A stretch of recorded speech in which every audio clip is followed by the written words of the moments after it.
Good afternoon, everyone. We're going to go ahead and call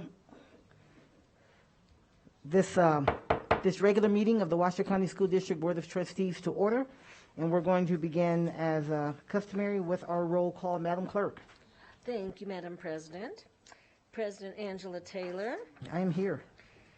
Vice President Andrew Cadill. Here. Trustee Calvert. Here. Trustee Church. Here. Trustee Minetto, I'm here. Trustee Nicolette. Here. Trustee Thigpen. Student Representative Victoria Gomez. Here. All right. We have a quorum, Madam President. Thank you, Madam Clerk. We're going to have our Pledge of Allegiance, but we have a special guest from Sparks Middle School. We're going to have Nursa Juma do the Pledge of Allegiance, lead us in the pledge. Then I'm going to take just a moment of privilege because there's a special presentation that Ms. Juma would like to present to the Board of Trustees. So give me a moment and I'll stand.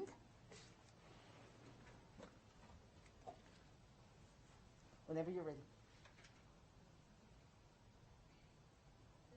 Allegiance to the flag of the United States of America and to the republic for which it stands, one nation, under God, indivisible, with liberty and justice for all.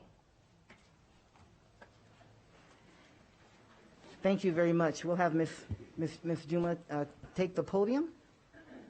Look here, right here. Thank you, Principal Stacy Ting.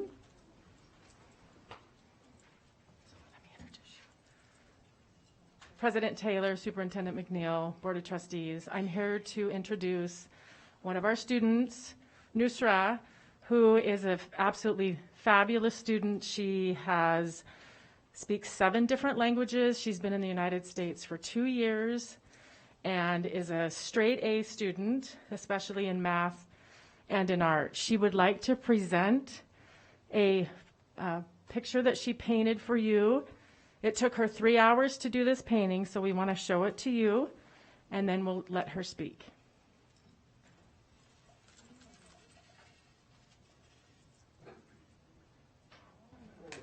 Wow, beautiful. Beautiful. Awesome. Please turn around so, if you can, carefully. Oh, that's beautiful. Please, carefully, yes.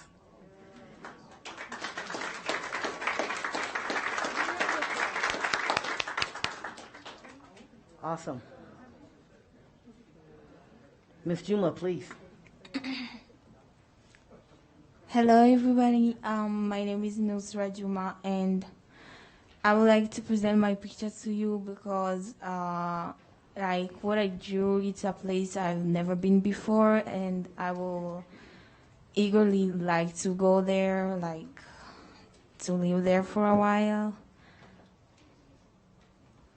And I just took 3 hours like to make it, and normally I take 30 minutes on one picture, so it was so big I had to take like 3 hours. And I studied art like when I didn't know the meaning of color. I didn't know how to use the colors to make something. And I was like using a pencil and a paper, and it had been so hard for me to like, I didn't have someone like to show what I'm doing, and I like to school. I didn't have friends to tell what I'm doing. Nobody could see the meaning of what I'm doing, like. So I was just about like to give up. I don't want to do art anymore. I can never be an artist. But one day my sister told me like, you don't need someone beside you to show what you're doing. So just do it from your heart, and anyone would like to see if you're doing it on your own. So I just continued like using colors, and I lived from Burundi to get here. I'm normally from Congo into Central Africa, And we moved in Burundi. I lived there in refugee camp for 7 years, and I through a hard school, mean teachers like bullies to school. So, and there was this community has helped us migrate here, and here what I found was something that I haven't think of having in my life. It was so. It was so a dream to have things here. Here, I have teachers who love me. I have a lot of people around me. Have a lot of people who care about me, what I'm doing, what I'm thinking of, and whatever I do, they support me. And I have good teachers, people who like to. Who knows and understand the meaning of what I'm doing. And I'm so happy to be here around people who love me, and I'm just really happy to show people how I'm doing, because I've never had someone to show or minimize, and I get a lot of support, so to make everything I've got, and with a good principal here. And That needs to take you to Lake Tahoe. yeah, she said she's gonna take me there, and I was so happy about it. We'll hold her to that. Thank you so much. It's on the record, too. I know. I Principal didn't know Tim. that when she painted that, so my heart just fell. So yes, we're going to Lake Tahoe very soon. Thank you. So thank you for having us and letting us crash the party, Nusra. Thank you so much. And certainly, Ms. Juma, it's on behalf of all of us on the Board of Trustees and the district, we welcome you. We're so glad to have you, and we're so appreciative and honored that you would take the time to present such a beautiful painting to us. Thank you, Principal Ting. That is absolutely beautiful. And that only took you 3 hours to do that. That would take me 30 years to do something such as that. And don't let anyone ever, never tell you that you are not a beautiful person inside and out, and that you are not an artist, because you certainly are, my dear. Fantastic. Come on, one more round of applause. These are the things that remind us why we do what we do. As we jump into our meeting, and before we go into agenda item 1.04, which is action to adopt the agenda, just for everyone's information, and really to answer some questions that may be out there, certainly understand why. I just wanted to clarify, we did reach out and receive verification and really confirmation directive, if you will, from the governor's office that Governor's Directive 045 did not terminate on June 1st. That directive is still in effect. That is the directive which requires the wearing of masks. And for clarity, I'm reading this email. For clarity, rules related to mask mandates still live within the governor's office, so those rules have not yet changed. While other capacities, social distancing, mitigation measures, etc., those rules did indeed expire on June 1st, leaving those decisions and those directives to each of our individual counties regarding masks. The state's minimum standards now in line with whatever the most current CDC guidance dictates. Then, of course, the school district may impose stricter standards, but according to Governor's Directive 045, masks are still required, and so we will be adhering to those here in the boardroom. Additionally, I shouldn't say always, because we haven't always been in COVID. We have conducted ourselves according to the rules of the House, and this is a school building, and so the rules of schools is that we continue to wear masks. So thank you for all of you who continue to be in compliance. We know it isn't the most comfortable thing in the world for any of us, but wanted to read where we're operating from, and that those rules are still in effect. Okay, we're going to go on to agenda item 1.04, and by the way, I should mention Trustee Thigpen has some medical things to take care of. He will be joining us as soon as he's available. And so we'll make note of that on record when he's able to join. Agenda item 1.04. This is action to adopt the agenda.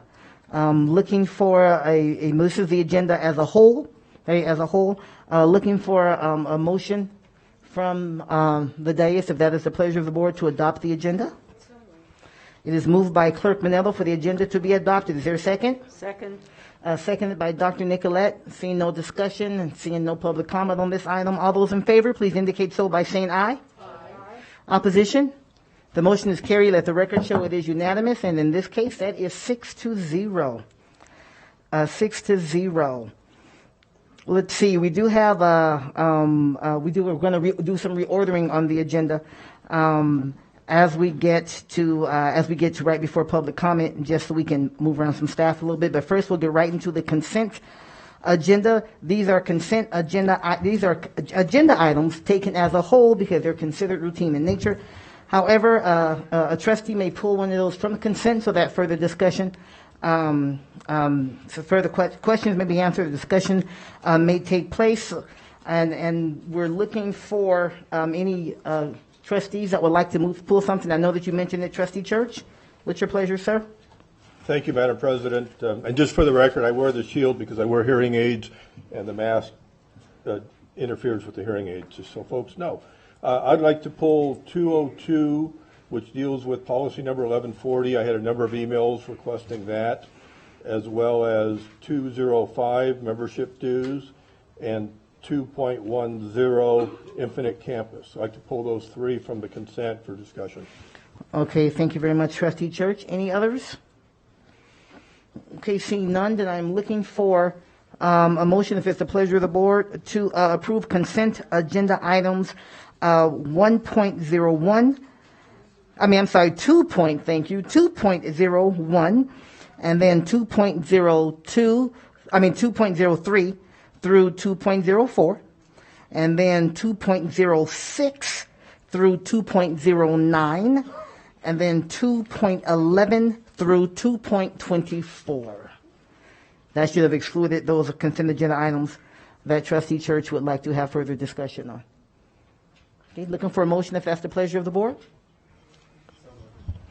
Thank you, Vice President Caldwell. There's a motion. Is there a second? Second. There's a second. I think we do have public comment on consent. Is it on these items or any of those that are being held? They're on items that are being pulled. Okay, thank you very much. Okay, then seeing no discussion, no further discussion on these items, all those in favor, please indicate so by saying aye. Aye. Opposition? Okay, the motion is carried. Let the record show it is unanimous, which is 6-0. We're going to ask staff to come forward for agenda item 2.02 for questions, for the discussion. This is possible action to provide final approval to the proposed revisions of Board Policy 1140, distribution and display of information and materials to students and staff, specifically to update language and provide additional clarification. Of course, this is for action. I'll turn it over to you, Trustee Church, for questions. Thank you very much. I basically don't have a lot of questions for staff. I want to comment this has been put out for public review, and many people had a comment or concern about the superintendent having the authority to determine what could be displayed and what couldn't be displayed. And the thing I want to clarify is somebody's got to do it. We meet every 2 weeks or so. They can't be running back to us as a board and saying display this or approve that. So that's what the superintendent gets the big bucks for, and that's why we voted for that. And with that said, I don't really have any questions for staff I want to hear from public comment. Okay, thank you, Trustee Church. There are no questions. We'll take public comment before we look for a motion on this item. Karen England. The board also received an email on this item from Maggie Ma. Thank you very much. Welcome, Ms. England. You have 3 minutes, ma'am. Thank you. Well, I actually do have a problem with it. If the teachers are going to talk about political things under the guise of learning, then I do want it coming before the board before you do it. You have clearly been working on changing board policy 4500. You have clearly had a lot of glasses fogging up, a lot of complaints from parents about teaching going on politics in the classroom, whether it was Mr. Caltram's class and fifth graders where the white children were told that they were racist but that black people couldn't be racist, to Joe Hunt using his book that Jesus was an atheist or a socialist in the classroom for extra credit and allowing schools. You clearly are having activist teachers that are choosing to use the classroom for their politics, and it needs to stop. And no, Jeff, with all due respect, we don't want to give anyone that power. You guys should be laying down the law that says this is not what our classroom is for. I don't care whose politics they are, left or right. And so this policy right here is another lawsuit waiting to happen, as I ran it by legal counsel saying, hey, all the teacher or the principal or superintendent has to do is say, hey, there's a learning purpose for it. Therefore, we are allowing Black Lives Matter, or therefore we are allowing this. That needs to stop in this district. The complaints I am getting, and I know, Neil, I know he's getting them. He actually referenced them in a board meeting talking about Board Policy 4500, because your teachers have gotten so active in politics and have so much Trump derangement, and I don't care who you voted for, your kids don't need to know, especially elementary school. So knock it off. Stop the politics in the classroom. Get back to teaching our kids. Why don't you teach them to read and write? And you might want to redo the math for your presentation, because the math is wrong, which doesn't surprise me for the presentation coming later. So again, maybe if we focused a little bit on doing what we're supposed to do as a school district, parents wouldn't be so frustrated. Thank you. Thank you, Ms. England. Okay, I'm going to ask you. We all know the rules around applause. Okay, quiet applause is acceptable, but we don't want to get to the area of disruption. So I'm going to ask you to keep applause to a minimum. That's for any side of any issue, right? We want to be consistent as we go through. So thank you. I appreciate that. JJ? That's all I have for this item. Okay. Thank you very much. This is agenda item 2.02, which will provide the final approval to Board Policy 1140, and I'm looking to the board for a motion if that is the pleasure of the board.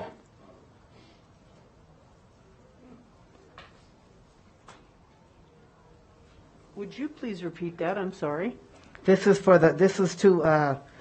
read what the agenda item is. This is to provide final approval to the proposed revisions of Board Policy 1140, distribution and display of information and materials to students and staff, specifically to update language and provide additional clarification. I move to approve. Thank you, Dr. Nicolette. Is there a second? Second.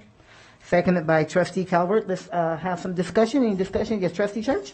Thank you again, Madam President. Again, for the people in the audience, this is Board Policy 1140, distribution and display of information and materials. It's not Board Policy 4500. And I'm in favor of this. I'll take the heat for it.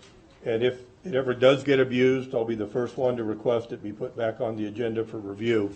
Thank you. Thank you, Trustee Church. Well, I'm going to ask staff, if you will, as you're here, just to comment a little bit on the scope of this. I think Trustee Church did a good job of talking about it's for the display and distribution. What is in execution? Basically, what is this really intended to do? I'll ask you, staff, if you would. Ms. Anderson. Absolutely. Michelle Anderson, Chief Communication and Community Engagement Officer for the record. This is really about not bombarding our students and interrupting learning time. We know that there are businesses out in the community that want to provide some sort of advertisement or display information and send them home. If you guys all remember, years ago, they would send out home flyers and backpacks. And families were just bombarded, obviously, with all those flyers. And this really limits it. We're looking at, and I just brought a few examples just to kind of keep people's idea of what we're thinking about, non-political. For example, National Automobile Museum has Science Saturdays, making sure that obviously ties to the curriculum. TMCC has their driver's ed or their summer reading programs. Each school, the principal obviously has to go through that checklist to make sure that it hits those requirements. We're really trying to not have that advertisement, have this not be political, and really focus on learning. Thank you, Ms. Anderson. And I would just add for my own commentary on this, I would certainly agree that this is not where we want political flyers on any issue, on any side of any issue, taking place in our schools. I think that as a board, there are a lot of things we certainly don't agree on, which is actually okay, believe it or not. But I think one of the things that we do agree upon is that we don't want the political flyers and advertisements and so on happening in the classroom. And the way I read this is to make sure that does not happen. And I would also say that if there are violations of these, then those things certainly should be reported and should be dealt with accordingly, because that's not the direction of the board. There's no other policy that can be used to override this policy. In that, I think it's really, really clear that the intention from a board standpoint is certainly to clear up all the miscellaneous things, but additionally to not allow political signage and flyers and so on in any side of any issue for any candidate or whatever the case may be. And I would expect this to provide for that. That was certainly the way I read that. That's correct, President Taylor. Thank you very much. Trustee Church? And just for the record, I mean, that includes like football, baseball games. You don't want to be inundated with people walking up and down the aisles handing you flyers. And there is a separate policy or policies on free speech and political activity. And in those cases, I'll address those and maybe the idea of a free speech zone or something, but that's not covered here. Correct, Trustee Church. Thank you. Thank you, Trustee Church. Thank you, Ms. Anderson. Any further discussion on this issue? Okay, there is a motion on the floor to approve agenda item 2.02. All those in favor of the motion, please indicate so by saying aye. Aye. Is there opposition? The motion is carried. Let the record show that it is unanimous. Thank you very much, Ms. Anderson. Okay, we're going to go into the next agenda item that was pulled out. I'm going to ask staff to position themselves for agenda item 5.0. I mean, for 2.05. 2.05, this is approval of payment of the annual membership dues to the Council for the Great City Schools. This is for the 21-22 school year in the amount of $46,704. And this was pulled at your request. Trustee Church, you have questions, sir? I do. Staff, I looked at the website for Great City Schools. I'd really like to know where that $50,000 is going. The budget's tight, and unless it's some mandatory thing that we get payback, I'm really concerned about approving it. I appreciate that, Trustee Church, and I think it's a good question. We should ask about expenditures, period. And Superintendent McNeil and I actually attended before COVID, right, when you could attend conferences, and really got a lot of information based upon what is our dues for, what do we get from it. I think that's a very fair question to ask, so I'll look to you, Superintendent McNeil, and I'll add in if I may. Oh, absolutely. So we've been a member of the Council of Great City Schools for going on 3 years. It allows us to participate in weekly and sometime monthly meetings, whether it's with the CFOs from across the largest urban school districts across the country. There's a weekly superintendent's call every Thursday that I attend. Our COO also attends, as well as our Office of General Counsel. They provided recommendations and support for the ESSERS funding. So there's a great deal of benefits to being a member of the office or the Council of Great City Schools. And every year the board receives, as it's a public information document, that the report to the Washoe County School District for all of the types of services that they provide. And there's typically within that document the return on investment. And last year in 2019, there was a $16 return on investment for every dollar spent for the dues. And I will add that there's a weekly president's call the Council of Great City Schools are the larger school districts in the country. There's a weekly president's call as well, and it particularly is of help during something like COVID, when you talk about what are other boards facing, how are they dealing with things, what are some of the best practices that are out there, because it's so easy to feel like you're kind of in this thing by yourself, and then you see what else is going on in the country. How are some other people dealing with this? What are some of the mistakes that they've made that we can avoid, and then how can we learn from some of the mistakes perhaps that we've made? I have found it very helpful. Their national conference, I think, is also helpful, and they have it for specific areas of expertise. In our district, we are a learning district. We do believe in professional development, and I think this is an important resource for our professional development across the board. Additionally, there are times when we ask for audits, if you will. Let's have people come in from the Council of Great City Schools to compare how we're doing business in a particular area with what are the best practices out there in a particular area, and identify where are the gaps, where can we do better, where are we strong, right? But where it's like, hey, how are they handling this? So we need to be able to compare ourselves. I find it very helpful, so we can see, hey, how are we doing? We always want to get better.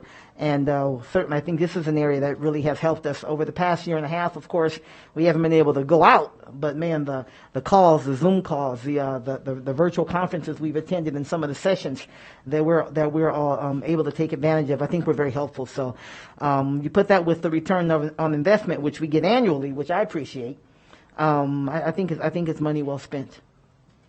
I'll just add super quick, key performance indicators, those are the benchmarks. And so we're benchmarks across all the other districts that are included within the Council of Great City Schools. So school districts are able to benchmark, and we're able to measure how we're performing, whether it's on the operations side or the academic side as well, too.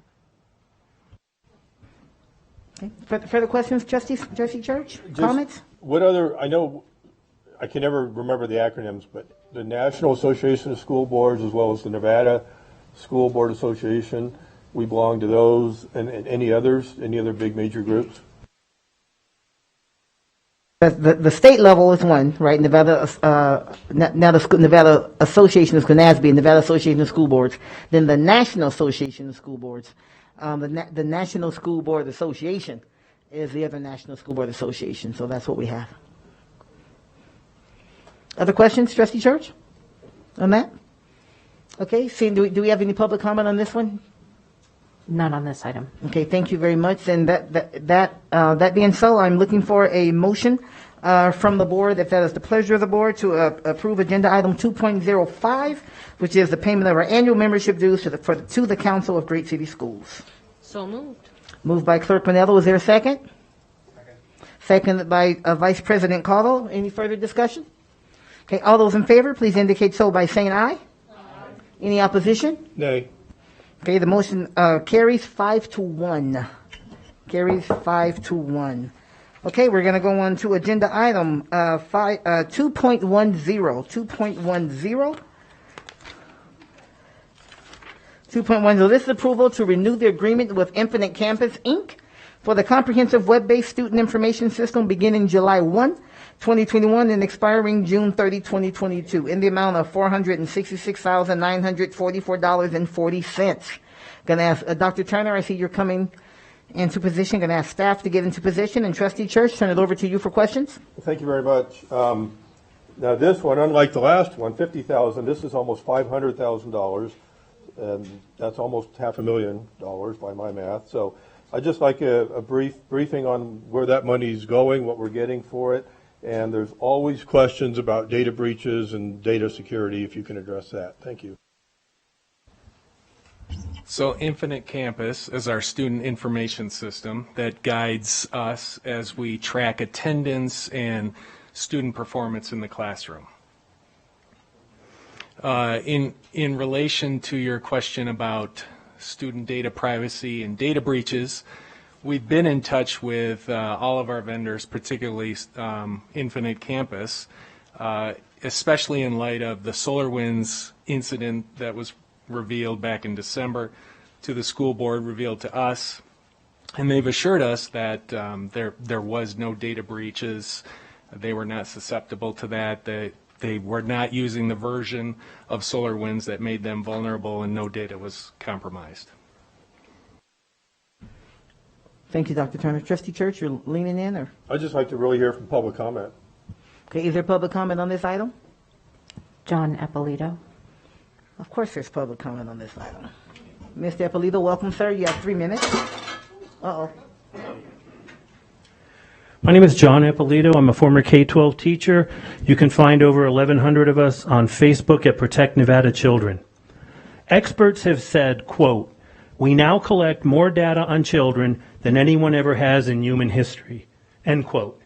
In Nevada, that data lives in Infinite Campus. And Infinite Campus data is stored forever. It's not just grades, test scores, and attendance. Some of the most incriminating data stored in Infinite Campus is 1, entered without parental consent or knowledge, 2, subjective, entered by multiple people at the school site, plus other school district employees, and 4, not available for parents to view without making appointments with at least 2 different school officials. I had the spouse of a district psychologist call me. The employee is very concerned about the psychiatric data they have to enter about students in Infinite Campus. If this weren't bad enough, Infinite Campus has been involved in at least 5 data breaches, none affecting Washoe County School District students yet. Protect Nevada Children has asked for a list of all the data fields Infinite Campus collects and stores forever on our children. The district told us this, quote, "The record is confidential and proprietary to Infinite Campus," end quote. I find it incredible that the largest student database in human history is confidential and proprietary to a paid vendor. Also, there is a list of Infinite Campus data stored on all the children in Littleton, Colorado. It's 82 pages, maybe a couple thousand data fields. Mr. Eppolito, I'm going to ask, Mr. Eppolito, excuse me, pause it. She will. I'm going to ask you to not drop documents on staff. I didn't know he was going to be sitting there. I don't have any other place to put it. But if you wouldn't mind placing them and not dropping them, I wouldn't let anybody drop documents on you. Let's not do that, sir. Thank you so much. That's not fair to him. It's not fair to me that you interrupt me, Angie. Well, that database is 82 pages long. The time was stopped. 2,000 data fields. That's probably what Infinite Campus is collecting. That's the issue here, not where I put the paper. How could it be confidential and proprietary data for Washoe County, but not Littleton, Colorado? A subset of the Infinite Campus data is uploaded nightly to Nevada Department of Education SANE system. The Department of Education does provide a list of all the SANE data. It's only 49 pages, 1,000 data fields. Some of the SANE data is also very incriminating. SANE data is also stored forever. But remember, Infinite Campus stores much more data than SANE. I realize the Department of Ed requires Nevada districts to use Infinite Campus. But before agreeing to give Infinite Campus another $500,000, I'd love to hear this board publicly discuss their thoughts on Infinite Campus, especially now how the data stored forever in Infinite Campus may affect the future of our children. You can find over 1,100 of us on Facebook at Protect Nevada Children. Thank you, Mr. Eppolito. Margaret Martini.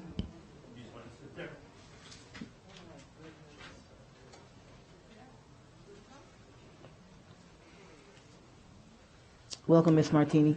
Dr. Turner, you don't have to sit there. You can move over if you like. If that's. I've got mine in a binder. I'm good. That's okay. That way you have room. That way you have room. Ms. Martini, go ahead, ma'am. Okay. Data. Would you willingly give your personal information to a third party to share with other people?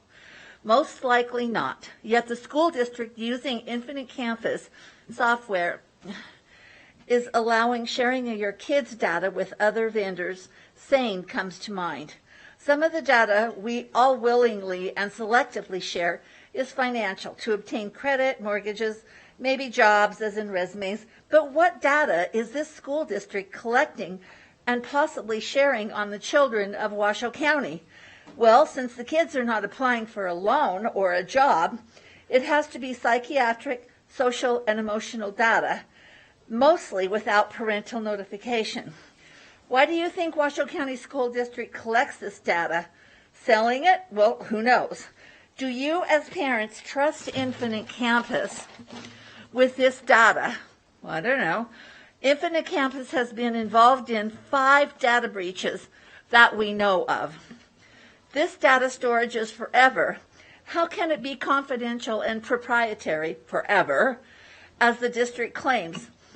Is this district, as it is formed now and making claims, going to be around to protect your kids' data in the future, like forever? Once the data is out of Washoe County School District's hands, called sharing, they are not responsible. Well, who is? Think data breach. Who's responsible? Infinite Campus is just one vendor. How about Edmodo? There has been info on some students on the dark web.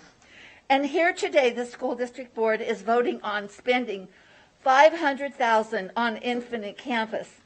Seriously, board members, really take a look at it. Thank you, Ms. Martini. Elise Weatherly.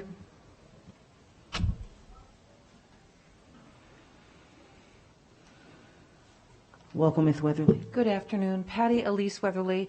And all I will say is that when I've had my first experience with Infinite Campus, the first thing I wanted to do is change the name. We had just found out from science that we're not infinite. This universe is not infinite. It is going to come to an end and come to a close. And yet we name a system infinite because it's like we're going to hang on to it forever, right? So I pulled, Mrs. Ting was the one that really kind of rescued me and my grandson. I will love her forever. Sparks Middle School, I love her. But I will say that I was grateful to have pulled Joshua, my grandson, out of this school system. Do you know why? Because they do not favor the brilliant. They want everybody to be equal, and it's about communication and information, right? So you have to have these systems like Infinite Campus with all the communication and information on it. And guess what? I had to claw and dig to find that information.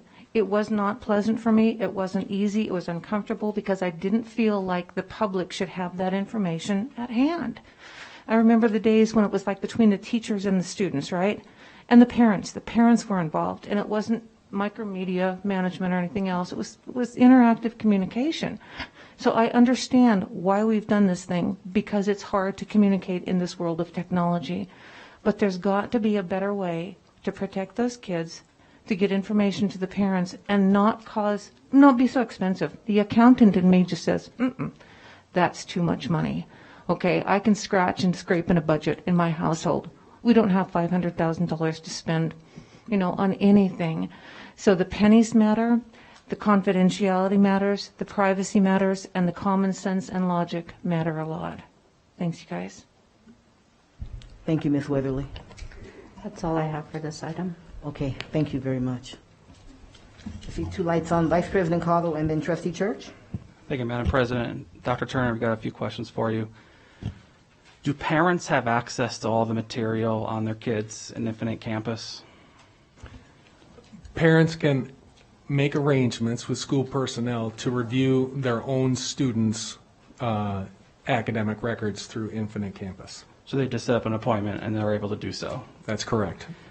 And then for the contract for Infinite Campus, it's my knowledge the state requires all school districts in Nevada to have Infinite Campus. That's correct? It's sort of a twofold equation, Vice President Cottle. First of all, Nevada revised statute require that we have a student information system, and then it's up to the discretion of the Nevada State Superintendent on the choice of the platform. And beginning in 2015, I believe, Infinite Campus was chosen.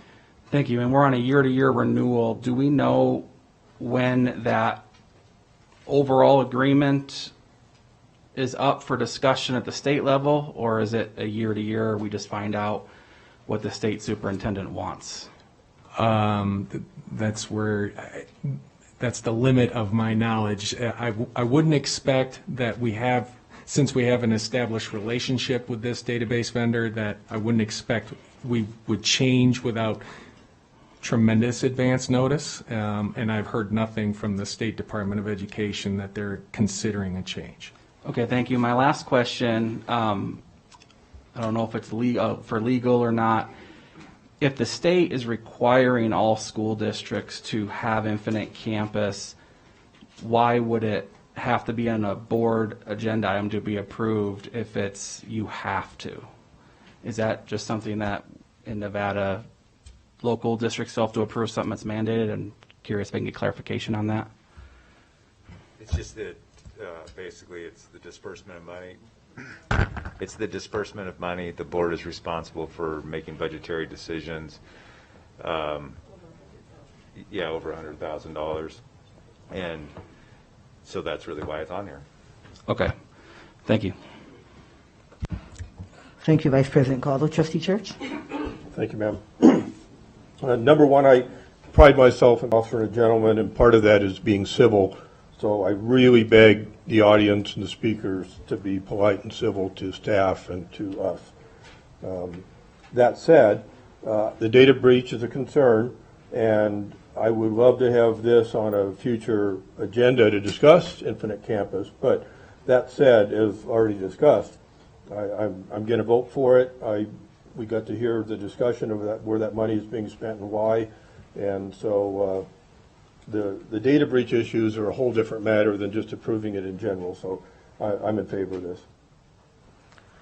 Thank you, Trustee Church. Clerk Manetto, then I'll have a couple comments as well. So, thank you so much. So the parents can make an appointment to view the academic. Can they view everything that's on there then? Parents can request an appointment to review the academic records of their students, and they get to see the entirety of the record. Okay, thank you very much, Clerk Manetto. My question would be on this, and I heard there was some conversation earlier, and I think it was actually prompted by, believe it or not, an email I got from Mr. Eppolito. There was some conversation around asking the state about a limitation on the length of time that Infinite Campus keeps data. I know there's a requirement for so many years, I want to say 7 years to the age of 28 or something like that. But correct me if I'm wrong, did I hear there was some conversation going on at the state level to put some restrictions so it isn't finite? Yes, that's correct. So it isn't infinite, I should say? That's correct, President Taylor. There are conversations with all the districts in the state around how long to retain certain records. Like, I'm not clear what fields they are. Mary is here; she can speak to the details of it. But there are conversations relating to why don't we expunge these certain records after 7 years or a certain period of time. Okay, thank you very much. I think that's something important, as well as not to have that data out there forever. And I know it's a state decision, but I do remember saying that there's some conversations happening at that level to put some kind of limit on that. So yeah, that's correct. And I don't have the details on that, but I can follow up if you like. If you would, that'd be great. Great, thank you. Other commentary surrounding this? Okay, seeing none, is there a motion on the floor? This is agenda item 2.10.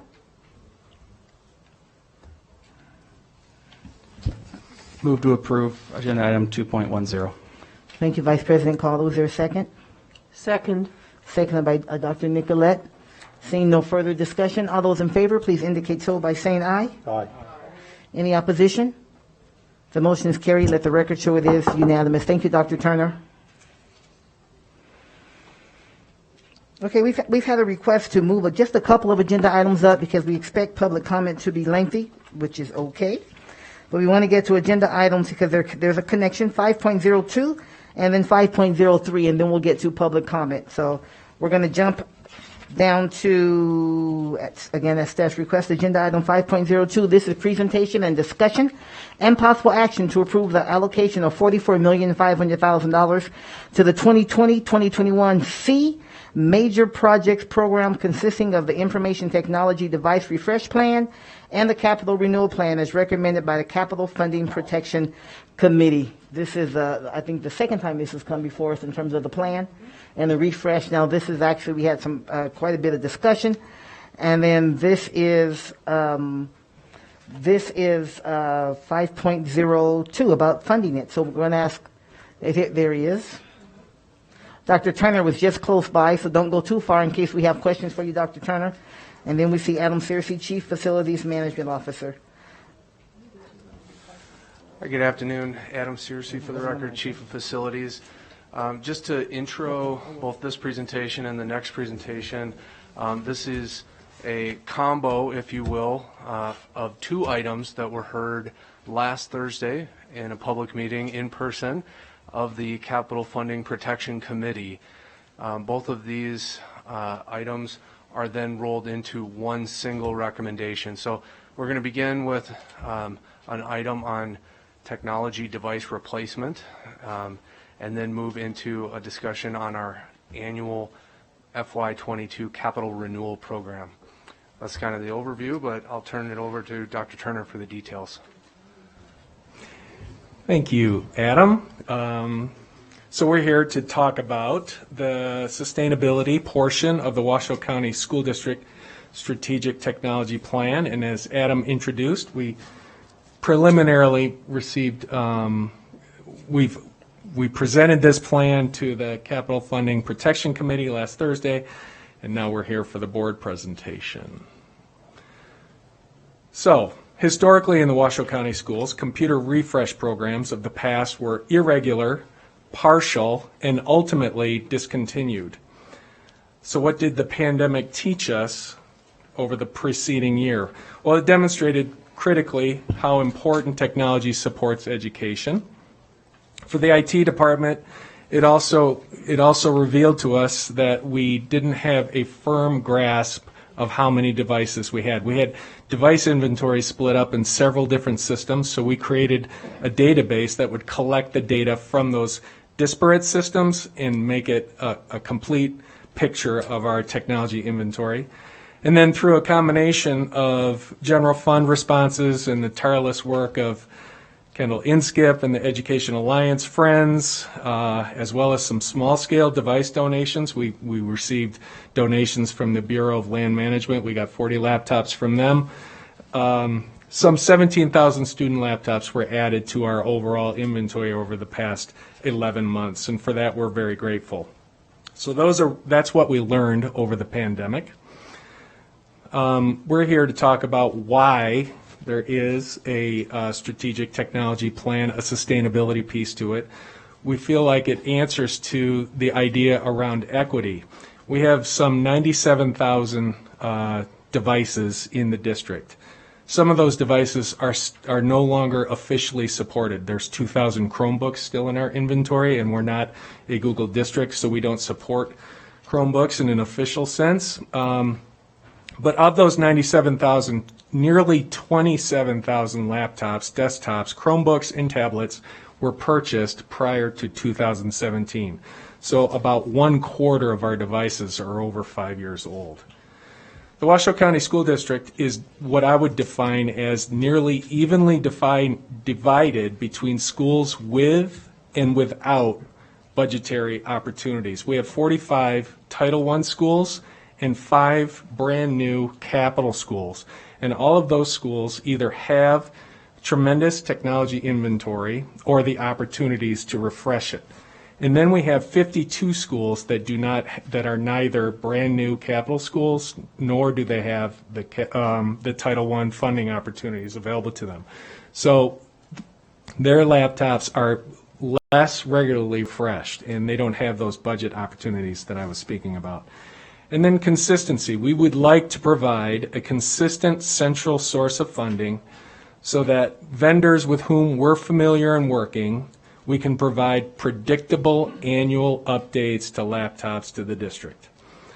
We feel like we would be much more efficient centralizing that process in the IT department, and we foresee cascading positive effects when we do that all the way out to teaching and learning in the school buildings. So the advantages, like I just briefly discussed, are the opportunity for central purchasing. We can leverage our department's economies of scale when we purchase 10,000 devices per year as opposed to a school purchasing 10 or 20 or 50 devices at a time. We think that there'll be much bigger cost advantages when we do that. We think it makes for a more coherent process if we move away from non-standard devices and standardize on a certain manufacturer or a certain model. We feel like it adds to our opportunities to repair and replace those devices. And finally, and most importantly in my mind, is this central process provides relief for school principals who we will no longer require them to plan and budget and purchase these devices year over year. If the IT department centralizes it, it frees up the principal educator of the building to be that person, developing relationships with students, helping support classroom instruction and all of the day-to-day operations instead of making them the purchasing department too. And then finally, the final point on this slide is there's parallels for the process that we're proposing that exist in our infrastructure refresh process. We annually renew everything that's installed, the technology that's installed in buildings that allow the network to work. So we see the parallel there. It matches up with the CIP, the 5-year CIP process. Or it's not 5 years, I'm sorry. Our proposed process is 5 years. The CIP process is 9. So digging down into the details of the refresh process, the budget will vary, but this year it looks like it will be $4.5 million. And again, it will be part of a 5-year annual program, and then in the 6th year it will begin again. Our proposal is that we will renew 20% of teacher devices year over year. And like I said, in the 6th year, those teachers will again get a new device, the teachers that did in the first year. This is where the math gets a little bit complicated. And we also think that we're a little bit aspirational, but we're not a one-to-one district by definition now. We're a technology-rich district. And so we're attempting to renew devices, not on a one-to-one basis, but on 8 devices per 10 student basis. So on an 80% ratio for the building. And to dig down into further into those details, what school operations will look like is not every student is going to be using a laptop every minute of every day. We can recognize that not only are there opportunities for PE students or performing arts students to be working in classes without a laptop, but there'll be plenty of opportunities for math and English and social studies students to also not be working with a laptop. That's not our intention, is to put a screen in front of every student's face all hours of the day. Technology is seen as supplemental to education, not the sole deliverer of the teaching and learning.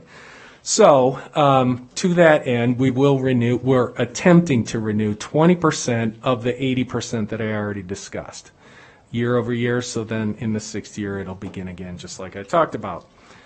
And specifically, this renewal plan only calls for personal technology like tablets or laptops. It does not talk about the installed classroom technology like interactive boards or sound fields, the amplification systems that teachers use, or for that matter, it doesn't include laptop storage like carts or furnishings.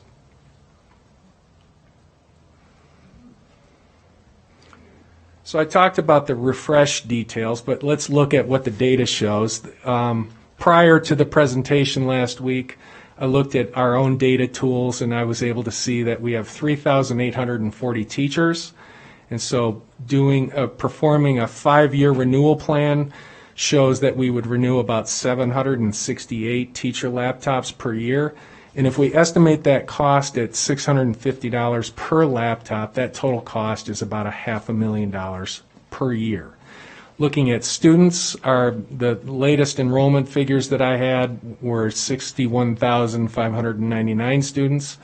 Multiply that times that 8 devices per 10 student ratio at 80%.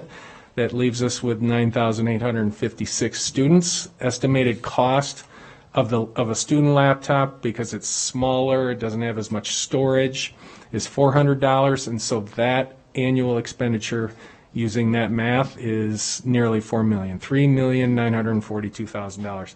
I would like to place a bit of a caveat on this slide, because these are all preliminary cost estimations on our part. We have begun discussions with our supply vendor, and we don't have pricing firmed up yet. And as we all know, and as I've said before, everything that has a chip in it is delayed. So because of the worldwide chip shortage, we anticipate that there could be tremendous fluctuation in these cost estimations. So that's why I caution everybody on this slide. This is our preliminary estimation. And then finally, the refresh details. I'd like to remind and caution everybody again about the need to be flexible. This is what Superintendent McNeil talked about this morning in your video that you released to staff. The funding amounts may vary year over year based on the figures that are provided by the business department and on the economic conditions over which we have no control. as we're currently witnessing in the consumer market for any widget that contains a computer chip. And as I've already mentioned, there's supply constraints, and that impacts not only the cost, but the acquirability. So we could look at ordering now, and the devices might not land for several months after our expectations. So we're trying to be flexible in terms of arrival time. The number of students and teachers will change year over year. So we'll look at those data figures very carefully every year in order to build our relationship with our supply vendor, and so the costs will change year over year. So we're not stuck to that previous slide with those number of teachers in that student enrollment number. And finally, as part of the annual budget process with the business department, the IT department will be firmly guided by a do not exceed figure provided by the business department year over year, but we will maximize the number of devices that we can acquire up to that figure every year. And that's what I have for technology sustainability as part of the strategic technology plan, if there's any questions. I see Dr. Nicolette, and then we'll go to Trustee Vice President Caldo, and I think we do have public comment on this item as well. Dr. Nicolette? Thank you. Thank you. This is a big endeavor, and it's extremely important, and I understand that. The money is another subject, but I trust your judgment. So how many devices does Washoe County currently own that are assigned or were assigned to students? So I guess my question could be, how many devices will we begin our 21-22 school year? That's an excellent question, and let me dig down in that a little bit. So you've identified an opportunity for us. We have developed, as I said at the outset, we developed this inventory tool, which has allowed us to coalesce all the numbers from our various systems. So now we have an idea of how many total devices we have. What we've had to do, though, is we're just looking at systems to try and find those numbers out. So we developed a survey that went out, that was sent out to schools through the Deputy Superintendent's newsletter, and that survey has been pushed to principals, who are in turn pushing it to their staffs in order to identify the device that they use. So they can participate in this survey, give us the asset tag, and then what we'll do is we'll identify it as a staff or a teacher or a student computer, and that way we'll be better. This is what you're seeing is this is quite an iterative process. So we're trying to better define our computer inventory, not only the whole numbers, but who's using which device, and that way we can better estimate our year-over-year refresh costs. Does that answer your question? The process, yes. I look forward to the numbers once you got them. Yeah, and so we're still collecting those surveys. We have, what do we have, like 1 day left in school, unless you count incline. And so the principals are really emphasizing the point that we put in the messaging that said, if you expect a refresh of your computer, then you have to participate in the survey. So there's a bit of an incentive that's built into the data request. Thank you, Dr. Turner and Dr. Nicolette. Vice President Caldo? Thank you, Madam President. Thank you for the presentation. What would be the plan going forward to address school-based technology deficiencies in our district? So that's an excellent question too. That's an area of opportunity that we've identified as well. So in an immediate sense, we're looking at some of the federal stimulus monies in order, if you're speaking specifically about the pieces that are left out of the sustainability plan, the pieces that are other than the personal technology, the interactive displays, the sound fields, the storage, we have identified opportunities in the short term, in the immediate sense, to perhaps refresh installed technology district-wide through the federal stimulus monies. Long term, we're hopeful, obviously, that we can identify means for refreshing that type of technology as well, but that's just in a conversational stage, and that that requires a tremendous budgetary sort of allocation, and I don't know if Mark and I are in that place yet financially. No, I appreciate that. This presentation's a good thing for our district. I just remain very concerned about the school-based technology falling so far behind that the individual technology for teachers and students can't be used to its maximum capabilities inside the classroom. Like when you go to Sky Ranch Middle School and you see what they have, you go to Lemon Valley Elementary School and it's very different.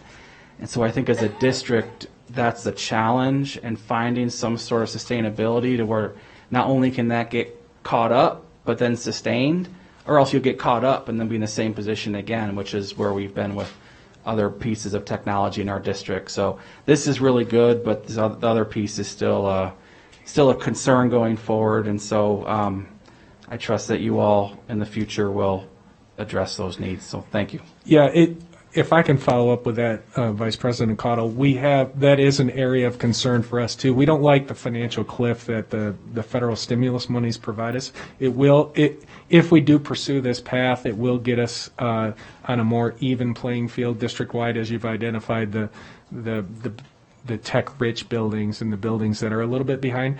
But the opportunity here is, the way we look at it is, we're taking away the responsibility of the principal to refresh the laptops in the building, and perhaps that frees up their internal budgets in order to refresh their installed technology in their buildings. So we think that there's some budgetary freedoms that we allow through our process that might extend to their purchasing that goes to the rest of the classrooms in the building. And to follow up on that, I think there's also opportunity if the district can work out a deal with a vendor on a lower price than some of this technology, and if there's extra money in the yearly distribution, that should be immediately earmarked for school-based technology to help catch up. And so that would just be a recommendation. So thank you. Thank you, Vice President Cottle. Trustee Church? Thank you. Let me shift gears here a little bit. I'm not the smartest jack in the box, so work with me on the math. So the budget, $4.5 million for the scope of 5 years. When I look at the agenda item, it's $44 million, $44.5 million. Where's the math difference there? Where's the $44 million?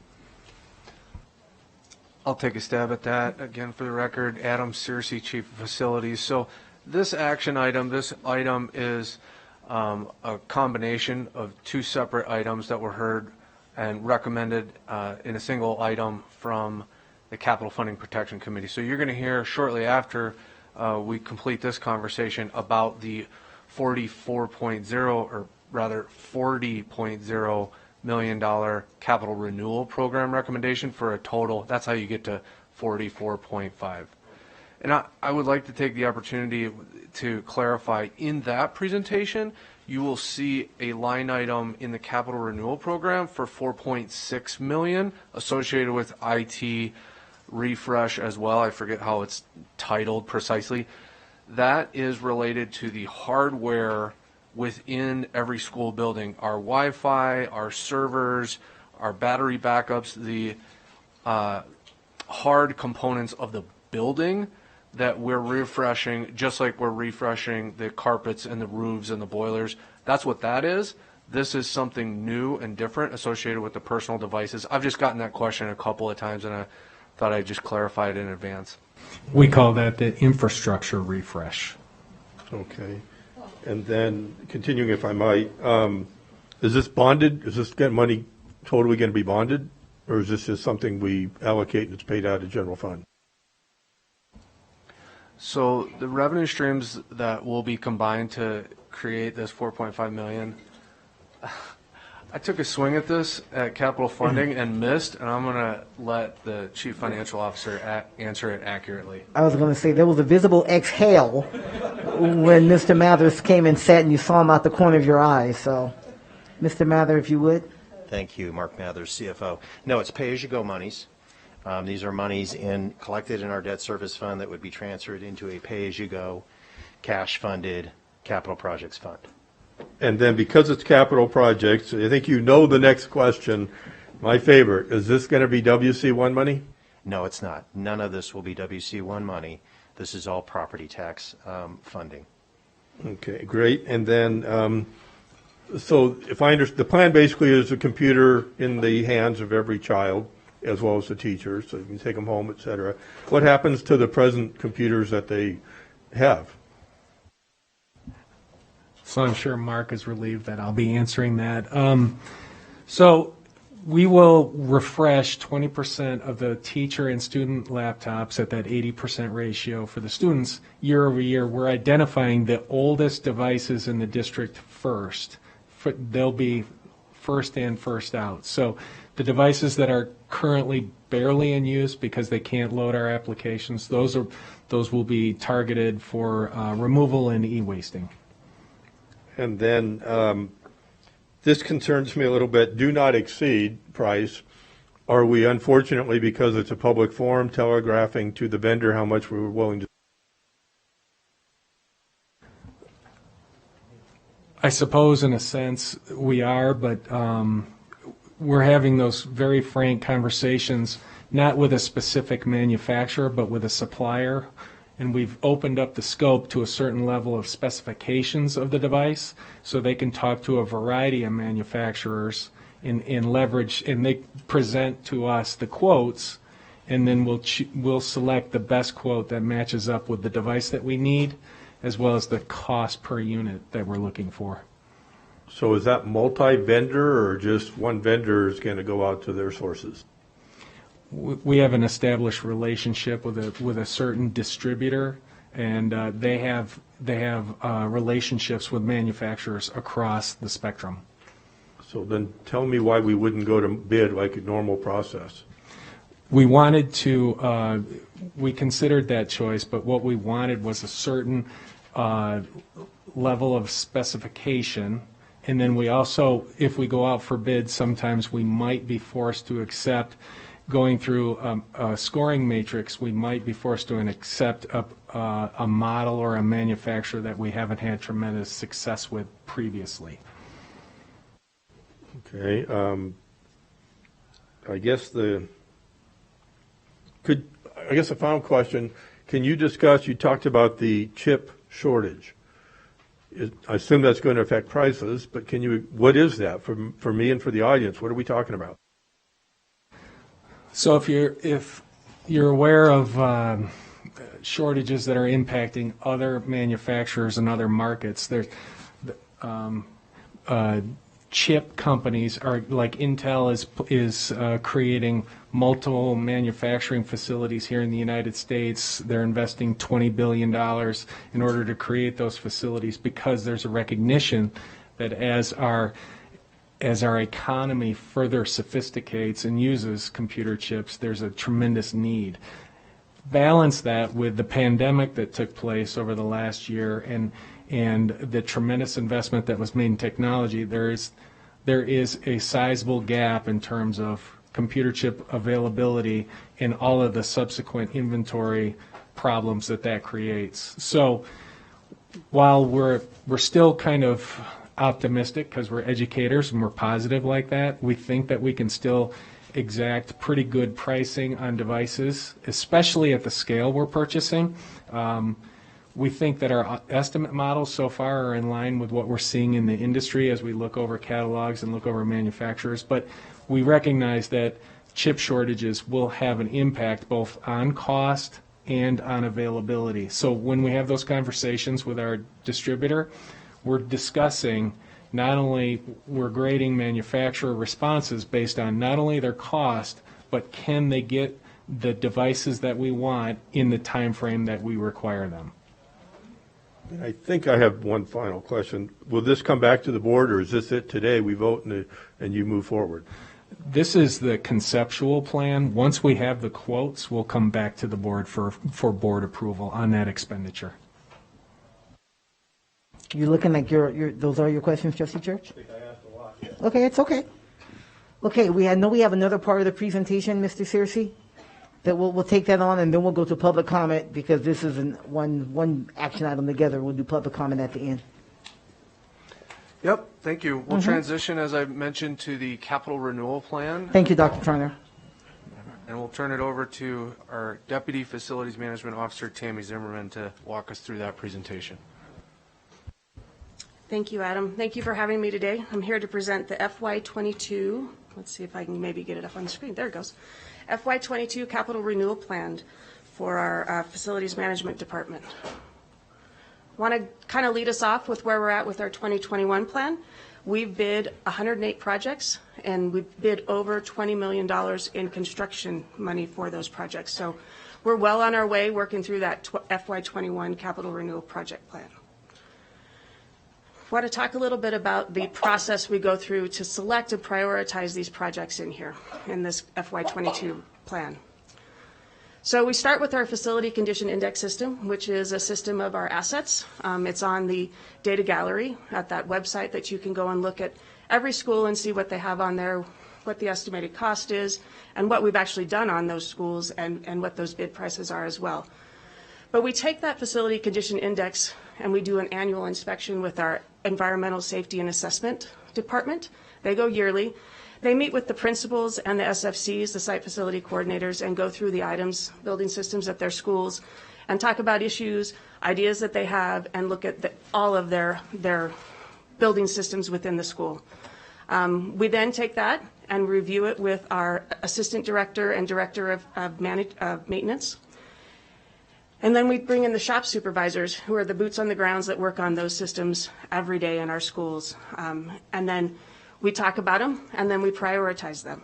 We also use our Safe and Healthy Schools Commission to help us prioritize our safety issues at our schools. So we'll start off with, this is just a snapshot of the entire plan, but I want to highlight a few of them for you. We have the ADA category that we go through, and this year we had a site visit with the Nevada Department of Education, and we go through our CTE programs and look at those and see what accessibility we might need to include for students to have access to all those programs. And we visited AACT, and there came up a couple of sinks that they needed to be replaced so we could have access for all of our students with their wheelchairs or whatever that they needed to accommodate that. The next one we have is our painting. We're going to repaint or proposing to repaint the exterior of the Worcester Early Childhood. It is lead-based paint, and so we want to clean that up for safety items and issues. Next one is our carpentry category, and this encompasses quite a few different types of things in the carpentry. Our roofs, which is a big item for us to maintain. Part of ours is warm, safe, and dry, so that helps us with that. We also do any structural repairs, seal masonry, gym dividers, lock replacements. Painting is also included in there. We also have our clinical flooring replacements. We have some in the district that our health department comes yearly and inspects our schools as well.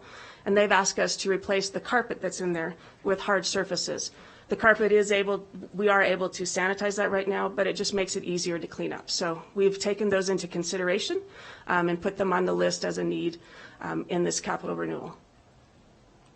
Our next item is our educational options.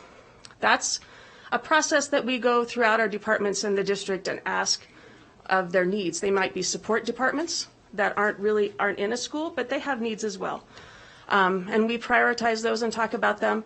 But the one I want to highlight is North Valleys High School. Even though it's a school, it is a CTE department that came forward and asked to take one of their large classrooms and make it into smaller ones to actually provide the curriculum for the cybersecurity classes, as well as some upgrades for data drops and that kind of stuff. So we have added that on this year to do. Electronics is really our life safety items, our fire alarms. It also has some replacements for some CCTV cameras that are old and we can't find parts for, but the other item on there is the speakers in our classrooms and offices for our code system. So really life safety is a priority for electronics. You'll see the next category is energy. There's an attachment for those, and And those are items in our schools, small items within our HVAC systems that might need to be replaced to make them run more efficiently. It's not an entire replacement, but more of a fan that maybe only needs to work a certain amount of time. So then it does save us energy in the end if we control that. There's some retrofit commissionings you'll see in there, and that's a tune-up type thing for our HVAC systems to put them through their paces and then look at issues that we might have. But it's a good way for us to see those issues and those systems running with a reputable commissioning agent. The grounds items are replacing our playground equipment. We have several schools that have older playground equipment that may have some issues we can't find parts for, and so those are a big item on this list this year for replacement. You'll see in the IT infrastructure, we talked about it a little bit earlier. Those are our servers, switches, battery backups, wireless access points, and replacing those throughout the schools. And that list is on there with the schools listed and the dollar amount. This next category is the mechanical and electrical and plumbing. It's called MEP out in the construction industry. It has power sources in there, HVAC, boiler replacements, valves for water and sewer and toilets in that item. The biggest one that I wanted to highlight on this is the Reed High School. We're proposing to replace 23 of the rooftop units that heat and cool the school. And so it's quite a large investment, but it's in need of that. We've seen some failures this year, and so we just want to get to that and get it complete so that they can have consistent temperatures in their classrooms. The next one is the facility utilization category. And this one used to be called the overcrowding category. We've renamed it because we've met a lot of those needs. There might still be a few pocket ones, but this is to decommission portables where we may be able to, as well as remodel a classroom. For instance, we had one at Loader a couple years ago where we remodeled the old boiler room. The boiler had been replaced or taken out, and we made it a classroom. We might have opportunities to do that to create some more learning spaces in our schools. Paving, that is extending our useful life and replacing pavement, as well as our tracks and tennis courts, and repairing them because they are part of the curriculum and also our athletic requirements. Safety and security, as I said, that comes from some of our Safe and Healthy Schools commissions as well as our school police. And we have on there the boiler and chiller code upgrades, and that's due in part to the UNR boiler room issues they had a couple years ago, and making sure that we have a turnoff for the fueling in those rooms so that we can turn it off and not have it fill the room up and then cause that. The other item on there is our bi-directional antennas. That is so we can transition to the 700 megahertz within the county system so we can have our emergency radios work throughout our schools and school police. Under 50, we have a lot of projects that are small dollar amounts, $5,000, $2,000, and that'll take care of a myriad of those. They may be plumbing, they may be some carpentry, but we kind of use that to do the smaller ones that you don't see on here that are in the facility condition index and prioritized. The next item on there, you'll see our program contingency. That's in case our bid goes over, or we want to include an additional scope or something in there that is kind of low-lying fruit. We use that to cover those. With the economy being the way it is, we don't know, and so we want to make sure if we get a bid and we have competitive bids, if we can award it, we'd love to award that. $500,000 is, we won't use that all in one spot, but it does help us cover some of those incidentals that come along. Construction management. We have a great construction department, but we only have so many staff members in there, and this helps us augment them for inspections and project management as needed. Program administration is listed in here, and that is the money and the time for our employees and supplies to manage this program. We have a number of FTEs that are charged to this. We have 17 FTEs that are charged to this. That includes our bond accountant, our purchasing agents that do the bidding for us. Adam and I are charged to that because we help manage the program for that. But that and our clerical is charged of that. There's a lot of paperwork that happens with this program.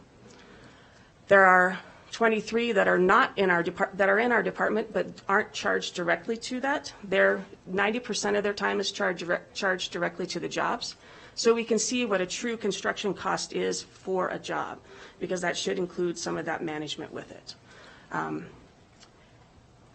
This year, we're looking at $40 million in capital renewal. And last year, we were at $25 million. So we've upscaled that, thanks in part to the WC1 and the revenue that we've received from that.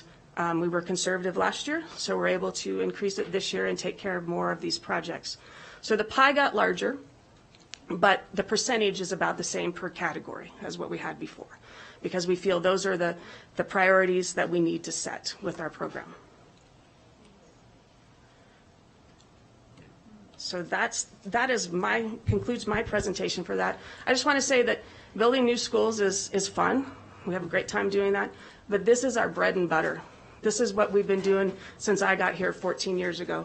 And while it's challenging to coordinate these inactive schools, it sometimes is the most rewarding to see the changes and the differences you can make in all your schools instead of just some of the brand new ones. And so, I mean, when I came here, that's all we did was capital renewal, and it's fun, challenging, and it's never the same, which is why we do this. It's construction and it's awesome. So thank you for having me.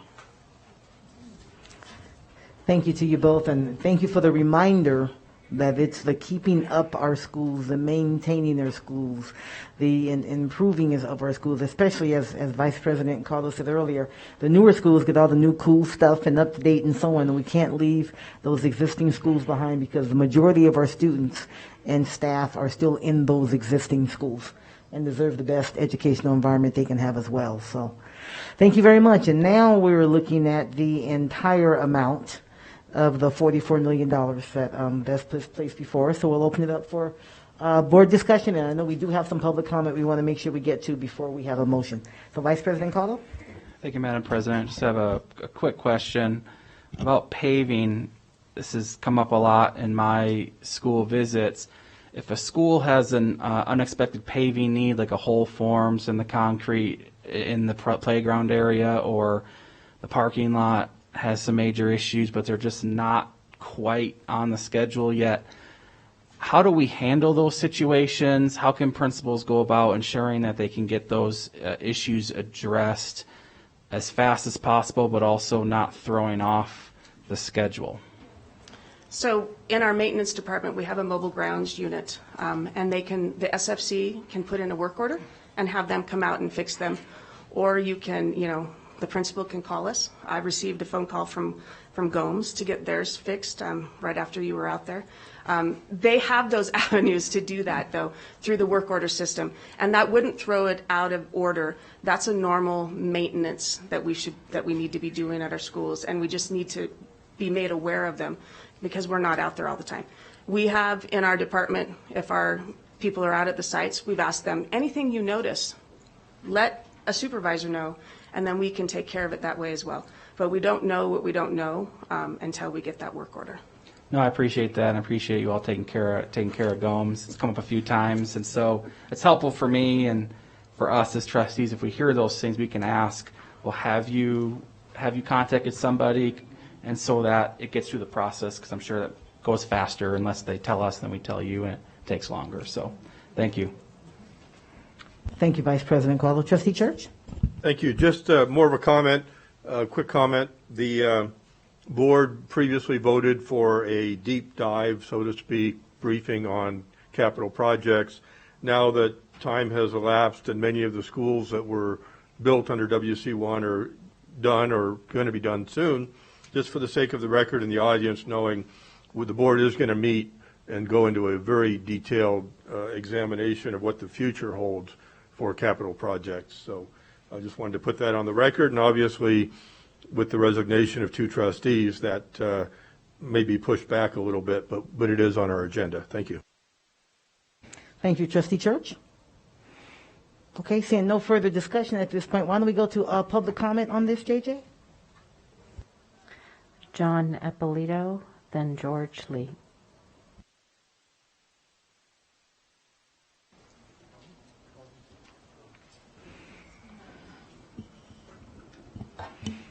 Welcome, Mr. Ippolito. Thank you. My name is John Ippolito, and I'd like to apologize. I'd like to apologize to all the people that you guys are making wait an extra hour and a half to speak because you brought this silly agenda item to the board when you know everybody's here for 5.07. You know that's what people are here for. Make them wait another hour and a half. So I'm sorry that I'm adding to the time, but this is very important. What we should be talking about, as far as the devices go, is what do the devices do to student performance? Most of the research shows when you give a device to a young kid, it decreases their student performance. We should be looking, especially for the young kids, we should be sticking with the basics. Reading, writing, arithmetic, teaching these kids how to communicate. Putting them in front of a screen for 6 hours a day is not helpful. The dot-com executives severely limit their kids' screen time. Both Bill Gates and Steve Jobs knew years ago to keep their kids off devices. Many of the dot-com executives today send their kids to schools like the Waldorf School, where there's no devices until high school. We have one right here in Reno. Another thing the district hasn't acknowledged, how many kids have become addicted to screens because you're putting screens in these kids' hands starting in kindergarten? It's a shame. We've had parents in here saying their kids got addicted to screens first, then addicted to drugs. You guys don't address any of these issues. Another one is the data. When you give these kids these devices starting in kindergarten, we don't know what data they're sharing with these vendors. All these vendors are free. They're all in it to educate our kids. What they're really all doing, many of them, is creating profiles on our kids. We don't know how that data is going to affect the future of the kids. These are the issues we should be talking about. Infinite campus data.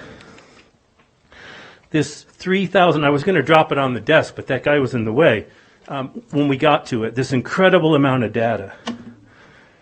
It's very disappointing to me that not one board member would speak up and question how is the infinite campus data, these 2,000 fields, how is this, having all this data stored forever on our kids, how is that going to affect their future?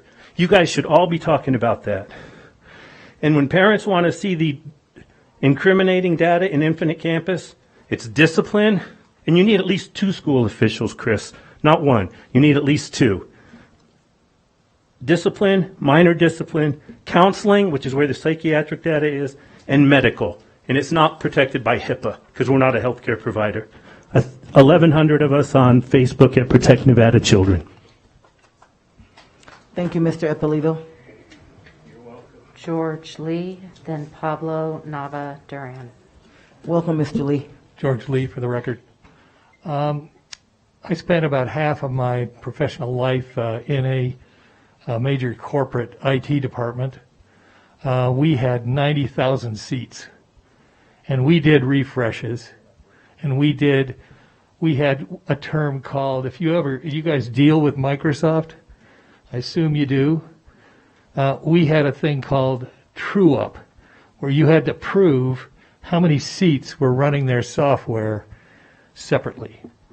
You have a guy over here who should be fired because he didn't have the gall or the management skills to have a database where your devices were doled out to, who had what devices.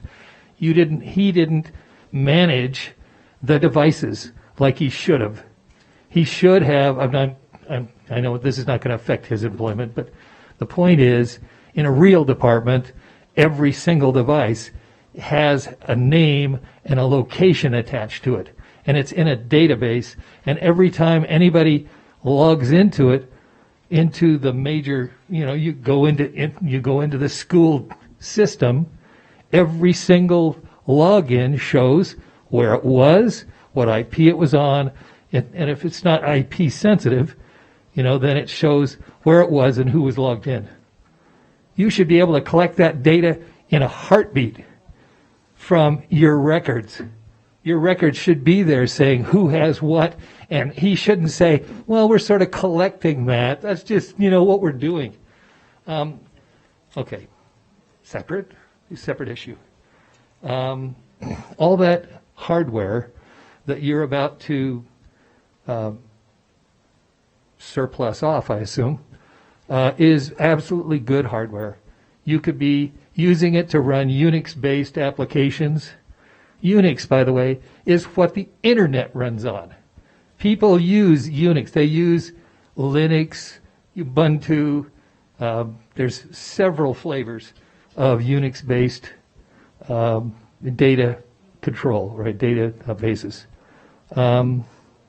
You could, I would hope that you would at least want to retain some of those devices to start teaching people Unix, to start teaching them, because I took classes at UNR, the campus, well, it was actually Ohio State, in Columbus, Ohio, on how to run the Linux operating system on a major database. And that's something people need to learn who are learning about computers. Thank you, Mr. Lee. It's beeping at me. Mr. Lee? So it was actually under Dr. Turner's leadership, just to clarify your point, it was actually under Dr. Turner's leadership that we actually have the inventory now, because our district has never had a district technology plan. As soon as he came into office, he should have instituted that, because it's called asset inventory. Thank you, Mr. Lee. Pablo Nava Duran. Welcome, Mr. Duran. Hello. So this is my first time in this year, and first time in a long time. So I have come in the board meeting because I'm working. Now I work at Walmart, so full time. Here you go. Okay, so I'm sorry I'm delayed. So last comment, I did take UNR the stats class, statistic class. How do you learn analyze all kind of stuff? So 200 level. So I could give out to him. So okay. So I saw the board meeting about the zoning meeting about the moving to Pleasant Valley from Alice Smith to Bennett, and then O'Brien to Desert Sky, and then Novak to Huck High School.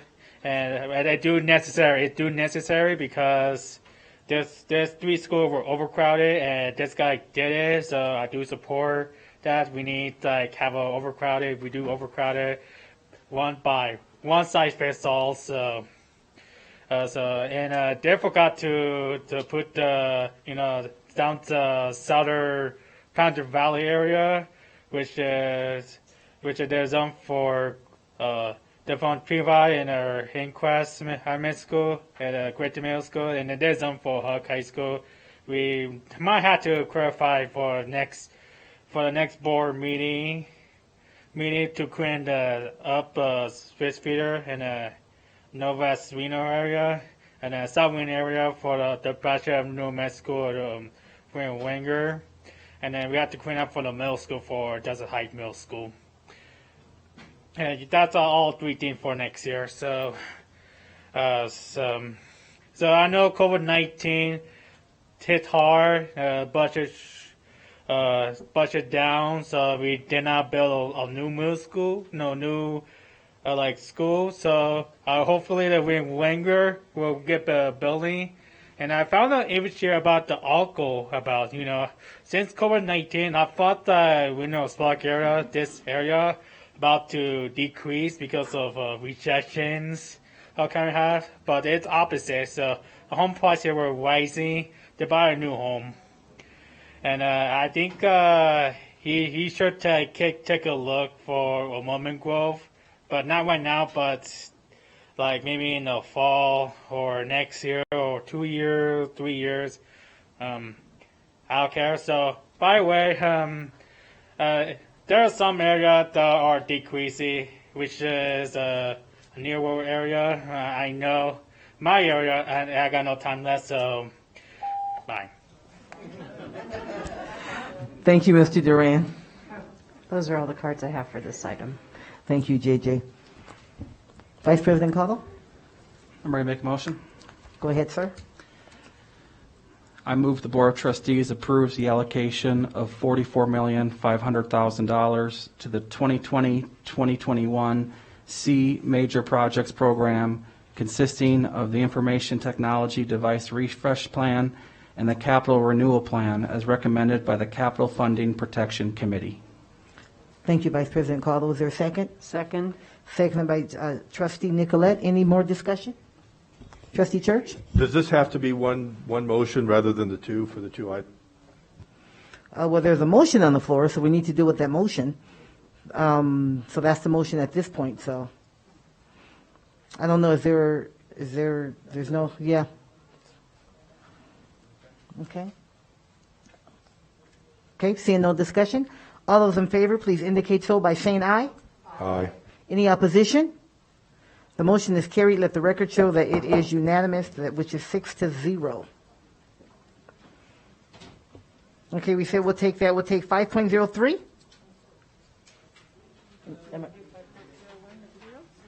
Yeah, you said 03 first. Yeah, then I'll go back to that. Okay, that's what you asked for. Right? Wait.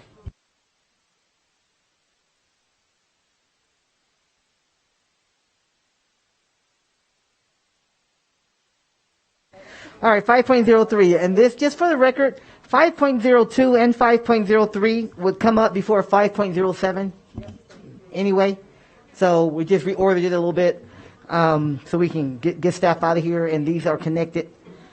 Okay, so it isn't adding additional time to those who are waiting, but we are mindful that they're waiting, and we do want to keep moving because I know they're waiting. 5.03. This is approval of a memorandum of agreement. It was told, we were told it would come back between the Washoe County School District and the Washoe Education Support Professionals, providing for the payment of new hire incentives. This is to bus drivers and pupil transportation assistants in the total possible amount of $2,000 per employee. And it also includes retention incentives to bus drivers and pupil transportation assistants in the total possible amount of $2,000 per employee. And referral incentives in the total possible amount of $1,000 per educational support professional employee who refers new bus drivers and or pupil transportation assistants for employment between June 1st, 2021 and June 30th, 2022. This is to address a critical personnel shortage. This is for possible action. I'm not sure if I go to Chief Operating Officer Mr. Etchart or Chief Human Resources Officer Ms. Ellison or Director of Transportation, a new Director of Transportation, Mr. Lee. Who's starting us off? Oh, Mr. Etchart, please. All right, so I'll begin, and I won't repeat all that, but Pete Etchart, Chief Operating Officer, and you've heard from us several times on this critical nature of our transportation staffing, and most recently at our district strategic plan workshop. So to begin tonight, this afternoon, we're going to let Scott provide a quick refresh of the issue that we are facing. Thank you. Scott Lee, Director of Transportation.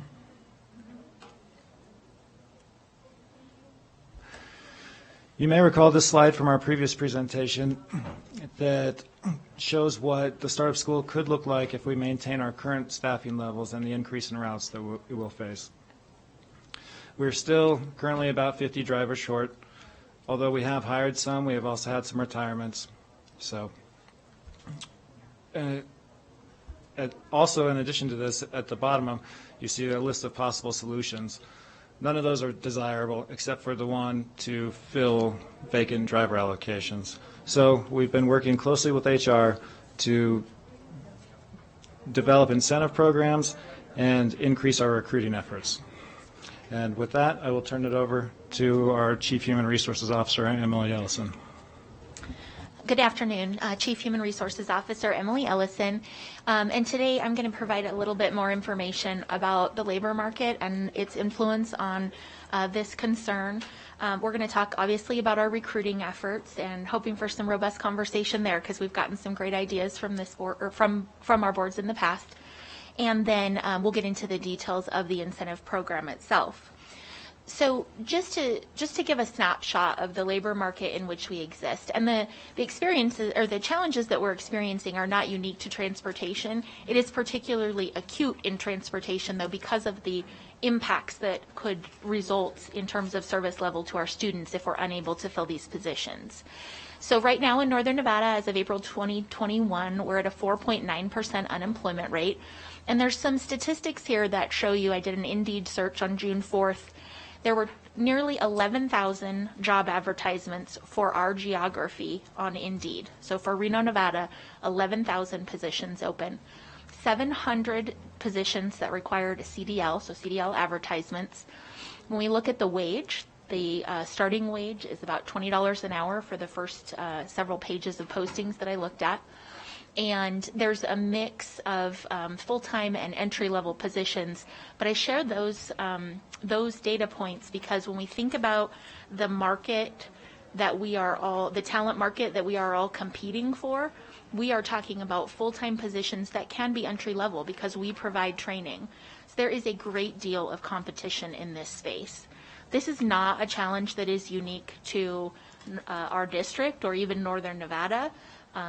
States across the country are experiencing similar issues with workforce availability. You know, anecdotally, I'm sure that you all have experienced some of the same things that I have, where employee shortages are impacting service and operations at all types of businesses. You see reduced operating hours or even businesses still adhering to reduced capacity because they simply do not have the staff to provide the services that they normally do. This slide provides an overview of the efforts that we're engaged in order to meet this need. It's obviously comprised of three components, so advertising, outreach, and then we have the other category that talks about some of the other creative solutions that we're looking at. And under advertising, you know, we're doing some traditional advertising in terms of radio, TV, and billboard.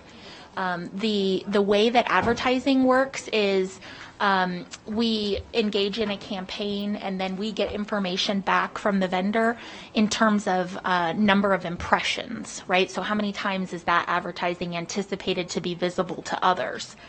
Through our TV, billboard, and radio campaigns, we anticipate getting nearly 225,000 impressions from radio or from TV, 500,000 impressions from radio, and 850,000 impressions from billboard for the campaigns that we've engaged in. We're also going to do something that we've never done before, but we're going to invest in sending a household mailer to every household in Northern Nevada. And really that's about making sure that people know about the opportunities that we have. It's not just teachers. We are always looking for transportation professionals. We have positions for classroom support that we'll be advertising on that mailer, nutrition services, and housekeeping as well. And again, as households receive that information, even if you're not looking for a job right now, think about who might be and who might be really great in serving kids in one of those capacities. Social media, of course, is a part of this strategy. Media coverage when it comes to the events that we're doing to try and attract candidates. And then I put the Nextdoor app up there just to illustrate that when it comes to recruiting, no idea is too big or too small. The Nextdoor app, if you're not familiar with it, is an app that you can access on your phone, and neighborhoods create these communities where you can share lost pets or, you know, I have a TV for sale or whatever. But you can, one of the ideas that came out of our recruiting roundtable was, you know, can we share information to those too? Again, it's about impressions and it's about exposure and making sure that the word is out. From an outreach perspective, I've been tremendously successful, not only in this position, but in my previous career in a concept called telerecruiting. And if you think about a call center making outbound calls, that's the concept here, but the goal is to recruit. And so this is calling past applicants, past employees. This is calling any phone number we can get our hands on through our resume databases that we subscribe to. This is about asking for referrals. So even if you applied with us 5 years ago and you're not working here now, if you're not available today, maybe you know someone who is. Or maybe our call will prompt you to think of us when you are looking for an opportunity. There's the traditional methods in terms of job fairs, leveraging our college partners to help get the word out. UNR and TMCC have been great partners in this endeavor. We're looking at community events. So these are both formal and informal events. A formal example might be a booth at a community event. An informal example is there was a vaccine clinic conducted this last weekend. I'm drawing a blank on where it was right now. But we had staff from both human resources and from transportation attending that event, handing out flyers to the 400 people that attended that vaccine event. Partnering with local and state agencies, of course, to get the word out, but civic organizations, Rotaries or Optimists, professional organizations, community groups. We're even reaching out to the professional retiree groups because transportation, as you'll see in the next column, has been designated a critical needs position. So if there are any PERS retirees who are currently collecting a pension but would like to explore the opportunity to become a bus driver, you can, under the critical needs designation, collect your pension and collect your pay from the district. So those are some of the outreach efforts that we're currently engaged in. And then under the other, this is, how can we just continue to expand the pool from which we can draw? So combo positions are a concept that bus drivers right now, they work a morning and an afternoon shift. They have a little gap in the middle of the day.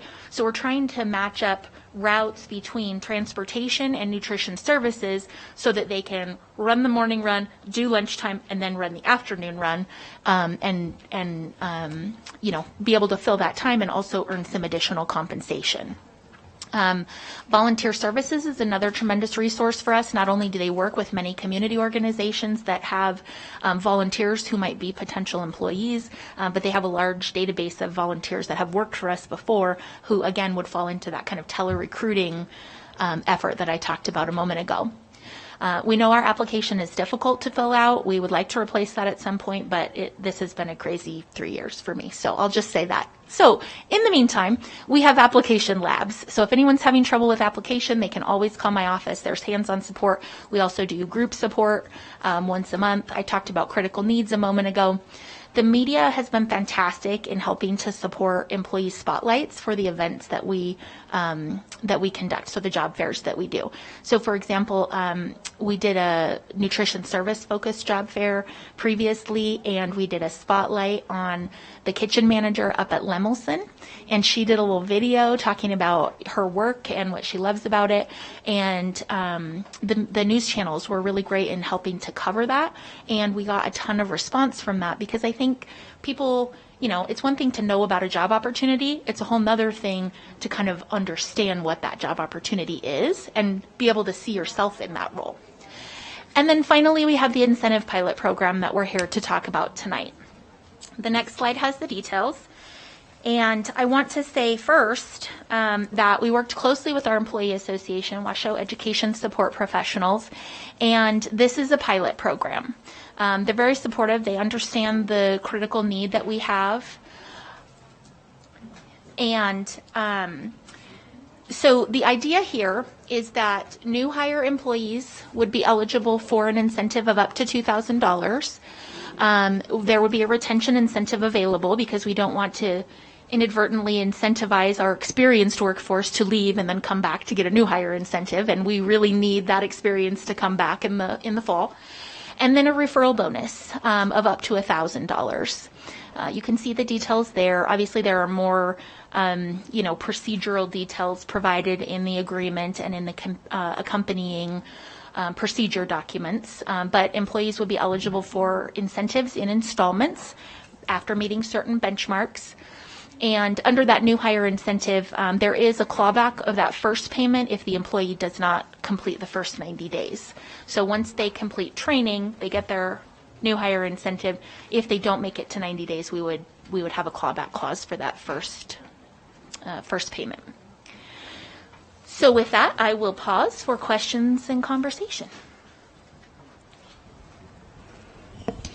This is something thank you. Let me say that first of all.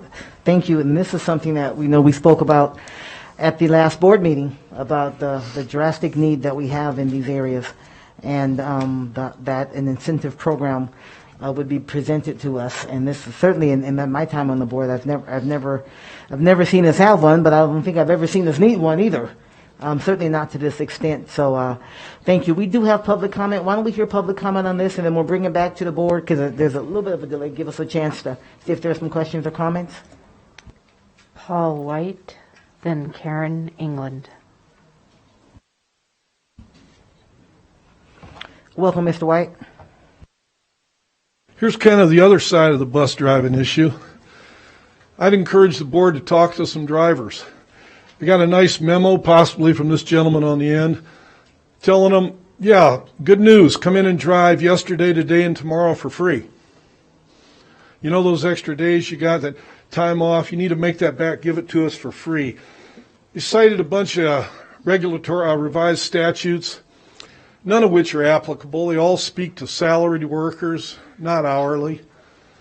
Why would you not want to drive a school bus with a bunch of screaming kids for the princely sum of $14.18 an hour? Who in the heck are you going to get to want to do that job for any amount, let alone that? You've been using administrators to drive buses.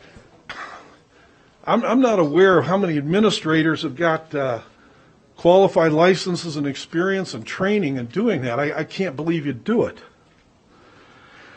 The memo also was kind of a guilt trip saying, well, you know, all our children, 62,000 children's happiness is relying on you drivers to come work these 3 days for free.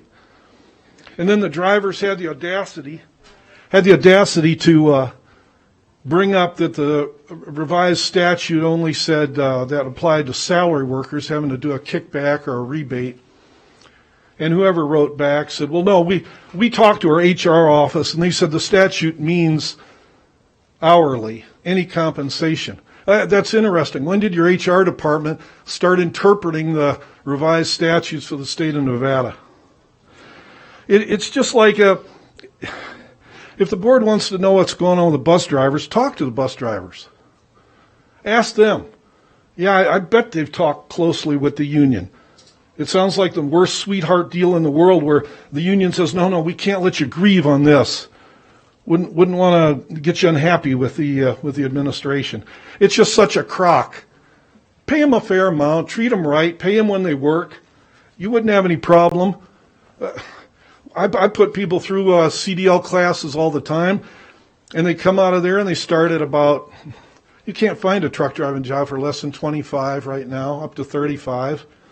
Oh yeah, come drive a school bus for 14. Why did we need this presentation? We're paying your salary. For God's sakes, pay them a decent wage, treat them right, you'd have no problem. Thank you, Mr. White. Karen England, then Pablo Nava Duran. Welcome, Ms. England. Hi, thank you. Again, like Mr. Ippolito, Karen England, I'm very disappointed that once again, people are sitting out on the lawn because you wouldn't accommodate a venue that would have the public who pay your salary to be here in the school district. So I'm disappointed that you allowed 2 items to be brought back. You know the issue people are here for, and you could have brought it up, and you could have brought it up in time so everybody doesn't have to go home.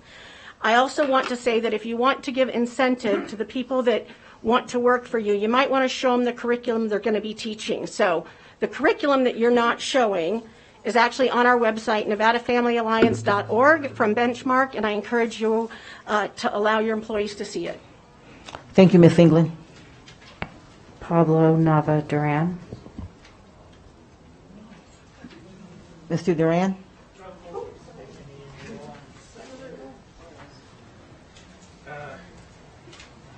Welcome, Mr. Duran. Yeah, so the New World area. Okay, moving on. So I heard you got a mini truck bus driver were shortage, and then many employees were shortage. So I'll let you know that I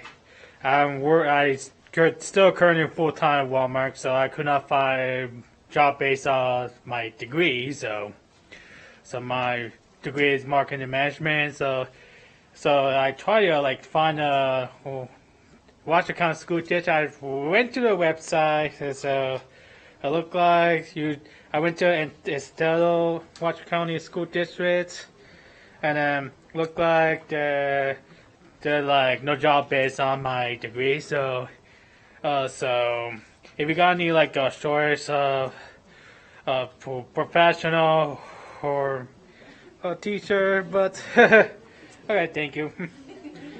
Okay, so teacher, I'll try to let you know. So I know that the new trustee Kirk Pinnett has resigned.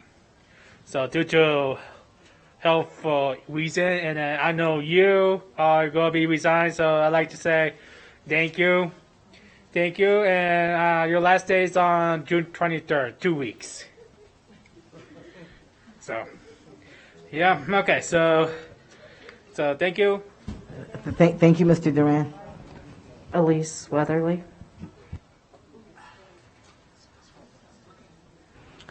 Welcome, Ms. Weatherly.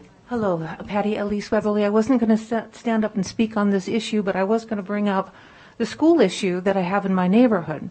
I've known Pete Etchart for years. We were on a nonprofit board together, and when the salary was issued to the person that was running it, it was too high. Me and the other accountant said, it's too high. But we were not listened to. Went ahead and did it. Oh, by the way, that system crashed and burned. It did not work. So what we're doing now is we're underpaying certain people so that other people can be overpaid, and we're not fighting it. I'm trying not to be angry about this, but there's got to be some equity and some fairness in salaries. When I worked for the Eldorado, by the way, I've done everything from like waitressing, which I was fired from, to IT, to directorship, to accounting, to music, to all these different things. I worked hard for my money. I did not just expect to get a really good salary because of my title. I worked for that money. And what I see in this county are people just getting paid because they are in the position they're in. They've got the name for themselves. They've built up their future, but the work isn't there. All right, so I will say that new school is a very interesting thing. Am I prejudiced? There's a whole bunch of people that have a little bit darker pigment than me that are walking down those sidewalks, right?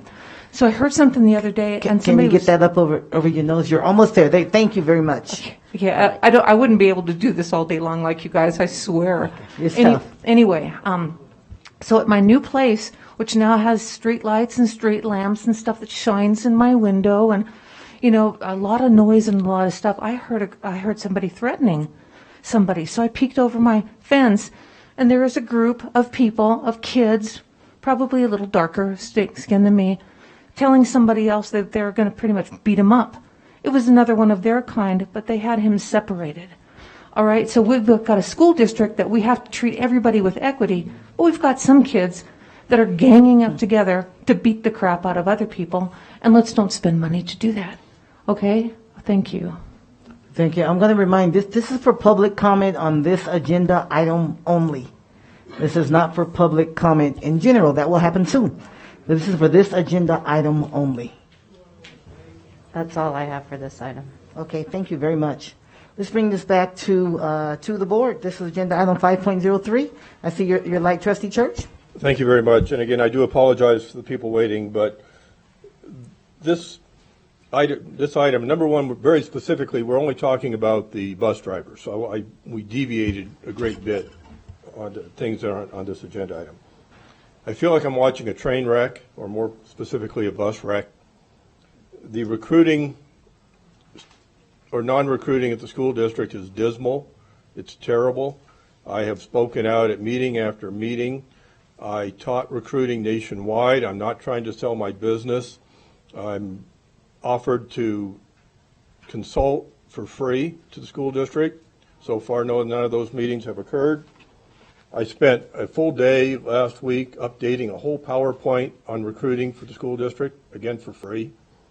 I know experts, PhDs from California that would come up and teach this practically for free on how we can recruit bus drivers. Again, I feel like I'm watching a train wreck. It's not salary, and I have so much respect for Mr. White and the others, but in this case, a bus driver, the highest paid bus driver, made $69,768. Just down the scale, I mean, bus driver, $59,000. So it's not money. It's making them happy, and it's how to recruit and how to retain. And the school district's doing a dismal job, and just saying more money is not the answer. I don't want to beat my shoe on the table, but I'm about ready to, because it's not money. It's recruiting and retention. And again, we've had some board meetings that were policy meetings or whatever where we didn't have the same audience. But if anybody wants to get a hold of me, I'll explain it to you. And I've got that PowerPoint ready to go. I can meet with somebody tomorrow. I'm available.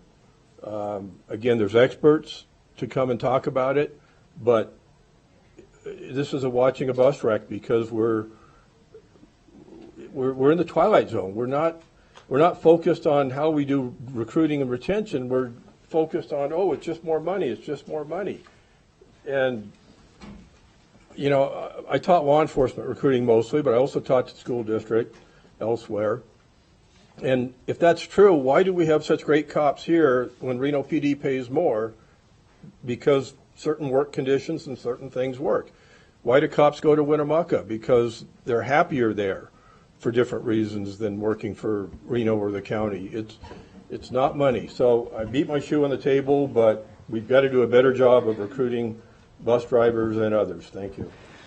Thank you, Trustee Church. Go ahead. May I respond? Ms. Thank Ellison? you. Trustee Church, I think you know that we've exchanged emails and are working to schedule some time together, and I appreciate that opportunity. I think, you know, we've had some really robust conversations here when we've talked about recruiting before, and, you know, we have the details outlined on this slide. I would be open to any suggestions that any board member has about ways that we can recruit in addition to the ideas that we've lined out. Thank you, Ms. Ellison. I certainly know that that's being scheduled. Certainly know that. So thank you. Thank you for that offer, Trustee Church. Superintendent McNeil? No, I appreciate that. And I also just want to clarify and put on the record, this is actually not about, this is about incentives for our transportation, our bus drivers as well. Okay, further discussion on this item? Okay, so the recommendation is that the board approves the memorandum of understanding so that the incentive program as outlined can go forth and be utilized for the ESPs, the Education Support Professionals. Looking for a motion from the board if that is the pleasure of the board. God bless you, whoever sneezed. A motion by Clerk Manetto. Is there a second? Second. Seconded by Vice President Caldwell. Any further discussion? Okay, seeing none. All those in favor, please indicate so by saying aye. Any opposition? Nay. Okay, the motion is carried. Let the record show it is 5-1. Thank you very much. Okay, we'll note that a couple of things as we move forward. There's a video. Now that it's 4 o'clock, we didn't want to show this before 4 o'clock, that the trustees really just wanted to do some appreciation. I'm going to ask Ms. Anderson to please come for the hard work that's been done in our schools, and just as in recognition of a support video. We'll show that quickly, and then we will take a quick 10-minute break. We've been here for a couple hours, and I need personal relief. And then we'll come on back and we'll jump into public comment, and then know this, for agenda item 5.07, that agenda item was not going to be held before 4 p.m. anyway. But what we will do is have public comment, and if there are those who are here to give public comment and you want to speak specifically about agenda item 5.07, you can certainly do so when we get to agenda item 3.0, so that if you do have to leave, then you certainly have that opportunity to do so. And then we will pick back up on our agenda as presented. So we'll do the video. Again, have a quick 10-minute break just for personal relief, because it's been a couple of hours, and then we'll jump into our public comment. Ms. Anderson? There we go. Michelle Anderson, Chief Communications and Community Engagement Officer. I am happy to be announcing this video. As one of the largest school districts in the country, Washoe County School District has remained open throughout this school year. And all of you as Board of Trustees really made this a priority and wanted to send your sincere gratitude to all of the employees for their diligence and dedication during this unprecedented school year. And without further ado, thank you very much. Let it roll. You kept us going. You made this school year possible. On behalf of the current and former trustees, we'd like to thank each and every employee who went above and beyond to serve the students and families of the Washoe County School District. From the start, you have worked together to make WCSD one of the largest school districts in the nation to provide in-person learning. From those working with students to those making things happen behind the scenes, everyone played an essential role in ensuring that we could provide the best education possible for our students. We can't list every accomplishment, but here are just a few ways that you made a difference in students' lives. You printed and developed thousands of learning packets so students could learn at home at the beginning of the pandemic. You adapted to new technology and new ways of teaching, sometimes bringing your classroom into your living room. You collaborated to create safe protocols, keeping students healthy on our campuses. You organized vaccine pods to ensure that our employees could be vaccinated. You provided and made meals for every student every day, regardless of their income. You supported our families while many struggled. You continued building and repairing schools to help invest in the future. And all of this you joined together to help students find joy, find hope, and find a path forward. There really is not a word big enough to say thank you. Thank you for your dedication and compassion. Thank you for serving with your heart.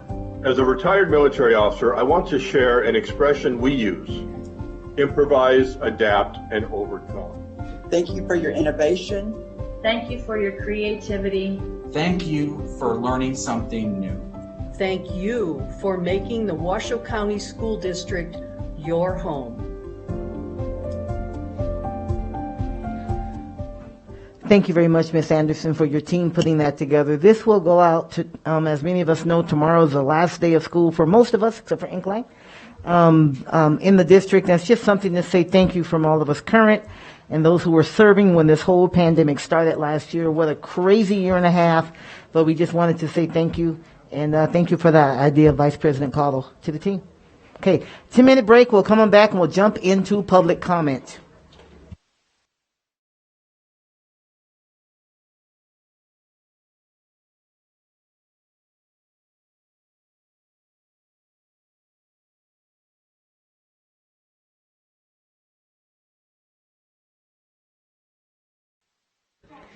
All right, everyone, I'm going to ask you if you would please take your seats.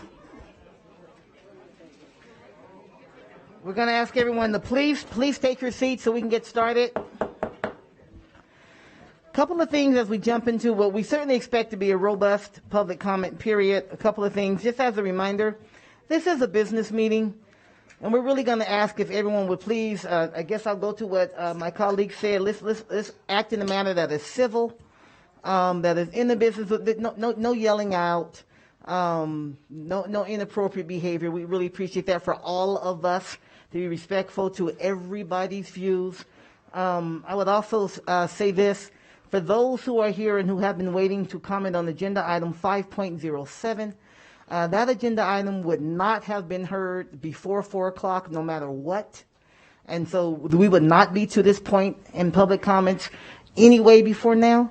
But because we did change the agenda, if you have a comment, if those who are listening, who are watching, who are outside, who are in the room, if you're here, if you want to comment on agenda item 5.07, you don't have to wait. We're going to allow that public comment to happen now during the public comment period, so it doesn't extend your time.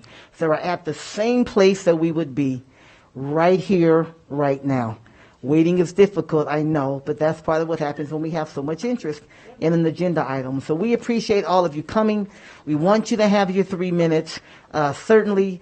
But again, we want to do this in a way that is professional, that is respectful, and that is civil. As a reminder, there are some slides that will be on the screen regarding public comment. We're going to ask you to adhere to same rules, nothing new or anything like that. But just a reminder as we move forward so that we can hear each other's comments, so we can hear the public comments that are coming forward. And again, I ask you to keep distractions to a minimum, which means we want to keep applause to little to no. And if things get to the way of disruption, then we'll have to do some interruption. And none of us are hoping that we have to do that. Okay, that being said, why don't we go forward to our public comment period? We'll go to our secretary, Ms. Batchelder. We'll do this for about a couple hours. We went 4 hours straight last time. I got some side eyes and questions about that. So if we get a couple hours in, we may take another quick break and then come back in. We have a stack, so we're going to be a while. So just so know that it's not because of anything other than we need a little relief. A couple hours in, we'll take another break and go from there. Okay?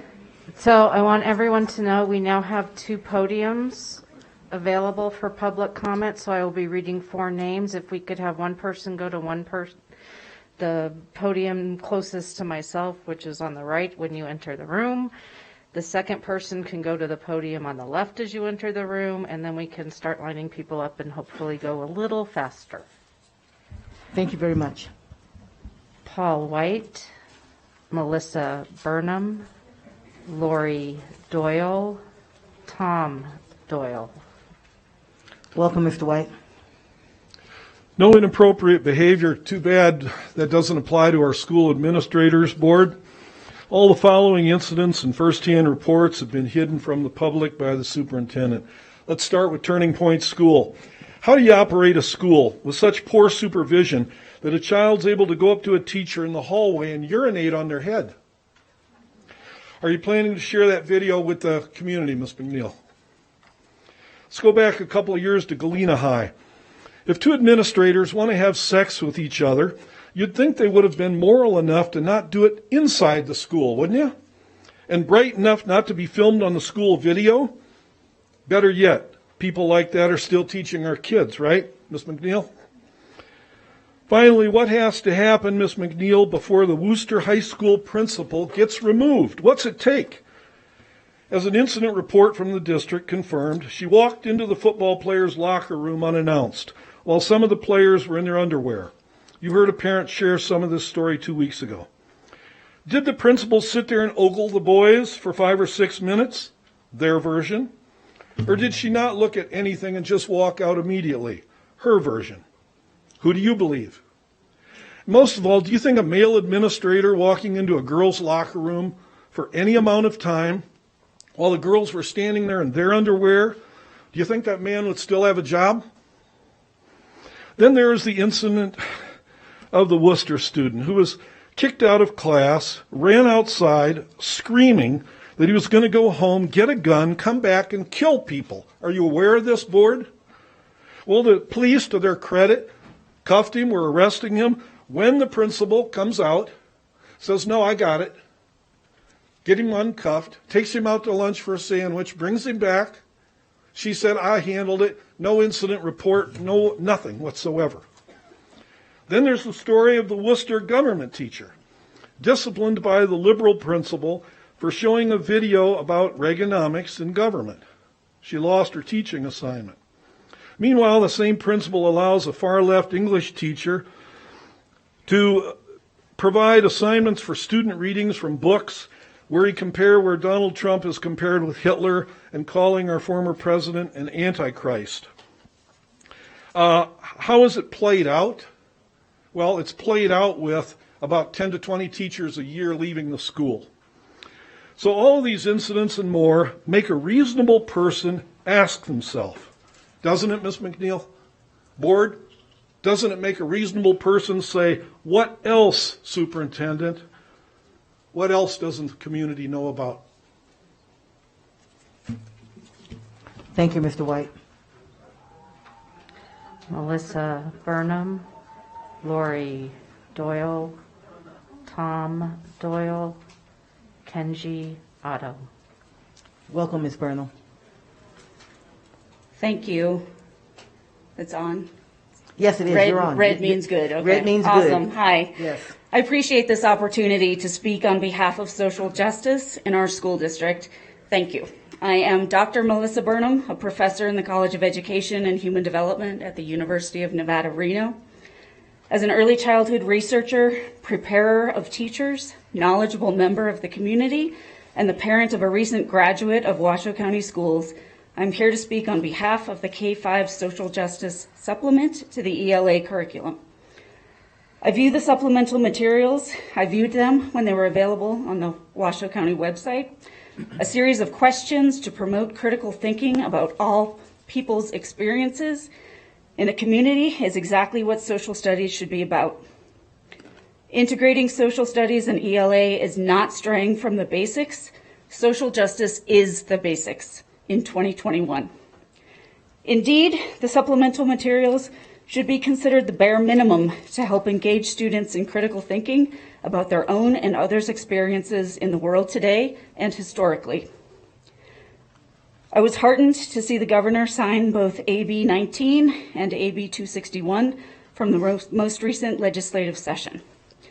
AB 19 adds multicultural education and civics to the definition of social studies curriculum. AB 261 mandates that all textbooks and curricula adopted by school boards accurately portray the history and contributions of historically marginalized and ignored communities.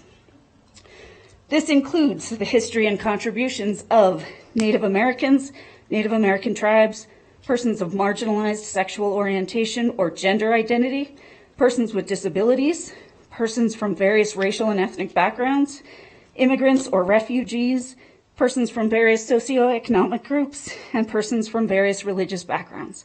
So a simple supplement to the ELA curriculum promoting critical thinking about people's differential experiences in our great country is clearly only the beginning of much deeper change to come. I'm here to support you in making the decision to adopt this supplement for our community and our students. There is nothing more developmentally appropriate and research-based than talking about differences that children see around them every day, to talk about the differential experiences of people in our country, and to talk about accurate, not whitewashed history. I'm also here to remind you that there are many more supporters of social justice than you have seen at recent board meetings. Thank you for the hard work that you have done this year through extremely trying times. It is greatly appreciated. Thank you, Dr. Burnham. Lori Doyle, Tom Doyle, Kenji Otto, Blair Speth. Yeah, welcome, Ms. Doyle. You want to get your microphone on? There you are. Thank you. Is it on? Yes, she took care of it for you. It's magic. Thank you. Thank you Thank for you so much. allowing me to speak. Yes, my name is Lori Doyle, and I'm here. I'm glad I'm following. I'm here to voice my strenuous objection to the Washoe County School Board's consideration of approving mandatory critical race theory in its curriculum in Washoe County schools at all grade levels, beginning with kindergarten. So I want to start by just showing you two pictures of my brand new grandson. I want you to take a look at these, okay? Here you go. Isn't he cute?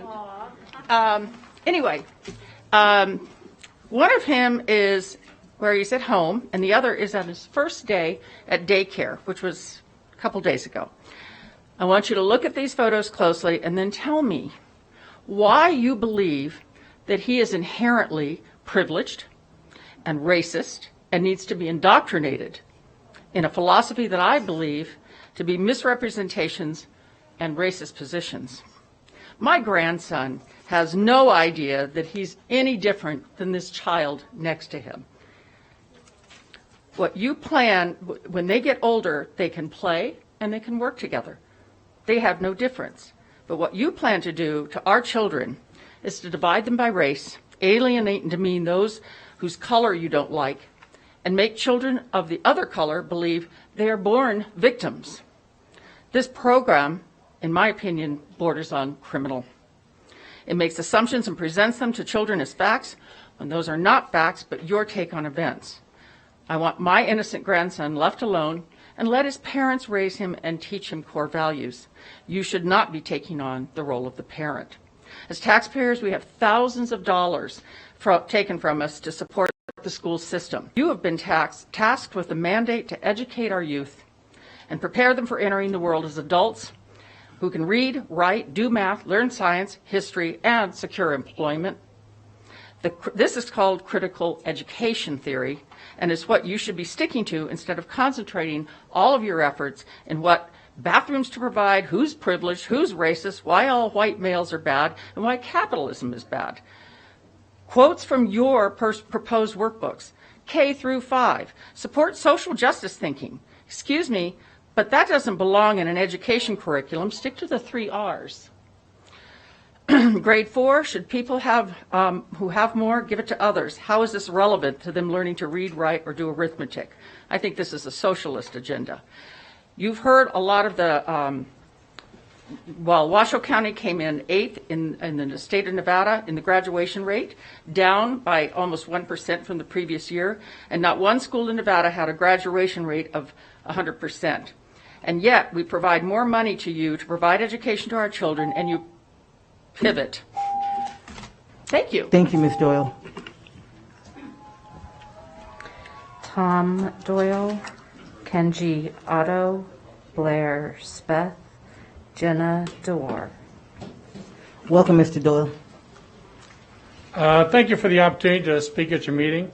My name is Tom Doyle. I am the former chairman of the audit committee for the school district. My last meeting was in May. The good news for me personally is that since I'm no longer on the audit committee, I'm much more free to express my opinion to the board, and I can also now do interviews, which previously were prohibited.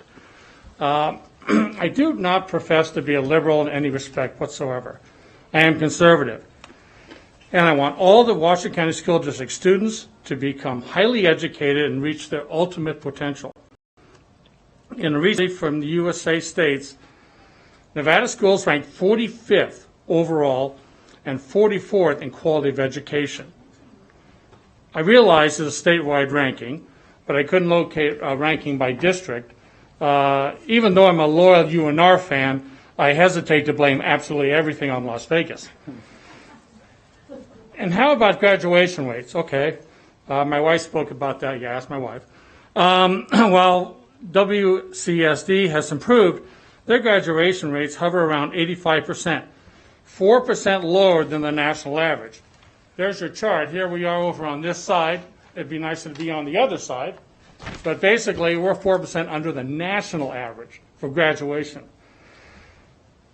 In several of our public audit committee meetings, we had discussions that involve audits and responses from the WCSD information technology team.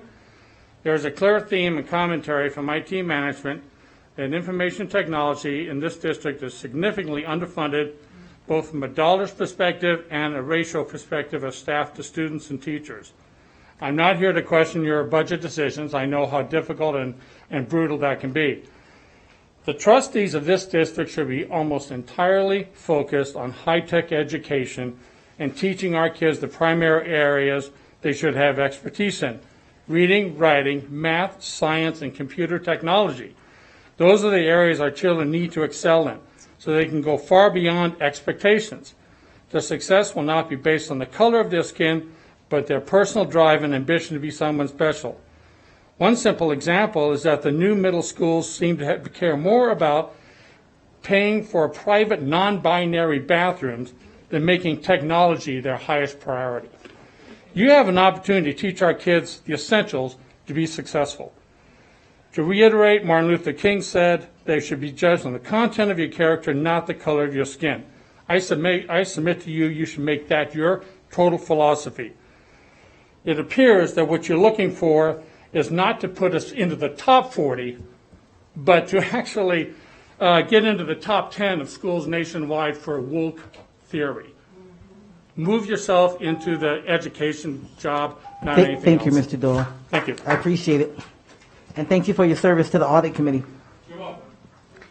Kenji Otto, Blair Speth, Jenna DeWar, Jenny Luthi. Welcome, Mr. Otto. You have 3 minutes, sir. Thank you. This is my grandson, step-grandson. He's not white, but his dad is white and his mom is black. And he's very confused with all that's going on right now. Okay? He doesn't know whether he's white or black. He doesn't know who he is right now. Poor kid's going through heck, and he's in trouble. This is my Aunt Connie up here and my family on my dad's side, who are all white. Aunt Connie lived with my Aunt Ann back in before they even heard of any of this stuff. Okay? My Aunt Connie one day in the late 70s told all the family she was no longer to be called Aunt because it wasn't correct. She didn't want to be known as an Aunt Jemima. I went and talked to her, and we had a conversation.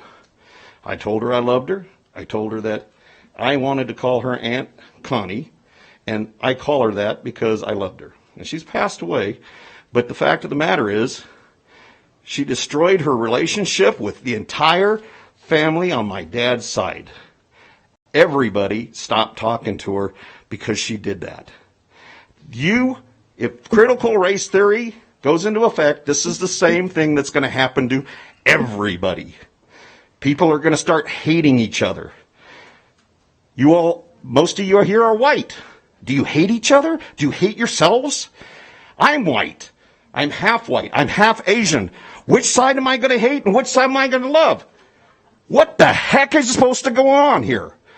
I've been around on this earth for 63 years now, and I've been dealing with people calling me Jap, slant eyes, and a number of other things, not only from whites, but from blacks, from Mexicans, from everybody.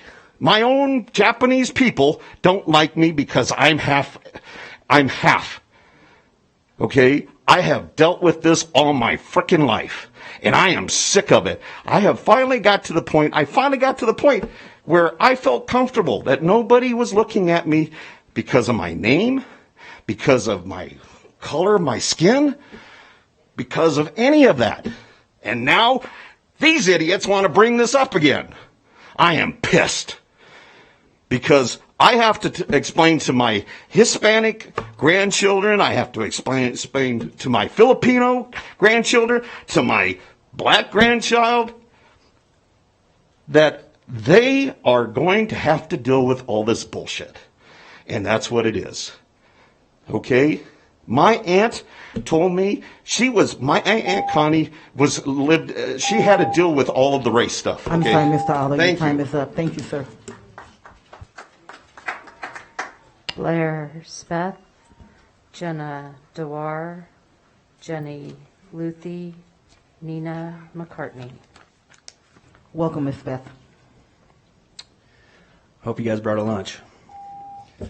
Our family strongly opposes the proposed benchmark supplemental materials, which resulted in Agenda Item 507. Further, we are extremely opposed to this board creating any entity for which Kristen McNeil would be responsible for overseeing or appointing members to. Kristen McNeil has not earned the trust of this community and has not been elected by this community. I urge this board to put on an upcoming agenda to dismiss Kristen for her polarizing presence in our community. Kristen will not even meet with one of the elected board members, for Pete's sake, so it is quite obvious that she is not interested in opposing points of view. I hope you are listening to us. We are the parents, community members, taxpayers, and voters, and we oppose this curriculum and this brand of hardball you all are playing. You were voted in as administrators, not activists or politicians. Please start acting like it. We are not just bored. We have jobs, families, and obligations we are putting aside to be here because this is important to us. Let me put this in perspective for you. There's a community of people who are as passionate about this issue as some are about the right to pro-choice. That's right. What you are pushing is no different than if the right wanted NRA, range safety officers, and kindergarten classes to teach firearms handling and safety. Do you see how that might be a problem for y'all? I've never seen such divisiveness in this community, and if you can't see that this issue is political, then you don't belong in the chairs in which you sit. I hope you are listening to us. This school district has an obligation to provide public education, not government education. We need a reason to trust you. Give us a reason to trust you. Our kids are the most precious thing in the world. If we can't trust you, we aren't going to send our kids to you. I agree with Karen England of Nevada Family Alliance that cameras need to be brought into our classrooms. We need to be able to trust you. The problem with public education is government. The only ones who cannot see this are government employees themselves.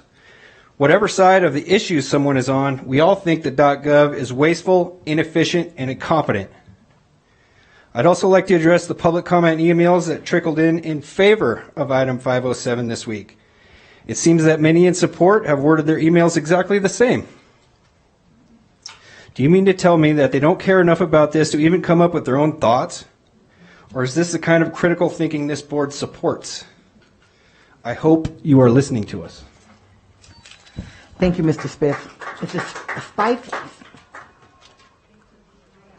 Jenna Dewar, Jenny Luthi, Nina McCartney, Jennifer Mortensen. Ms. DeWar, welcome. Thank you. My name is Jenna DeWar. I engage with you today as a concerned community member, as a parent of a future Washoe County School District child, and as an educator myself, as I'm a professor at the University of Nevada, Reno in Human Development and Family Science.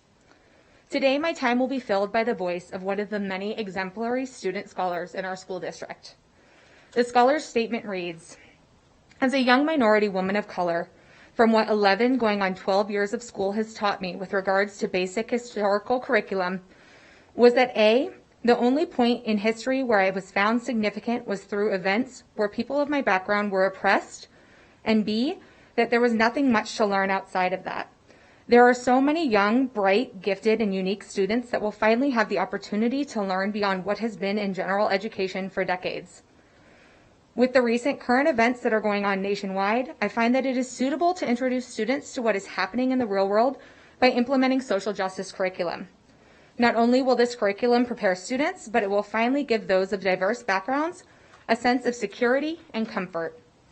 This will also help students explore who they are as a person in the world they live in, while also creating an open and more inclusive environment.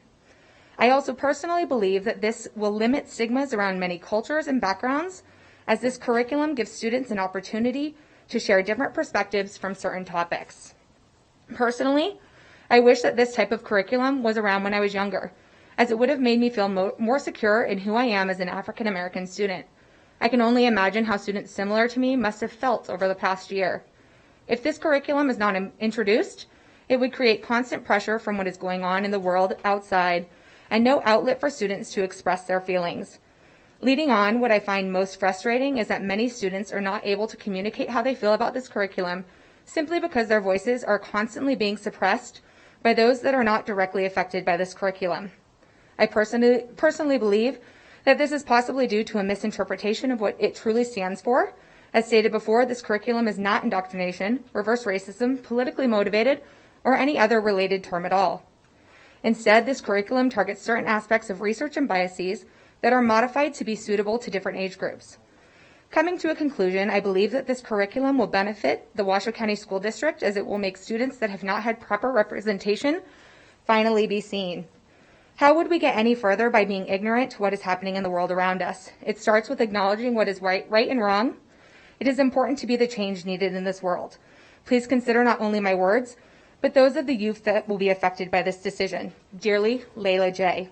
I ask that the board moves forward with this issue and that you take time to amplify the student voice and opinion, many of whom, like Layla, are fully in support of the social justice curriculum, as am I. Thank you. Thank you, Ms. DeWar. Jenny Luthi, Nina McCartney, Jennifer Mortensen, Thomas Matheson. Ms. Luthi? Yes, thank Welcome, you. ma'am. You have 3 minutes. Thank you. Thank you for giving me the opportunity to talk and express my opinion today. And thank you to those outside who are listening and supporting those in here speaking. So today I would like to strongly object to the adoption of the social justice curriculum in our school district. There's misconceptions out there based around the terminology of many of these things, whether it be social justice, whether it be critical race theory.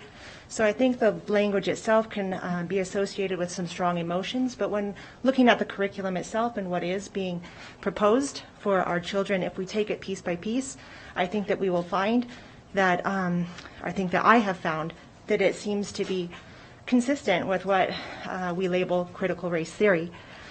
At first glance, the discussion topics and outline appear to be inclusive, and they promote acceptance and unity among students, and that's great. As the curriculum progresses to third grade and beyond, the intent appears to be to question the tenets upon which our country was founded and suggest that white supremacy or oppression are pervasive in our Constitution, our justice system, and also our other institutions. This is in fact the premise of CRT. The ideology in this curriculum promotes each child stereotyping another based upon their skin color or their level of privilege. The children can assign each other guilt or an oppression status that can translate into a superior or inferior type of labeling of each other. which only perpetuates, in my opinion, prejudice and racism in our communities and in our families. This is completely antithetical to our historical pursuit of equality, justice, and personal accountability, merit, and excellence. Critical race theory teaches that individualism, rationality, and hard work could be construed as racism. This is an insult to hardworking American families of all racial backgrounds. Social justice curriculum is discriminatory despite the deceptive title or associated language. I think there's a lot of focus on the bias in this education, which is super important for our children to learn how to determine what biases exist and how to detect them, whether they're looking at research, social media, textbooks, etc. When they're able to discern bias, they can then have good discussions with their peers and others about views that might be different from one's own and how to respect without prejudice. But this is not the skill that's being taught. Instead, the curriculum feeds our children one narrative and teaches them what to think rather than how to think. From what I've read, it seems that this curriculum is supported. If it's supported, the district will receive grant money from the Wallace Corporation or Foundation, which I think in itself needs to be looked at by the public as well. I'm running out of time, but I believe that we can have diversity without division. Thank you, Ms. Luthi. Please, thank you very much. Jenny Luthi. No, that was Ms. Luthi right there. Oh. I think we're on McCarthy. Sorry about that. Jennifer Mortensen, Thomas Matheson, Melissa Clement, Valerie Fianaka. Is it Miss Mortensen? Okay, welcome, Ms. Mortensen. You have 3 minutes. So my name is Dr. Jennifer Mortensen. I'm a professor in the College of Education and Human Development at the University of Nevada, Reno. In response to the backlash against the proposed benchmark curriculum, I'm here today to stand up for what I teach and what I've been studying for my entire career so far is the science of child development and early childhood education.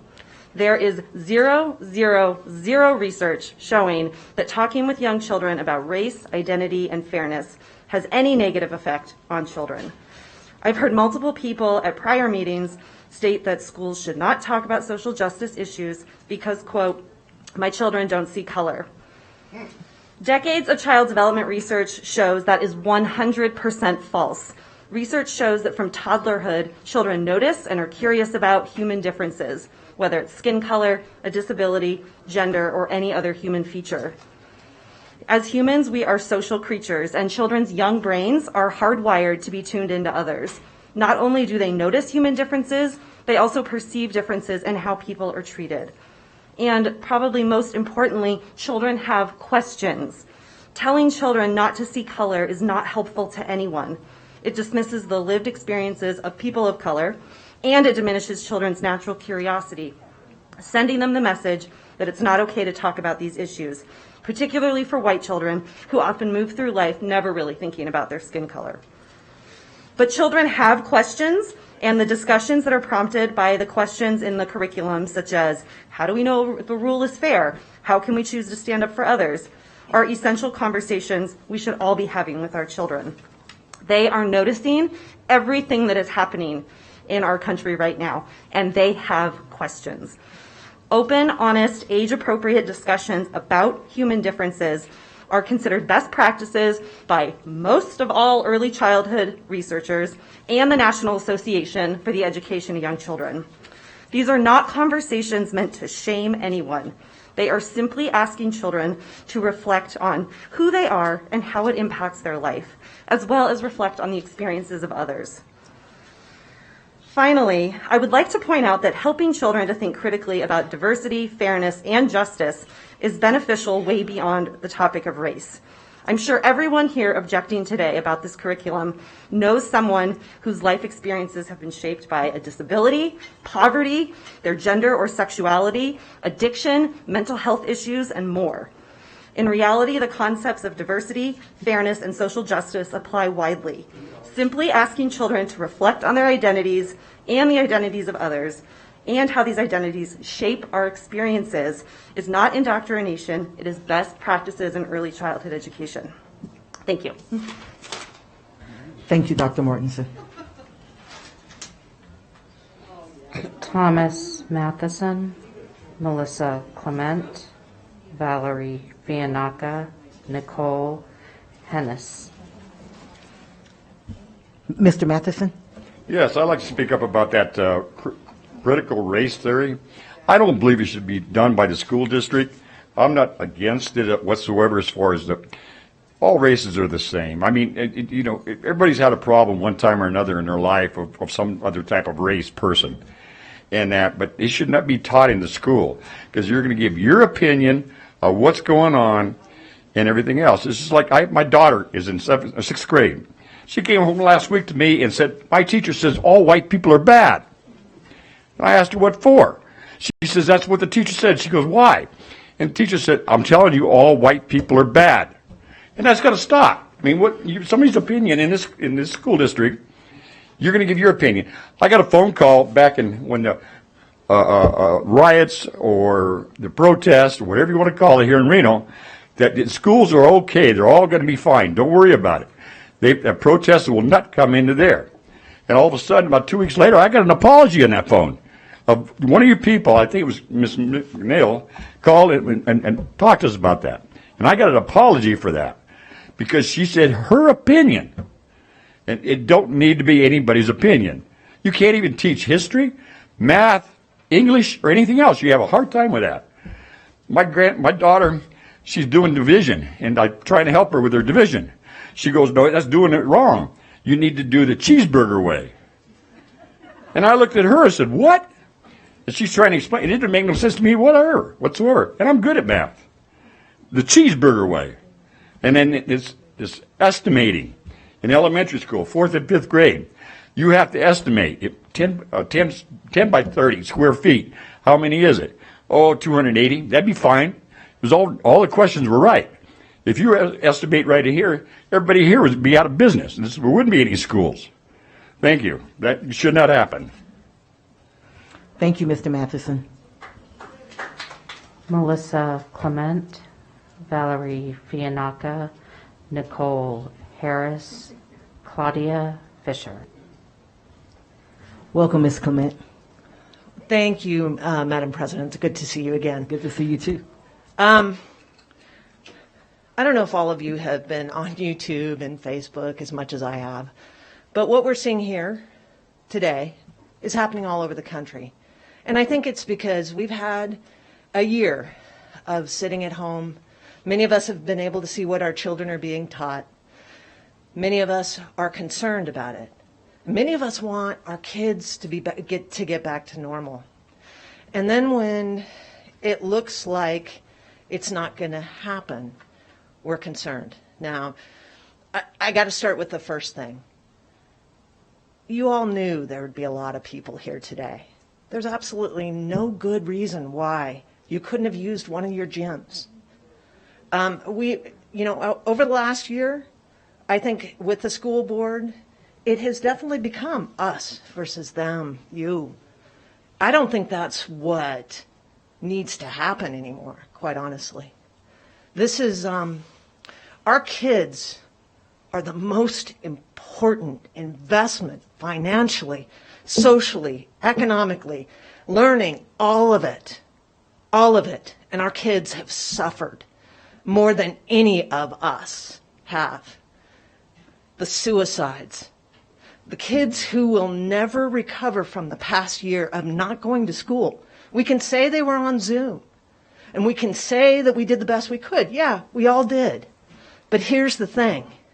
For a year, kids have not had masks on, or they've been sitting in front of a computer screen. Now, I'm not an early education person, but I've also had 3 kids, 2 of which graduated from Galena High School. The third one will graduate from Bishop Manogue. You can go ahead and draw your conclusions there. Quite honestly, it's kind of sad that, you want to talk about privilege. Thank goodness we have the means to send our kids, our youngest, to a school that listens to us parents, that they were in school the whole time, didn't miss a beat. That's not fair. Public schools should be at least as good as private schools. And here's the thing. Instead of looking at these people as enemies, start looking at these people as allies.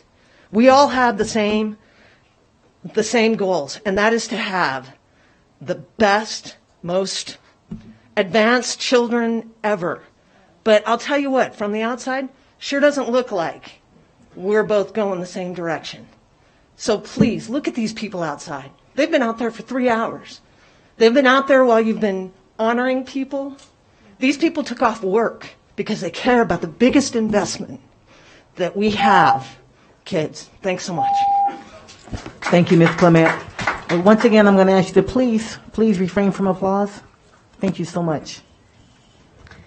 Valerie Fiannaca, Nicole Harris, Claudia Fisher, Nathan Noble. Welcome, Ms. Fiannaca. Thank you. Thanks for having us here for public comment. I do appreciate it. I'm not sure that they're meaningful at this point, unfortunately, but I am praying that at least some of you come at this topic with open hearts. Let me be clear. I have not stepped foot in a church, except for a funeral or wedding, in 50 years. And yet I have been accused of being a racist. I've been accused of being a religious zealot, a tire-burning, glass-crushing mob, a keyboard warrior, a homophobe, and a bigot, all within the last couple meetings. I grew up homeless much of my life. I raised 4 kids in this school district. Teachers have said openly grandparents have no voice in this fight. I care for my grandchildren at least 10 hours a day, and I pay taxes. That makes me still have skin in this game, as far as I'm concerned. A lot of skin in the game. I educate them every day. I want to tell you a story about my 3-year-old grandson on a lighter note. He loves Home Depot. He wants to go every day, like every man, I think, on the face of this planet, or most of you, I guess. Maybe I'm assuming something I shouldn't. He loves it mostly because his quote-unquote best friend works there. He also loves Spider-Man. He got a new pair of Spider-Man jammies, and he wanted to wear them the other day to Home Depot to show to his best friend, but it was 94 degrees outside. I said no, because it was too hot and they have a hood on them. But I told him, I compromised with him and said, but you can take them in a bag to show to your best friend. So I could get him in the car without a fight. He took them in a bag. We went to Home Depot and his best friend wasn't there at the front door to greet him. And so at checkout, my precocious little 3-year-old asked the checkout lady, where is he named him by name. And the lady said, oh, he's here somewhere. Let me page him for you. And so she did on the loudspeaker. And here he comes to the front door to see my grandson. And he says, look what I have. He took out his jammies, his Spider-Man jammies out of the bag. And they hugged each other. The moral of this story, my 3-year-old grandson every day wants to see a 6'6" black man who he thinks is his best friend. And this black man treats him as though he really is. They don't see each other's skin color. They're happy to see each other at least 3 days a week because I indulge my grandson at Home Depot. And he loves this man. Thank you, Ms. Bianca.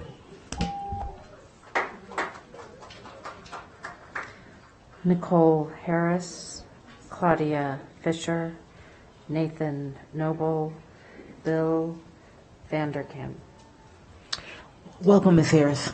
Good evening. Thank you for being here so late. I got here about 1:30. This is my probably 3rd or 4th meeting. I've given up my space to others who want to speak because you don't need to hear from me. However, I do want to share a story with you.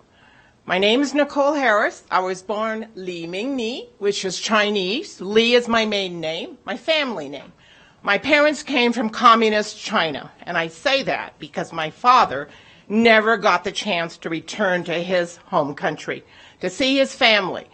Everyone was imprisoned under the communist rule, and they were all executed for their beliefs, for their understanding that education is number one, and that is how a country is founded on. Okay? So, I come to this country, well, actually, my parents did. I came to this country being born in New York City. On my birth certificate, it says, for father, color, or race, yellow. On my mother's side, it says also yellow. And I shared this story with many, and they go, "You got to be kidding, Nicole." I go, "No, let me show it to you." So now I have a photo on my camera. Also, my parents' marriage certificate says race, Chinese. Somebody crossed it out and put yellow.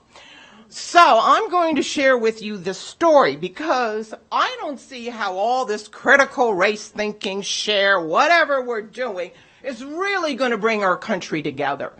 The communist countries have been doing this longer than we have, and they have not succeeded. Capitalism has reared its, quote, ugly head, and yet we all buy things on Amazon. We all buy things on eBay because that is our choice.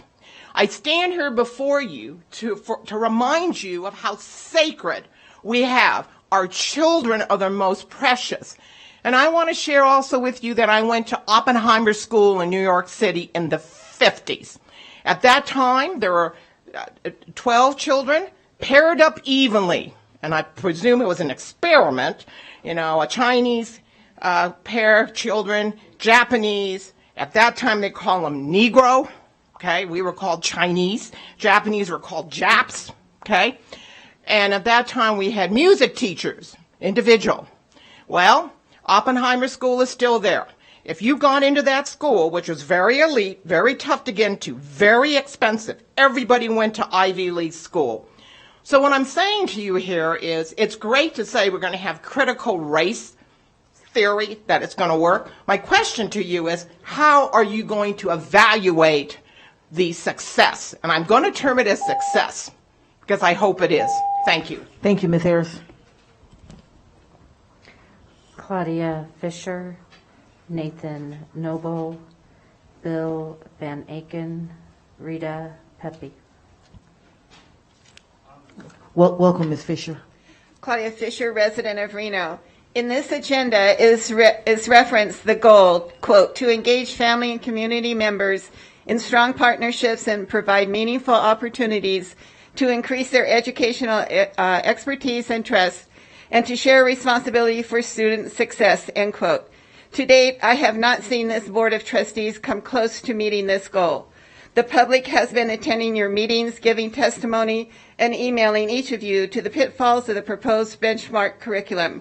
We have continually been met with complete disregard from this board and superintendent of schools. We are here showing our meaningful partnership, educational expertise, and our trust to you. Further, I do not see why this Board of Trustees is being asked to direct the superintendent of schools to form a task force to review public input on the K-5 ELA supplemental income curriculum. You have heard months of testimony from parents and teachers that we do not want this benchmark curriculum taught in our schools. You have provided and received an online survey from parents and families of your students with regard to this curriculum. The overwhelming negative 83.7% response should be more than enough data for this board to realize this curriculum is not acceptable to our students. The board needs to take action. That is why we voted you into office.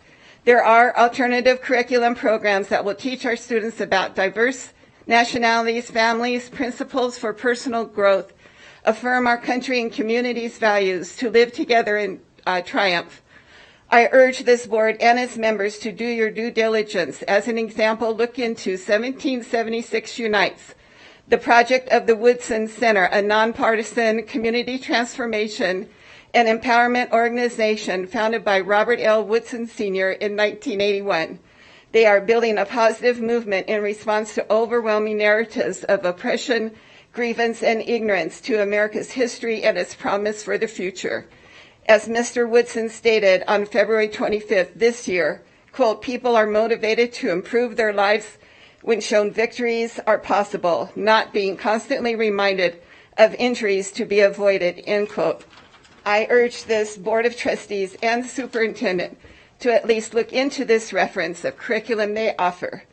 To give equity to all, should the board comply with Agenda 5.7, I am requesting this Board of Trustees, not just the Superintendent, to ensure task force establishment be comprised of community parents, community taxpayers, and teachers that are not tied to our school district, and these individuals do not have direct connection to each other.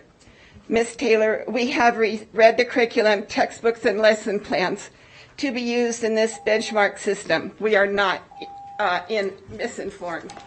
Thank you, Ms. Fisher. Nathan Noble, Bill Van Aken, Rita Pepe, Val White. Hello, members of the Welcome, board. Mr. Noble. Thank you, President Taylor. Hello, trustees, Student Representative Gomez, Dr. McNeil. I am Nathan Noble. For those of you who don't know me, I'm a student at UNR and a proud product of the Washoe County School District. Having recently graduated, I've gained a bit of a new perspective on my education. I can now see how each one of my core curriculum studies has directly contributed to my success academically. And you know, here's the thing, is I've come to realize the point of an education is to equip students with the skills they need to enter the world as adults, to live and thrive, especially in these uncertain times. And in retrospect, through that perspective, much of the instruction that helped me the most was not traditional. Classes like financial literacy that I looked back to even as I was doing my taxes for the first time, like civics, without which I might not be here before you today, and yes, even the dreaded social justice courses, like the multicultural education I received as part of the International Baccalaureate program at Worcester. You know, all of these different things were such an asset to me in my life.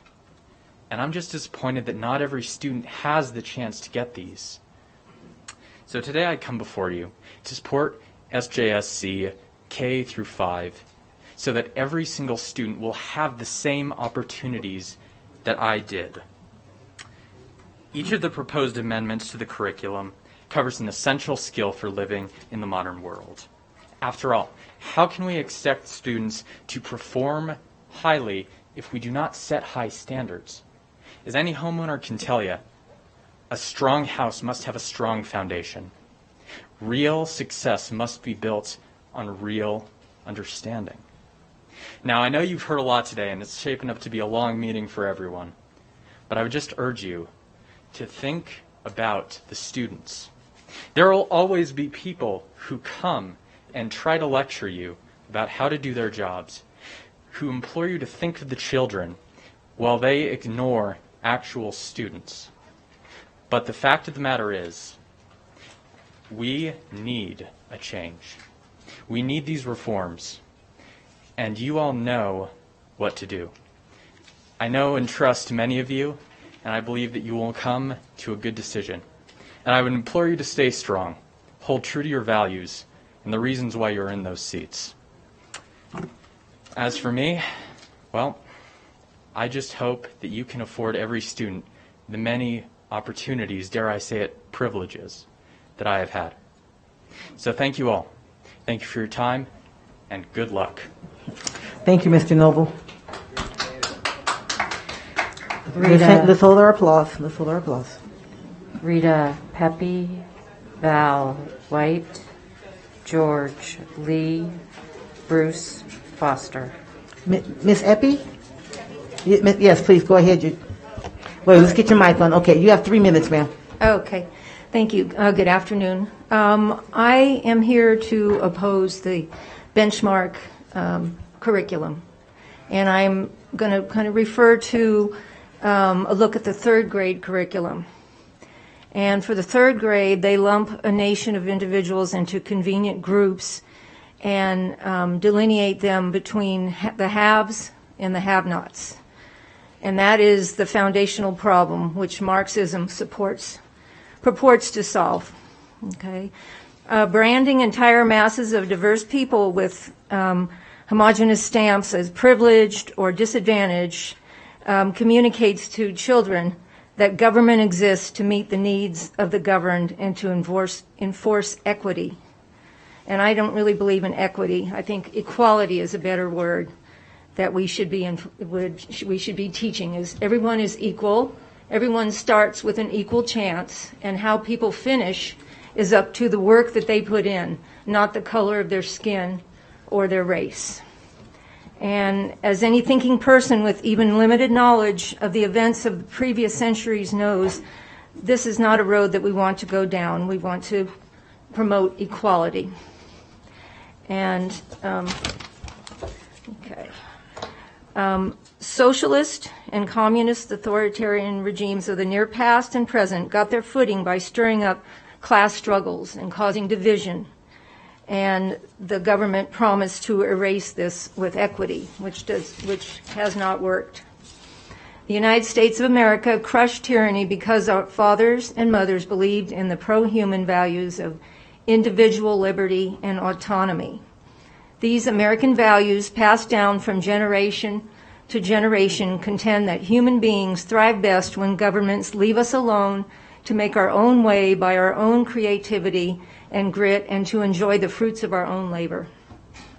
This American value is correct. Freedom from government dependency is key to human flourishing. Ms. Eppie, if you can get that mask up over your nose, thank you so much. I know it's difficult. Thank you, ma'am. I appreciate it. Telling children that whole groups of diverse individuals are either privileged or marginalized, and we need government to meet needs we are responsible to provide for ourselves, and to even things out is a tactic to foster hopeless dependency. And that is not what is to be taught in education. They need to learn how to read, how to write, learn history, and so that they can be prepared to gain employment when they graduate. Thank you. Thank you, Ms. Eppie. Val White, George Lee, Bruce Foster, Darla Lee. Ms. White, welcome, and let's get your microphone on. You have 3 minutes, ma'am. Definition of anti-American: a person who works toward the destruction of America. You all took an oath to defend the Constitution, yet you're on the verge of behaving like traitors by approving curriculum that specifically teaches Marxist communist doctrine to K-5 students. Critical race theory and social justice are nothing but communist theories that largely use race to divide and destroy. Definition of a hypocrite: a person who pretends to have virtues or morals that he or she doesn't actually possess. Are there any hypocrites on this board? What about a self-identified Christian or assistant pastor who attempts to prohibit pro-life messages in the classroom while pushing BLM and homosexual messaging in classrooms? There have been over 19 million black babies murdered since 1973. Obviously, black lives don't mean much to you, Trustee Taylor. What about board trustees who approved a perverted sex ed curriculum? They're given information for how to safely lick an anus. Is that perverted enough, or is that normal behavior for you? Definition of a liar: one who intentionally misstates or hides the truth. Trustees lie, claiming that WCSD's social justice curriculum isn't CRT. You've even gotten a publisher to lie about it. If material teaches division based on race, it's CRT. Doesn't matter what you call it. If terms such as oppressed or victim or systemic racism or white privilege or any of those are used to divide Americans, it's CRT. What about social justice experts? If they told you that up is down and down is up, would you believe them? Apparently you would, because you're believing their lies about systemic racism and white privilege, about blacks, homosexuals, and females being prevented from achieving what whites and white males achieve. If the experts were truthful, you wouldn't see a board with 29% of it held by blacks in a community with only 2% black. You wouldn't see 14% or more held by homosexuals. You wouldn't see 57% of the board held by females. WCSD teachers, are you really going to teach students that their skin color defines who they are, what they can achieve, and how they should be treated?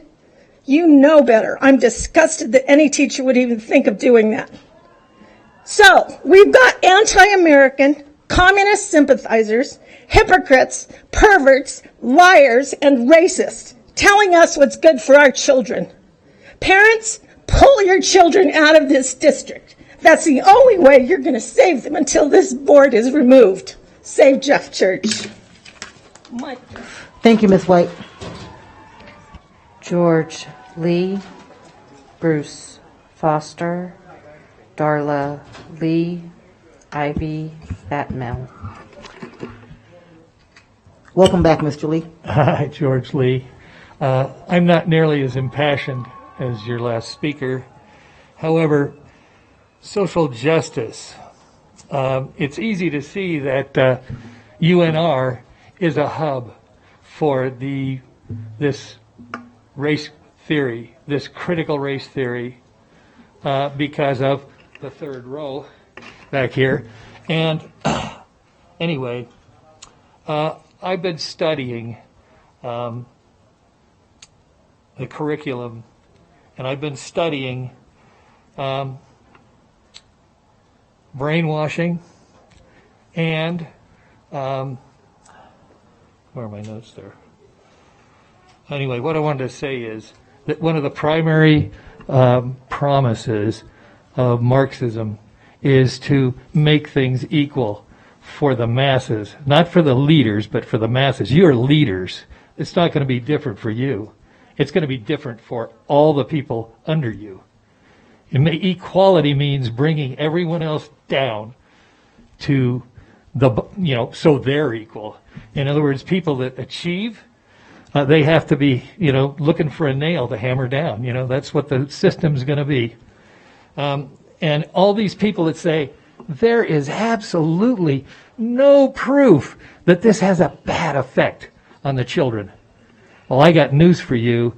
If you teach children by painting differences in races or even jobs, in looking down on the person who's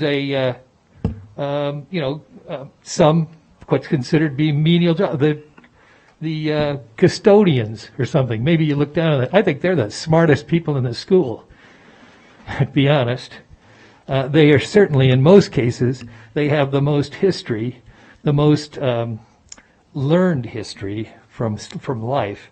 However, anytime you paint differences of any group, and I mean you tell history, but you limit it to just Howard Zinn's view of history, throw that book out, because that guy, he completely ignores everything prior to Lincoln. I mean, the whole founding, the Constitution, everything you can't bend over to even notice it. Anyway, anytime you paint differences, and then this is part of the curriculum to villainize those groups. Anytime you do that, you paint a picture in the child's mind that villainizes that group. So anybody who says they're very emotional, they're very accepting. Thank you, Mr. Lee. I'm sorry to say your time is up. Your time is up. Thank you, Mr. Lee. Don't villainize I appreciate anybody. it. Thank you so much. Bruce Foster, Darla Lee, Ivy Batmel, Brittany Bland. Welcome, Mr. Foster. Ladies and gentlemen, I have emailed all of you until I'm blue in the face regarding the CRT issue, so I think enough people inside and out have talked about that. Today I provide most of my information, or I get my information from people that are in the know. The individual that I'm going to take from is Alex Newman, and he is an award-winning international journalist, educator, author, and consultant who co-wrote the book Crimes of Educators: How Utopians Are Using Government Schools to Destroy America's Children. He's the Executive Director of Public School Exit and serves as CEO of Liberty Sentinel Media and writes for diverse publications in the United States and abroad. And today I want to focus on the sordid history and deadly consequences of sex ed in school, or your SHARE program. And we know how it is a dismal failure, and as well that it is supported by Planned Parenthood and other organizations. And we know that the whole goal was all back in this early 60s when God was pretty much taken out of the school systems with prayer, the Ten Commandments, and moving forward. And the result of that, the fruit of this radical sex education is now clear. The institutions of marriage and family are in a free fall. We all see that, don't we? Half of marriages now end in divorce. And even the couples that stay together often struggle really big time. Birth rates, meanwhile, have plummeted below replacement levels across the West. I'm sure that you've seen documentation on that as well. Civilization is literally dying amid a cocktail of loveless sex, drug abuse, suicide, despair, venereal disease, pornography, which is huge, and sexual chaos, thanks to the SHARE program. The effects of the individual are horrific too. Little brains are not designed to process sexual stimuli of any kind. Adding that sex education is confusing and creates anxiety for any normal child. Indeed, these stimuli rewire their brains as well as accommodate the new information. It also causes children to mimic the behaviors they are exposed to, leading to addiction to sexual stimuli. And that I want to bring out the fact that we're competing against Disney Plus. Now Tony the Tiger is now woke, as many other cartoon characters that we see. And this is something that we have to keep our children away from. Thank you, Mr. Foster. Darla, Lee, Ivy, Batmel, Brittany, Bland, Cindy Martinez.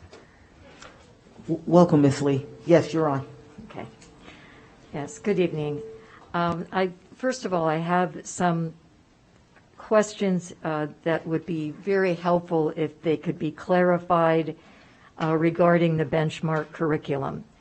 I would like to know, or if somebody can please inform me, about what exactly is being currently used from benchmark. I would also like to have it clarified, the benchmark advance, if that is not being used, and that is what this so many of us are speaking about, of the social justice part. I would like to know what the sources are for this curriculum. I have been, have different people have said that it is part of the Southern Poverty Law Center, or its current, name. It could be contributions from BLM. So is there a place where we can find out as parents, as concerned citizens, exactly who has contributed to this benchmark advance? And also, is it already fully paid for? I've heard that it is already paid for. So that would be very helpful to know. Ms. Lee, we don't engage you in public comment now. I understand that, okay. But surely somebody can get back to me. So I have a couple of quotes here. I don't have the person that is, I don't have the name. However, one of them is, if you don't succeed in America, blame it on race.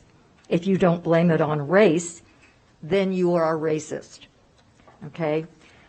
And also, CRT is little more than a state-sponsored racism that aims to end American experiment and replace it with Marxism/socialism, leading to the ultimate goal of communism. Another quote, critical race theory is a divisive ideology that threatens to poison the American psyche. I have just finished reading a wonderful book that if it is not in the social studies curriculum book list, it certainly should be, as it focuses on the heroic story of settlers who brought the American ideal west. This is David McCullough, and I wanted to, in my few moments, to read a quote of children that were part of this was the earliest settlement of the Northwest Territory and Marietta. At home, the Barker children were being raised, and as one daughter, Catherine, would remember, quote, to be useful, to be pleasant with our playmates, respectful to superiors, just to all, black or white, good to the poor, not showing pride or selfishness, but kind and goodwill. Thank you, Ms. Lee. Your time is up, ma'am. The superintendent, Ms. Lee. Hi, Ms. Lee. Over here. I'm going to have our Chief Academic Officer, Dr. Parks, speak with you about advanced benchmark. Okay. Thank you, Ms. Lee. Ivy Batmel, Brittany Bland, Cindy Martinez, Din Cosart. Ms. Batnell? Did I get the right? Welcome, Ms. Baltmall, yeah. I'm sorry? Baltmall. Baltmall? Welcome, Ms. Baltmall. Thank you for being here. Thank you. Good afternoon, trustees. My name is Ivy Baltmall, and I'm a sophomore at Incline High School, and I'm a member of the Student Advisory Council and the student representative for the Safe and Healthy Schools Commission. I come to you today on behalf of students across the Washoe County School District that want the social justice curriculum to pass. One of the honors of attending Incline High School is the opportunity to participate in the Advanced Placement Capstone Program. I'm a first year of this program, which means I took the AP seminar class. Throughout this past year, I conducted several research projects, which is part of the AP seminar curriculum. I recently concluded a project on raising children to become informed and respectful adults when it comes to the topic of race. I became informed about several misconceptions that the American public have about race and child development, and the appropriate ages that social justice curriculum should be discussed, or social justice should be discussed. In a recent study, the American Psychological Association found that adults in the United States believe that children should be at least 5 years of age before they have discussion about race.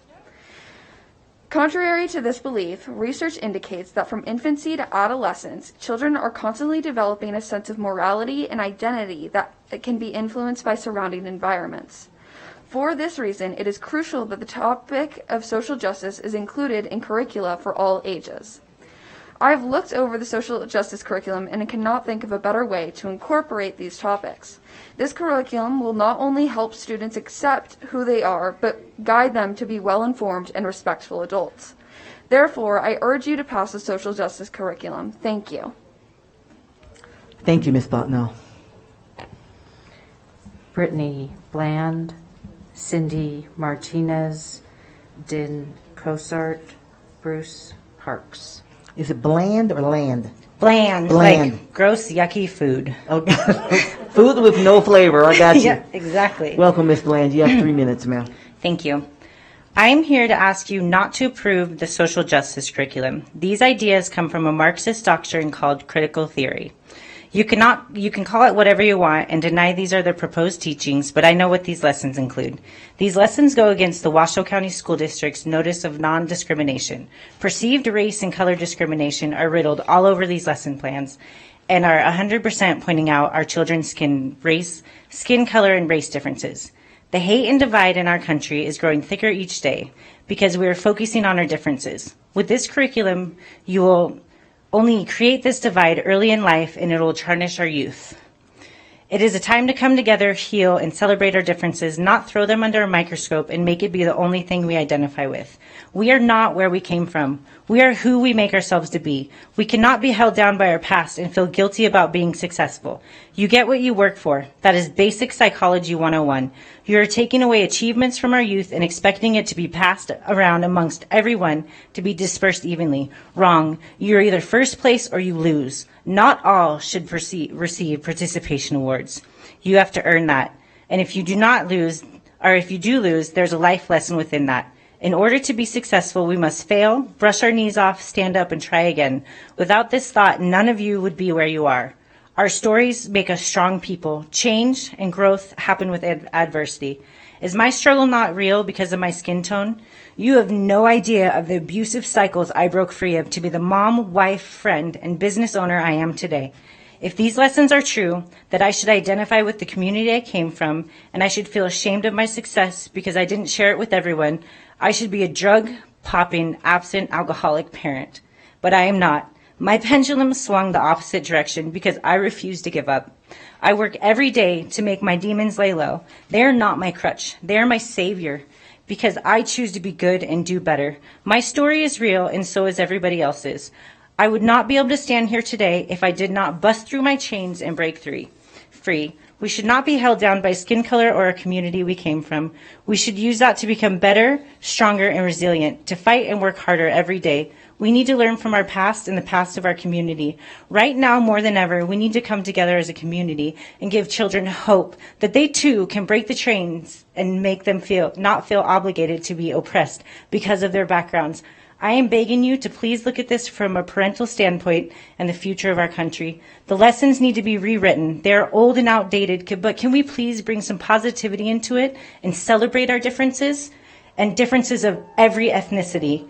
We need to give our children the hope that they can make their lives better and that they do not need to repeat the cycles of their parents or grandparents. Not one of these lessons instill confidence in any race. I received all of my education from elementary school to high school through the Washoe County School District. I received a wonderful education and graduated I'm sorry, top Ms. of my Bland. class. Your time is up, Ms. Bland. I'm so Okay. sorry. Thank you so much for being here. Thank you. Cindy Martinez, Din Cosart, Bruce Parks, Deborah Achtenberg. Good Ms. afternoon. Martinez, welcome. Well, thank you. Good afternoon. For the record, Cindy Martinez, United States Marine Corps veteran, retired law enforcement professional, Nevada Grassroots Patriots representative, Republican Women of Reno representative, and American Patriot, Nevadan to the core. This social justice stuff is a little silly. I pulled off the internet this morning from American News. Social justice warriors say birds are racist, demand species names to be changed. And it says, activists in the bird-watching community are petitioning to change the names of birds after discovering they have been named after, quote, racist white colonial men. A coalition of bird experts and activists called Bird Names for Birds hopes to remove all bird names that are named after people. Quote, we call these bird names verbal statues because so many of them truly are honoring folks that were involved in colonial and Confederate times. End quote. Jordan Rudder said, co-founder of Bird Names for Birds. Can we stop the insanity, the redefinition of words, the reconstruction of history, applying 21st century understanding and growth and evolution to history? We can look at history and we can review it objectively. We can analyze it and say, yeah, it was horrid what we did. The Romans were horrid. They're still selling slaves in Libya. I don't hear you all talking about that, but you want to grind down on the whites for having participated in the slavery issue back in the, which was abhorrent. Don't get me wrong, But let's have some perspective and some common sense and stop brainwashing kids. And then the other thing that was something that is very close to my heart. I like to follow the money, and apparently being employed with the Washoe County School District is extraordinarily lucrative. So from Transparent Nevada, I looked at Superintendent McNeil's compensation from 2009 to 2020. It's at 11 years. Total compensation package of $2,463,848.03. Angela Taylor has received since 2014-2020 $139,795.98. Andrew Caudill, who was working at UNR, so he's double dipping, right? $429,896.73. Ellen Minetto, also a retiree, double dipping out of PERS, from 2009 to 2020, $854,973.15. Diane Nicolette, working at TMCC, $1,222,848.89. Jacqueline Calvert, new to the board, looks like $43,067. Jeff Church, retiree from Reno Police Department, $583,783 $1.36. So it's, and of course, Trustee Thigpen just started, and his salary has not yet been reported. Thank you. Thank you, Ms. Martinez, and thank you for your service to our country. Din Cosart, Bruce Parks, Deborah Achtenberg, Glenn Dupenthaler. We're going to see if Mr. Colsart comes. Just a moment, Mr. Parks. While we're waiting, why don't we go ahead, Mr. Parks, and if Mr. Colsart comes, we can jump in there after. Why don't you go right ahead? At your pleasure. For the record, Bruce Parks, I come here with a simple request. Stop lying to us, please. Stop lying to us. You know, some of the things that we hear coming from you, it's either willful ignorance or it's willful deceit. There's no third option. None. You say there's no CRT in this curriculum. Again, willful ignorance or willful deceit. It is being taught in our schools right now. When you use words and language like white male privilege, systemic racism, straight out of CRT. That's where it comes from. And we all know that its foundation is in Marxism. You will turn this school district into a commie institution over my dead body. The left is real good at using and manipulating language. Inclusivity, diversity, equity. Yeah, it all sounds real good. Again, straight out of critical race theory. There was even a Washoe County teacher that had her kids do the privilege walk. If you don't know what that is, look it up. And by the way, huge logic fallacy based on false equivalency. I have the supporting documents that came from Benchmark. Again, lies. They're lying to you, and you in turn pass that on to us. I'm asking you to please stop this. It gives a list of, it says here that social justice resources were not inspired or based on critical race theory. Every one of the sources that's listed on this page is the most liberal people you could possibly come across. So don't try and tell me that. In fact, one of the sources that they use is the American University, which has been voted as the most liberal, left-leaning college in the entire country. And you're telling me there's no bias? According to policy number 6160, this entire thing is a violation of your policy. Read it. I could read it for you, but I'm only limited to 3 minutes here. I also want to call you out for hiding behind Directive 45. Unbelievable. You took an oath very similar to the one I took to support and defend the Constitution of the United States. I had opportunity to put my life on the line to prove my fidelity to that oath. When you had a chance, you caved. Your oaths might as well have been written on toilet paper. Thank you, Jeff. Thank you, Mr. Parks. Deborah Achtenberg, Glenn Dupenthaler, Elise Weatherly, Patricia White. Ms. Eptenberg? Did I get that correct? Achtenberg. Achtenberg. Achtenberg. Achtenberg. Yes. Achtenberg. Thank you very much, ma'am. Thank you for being here. Thank you, President Taylor. I'm Deborah Achtenberg. I've lived in Reno since 1982. I stand in support of the supplements to the K-5 ELA curriculum. The school board is to be commended for helping students learn skills that will enable them to live happily and cooperatively in an increasingly multicultural county. I've heard opponents say, why are we teaching students this and not just going back to the basics? In response, I say, aren't fairness, kindness, and cooperativeness basics?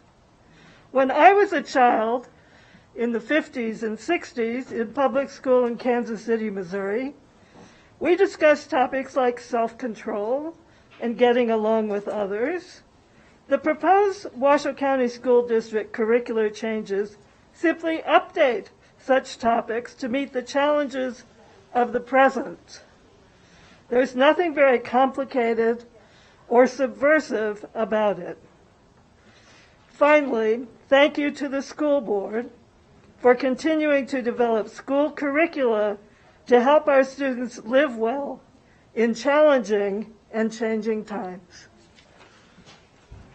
Thank you, Ms. Ochtenberg. Glenn Dupenthaler, Elise Weatherly, Patricia White, Phil Kaiser, Morgan Fritz. Go with the first. Hang on just a moment, Ms. Weatherly. See if say that. Glenn Dupenthaler. Dupenthaler. Do we have a Mr. Dupenthaler? I don't think so. Ms. Weatherly, why don't we go ahead? Okay, thank you. Can I have his 3 minutes? Just kidding. No. Okay. So what I'm wondering today is I'm not going to go over the same topics that everybody else has gone under, because sometimes what I've noticed is that people have already made up their mind. No matter what kind of thing I have to present to people, sometimes they've already made up their mind. Now, we're supposed to love the kids, right? I don't have it inside of me to love every child. But what I do is I love the truth. I love the truth, the whole truth, and nothing but the truth. Can you imagine trying to have a court system where truth was negotiable? How about an accounting department, payroll, IT, even music? It's like something is either true or it's false. So what I will say is that there are two groups of people. I think you know that, Ms. Taylor. There's two groups of people. I'm not based on my age, my skin color, my gender, sexual preference. I either belong to God or I don't. What I would like to do is tell those kids, I was raised in the 60s by a mother that I could do anything I wanted because there was no such thing as right and wrong. You just do whatever you want, right? I'm still paying for the price of that. So the grandson that I'm raising, I find it in the documentation manual, and I said, this is what's true. All right? So I was listening to or watching some kind of thing about from Wells Fargo, LGBT, right? They're going to have this group and stuff. And I go, well, where's my group?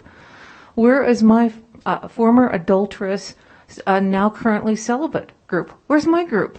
It's like I don't base myself on whether I like a man or not. I mean, Neil is very handsome, but that's not what I base myself on, right? It's not that way anymore.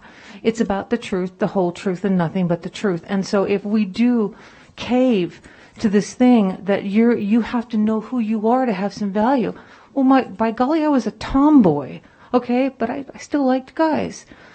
My mother didn't like that. She didn't like the fact that I wasn't a classical pianist. She wanted me to do that, but I started writing music instead because of chords, right? Math. It's math-based. So all I'm saying is that everything in this world is math-based. It's either true or it's false. Let's don't spend money on stuff that doesn't have a good return on investment. Let's don't put our kids into that pressure of you had better conform or else. Because that's what's going on with our kids is, do you remember when you were, like, if you weren't on a baseball field or something, there was something wrong with you?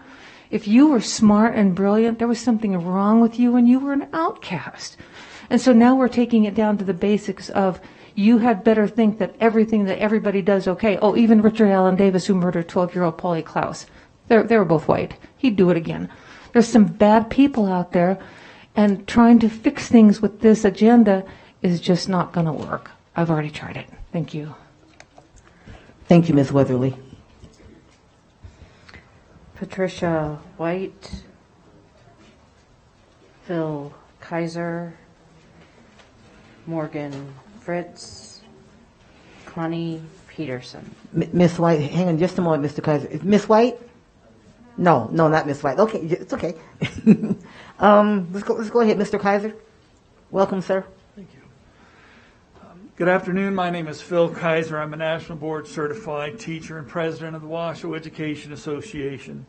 I speak in support of a more inclusive, comprehensive education that broadens the horizons of our students.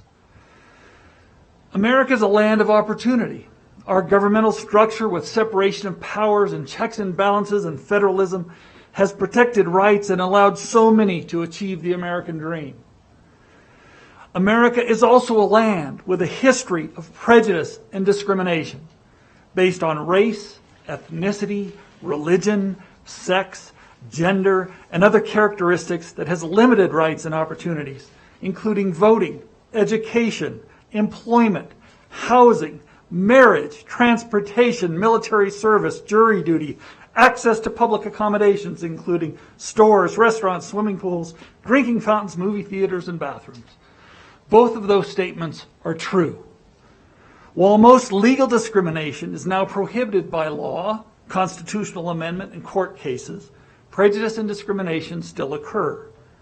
For example, just in the recent past, we witnessed a rise in anti-Asian American hate crimes.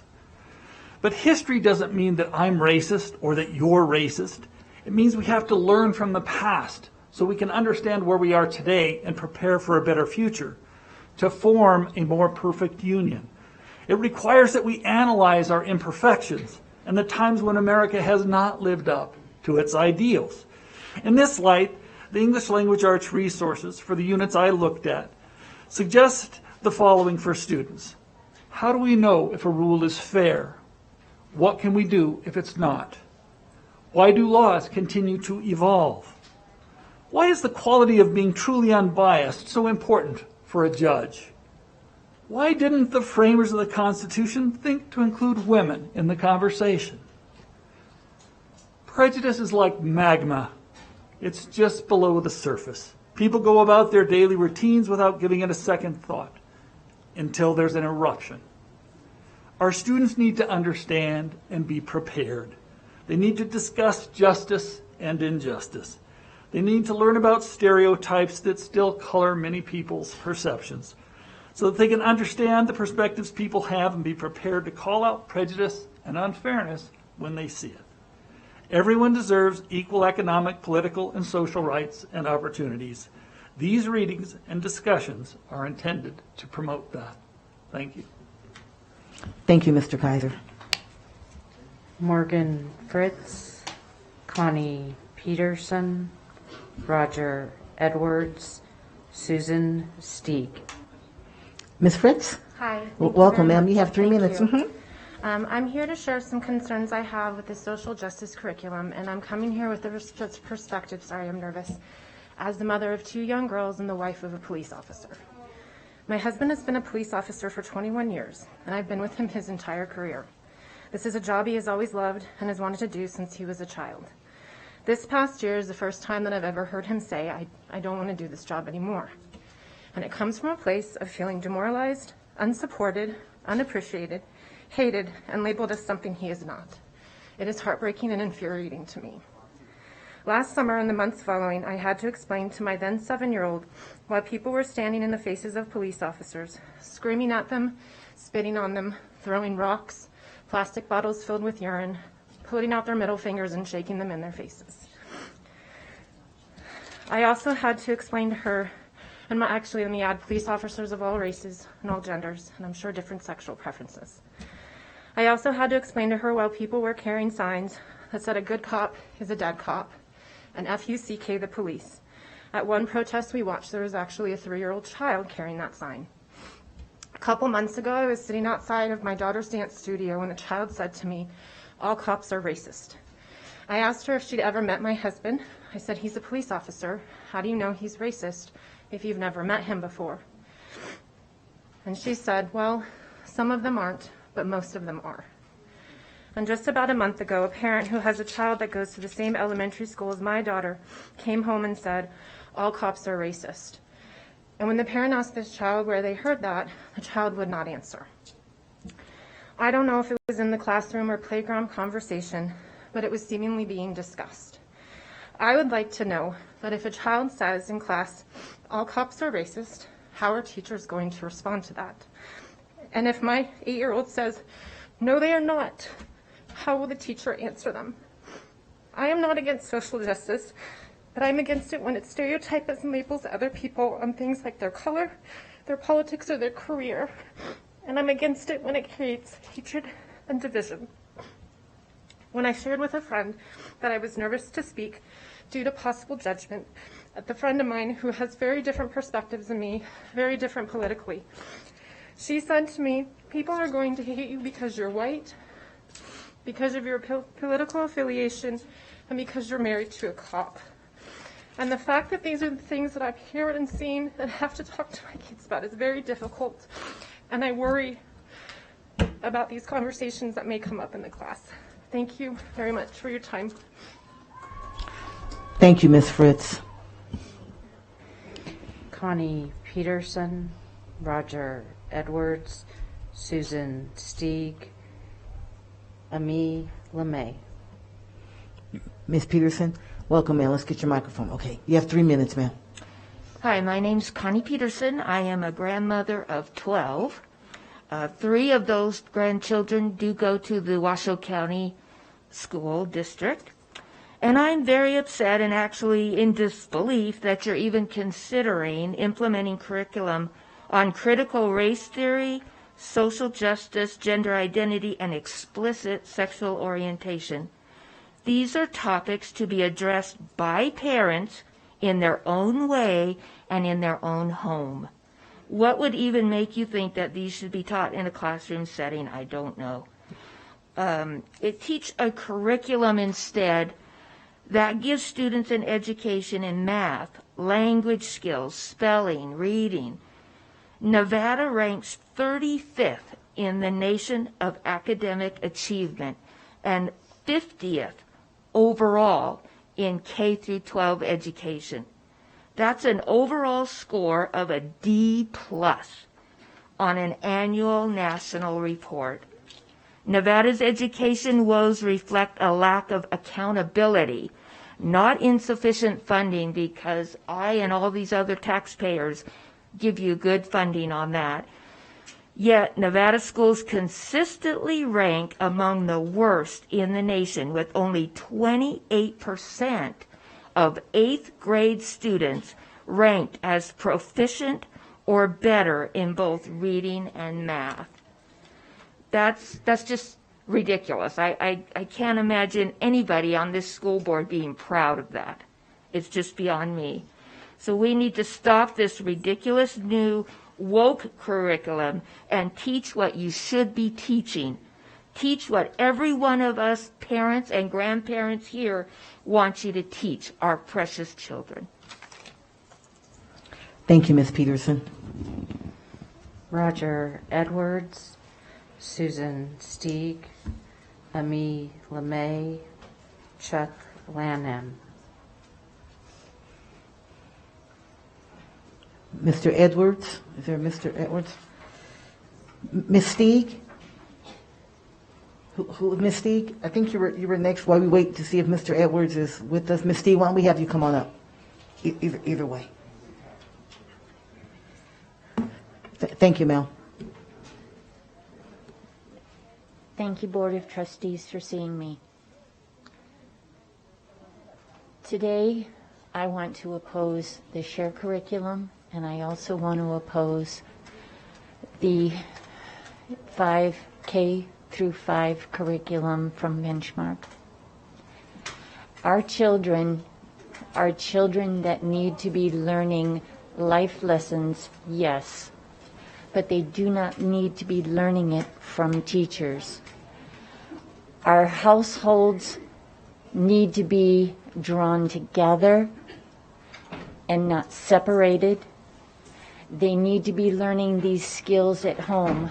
Someone mentioned earlier that these children are curious. Yes, they are, but they do not to be told how to think. They ask questions at home. Parents need to be answering those questions and not teachers. Critical thinking skills start between the ages of 12 and 18, according to Stanford Children Studies. And then in another one, it starts at the age of 10 to 14, not kindergarten through 5th grade. Critical thinking skills start later. The high school students that came here today said, I appreciate these curriculums. Yes, they appreciate them because they're in high school. Introduce these things when students can think, not be told how to think.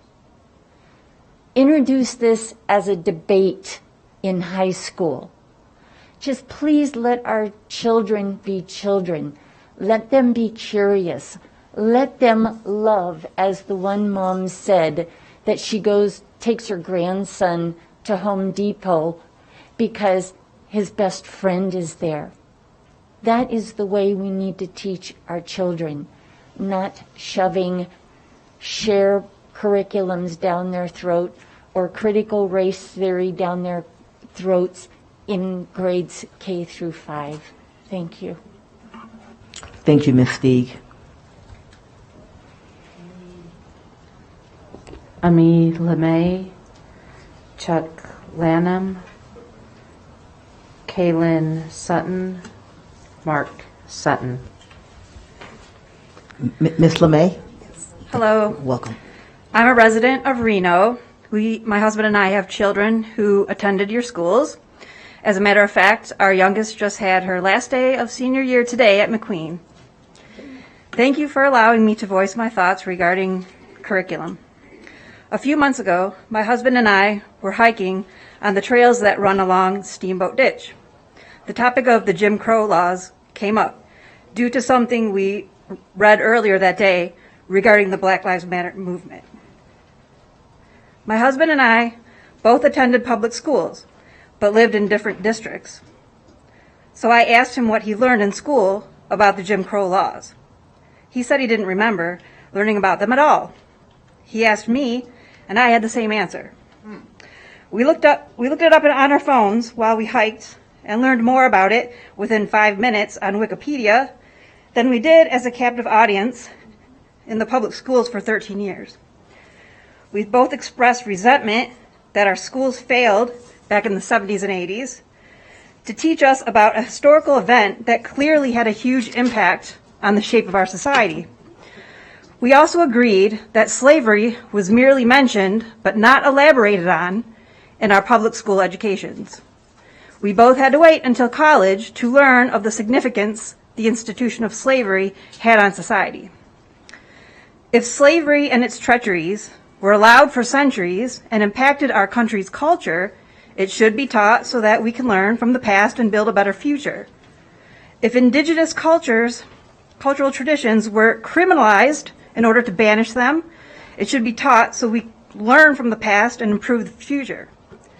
If abuses at Japanese internment camps occurred, it needs to be taught so that we can make better decisions in the future. Some people in our community seem to believe that if you don't hate one group of people, then you must hate another. But we don't all share this convoluted mentality. I like to think few of us do. Groups like Take Back Our Schools, armed with their flashy attorneys, like to pepper their propaganda with scary phrases like socialist agenda and anti-white racism. But what they are really opposed to is the truth.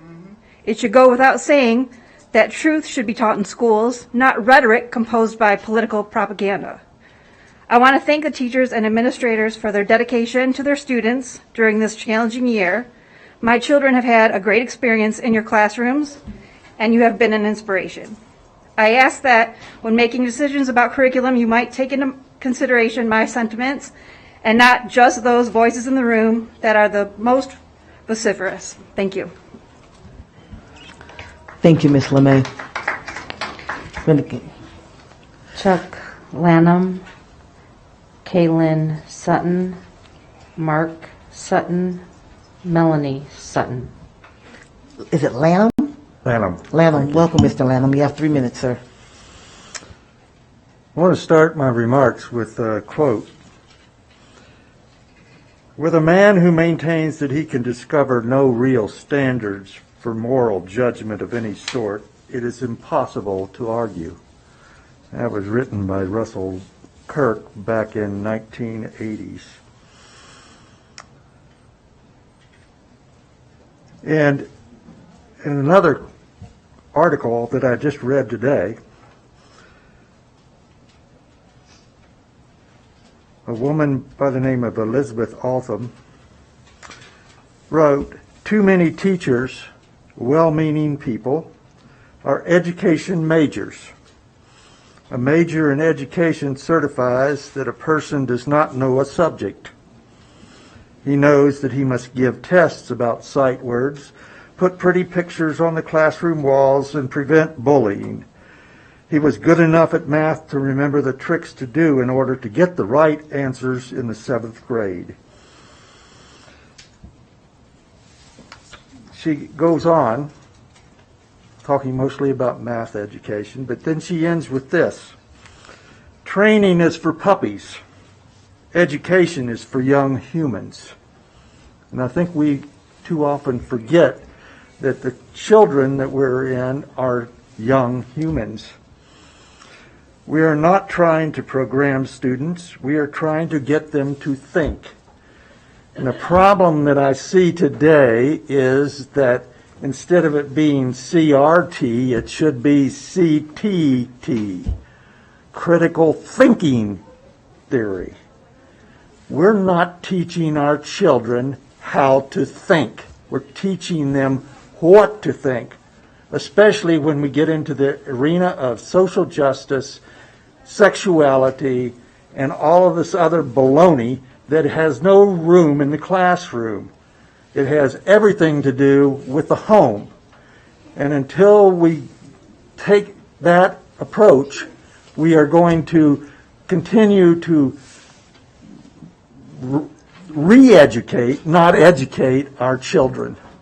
We're going to, it's almost like what we're trying to do is to make our kids into Soviet Union kids or Chinese kids in China, towing the line, reporting on their parents, doing all these things that a good citizen is supposed to do. The problem is that's not what education is all about.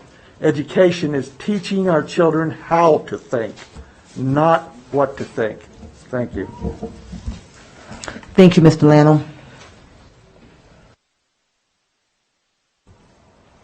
Kaylin Sutton, Mark Sutton, Melanie Sutton, Sierra Pagoda. Welcome. I'm sorry. Just welcome, Ms. Sutton. School is where you make and play with friends. My best friend used to go to school, and now I can't see her, but I go to a co-op and made a lot of new friends.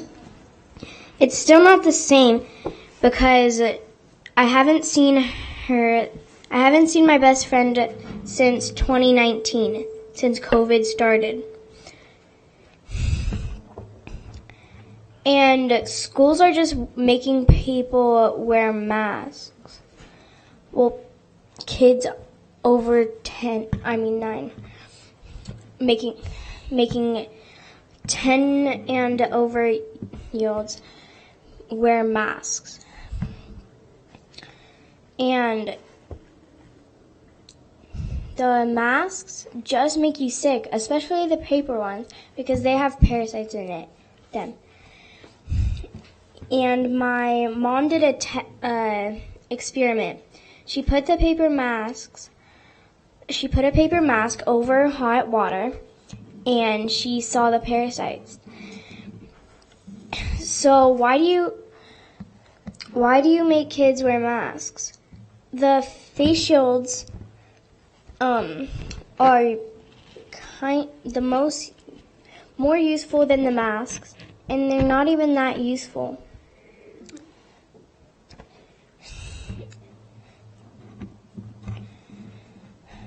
The only way I would wear one if I wouldn't wear one because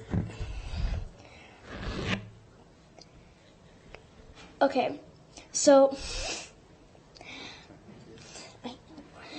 my friend used to go to school, and on hot days she wears a cloth mask, and on hot days she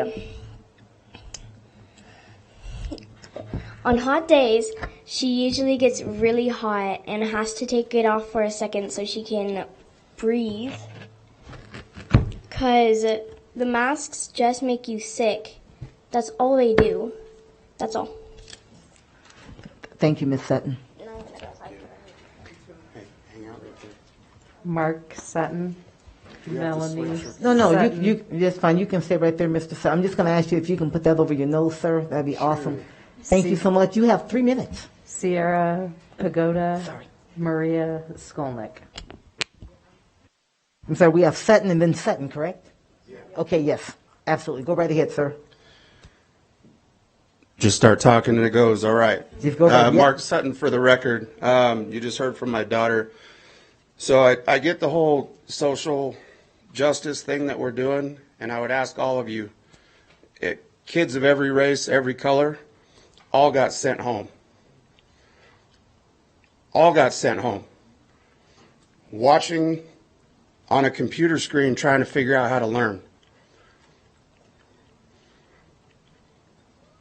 Kids lost so much time while teachers sat at home in a failing school district, one of the worst in this state. And y'all were okay with it. Not okay with me. I pulled my daughter out of school. She may never come back to this school district. And this goes for all of you. There needs to be accountability here. I get it, a couple of people are stepping down. Good. We'll find somebody that can do the job.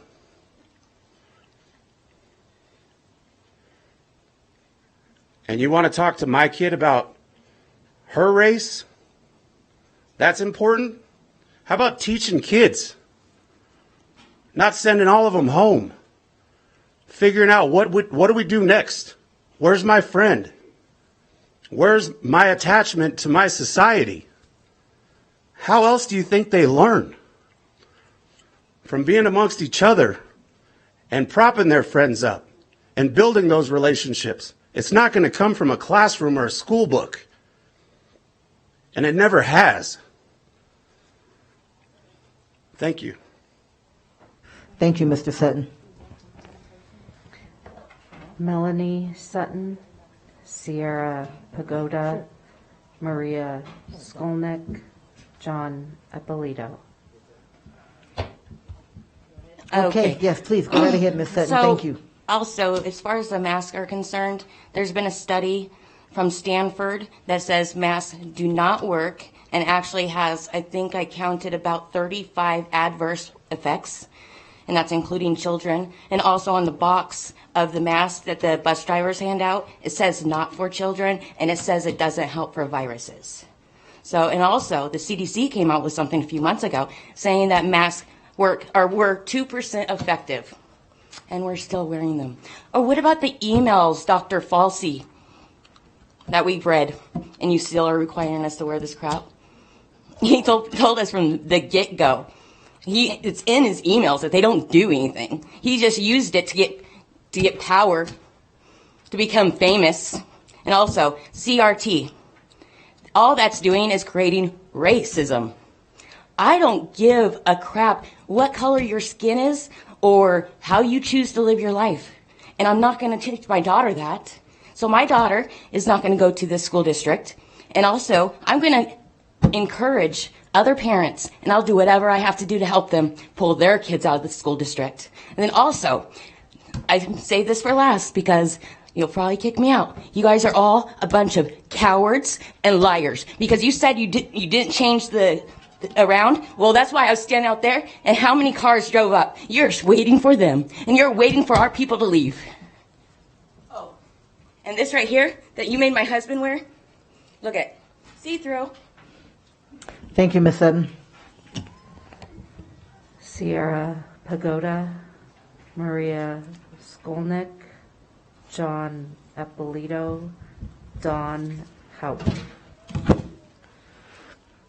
Welcome, Ms. Pagoda. Thank you. Mm-hmm. I just want to make sure you guys know I am here on behalf of Washoe County School District teacher who is not comfortable stepping forward and is afraid to speak out. So I read this on their behalf. I believe most of you are being led, influenced by a few members on this board. You need to check your consciousness, do your own due diligence, and educate yourself on this horrific movement that is being presented under the guise of social justice. You cannot vote on this curriculum item without understanding it completely. It is my understanding that some of you still have not seen the proposed curriculum. Seriously? This is unacceptable. You must take the time to understand the true intent and history of the movement behind it. The curriculum is not in a silo. It is connected to a much bigger movement. If you cannot explain the proposed curriculum, the critical social justice movement, our district's equity and diversity resources, teaching for tolerance, learning for justice, and the history and financial backing of Black Lives Matter, you should abstain from voting on this agenda item. Your vote should be based on your own knowledge and understanding, not what other trustees are telling you. I read in horror about the school system in Portland and wonder, is this what Superintendent McNeil and the board wants for our students? The city has elevated quite guilt into civic religion. Its citizens have developed rituals, devotions, and self-criticisms to fight systemic racism and white supremacy. The culminating expressions of this orthodoxy is violence, street militias, calling themselves anti-racist and anti-fascists. The schools have self-consciously adopted the pedagogy of the oppressed as their theoretical orientation, activated it through a curriculum of critical race theory, and enforced it through the appointment of the de facto political officers within the individual schools, generally under the cover of equity and social justice programming. In short, they have begun to replace education with activism. The results are predictable. By perpetuating the narratives that America is fundamentally evil, steeping children in race theory, they have consciously pushed students in the direction of race-based revolution. Is this your goal for our students? Is it? In the language of the left, the political education programs in Portland constitute a school-to-radicalism pipeline, a training ground for child soldiers. Is this what your end goal for our children is? This racial movement that you have jumped on the bandwagon and so eagerly endorsed will have real implications on our innocent children. Thank you. Thank you, Ms. Skolnick. Pagoda. I'm sorry, Ms. Pagoda. I'm so sorry. Ms. Skolnick is right here. Yes. Maria Skolnick. I apologize, Ms. Pagoda. Thank you. Ms. Skolnick, we're going to have her read a couple names and we'll get you going, okay? Go ahead. John Eppolito, Don Hauk, Jay Olson. Okay. Ms. Skolnick, please. I too will use my 3 minutes today to speak for teachers all across the district from all grade levels. Dear WCSD board members, I have to preface this that they were unable to come here to speak freely because of fear of losing their jobs. Dear WCSD board members, there is an overwhelming amount of WCSD educators against the new social justice curriculum. Our teachers union has been consistently misrepresenting our point of views. We are instructed to fill out a survey regarding the Benchmark's new social justice curriculum. However, it was made clear that it wasn't a survey, and we should send all our concerns directly to the board members. None of us feel comfortable doing that. We are all fearful for our job security based on recent warnings. We strongly feel that no teacher shall be compelled by a policy of any state agency, school district, or administration to discuss current events or widely debated and currently very controversial issues of public policy or social affairs. It is our job to inspire a love of learning and to foster students in a positive manner. We, as educators, are to provide a strong foundation to understand history from a balanced approach. Teachers should never be able to push a political agenda. Teachers should concentrate on the ideas and foundations that make our country great. We should be focusing on educating the youth on how our country has risen to meet those ideals and not teach that any race is inherently superior. We teachers will not place political requirements on our students. This will only increase racial tensions and promote hate. We refuse to be the transmission belts for socialism and Marxism. We love our jobs educating the youth. We respectfully are asking that the board vote against implementing social justice curriculum into our schools. And I find it pretty reprehensible that they were asked to take the survey and they're not, and their comments and their opinions will not be taken into account. They've already been told if they had any concerns to reach out to you, but it would not be anonymous, that they would be risking their reputation and their jobs if they did so. And I also was told that there would be some equity champion role that would be implemented into K through 5. And I'm wondering what this equity championing would be doing. Would they be making sure these teachers were teaching the social justice curriculum? So can we have a parent champion to have another voice in there to be able to oppose some of these ideas that you all want to indoctrinate our children with? The numbers reported on the public survey show either great apathy or that people have given up trying to talk to the district. Either way, the response was overwhelmingly opposed to the supplemental curriculum. Thank you.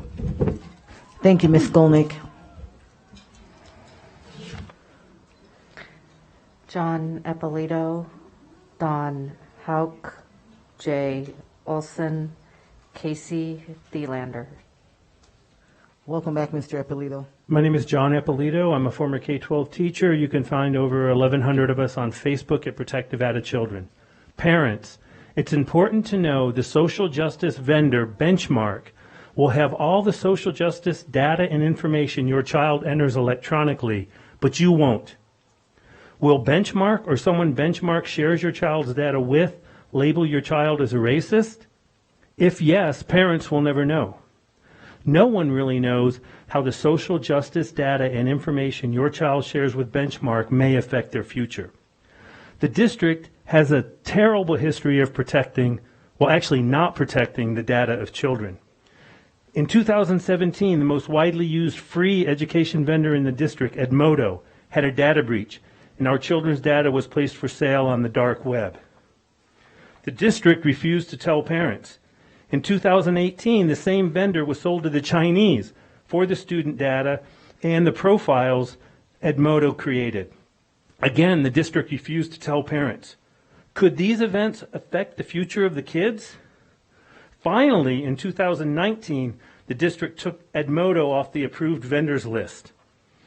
A few years ago, as part of the social and emotional learning, without parental consent, the district gave a psychological assessment to all students in 4 schools. The vendor has that data, but most parents don't even know the assessment was given. No one knows if, when, and how that psychological data may affect the future of those kids. In May 2019, Washoe County School District told teachers Kahoot, a free overseas education vendor used in our school, sells our children's personally identifiable information. In October 2019, a Bishop Minot student took a 3-question test on Kahoot titled, "Should I Kill Myself?" The next day, Caleb committed suicide. 9 months after the suicide and 14 months after the district said Kahoot sells our students PII, teachers were finally told they could no longer use Kahoot. What about all the kids who took the suicide test? What happened to that data? Who did Kahoot sell it to?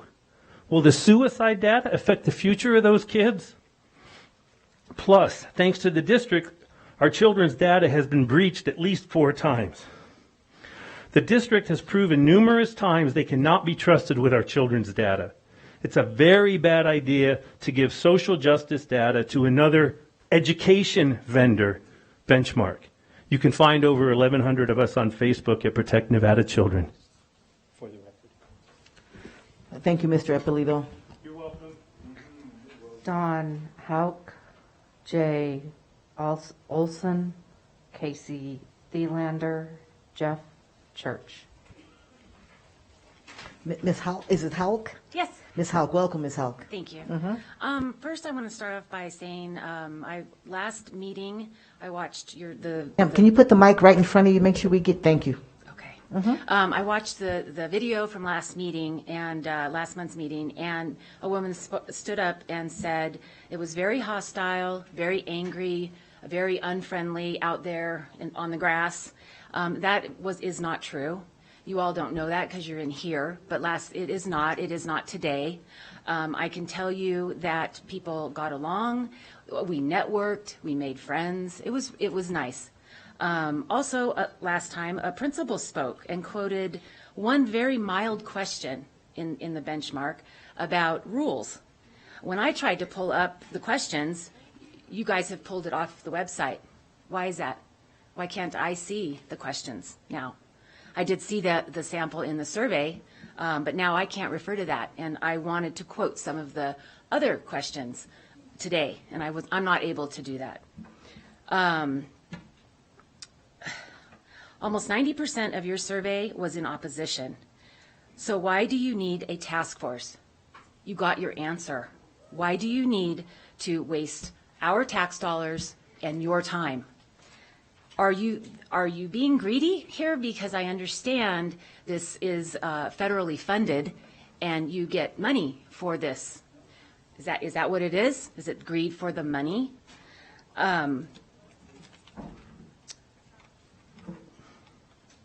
Sorry about that.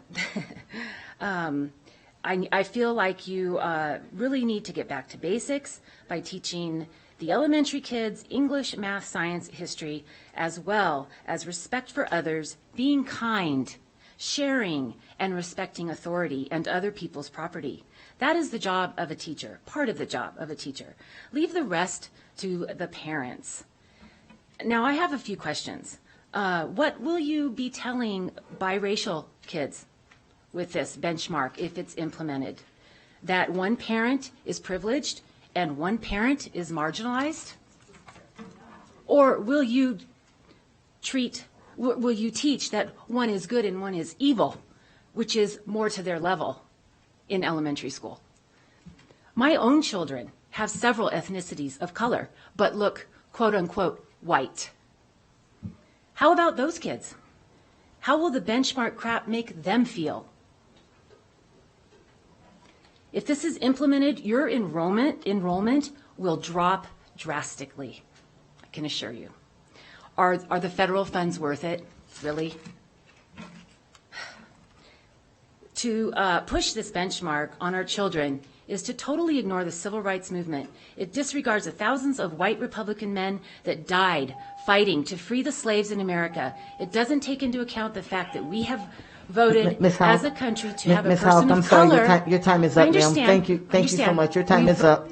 I'm sorry, your time is up, ma'am, so we have to stop you. Thank you so much for being here. Thank you for being here. Your time is up, ma'am. Who's next, JJ? Jay Olson, Casey Thielander, Jeff Church, Margaret Martini. Ms. Olson? Welcome, ma'am. You have 3 minutes. I did a quick Google search of what is critical race theory. It's built on the intellectual framework of identity-based Marxism and separates people into oppressed versus oppressor categories. It teaches racism in the U.S. is systemic and not just demonstrated by individual people with prejudices.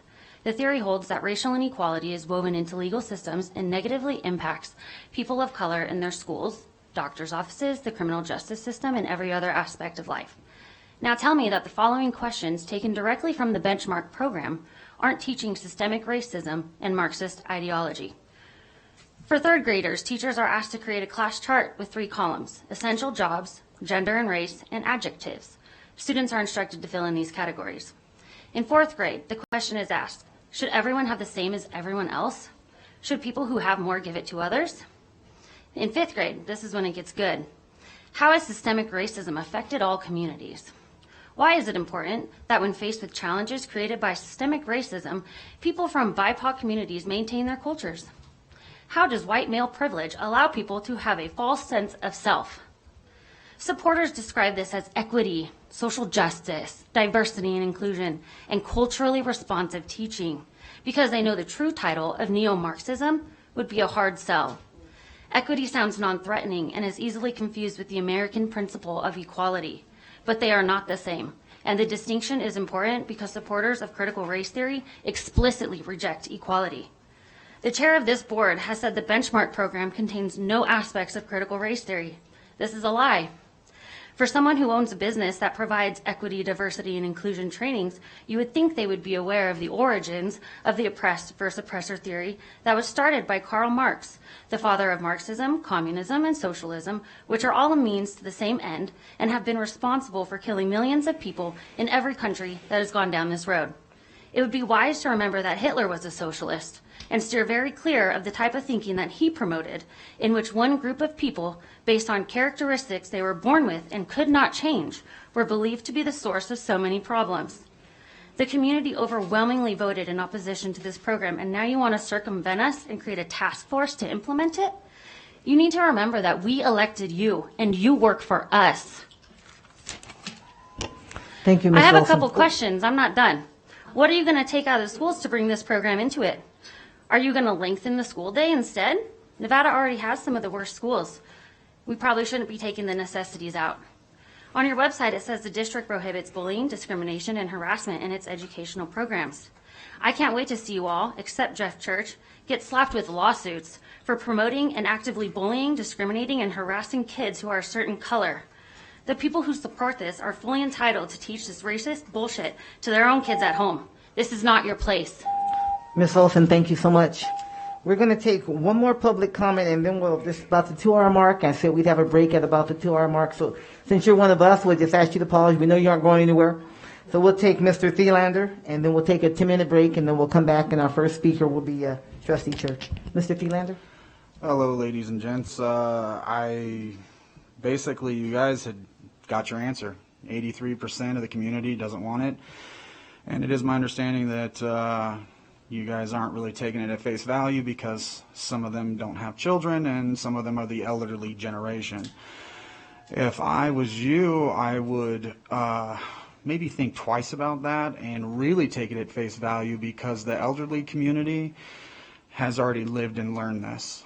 And that is why that they see a problem with it. That's why there's so many elderly people here. I mean, there is a certain aspect to wisdom, and it is in this community, right? Yeah, college kids can speak well, but he ain't even lived yet. Paid taxes for 1 year. And now you guys want to teach this crap to our K through 5 who don't even know how to pay taxes and can barely do 2 + 2? How does that make it? It makes zero sense. If you want to bring it to the high school level, where they can actually, like, if you can drive a car, obviously you can start thinking for yourself, right? And where you want your life to be. But it doesn't belong in elementary schools.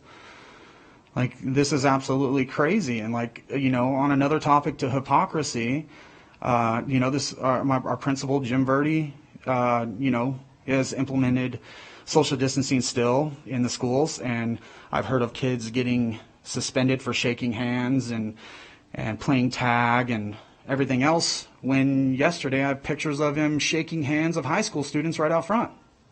Weird. Good for thee, but not for me. That's what it sounds and looks like to me. So I'm just really over the hypocrisy here. This is a joke.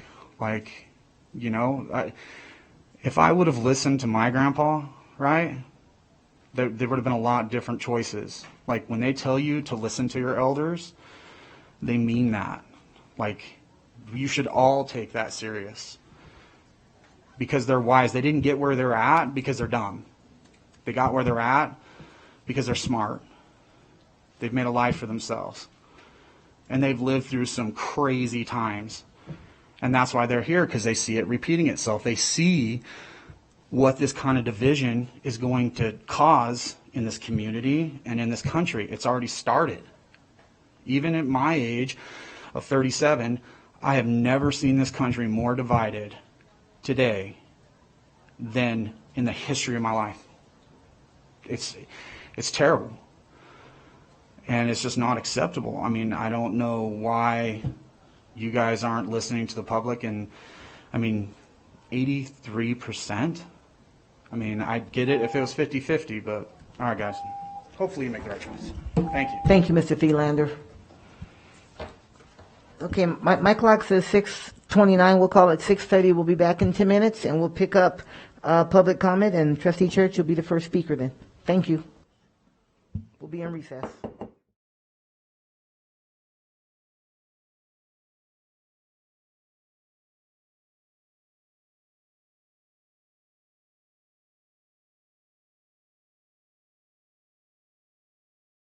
Everyone, please take your seats. I'm also going to ask your indulgence as I asked that we would forego a dinner break, so we don't take 30 minutes as a break. So we're going to be, as we're listening to public comment, we're going to be having our dinner at the same time, so we don't just prolong for those who are here waiting to give their comments. So if you would, JJ, we'll see who's next, and then we know that we're going to start with Trustee Church. Jeff Church, Margaret Martini, Paul Larson, Shannon Coley.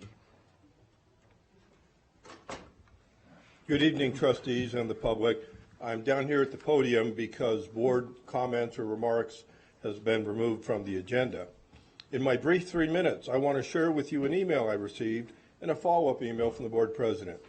Now, we commonly, as trustees, receive emails addressed to board members or public comment or individually. This email is important on many fronts. First, almost all emails that I receive from all sides are polite, many well-written, and represent free speech at its finest.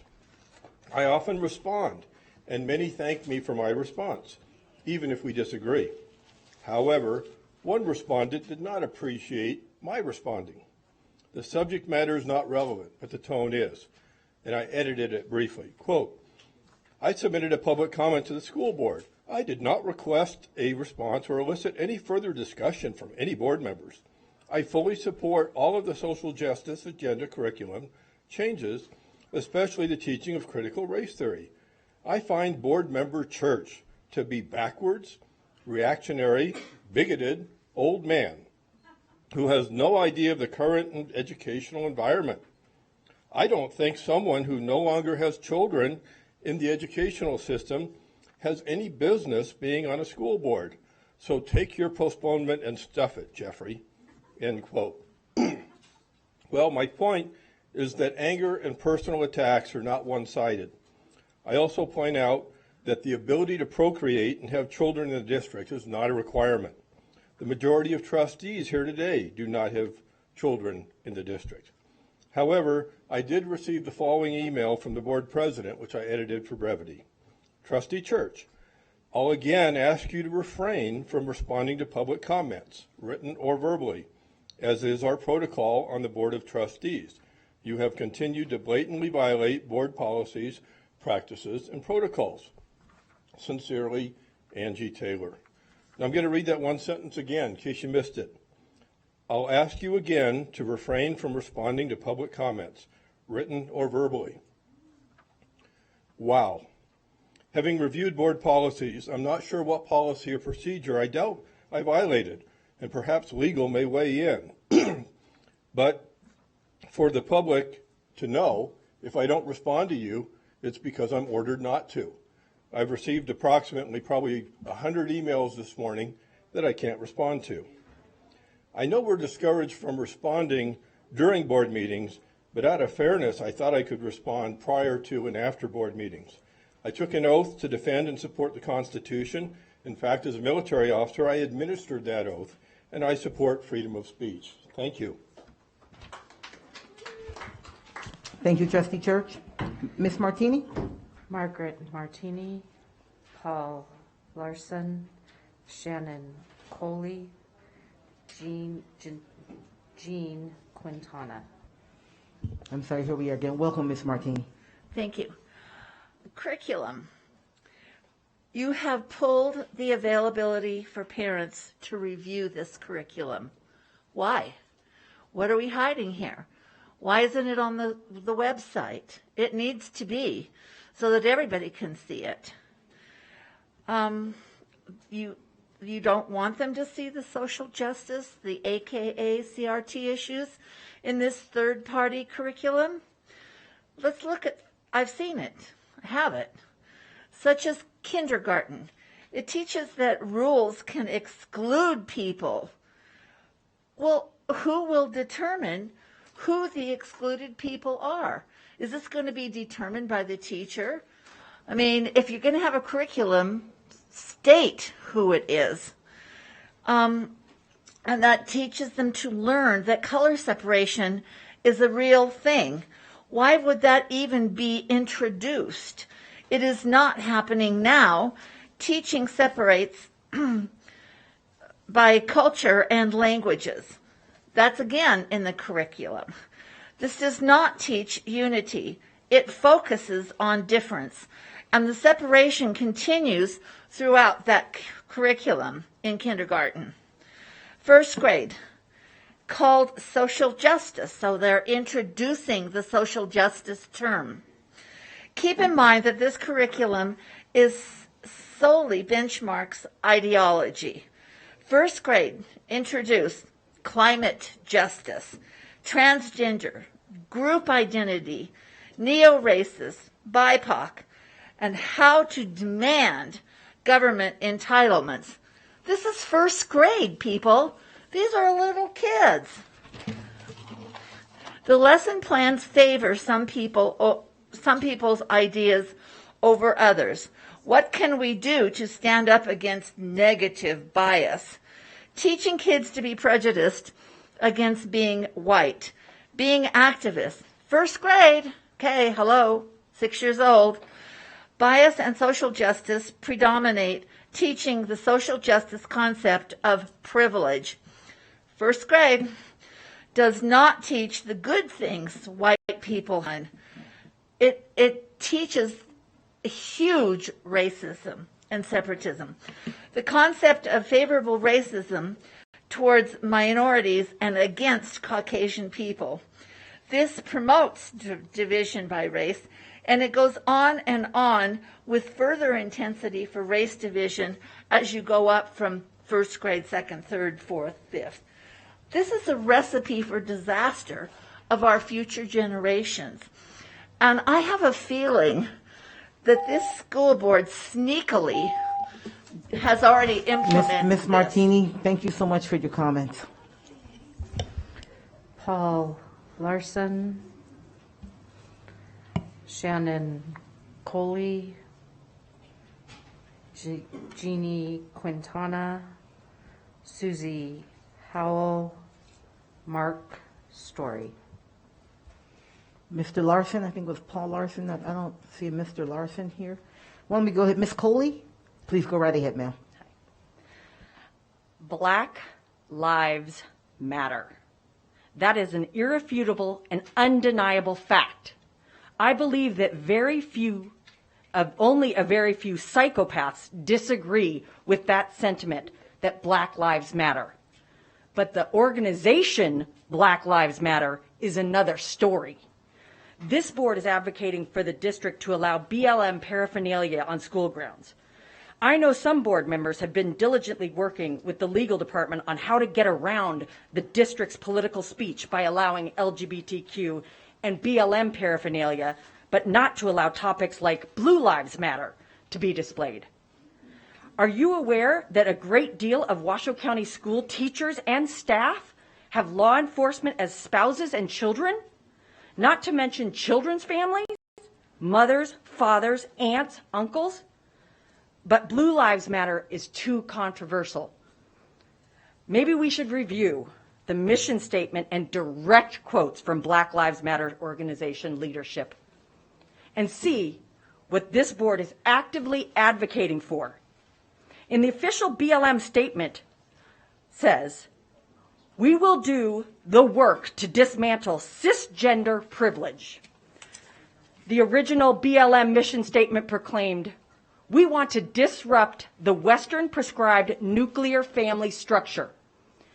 BLM co-founders Alicia Garza and Patrice Colliers in an interview said, "We do have an ideological frame. We are trained Marxist. We spent the last year reading anything from Marx to Lenin to Mao." BLM website states, "We call for the national defunding of police." BLM leader Hawk Newsom in an interview said, "If this country does not give us what we want, we will burn this system down and replace it."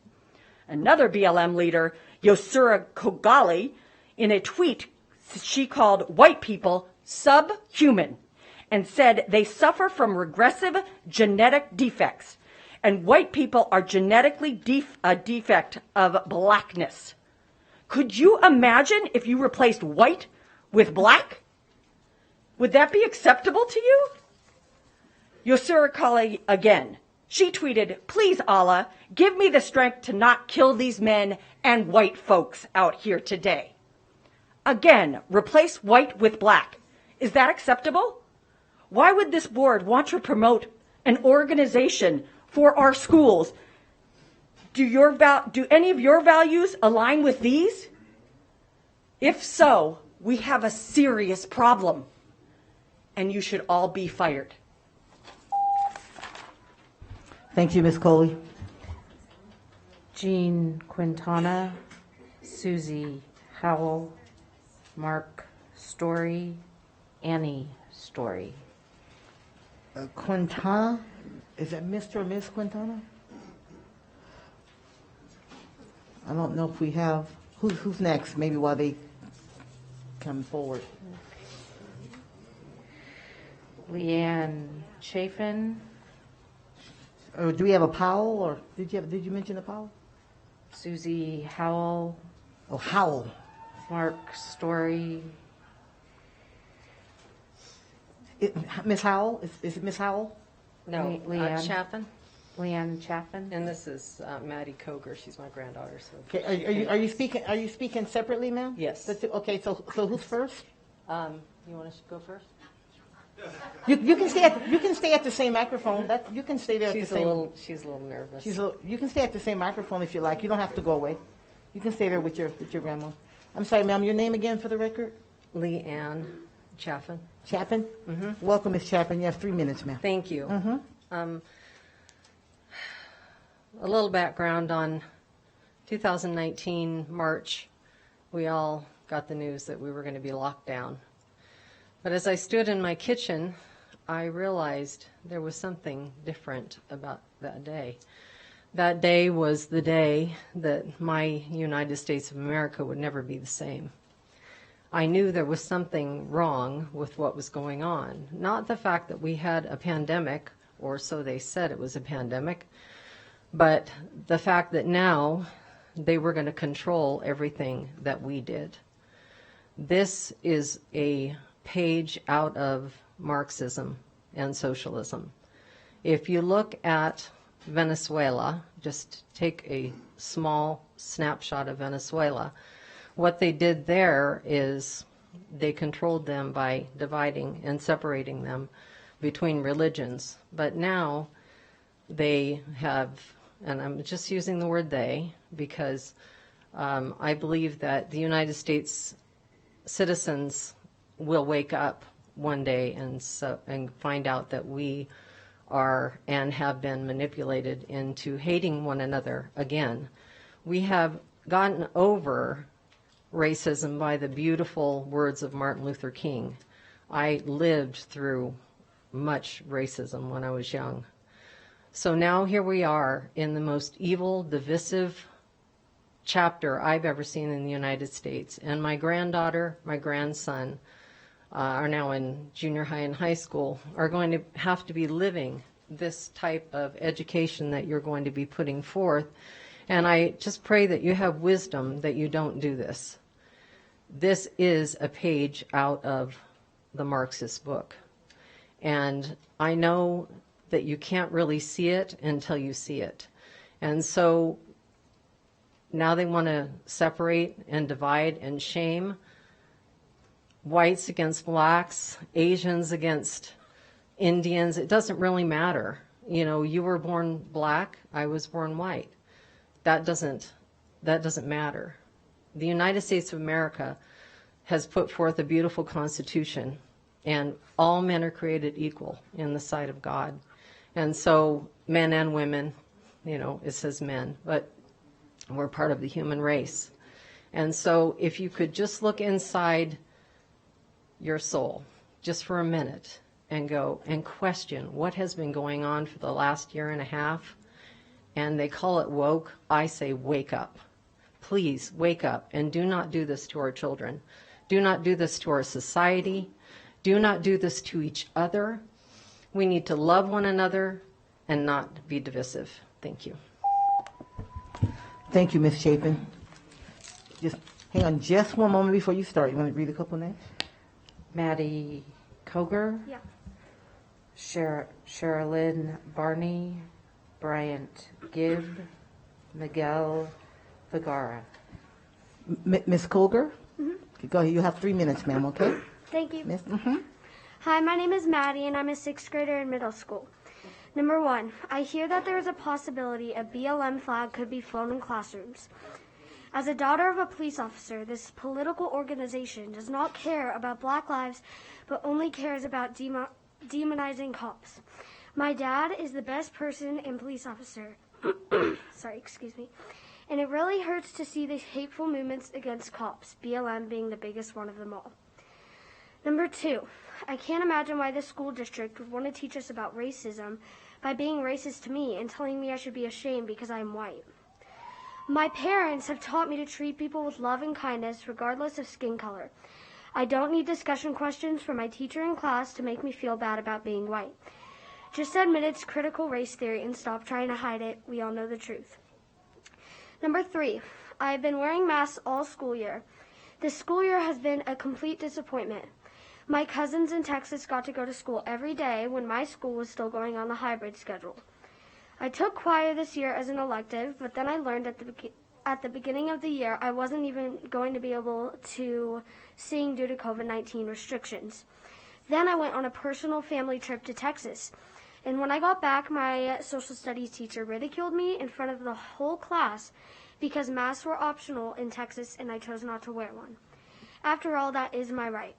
I can't believe my social studies teacher thinks she has the right to say that to me about the masks. This same teacher has pushed her political views on me all school year. There was no doubt in my mind that I knew what her political views were. Overall, this school year was one of the hardest years of my life, but we made it through. I hope next school year is better. Please think about the decisions you are making and take into consideration Democrats, Republicans, liberals, and conservatives. All students of all backgrounds should be listened to equally. I really hope we can come together as a community and not be so divided. Thank you for your time. Thank you, Ms. Clover. You did a great job. Sherilyn Barney, Bryant Gibb, Miguel Vergara. You called my name up here, but you haven't called me to the podium. Mark Story. I'm sorry, Mr. That's okay. We'll get you straight. It's okay. Okay. Mr. Story. Mr. Story, why don't we step on up, sir? We'll take it right now. Go right ahead, sir. You'll have 3. Let's get your microphone on. Hang on. Okay, go ahead, sir. You'll have 3 minutes. All right. My name is Mark Story. I stand before you in opposition to critical race theory. And I noticed earlier today a younger gentleman, greeted the board, but not Mr. Church. Mr. Church, welcome. Thank you for being here. I could tell you all about higher education, but you all know that. So let me tell you about basic education, because you seem to be missing out on that. I graduated high school early. It's because I had great teachers, and even with my attention issues, I learned the scholastic material and excelled. I decided not to go to college, and I brought this great letter all about Marxism and all these other things, and I decided just to tell you a little bit about my story. I decided to go into the trades, and I used my white privilege and my white sweat to excel in the trades and rise to management level where I make over 3 times the median income of the Reno area. I didn't go to college, and I don't have to have any of this social justice curriculum. Nobody does. You get out of life what you put into it. And for me, I poured a bunch of white sweat out of it, probably more than all of you up here in the board combined, in the first 10 years alone. I think you ought to be teaching people, kids, especially the young kids, the basics of scholastic learning materials, the 3 R's, the critical learning theory. Stick to that. Kids need to know the basic educational materials that have been taught for a long time, so they can too make their choices in life and not be indoctrinated in some crap about how the world is supposed to be. Believe me, if you forgot, they will learn soon enough. So you teach in the CRT, you talk about equity instead of equality. What is wrong with equality? Equity comes from what you put into life, and so what you get out of it. You're not guaranteed to get equity. You're going to work for that. Everybody needs to know that. They need to know that not every kid's a success. Not every kid's a winner. Not every kid should go to the next level. unless they've earned the next level. Because when they get out of school, that's exactly what they're going to experience. And I am experiencing in my career these younger people that come to us in our field of work, and they're not prepared for failure. They're not prepared to be told what to do. They don't know how to receive direction. They don't know how to respond to any sort of criticism, even constructive criticism. And they quit and they run and they cry. I think this critical race theory that you're trying to push on us, that I think you are, is going to further that effort instead of fix it. Thank you. Thank you, Mr. Story. Annie Story, Bryant Gibb, Miguel Vergara, Michaela Piper. Did we miss a Barney? Did we miss a Mr. or Ms. Barney? No? Okay. Just want to make sure we don't have folks hanging. Okay, great. Ms. Story, welcome, ma'am. Thank you for being here. You'll have 3 minutes. Thank you. I wanted to first quote a line from an email from the infamous Tony Fauci dated February 25th, 2020. And it states in his words, "The typical mask you can buy is not effective in keeping out the virus, which is small enough to pass through mask material." Are you all paying attention? Why are we all wearing masks? Why is my grandson in school wearing a mask? Again, he took his off the other day in school, and he told the teacher, "I just can't breathe," and she sent him to the office at Mendive Middle School. This is all theater. Everybody here wearing masks, and you know it. You're all bad actors.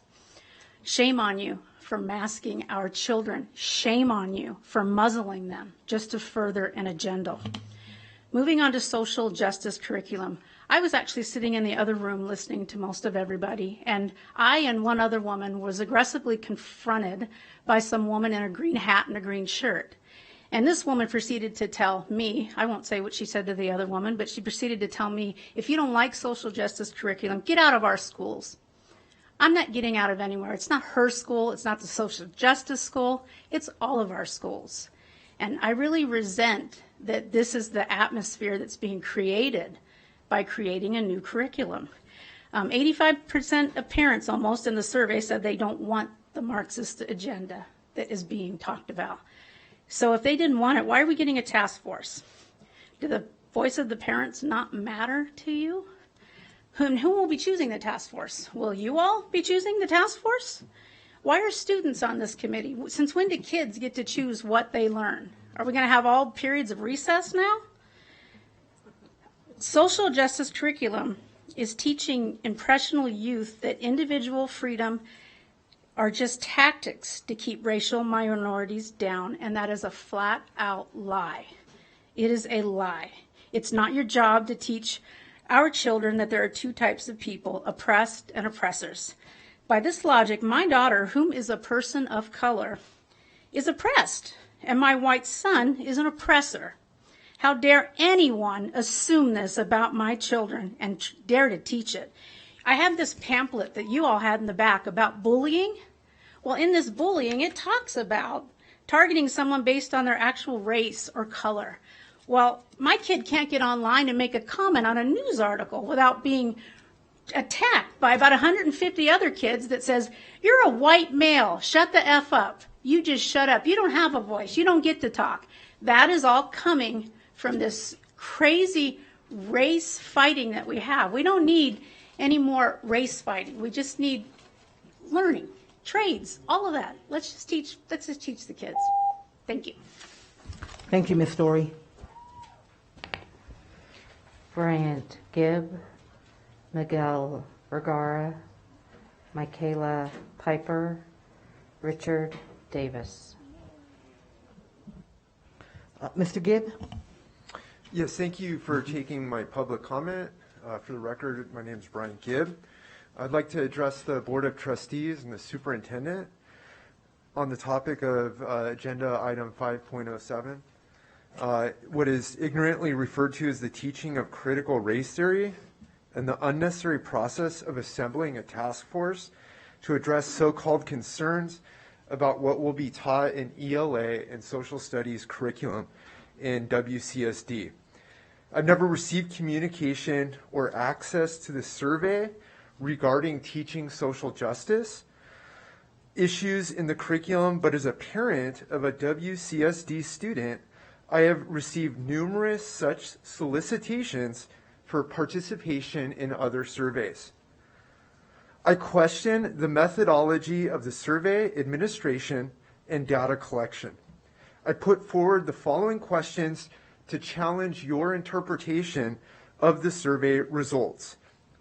What prevented anyone from taking the survey multiple times? Assuming there are no duplicate responses among the WCSD parents who responded to your survey, what percentage were opposed to teaching this curriculum? Was the curriculum or examples of the curriculum provided in the survey for parents to react to? Why did only 7% of WCSD teachers respond to this survey? Is it truly representative of our community? Was residency verified, and how was it verified? Is the board willing to force WCSD to make the results of the survey available for the public outside of minimal statistics cited? The district is obligated to clarify, since the media is treating the survey as if it were thorough and transparent. It is not. Currently, what has been presented and used as justification for a task force lacks transparency in methods and questionable data quality. As a parent teacher, I'm deeply cynical of the survey results given the sudden national hyper-partisan agenda to control the main narrative around our history as Americans. And recently, a Tennessee Republican legislator, Jeff McNeely, started this wave of assault on public education when he introduced House Bill 755 that would, quote, require schools to post online a comprehensive list of all teaching, classroom, and assignment materials used by every teacher in every class session. Notwithstanding, the bill has surfaced in 15 other states, according to Education Week. I'm sorry, Mr. Gibb. Thank you for your time. Your time is up, sir. Thank you. Miguel Vergara, Michaela Piper, Richard Davis, Jason Grave. Mr. Vergara, welcome, sir. You have 3 minutes. My name is Miguel Vergara, and I'm just finishing my freshman year at Galena High. I've emailed you all several times about your bureaucratic and Marxist ways. I say Marxist because of the organization that you're trying to force on us as students. You're trying to uphold a racist, domestic terrorist organization as something to teach tolerance. The whole idea behind BLM is a complete lie. Last year, there was a greater chance of dying from a falling coconut than an unarmed black man being killed by police. I refuse to be judged by my skin color. Right now, the only racism I see in America is that against straight, white, patriotic Americans. I will not be accused of having privilege because of my perceived race. My family and I have worked hard for everything that we have. With my mother being a retired police officer, I take the idea of social justice and the connotation behind it as a personal threat. You're making a big mistake by trying to shove your Marxist agenda down our throats. I have a right to a good education, and teaching my generation about radical leftist talking points does not fulfill my wish to be educated. I am aware that there is an academic recovery plan due to the unconstitutional COVID restrictions. I also notice that there is nothing in this plan to help improve my GPA from this disaster of a school year. I will end this with a question. Why are you trying to impose these far leftist initiatives on us instead of trying to prepare our future with math and English? I'm tired of your political games and want my education back. So with the exception of Jeff Church, I do not see a trustworthy board member in the Board of Trustees. In the word of Joe Biden, I see a bunch of lying dog-faced pony soldiers. Thank you. Thank you, Mr. Vergara. Michaela Piper, Richard Davis, Jason Grave, Matt True. Ms. Pfeiffer? Hello. Go right ahead. As a Mexican, Irish, and Jewish fair-skinned child, I grew up in a house where my mixed siblings and my Hispanic mother's skin was brown. My mother was so worried that I would hate the color of my skin because I was white. Her and my white father were constantly telling me how all skin colors are beautiful, that everyone is beautiful in their own unique way. I was taught that it's not about a person's skin color, it is about whether they are a good or bad person. I worry about what this social justice or critical race theory curriculum will do to children's minds. My sister and I worry about my fair-skinned or white Native American, Mexican, Jewish, and Irish nephews, and that they will become ashamed of who they are because of the color of their skin. I worry about my 2 African American, Hispanic, Irish, and Jewish children, and my Japanese and Hispanic niece, who everyone is now referring to as colored, that they will be conditioned into a victim mindset. The victim mindset that they are incapable of doing great things in this world due to a system that is rigged against them because of their skin color. That is what this curriculum will convey. I want my children, my niece, my nephews, and all other children, regardless of race and skin color, to learn that through hard work and perseverance that anything can be accomplished. If this social justice critical race theory is taught in schools, I worry that children will begin to view others based on the color of their skin. Children don't do that now, nor have they in the past. Issues like these do not belong in the school system or the minds of innocent young people. It puts unnecessary pressure on them. Children need to focus on the important subjects of school such as math, English, art, etc., and just being kids. Children don't need to be stressed on the misconceptions that they are at fault or held back. They need to be young while they can, because eventually they will grow up.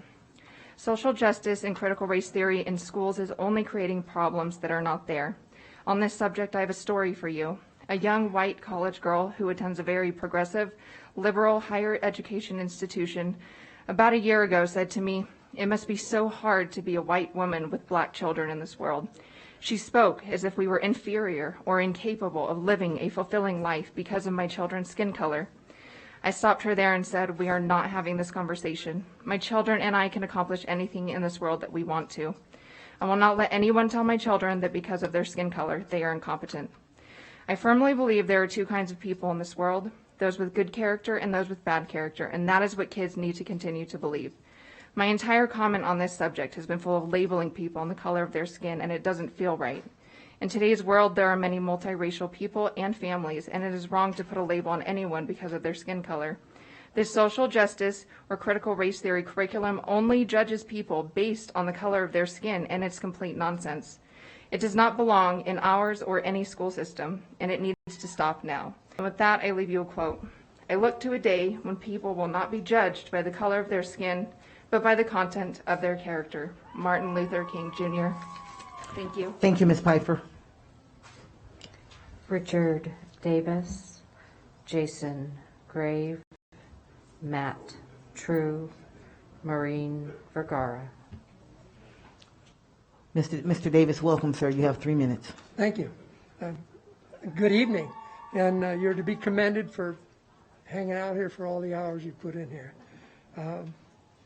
Long story short, I did a fair amount of analysis using the critical thinking, and I put the analysis together. Took about 1,200 words. Sent you each a copy of it. I don't know if you got it. I know you got it because I got the response from you, Ms. Taylor. And I don't know if anybody read it. You know, if you've read it, I'd like to see a show of hands. Didn't read it. Okay. So be it. The conclusions that I came to, which I supported in that, pretty much coincide with what everybody's been saying. Well, number one,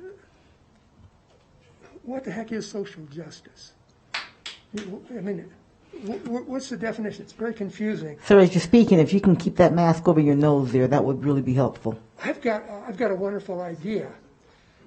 Again, let's use our critical thinking and pretend for a minute that we're in a restaurant and our food just came. Okay, sir, then it would be safe to take our mask off. You're utilizing your time. If you can keep your mask over your, I appreciate that. I'm just kidding you a little bit because it's kind of silly. It's okay, but it's. Thank you very much. I appreciate it. Yeah, I know. Social justice is defined by these folks as everybody should have equal social, political, and economic rights. What the heck are those? Have you ever do we have a list of what those are? I haven't seen it, but somehow they're apparently different. You got your mask off. Somehow those those supposed rights are different than the rights that we have that are outlined in the specified in the Constitution. Apparently that's not good enough. It's confusing, and that being the case, the authors can say these rights are anything they want them to be. So it's confusing. It's not age appropriate. You know darn well that our kids, the 10-year-olds, don't have any background to challenge these thoughts that are shoved down their throats. They don't even know that they're being manipulated, which they are. Sir, if you can keep that mask up, sir. Thank you. And that's not even going to get into diversity other than, got 17 seconds. I just want to say that we are the United States of America. We are not the diversified states of America, which the powers that are striving to divide us to become just that. Thank you, Mr. Davis. Jason Grave, Matt True, Maureen Vergara, James Bentham. Mr. Grave? Whenever, Mr. Grave. Are you ready? Yes, Okay. Whenever you're ready, sir. Thank you. Hello, my name is Jason Grave. I have 2 kids in Washoe County School District, one of which is special needs and has a disability, and potentially soon a third in the district. I come from a family background who immigrated here from Mexico. I come from a biological father who immigrated here from the Middle East. So one might say I hit the diversity jackpot. Here's a beautiful success story. My tata, grandfather, who's Mexican, created a successful business here, not because of social justice, but because of the independence this country gave him. It wasn't because of the government, it was because of his own human agency. It was because this country is good. The history of this amazing country is about the individual, the individual. So as you might guess, I am here today because of the topic of critical race theory or social justice or whatever you want to refer to it as. You can name it anything you want, but at its core, we see what it is. It's a Marxist agenda. It's plainly obvious that this is your own personal ideology. This isn't American at all. It's anti-American. This Marxist concept is dangerous. This social justice ideology that you're trying to implement embodies the idea of collectivism. And we all know collectivism, social justice, CRT, whatever you decide to call this, at its core is socialism. It's the marker for communism, and it's no secret that socialism and communism has killed millions. History has proven this. This is fact. This isn't about feelings. This is about facts, data, and logic. And facts, data, and logic shows your agenda is dangerous. So you're putting my kids and all the kids of Washoe County School District in danger. If you support this, if you vote for this, you're dangerous. And if you're dangerous, you should not be in your role. So step down, and step down now. We will not go away. We'll make sure we are in your face, and we'll make sure you hear us every day. This is not a threat. This is reality. Get rid of this idea. Get it out of the schools. 85% of the folks surveyed disagree with it. A detective would consider that a clue. So take the clue and listen to what the public wants and do what is right. A lady was up here earlier, and I believe she is studying or is a professor at the University of Nevada. She said something along the lines that decades and decades of her research has proven that pointing out differences is good and not pointing out differences has zero effect. Well, that's not true because she might have read that in a book. I live in real life. My son is disabled. The minute I point out there's something wrong with him, he just struggles. The minute I don't point out anything, he thrives and he can do whatever he wants. So again, please do what is right for our children. Thank you. Thank you, Mr. Grave. Matt True, Maureen Vergara, James Bentham, Mark Green. Mr. True? Thank you, sir. You have 3 minutes. Just get your mic on. Okay, you have 3 minutes, sir. Hello, and thank you. I have raised several kids in this district, as I told you guys a couple of weeks ago. I have grandkids coming up in it. I've had a lot of experiences here.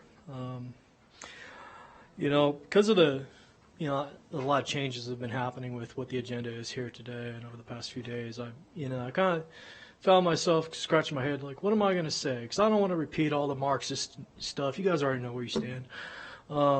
You don't need me to tell you. So, I just want to remind you, you do work for us.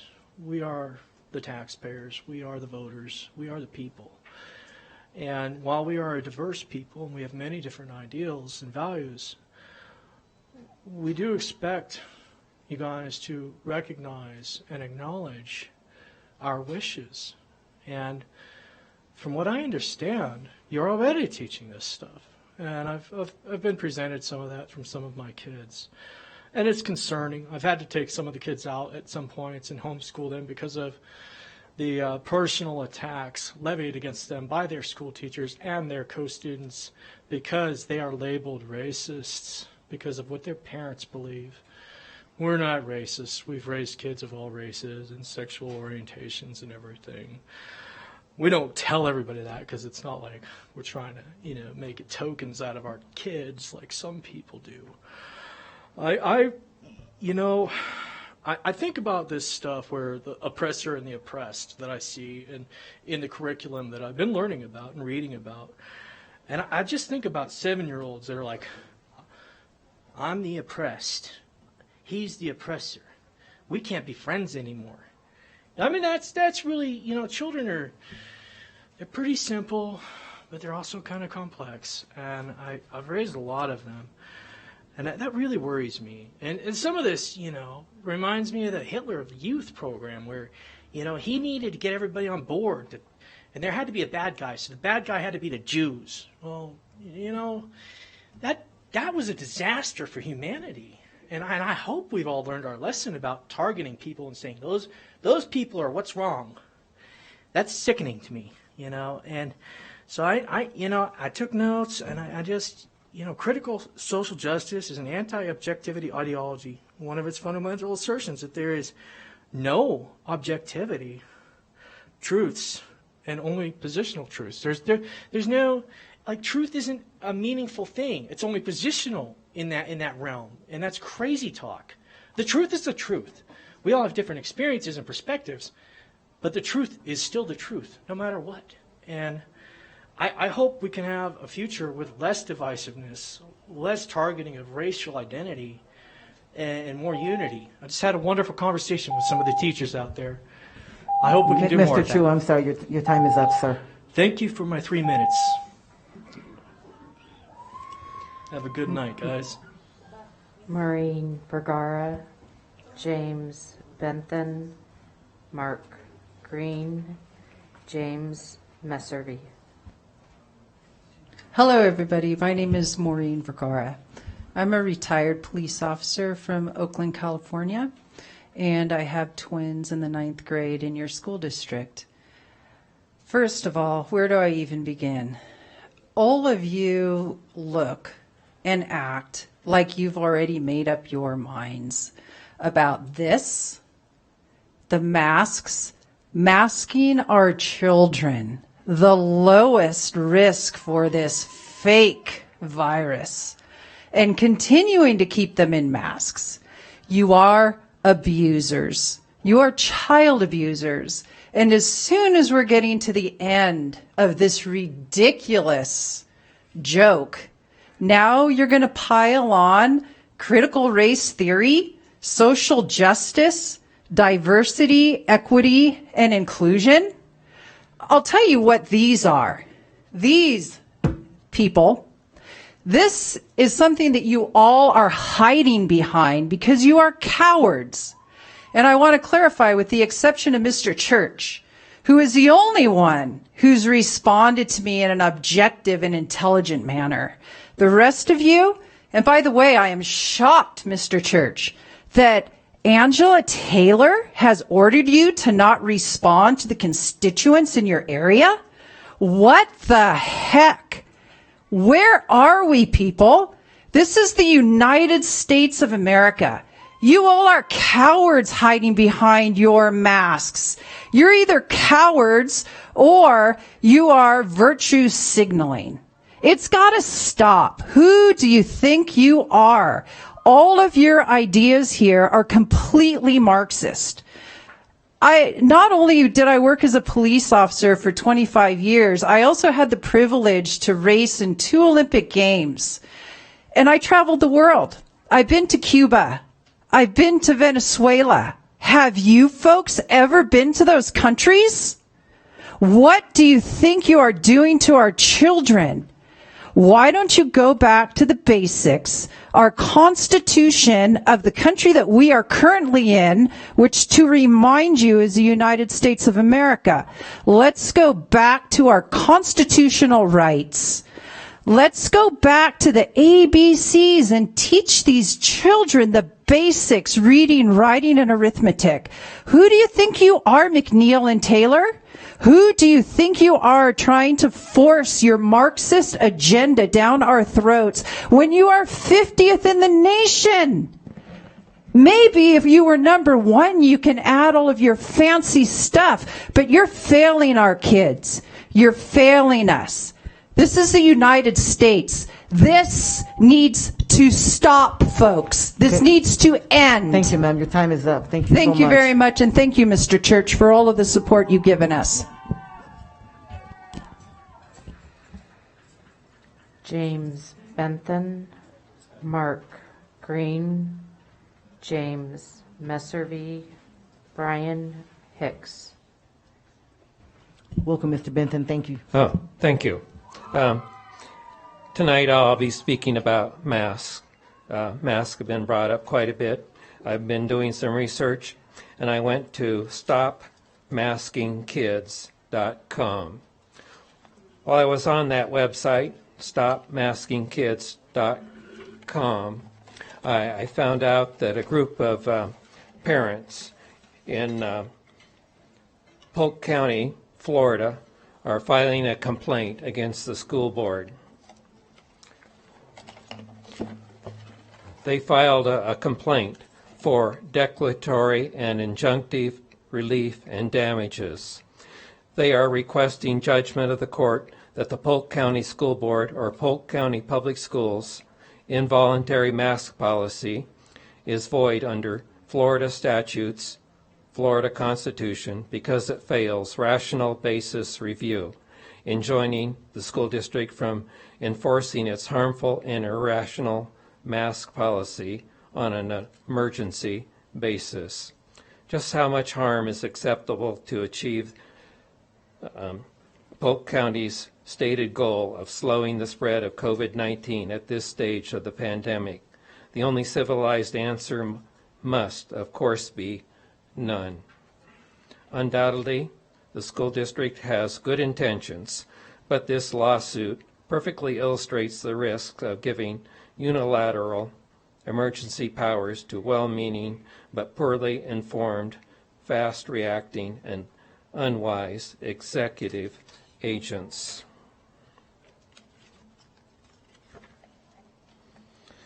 This document is essentially 80 pages long, so I will just read a small portion.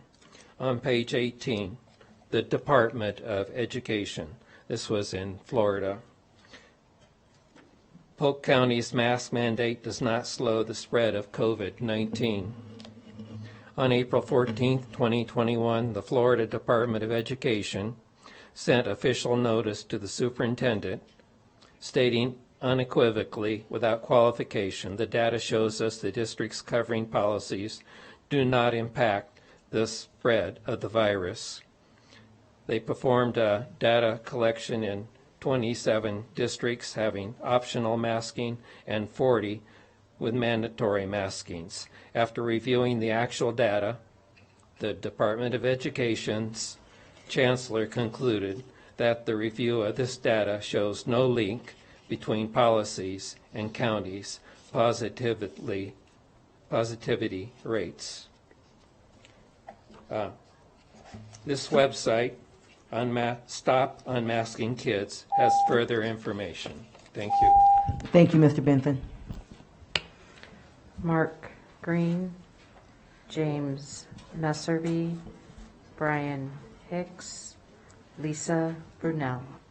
Is it Mr. Green? Yes, ma'am. Okay, welcome, Mr. Green. You have 3 minutes, sir. Thank you. Interesting outside there, we have two sides. We face each other. We hold signs up to each other, and we say, you're the bad guy, and they say, you're the bad guy. And we all want the same thing. We all want the inclusivity, and we want the diversity, and we want the acceptance. And yet we have that interesting dynamic out there. How does that occur? I think part of the reason it occurs is because we come from it from presuppositions. And I believe that the benchmark curriculum doesn't help matters any. It makes it worse. Let's just look at some of the things that have come out from the district. Superintendent McNeil sent out a letter to the teachers, and in that letter, the last couple of lines or so, it was, how can we learn about topics such as police brutality, demonstrating, protesting, and rioting, police militarization, and their roles in upholding or dismantling systemic racism? Later on in the letter, it was, engage your students in dialogues about the relationship between white supremacy, white privilege, racism, and police violence in a developmentally and socially responsive way.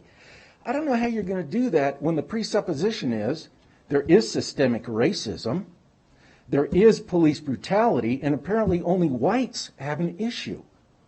I just don't know how that is going to be productive, a productive conversation. So one of the way around this was to get an ad hoc committee together to look at the curriculum.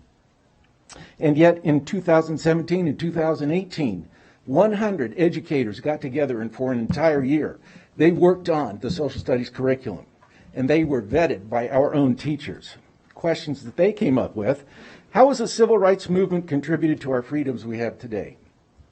How has the Star-Spangled Banner become a symbol for what America stands for? What is the real story of the first Thanksgiving? No blame, no singling out.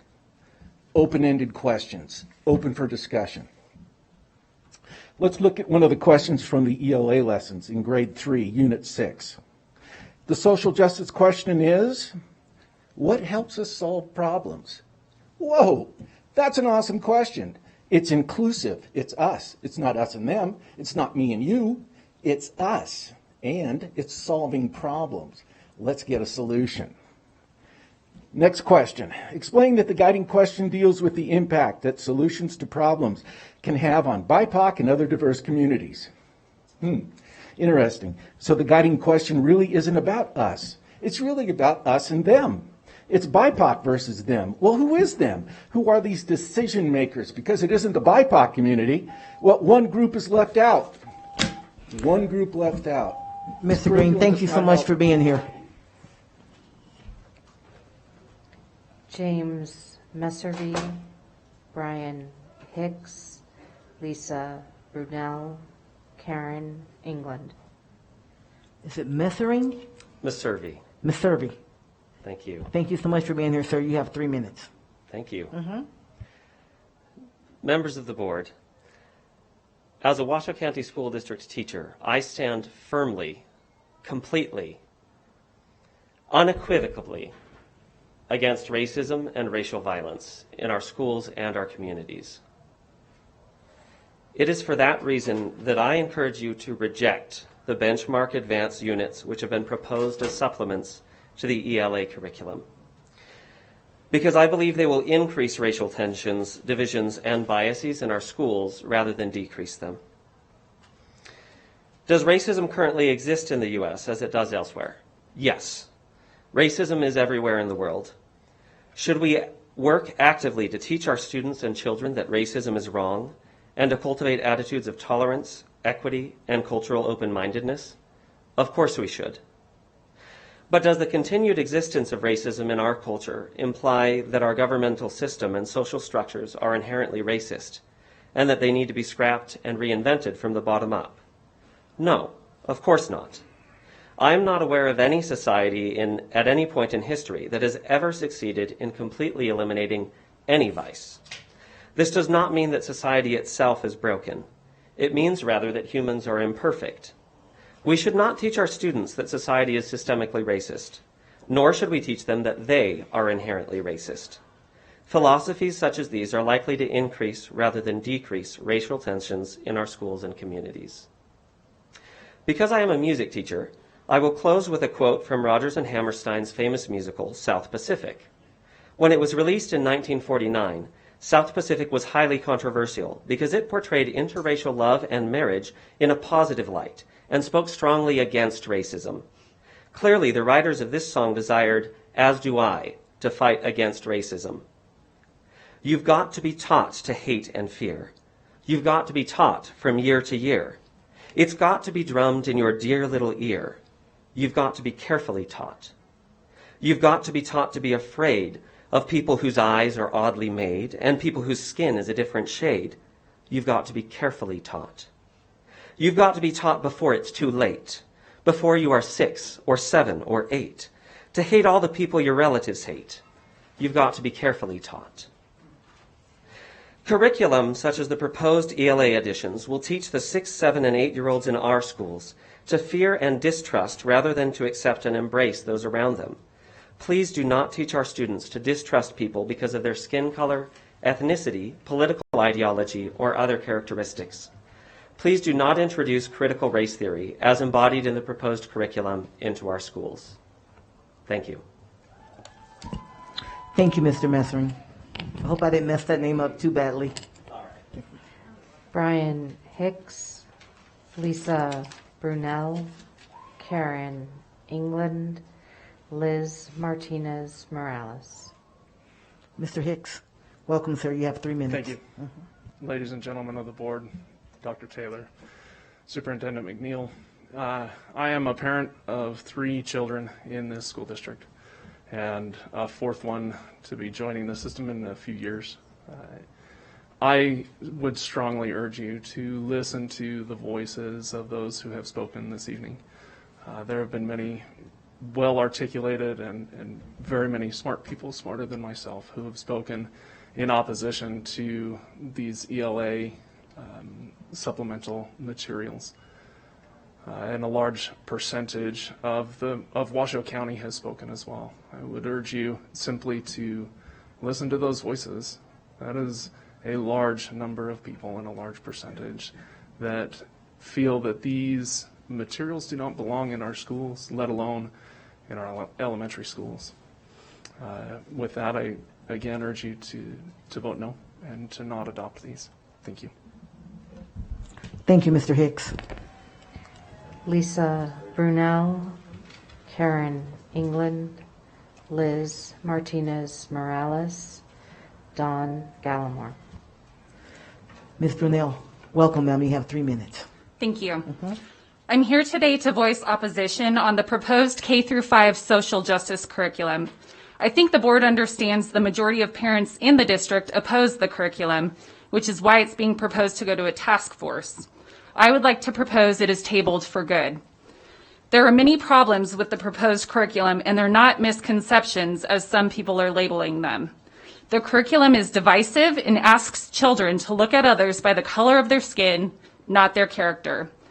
It teaches collectivism instead of individualism.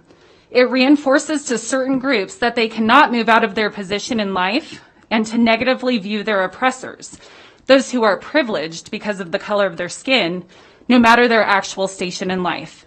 It emphasizes differences rather than similarities. This proposed curriculum is not addressing gaps in the ELA curriculum needed to meet state standards. As many people have pointed out, Nevada ranks extremely low in national education rankings. We should be worried about filling these gaps to improve our children's education, not filling their minds with this progressive propaganda. Instead, you're asking 8-year-olds to ponder how their bias on gender and beauty affect BIPOC communities. This just leads to more questions. Who qualifies as a person of color?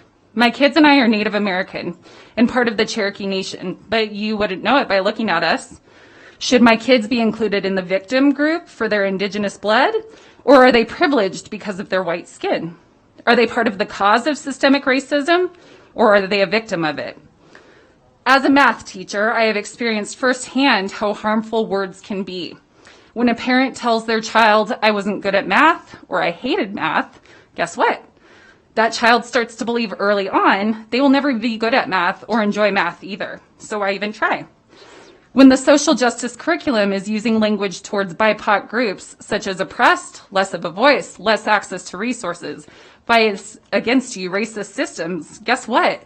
These kids are going to start believing early on that they have less, they are less, and there's nothing they can do because systemic racism ensures processes are in place to hold them down. If this curriculum was really legit and beneficial, why remove access to it from the district website and from Benchmark's site? Why so many negative comments from people who viewed the curriculum? I know there's a small group of loud voices trying to push this on our kids, and just know this will cause students to be pulled from the district if the curriculum is adopted. Listen to what the majority of your voters have voiced, and do not let this curriculum anywhere near our children. Thank you for your time. Thank you, Ms. Brunel. Karen England, Liz Martinez Morales, Don Gallimore, Dan Clark. Welcome back, Ms. England. Thank you, Angie. Karen England, founder and executive director of Nevada Family Alliance, and I'm going to use this opportunity. I'll have some time later to talk about the task force, but I want to do more of a public service announcement. I'm getting things forwarded to me, responses from the district, and I just want the public to know that you can go to nevadafamilyalliance.org, and we have the curriculum up there because we think the public needs to see it.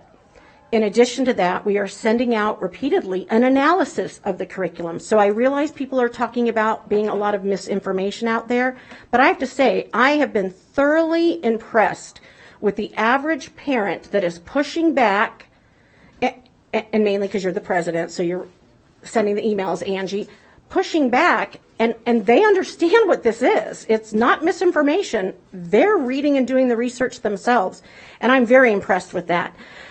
The public also needs to know that this isn't going away whether you do a task force or with this benchmark situation. The Wallace grant is a serious problem that we will be exposing and that this board voted for. In addition to that, the action plan and the resolution that was passed is what is allowing the board to do all of this and the district to do all of this. So I want you to know that I paid $1,050 for my FOIA, because I'm having to FOIA on behalf of the people in order to get the information from the public. And I want you to know that I'll continue to do it.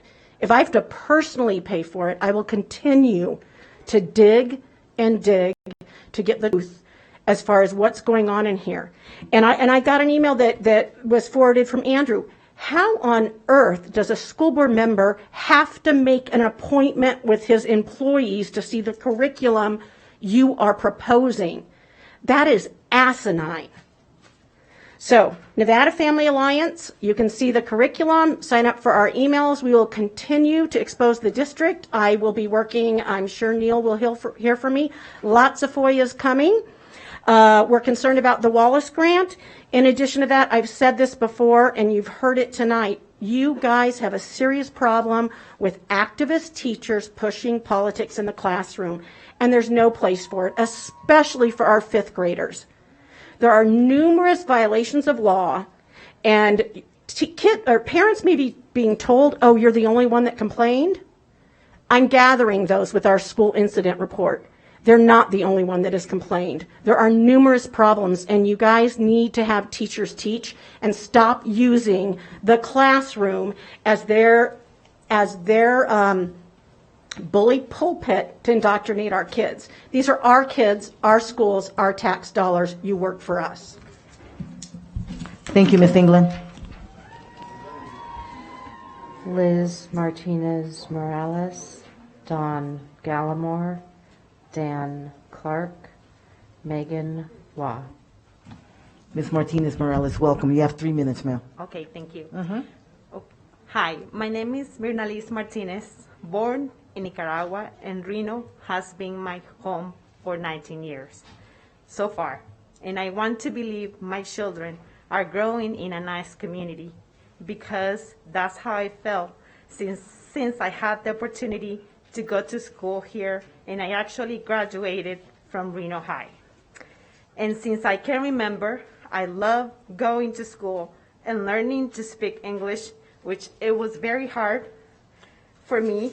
I overcome because I had plenty of teachers that helped me and saw potential and gave me all the support I needed. And that's what education should be about, giving our children the tools to succeed and fulfill their expectation, teaching morals and respect, not to focus on this movement, so-called social justice, because in my opinion, there is no justice for this. Our community is already divided, and it's already divided, and if this is implemented, our society will not only be broken, it will be shattered. I totally ban critical race theory because I don't want my kids to feel oppressed by other races. Indeed, I came to the United States to find a better living, and my family have worked so hard to achieve this. And that's the legacy I want to leave for my children. This country gave me the key to open a door that was already locked back in my own country. This country is freedom to be who you want to be. Thank you. Thank you, Ms. Martinez Morales. Don Gallimore, Dan Clark, Megan Waugh, Jonna Acoin. Mr. Gallimore, welcome, sir. You know the routine? Yes, ma'am. Hello, everyone. I just wanted to say hi. The second board meeting I've had in quite a while. And this is the CRT. I have no freaking clue what it is. I hope that it's not an offshoot of the multicultural curriculum that Assemblyman Harvey Mumford and I put together back in 2015 that passed, and we've been trying fervently for years to get it implemented. But it was bogged down with teacher training responsibilities or legislation, things like that. But now finally we're starting to get to the meat and potatoes of the multicultural curriculum, which is just as we crafted it, 15 minutes every other social studies class just on histories, multicultural history. Not LGBT, not sex ed, not how to milk your cow. So we're trying our best to make sure that we get a multicultural curriculum in the system that is just going to teach histories. I don't understand some of the other things. The CRT, it doesn't even make sense. It's an oxymoron. Critical, then race, and a theory on critical race, that's, you know, I'm a journalism person, major career, but that doesn't even make sense. So I'm just trying to see if we can make sure that this is separate from the multicultural AB 234 that I passed in 2015. And, you know, we just want to get this going because we need this for our students. Our students are pretty, I'll just say 50th out of 51. And so we're just trying to get this out. As for some of the ancillary issues here, you know, I've been talking to you about the internet, especially free services, and I don't know what Benchmark has in this, but we need transparency. Transparency in not only who is administering these, but the reasons that if they're administering them, and the actual what has been concluded. And people, parents, everyone needs that information because transparency is something that we all know is fleeting sometimes. Thank you, Mr. Gallimore. Thank you. Dan Clark, Megan Waugh, Jonah Acoin, Katie Weir. Looking Mr. Clark. I don't think Mr. Clark is here. So, Ms. Waugh? Thank you, ma'am. Thank you for being here. You have 3 minutes. Good evening, Superintendent McNeil, President Taylor, and Board of Trustees. I am Megan Waugh, and I am the very proud principal of Libby Booth Elementary School. I have been an employee with Washoe County School District for 22 years, with the last 10 years as a school administrator. During my tenure as an employee, I have worked with many superintendents, have witnessed the transiency of board members, and have led staffs through the continual change of education. Although I may not always agree with every change, decision, or mandate, I have always found pride in my work through the collective efficacy and belief of our school district. We do what we know what is best for children. Since the election of Trustee Church, I have watched and listened to public comment at multiple board meetings where citizens of our community have berated, insulted, and spoken false truths about our schools, leaders, and district. I have heard our superintendent and board of trustees be reprimanded for mandates beyond their scope of control, such as social distancing and capacity restrictions. Trustee Church, you know what is and is not within the boundaries of policy making for our board and superintendent, and yet you sit silent. I hear adults raise their voices in opposition to wearing masks, claiming it to be impeding his or her rights, and in the same breath vehemently speaking out against curriculum which encourages our children to think deeply and critically about what it means to have such rights. Libby Booth is impacted by some of the highest rates of transiency, poverty, homelessness, and trauma in our community, all exacerbated by the pandemic. Yet through it all, our students grew. This year, our students grew on average over 3 percentiles in reading. Our students grew on average over 5 percentiles in math. Our students improved their average daily attendance, cutting our overall missed school days by 40%, and decreased in behavior events by 36%. They grew because our teachers and leaders set high expectations for them. They grew because they know our teachers and leaders believe in them. Wearing a mask is not traumatic. Not having a place to live is. And yet, they grew. I am proud of our school district, of our teachers, leaders, and most importantly, of our students. Perhaps it is time others step back and see what it is our kids can do. I ask you, Mr. Church, do you know what our kids can do? Thank you, Ms. Waugh. And thank you for your service to the district. Jonah Acoin, Katie Weir, Catherine Hoffman, Selena LaRue Hatch.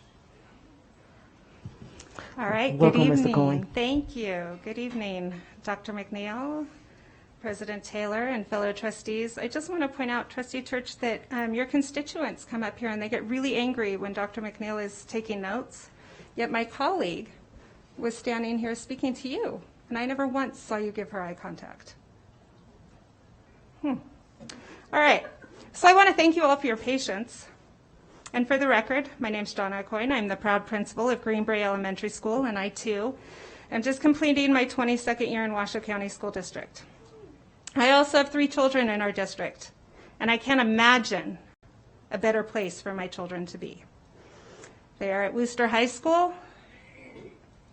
Amazing, incredible principal, teachers, staff, students.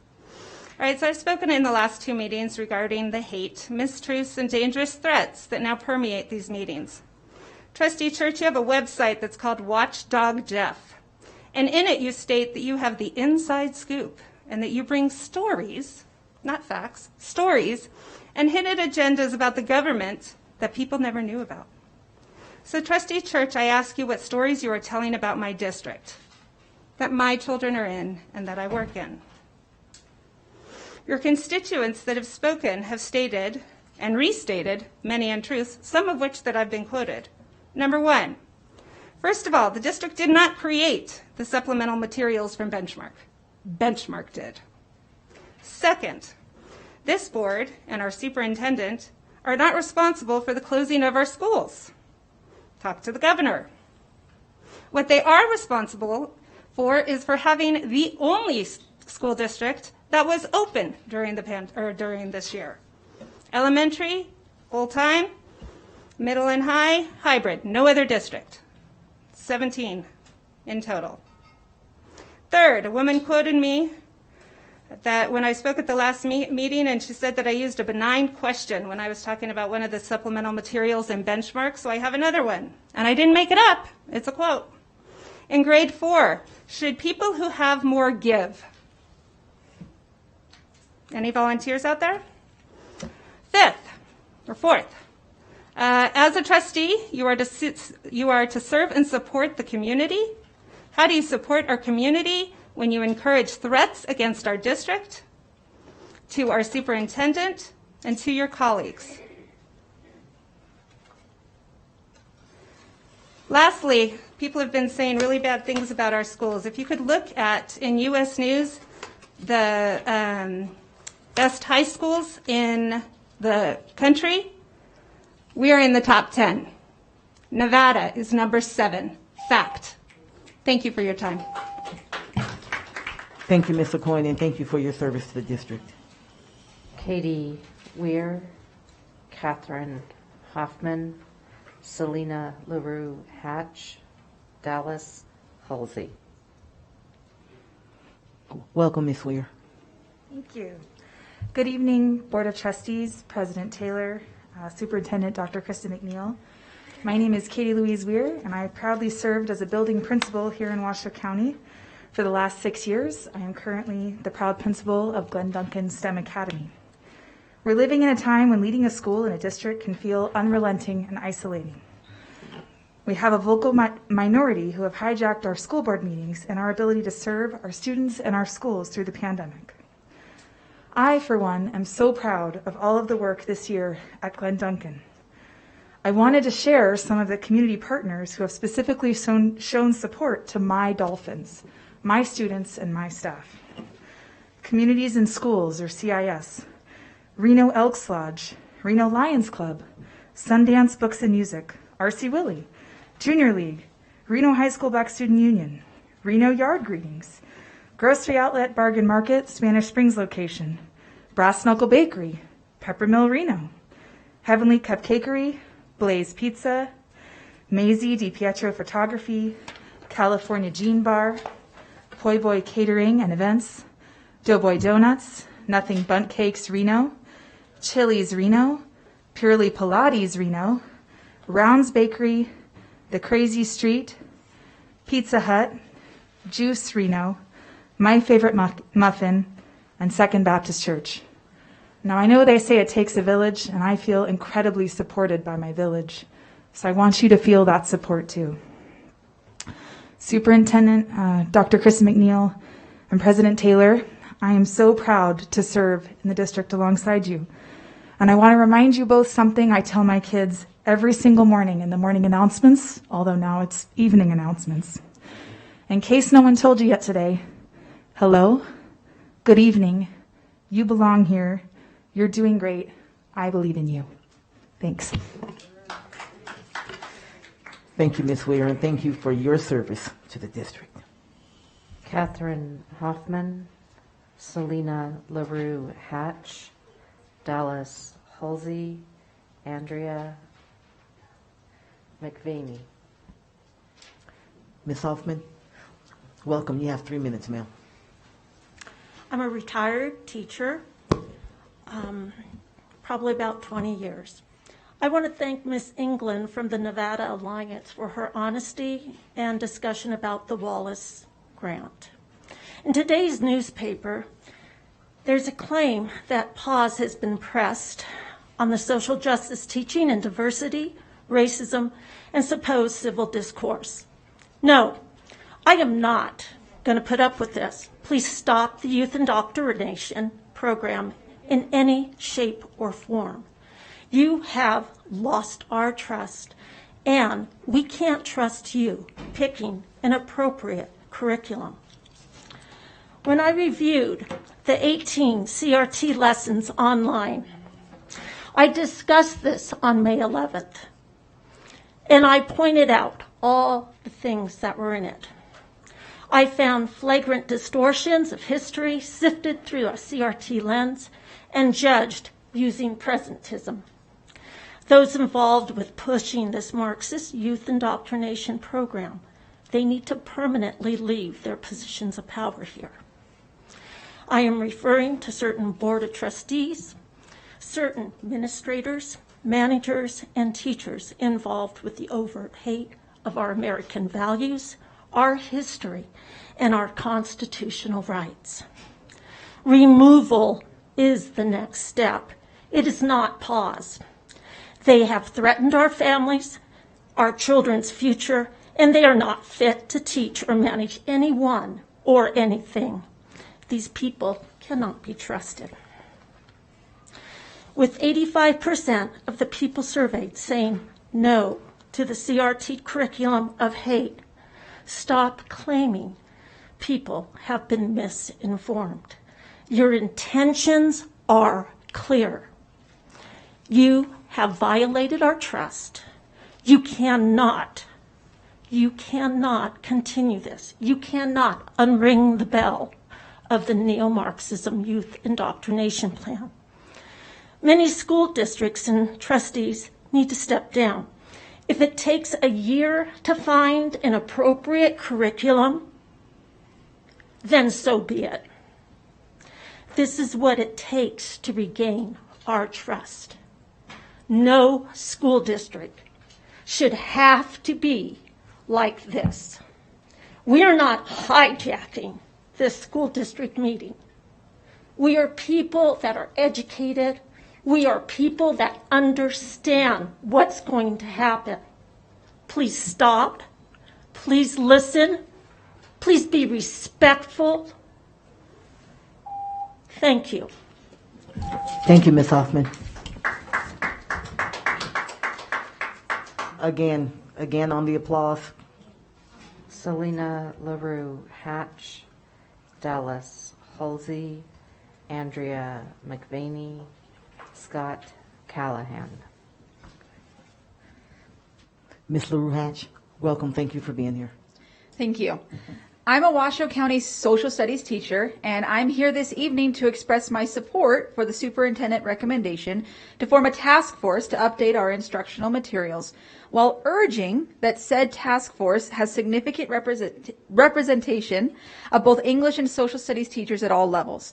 We are the ones in the classroom. We know our kids, we know our standards, and we know what materials we need to best implement our curriculum while meeting the needs of our students.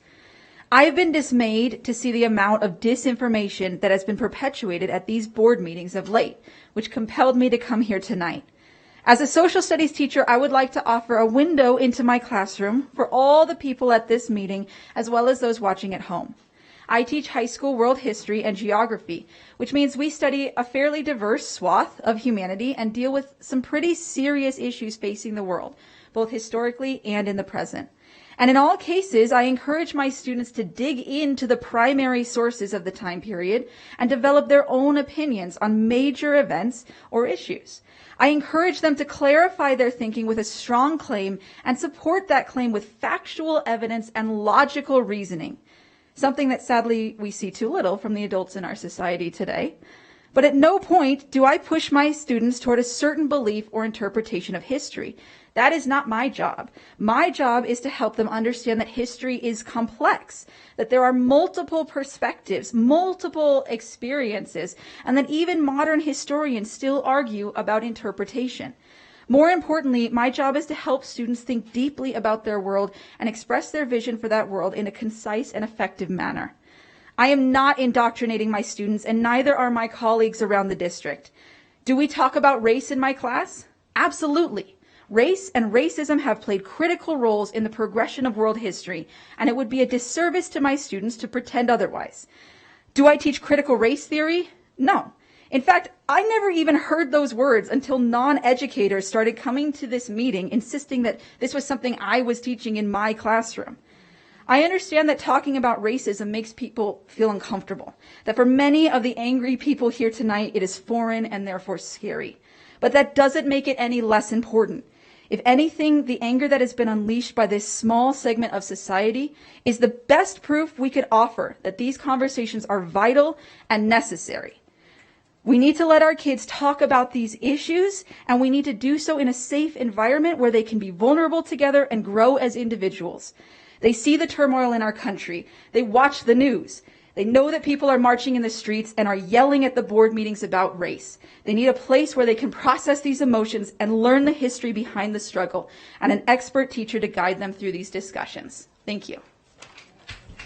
Thank you, Ms. McVaney. Again, I'm going to ask you to please be mindful. No applause. You want to keep it even across the board. Thank you, everybody. Dallas Halsey, Andrea McVaney, Scott Callahan, Suzanne, welcome. I'm sorry, give me your name again. Oh, Dallas Halsey. Halsey, that's right. Halsey, yes. Halsey. Welcome, Ms. Halsey. Thank you for being here. Thank you very much, President Taylor and Superintendent McNeil, ladies and gentlemen of the board. Thank you for allowing me to address you tonight. I know that it's a long evening. So I'm an educator here in Washoe County School District. I teach science. Next year, I'll also have the privilege of teaching leadership, which is going to be wonderful. I'm just here to support you as a board. Also to voice my support for the extension and the continuation of our social justice curriculum, which is already being taught in the district. People seem to think that this is a big deal, but the reality is that this has already been passed. We're only extending a question. Things are already being taught in the classrooms, and it's not indoctrination. We're asking questions and facilitating discussions. That's all that is happening in our district. As an educator and community member, I see how badly our students need adult role models who accept not only all people, but also the history that has brought our nation to this point. We desperately need a stronger social justice curriculum. There's an old saying that ignorance is the oil that keeps the machinery of white supremacy running. It's by design, and this is how the system self-perpetuates. The forgetting shown by many members of our community at these meetings is a feature of that oppression. I and others choose to remember. I ask you to vote yes on the new Social Justice Curriculum Task Force. We need to teach our children the comprehensive history and teach them to think critically about these important issues. Thank you. Thank you, Ms. Halsey. Andrea McVaney, Scott Callahan, Suzanne, welcome, Sarah Grove. Ms. McVaney, welcome, ma'am. Thank you for being here. Absolutely. Good evening. I am here as a mom of elementary students who's deeply concerned about the benchmark social justice curriculum. After reading the curriculum, which I could find online, I found myself asking, why are we inviting such divisive, racially segregating material into the classroom? I have a soon-to-be second grader. The second grade curriculum asks, why is it essential that those who are not people of color recognize and affirm the cultures and teaching of BIPOC and other diverse communities? Wait, what? Can any of you, please, right now, tell me, what are the teachings of the Black community? I'm waiting. Anyone? Well, I'll clue you in. The Tuskegee Airmen were dedicated, determined young men who volunteered to become America's first Black military airmen. Quoting from the Tuskegee University, the airmen's success in escorting bombers during World War II, having one of the lowest loss records in all the escort fighter groups, and being in constant demand for their services by the Allied bomber units, is a record unmatched by any other group. Dedication, determination. What about Benjamin Banneker? Born in 1731 as a free Black man in Maryland, a mostly self-taught mathematician and astronomer. He used borrowed books to learn advanced math. He was self-taught, borrowed books. That shows initiative. And what about Sharon Williams, a 23-year-old mom in graduate school who was told by her professor, quote, that if it were up to me, I would not have accepted you because you were not prepared for the rigors of The Ohio State University by your historically black college.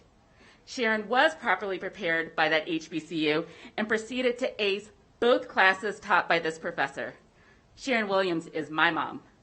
Dedication, determination, self-initiative, preparation, all qualities demonstrated by Americans who were black in the face of racism, yet these examples persevered and achieved. This is what we are teaching and modeling for our son. My husband is white. So should my son differentiate which of these values are black and which are white? No, and neither should any of our students. These are values that ought to be supported for all students for the benefit of all. Nothing in this curriculum inculcates this standard. What you will find is text of alleged white male privilege. What is white male? Was it white male privilege that Senator Charles Sumner, a staunch advocate against slavery, asserted when he was brutally beaten after speaking out against slavery? Is that white privilege? Even after the attack, he maintained his stance against slavery, which had nothing to do with privilege. He stood on principles of equality and liberty for all. We can all do the same. Thank you. Thank you, Ms. McVaney. Scott Callahan, Suzanne Welcome, Sarah Grove, Shannon Meredith. Mr. Callahan, welcome, sir. Thank you. I appreciate the opportunity to speak with you today. I'm here to speak in favor of the proposed benchmark curriculum. I noticed the results of the kind of online survey, and I think a previous speaker spoke eloquently to the issues with that practically, but I also think it illustrates very vividly the problems of polling the majority about issues that relate to the minority. For example, there's a reason that Broad versus Board of Education was not put up for a popular vote. I was disappointed to see that 5.07 pertains to creating a task force rather than just voting to approve the curriculum. I guess personally, I'm not sure what the advantage of creating a task force is other than to kind of kick the can down the road. It seems like asking members of the community to invest a lot of time and effort and emotional labor, because let's be honest, this is a hot topic for a lot of people, right? To probably be back in the same spot in 6 months, right? I mean, if the members of the board are content to accept and adopt the findings of the task force, then I suppose that puts us in a different place. But otherwise, I worry that it's just kind of pushing the problem down rather than what I was hoping for, which is that you would find the courage to approve it tonight. So why do I hope that, right? Why do I wish that you would approve this curriculum? So I'm a parent of 2 kids. I have a 6-year-old who's graduating from kindergarten tomorrow, yay, and a 2-year-old. And so I spend a lot of time thinking about what skills I would like them to acquire to be able to most succeed going forward. And one of the ones that I think is most important, and honestly, I think a lot of parents from the board meetings I've listened to over the last several months value, is critical thinking, right? It's the ability to, as people have said, make your own decisions based on the information and what you're provided. And I think a lot of that, right, a lot of what goes into that is being able to evaluate, okay, so I'm reading something, I'm hearing something from someone. Where are they coming from, right? Do they have an agenda? Do they have something that they want me to believe when I'm done reading this? What context are they coming from? What is their perspective? Can I put myself in their shoes and think about why they might say or think this? And I mean, that's a lot of what comes up in this curriculum, right, is to encourage our kids to do this, to ask these questions, to have these thoughts, to develop these critical thinking skills, which I and many parents think would be really valuable. Additionally, those skills are also very useful for example, standardized tests, right? The ability to read a passage and answer questions about context and the author's intent are very helpful if, one of the things we're trying to do is increase standardized test scores. So I think there are actually a lot of positive outcomes that come from adopting a curriculum like this and encouraging our children to think for themselves. So I would conclude, if the way forward for this is a task force, then a task forcing we shall go. But I really hoped and wished that we'd be able to see a positive vote on this curriculum tonight so we can move forward with teaching our children these skills. Thank you, Mr. Callahan. Suzanne Welcome, Sarah Grove, Shannon Meredith, Jared Stanley. Ms. Welcome, thank you so much. Welcome. Thank you. So I was before you a couple of weeks ago with my gender nonconforming son. And a lot of folks thought my voice was shaking because I was nervous from the hostile crowd outside. The crowd outside was actually lovely, but I was shaking because of something my kiddo said. I said, I'm really proud of you that you're willing to talk about this issue in front of so many people. When I was 5, I didn't have the guts to do that. And he looked me in the eyes and he said, well, Mama, you didn't have to. So when we talk about privilege, that's what we're talking about in our household, that I didn't have to do that. I didn't have to speak before the school board to believe that my teacher would support my gender identity, would support my clothing, right? So if we're concerned that 5-year-olds can't understand these issues or aren't thinking about these issues, I'm here as a parent to tell you that my 5-year-old is. Along those lines, because we've been distance learning, I have become more familiar with the benchmark curriculum than I had ever hoped to be. Y'all, there are a lot of really songs. But between Benchmark and Headsprout, the curricula that you folks have adopted, we have read early readers about Martin Luther King and Rosa Parks and Harriet Tubman and the police. Our very first reading is about how you should follow rules. And because of those conversations, we've had really good talks about civil disobedience and police oversight and slavery. And these aren't easy talks, but they're talks we have to have. So how do you talk about Harriet Tubman without discussing rules and who makes rules and what it means to break a rule and when it's okay to break a rule? How do you talk about Harriet Tubman without addressing slavery? So I suspect that teachers are having these discussions anyway, and what this curriculum did is give them a framework for having those discussions more effectively. We've had a lot of folks say that they are concerned about standardized tests. I'm kind of concerned about standardized tests, but I'm a university educator. I know a lot about standardized tests and what they do and don't measure. I will say that a lot of those questions address things like intent, even at the kindergarten level. My kiddo's asked to say whether something is meant to entertain, persuade, or inform. How do you do that without discussing what the author's point of view is? I know folks have spoken a lot against the benchmark curriculum.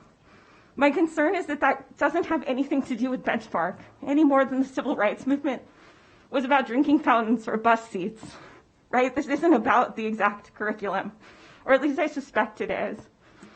And so my concern is that as we move forward with a task force or whatever the decision of the board is, that the same issues will continue to arise. So I ask you to consider that as you take your vote tonight. Thank you very much, Ms. Welcome. Sarah Grove. Shannon Meredith. Jared Stanley. Meredith Oden. Michelle Hammond. Looks like there's no Mr. Grove, so we'll go right to Miss Meredith. Yes. Okay, welcome, ma'am. You have 3 minutes. Thank you. My name is Shannon Meredith, and I had lots of things to say to echo many others have said, but I feel that my education and expertise may do a better service to this topic. Since we've had some professors touting their social justice degrees, I would like to inform you I hold a bachelor's and a master's in history.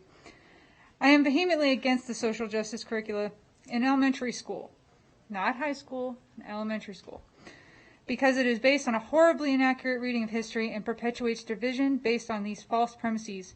In other words, it does nothing to accomplish what you seek to accomplish. CRT and other social justice curricula only divides people with lies. I would like to point out some things from a few people who spoke earlier. A female professor supposedly spoke for an African American student at the University of Nevada. While I doubt that this woman, if she exists at all, has actually read the curriculum you are proposing, I would like to point out that as a person who holds a master's degree in history and has read the curriculum, it does indoctrinate students into a particular way of thinking that UNR and other liberal institutions already employ. Another female professor from another liberal field came out to support this. She has obviously not read this either. It's not a best practice, it is divisive. Also, she said there is no proof that this affects children and society negatively. I would like to point out that things similar to CRT and social justice were done before. In Nazi Germany, Communist China, the Soviet Union, and most every other socialist or communist nation. As a historian, I of course wish that all students in Washoe County were given a better understanding of history with context and understanding of historical perspective. But how can you think these topics are a good idea when a recent graduate of Spanish Springs High School informed me seriously that Hitler was still alive? Yeah. Or another graduate from Galena who spoke up in a class I was in and told the whole class that Vietnam was fake. Yeah, also not making that up. Okay? Please focus on getting our students out of the educational hole you have dug them, rather than pushing ideas that will only create division with the youngest of our kids. There's no reason to be teaching this. They can't do math or spell or form sentences. They should be learning those things. And then we can teach them how to critically think about things when they have that capacity to do so. Thank you. Thank you, Ms. Meredith. Jared, Stanley, Meredith, Odin, Michelle, Hammond, Mia, Albright. Mr. Stanley? Yes. Welcome. You have 3 minutes, sir. Thank you. And thanks for having me in for this lively discussion tonight. I'm the father of a first grader who's had a very long year, and she's very happy to be, she's right there. She's very happy to be making it through. I want to speak in favor of the task force on the social justice curriculum. I've heard a lot of references to Marxism and socialism and indoctrination. It strikes me that the discussing social justice, discussing questions of racism, that's not where the problem began in our country. And the idea that we would just stop talking about these subjects would make them magically go away, and that the divisiveness and division that so many have spoken about tonight would just magically disappear if we didn't have these conversations anymore. It strikes me that elementary school is a really important and critical time to be discussing these things. And as some of the teachers have stated earlier, we are having these discussions already. As a matter of fact, we've had ongoing and wonderful discussions about social justice all year, especially because, as we've seen, protests have been happening constantly. Our children are aware of that. They know what's happening in the world. And for us to be able to discuss that with them and have a framework and allies and the teachers in the classroom, that really helps us able to help our student or our children understand how to live in a world that is increasingly diverse and full of people that think differently than we do. And so it strikes me as the perfect time to be having these kind of discussions in the classroom. And that's my final thing I want to say. So thank you. Thank you, Mr. Stanley. Meredith, Odin, Michelle, Hammond, Mia, Albright, Serena, Rob. Ms. Olden. Hi. Thank you so much to the board. Hi, Teacher Diane. So I'm the mother of a first grader at Mount Rose Elementary, also a graduate of the TMCC daycare. Or as Eleanor would say at this point in the school year, she's basically a second grader. So I'm here to state my wholehearted support for the social justice curriculum, and I'm really thrilled that my daughter is in the pipeline for this education. This is part of her education. So I just have a few points to make about this. So first, I don't think we need to see this curriculum as taking away from our children's education. I don't think this is an either or between basic education, the 3 R's, or this curriculum. These very much go together.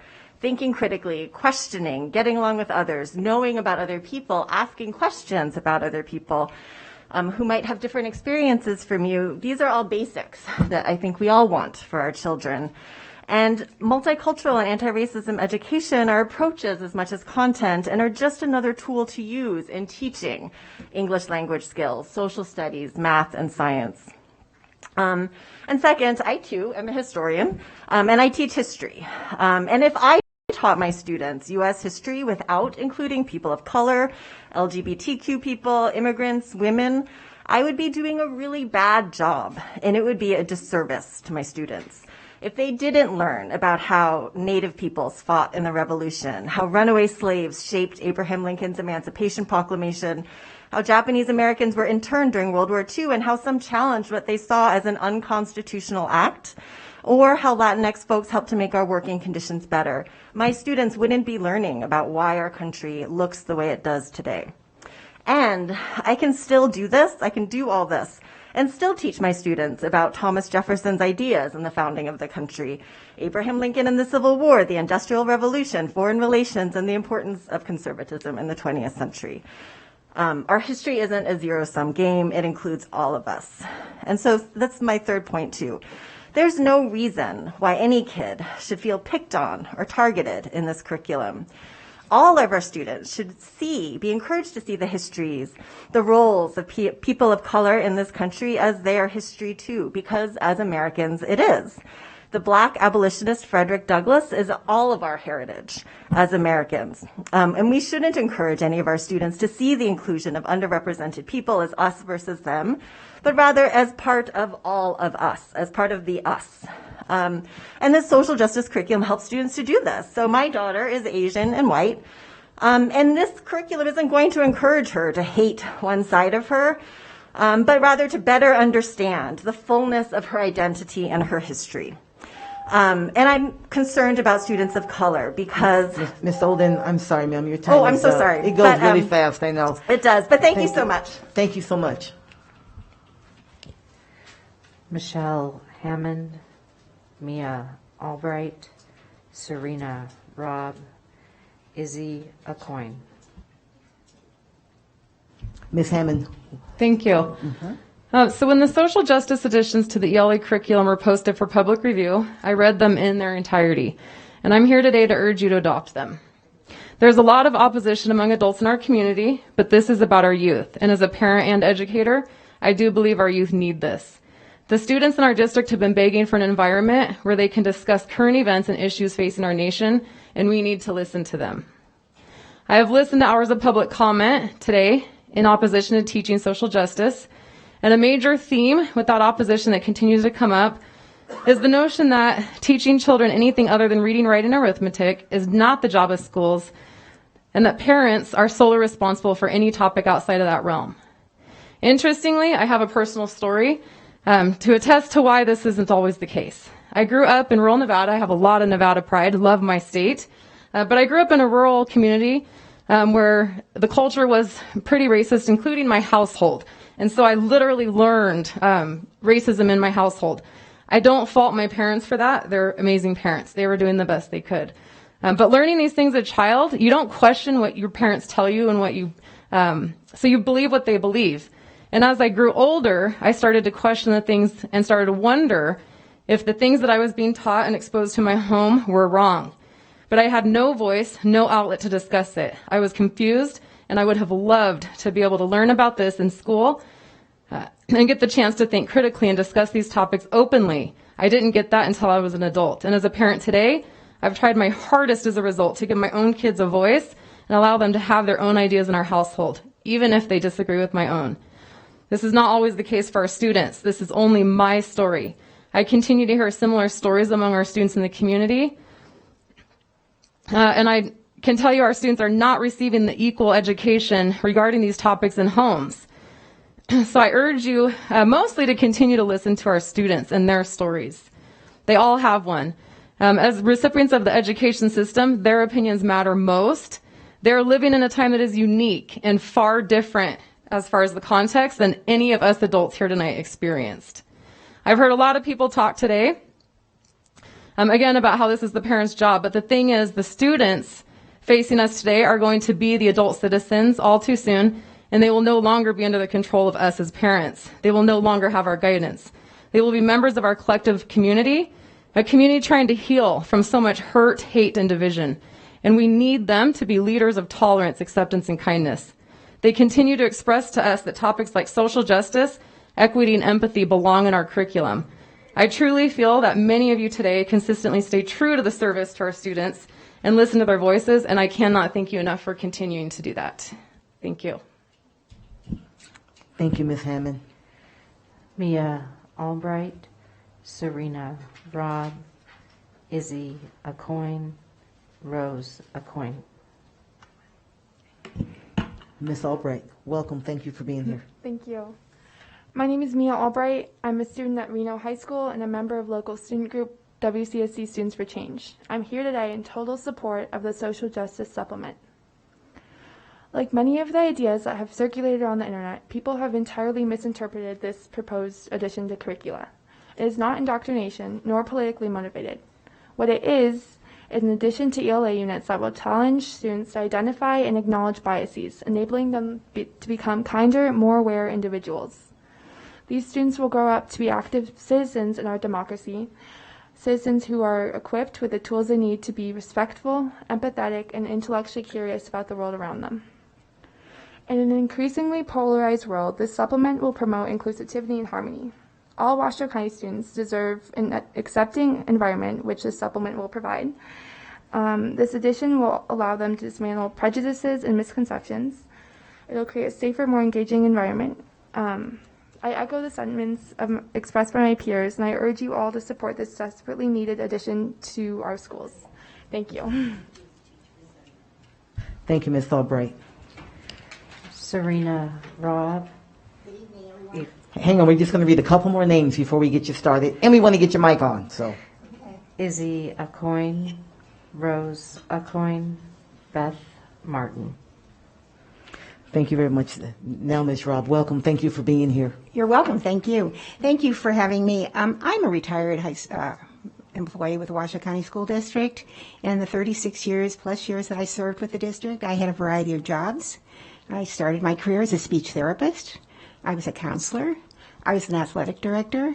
I was a vice principal at Reed High School. I was a principal at Wooster High School, and I was the principal who brought in the International Baccalaureate program. And I was the first principal at Devontae Ranch High School. And since retirement, I've worked in different social programs I've been asked to do, and I also supervise student teachers. So I do have a broad understanding, I believe, of what schools are all about and what their mission is. When I think back on my career, you know, it's interesting. I've been listening to these people speak, and I don't remember the angst and the vitriol and the misinformation and the lies and the abuse and the insults. What I remember are people who worked really, really hard, and whether you agreed with them or not, they had well thought out positions, and they tried very hard to bring change to their schools. Because schools are not stagnant. They should not be stagnant. They should be growing. They should be moving. They should be twisting. And to come here, and I have respect for people who want to speak to their mind, but darn, you have to be accurate with what you're talking about. And so therefore, Trustee Church, I understand that you have many of the people here are your constituents. I also read your biography. And in that biography, I read that you pride yourself on your leadership skills. I also read that you honed your skills when you were part of the military and part of the police department.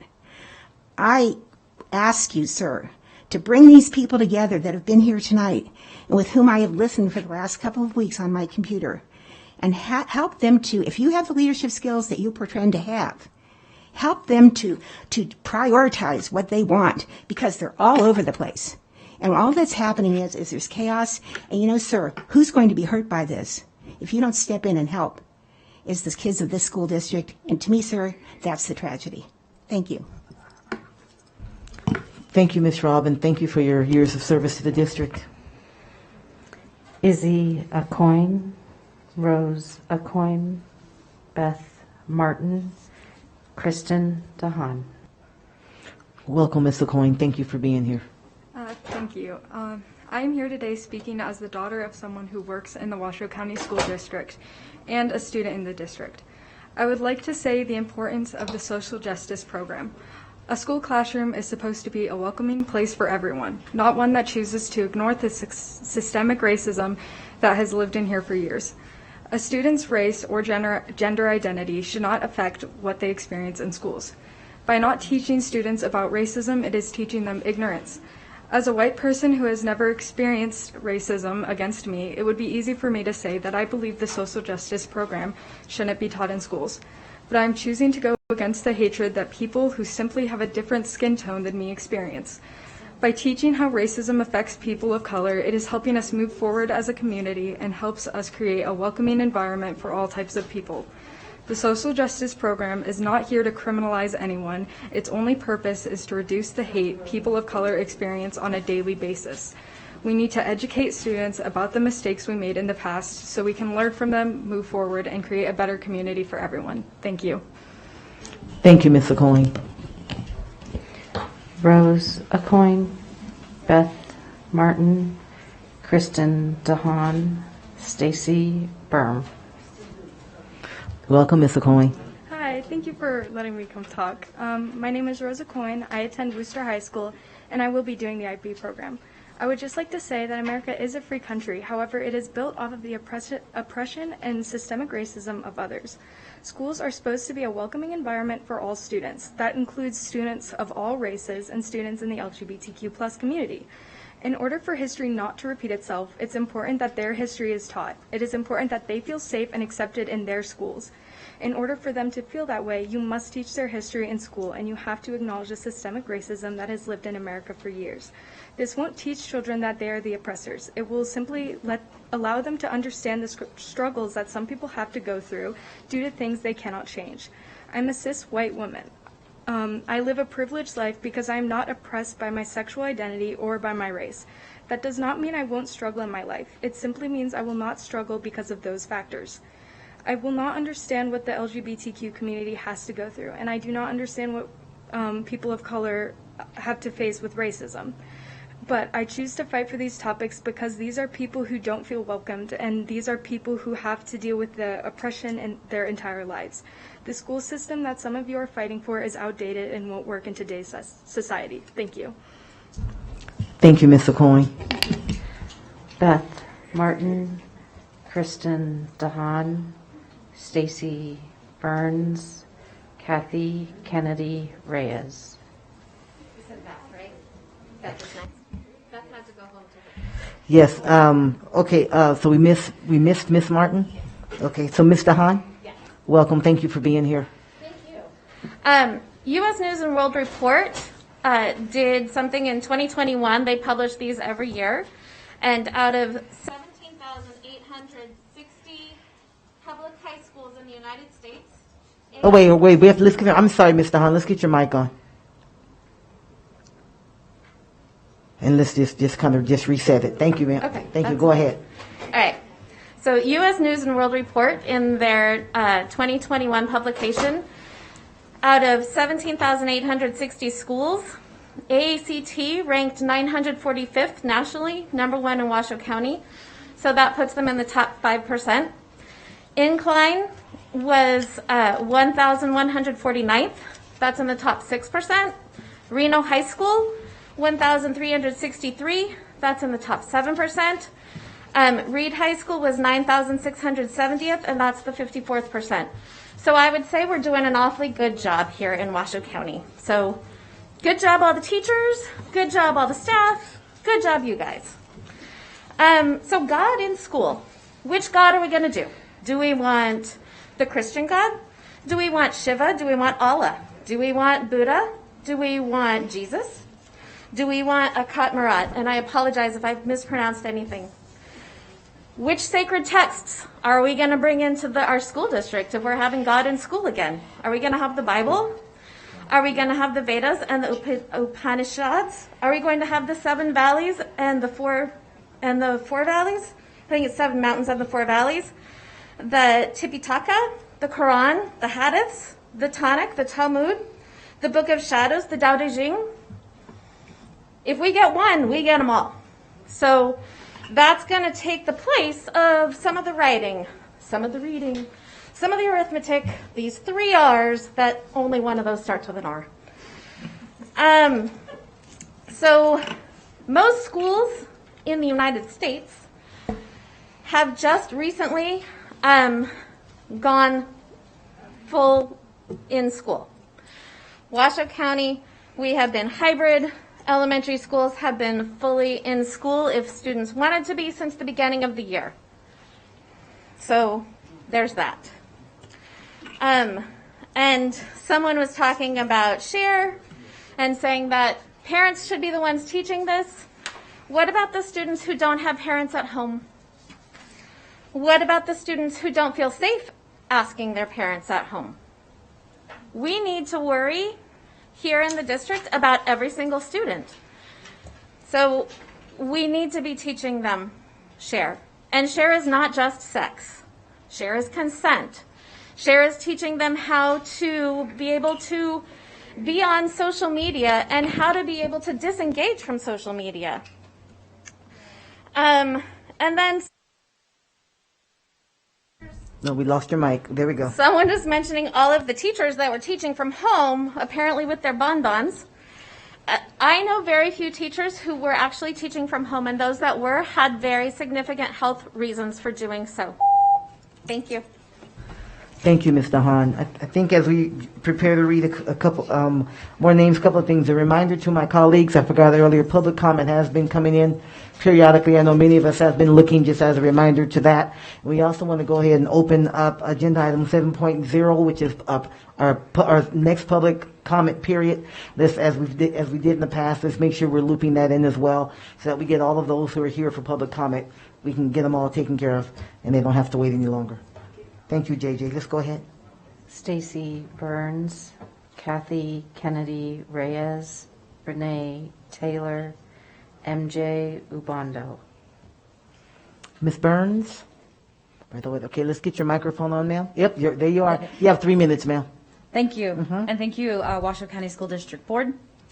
I'm going to address you in my language, my Paiute language. Hauma, ne Stacy Burns minania, no onarka, na kova waitu kimara na pasia po naibugayu. Ne ritu kwaitu, ne washu. So what I had said is I just greeted you all, and I just want to let you know my bands. I'm a salt eater band and a hot water person, and I'm also part Washoe. So Washoe, that translates to Washoe, right? This beautiful county that we are named after. So let's not forget that. We do have this beautiful name quite vividly in our faces, right? It's on everything here. Washoe County School District. So remember that. And I also want to remind you that we are here located on traditional Washoe territory. This is the Well-Melty. So this is a land acknowledgement that I want to set before you all and also everybody here. The Well-Melty band of the Washoe people. All right? So that needs to be acknowledged. And so I'm also a parent of 5 children, 4 of which are in our Washoe County School District. Yes, I was a brave parent that had 3 distant learners. Yes, 1 hybrid. Yes, it was very difficult, and I know it's the tensions that we are all going through, and yes, we are all going through it. All right, some more healthy than others, some less toxic than others.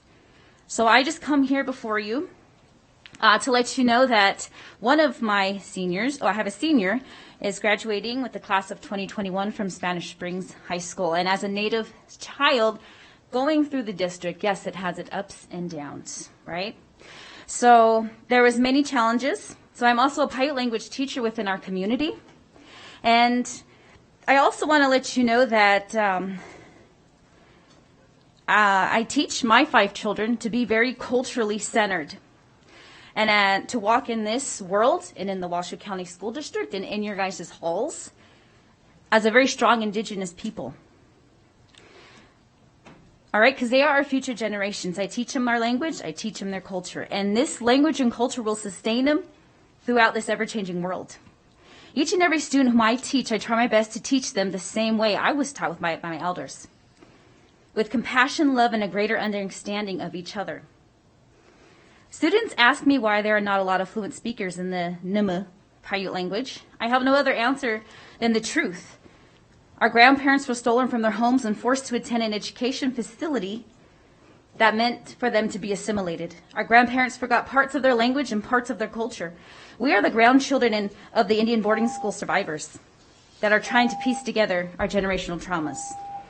I'm sorry, Thank you. Your time is up. Thank you. Thank you. And thank you for sharing that historical knowledge for where we are. Thank you. Kathy Kennedy Reyes, Renee Taylor, MJ Ubando, Kenya Bunting.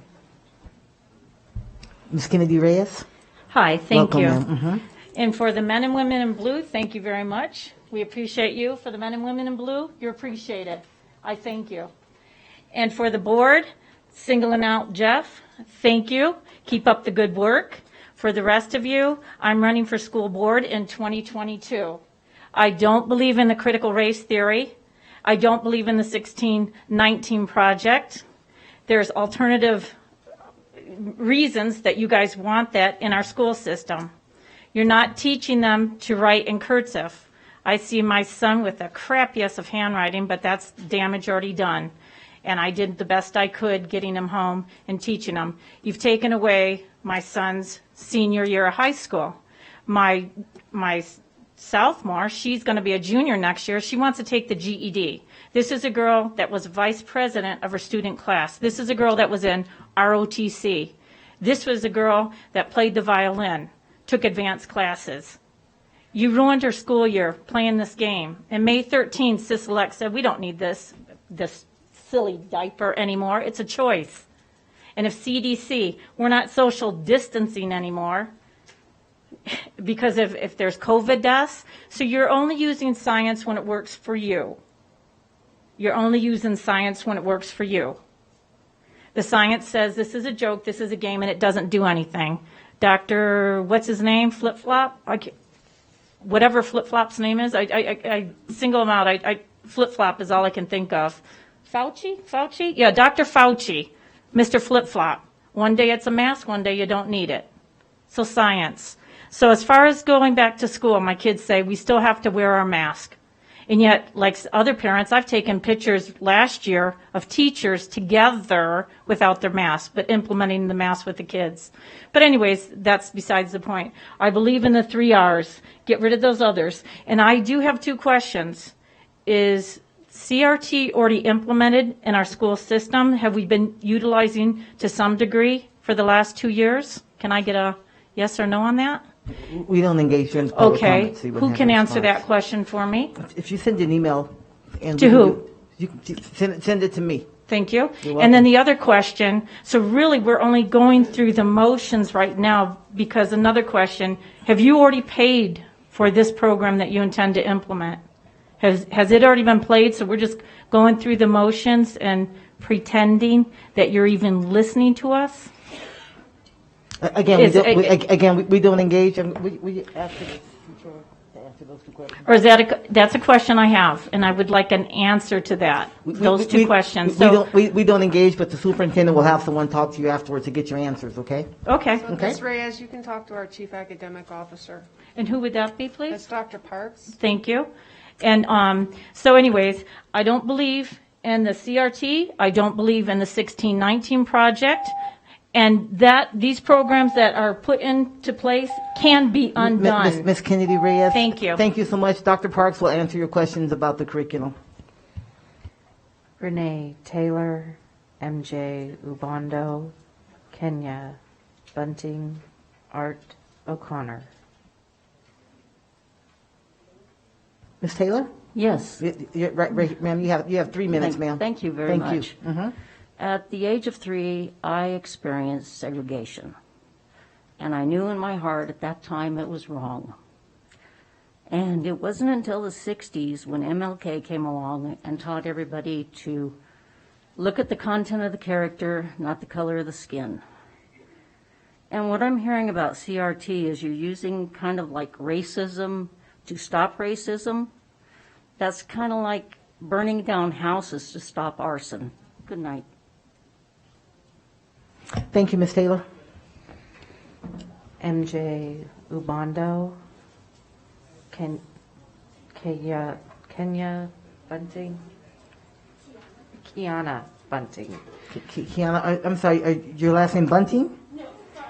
You're just helping with the next speaker. Okay, Ms.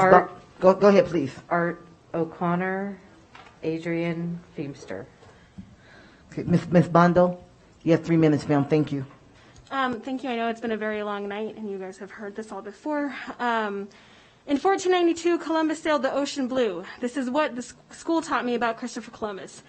If hard-pressed, because so much of my learning was centered on memorization without context, I can also remember the names of his ships. Spanish-sounding names that made me think that Columbus had something in common with my Latin ex-classmates. I grew up believing that some of us get a day off because Columbus discovered America, so I should be thankful. What I didn't know until the internet taught me was that Columbus never set foot in North America. Instead, he brought violence and disease against Native people in the Caribbean, helping erase their existence on their land and in our textbooks. As I've said many times before, I was a student of Washoe County, and I am a teacher of Washoe County. But right now, I want you and everyone who's listening to remember that I am a Filipina and an American, born and raised in Reno, Nevada, a citizen who is part of this country just as much as anyone in this room and anyone who came before me. As a citizen who pays her taxes, contributes to her community, who believes in education, but rarely saw someone who looked like me in my textbooks, I am here today to speak in support of the K-5 supplemental curriculum, a curriculum that will hopefully teach students and my future children more about Columbus than I learned. But not just about Columbus, but about all history that affects every student who learns in our schools, regardless of who they are or where they come from. Opponents of this curriculum, like Mr. Church, claim that it will indoctrinate our students. But the truth is, for centuries now, our schools have already been indoctrinated with the belief that the only true history is a narrative that completely erases, diminishes, or limits the tragedies, advancements, and contributions of Americans of color and other marginalized communities.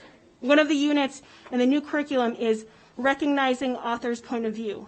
Another way of saying this is empathy. So I'm asking anyone who is in opposition of this curriculum, especially those who are members of this board, to recognize another point of view, to do what we ask our students to do all the time, and put yourself in someone else's shoes. The reality of what you might find will not be a rosy one, and it will make you uncomfortable, which is exactly how every student who has never been recognized themselves in a textbook or cannot understand the cultural idioms in a math problem feels. This curriculum is not erasing a history. It is working to make it whole, to recognize multiple points of views, to have empathy, to have accountability, to be a citizen who actually believes and understands what it means to stand and say liberty and justice for all. Thank you. Thank you, Ms. Bando. Kiana Bunting, Art O'Connor, Adrienne Feemster, Jasmine Tobin. Mr. Bunting? O'Connor? Okay. No, I think it's Miss Bunting. So we'll go to you, Mr. O'Connor, and Miss Bunting comes, we'll catch her next, okay? Mr. O'Connor? That's okay. Yes, sir. You have 3 minutes, sir. Thank you. My name is Art O'Connor. There are some statistics from the FBI I want you to listen to. Whites, including law enforcement, kill about 250 black people each year. Black people kill over 500 white people each year. But the most startling statistic is black people kill over 2,500 other black people each year. Don't take my word for this. Look it up at FBI.gov, just like I did. The saddest statistic is from the U.S. Census Bureau. Over 70% of all black children are born out of wedlock. No daddies to nurture them, no daddies to provide child support. So far too many blacks start life in poverty because they do not have complete families. This is not a white problem or due to racism. As these statistics clearly indicate, to black people, black lives do not matter. Racism is not just against black people. As recent violence against Asians, many of the attacks by blacks, illustrates racism is everywhere. Jews are a long-standing target. The Boston school superintendent, who is black, was just fired for racist comments against white. Another word for racism is xenophobia, a fear of people who are different than you. Now comes the Washoe County School District with critical race theory program that purports to eradicate racism. However, CRT does the exact opposite. The proposed curriculum is racist against whites with terms like white privilege. I was brought up in the South, and I know what the N-word means. It means someone who is a disgrace to the black people. The corresponding term for white was trash. Trash has evolved into white privilege.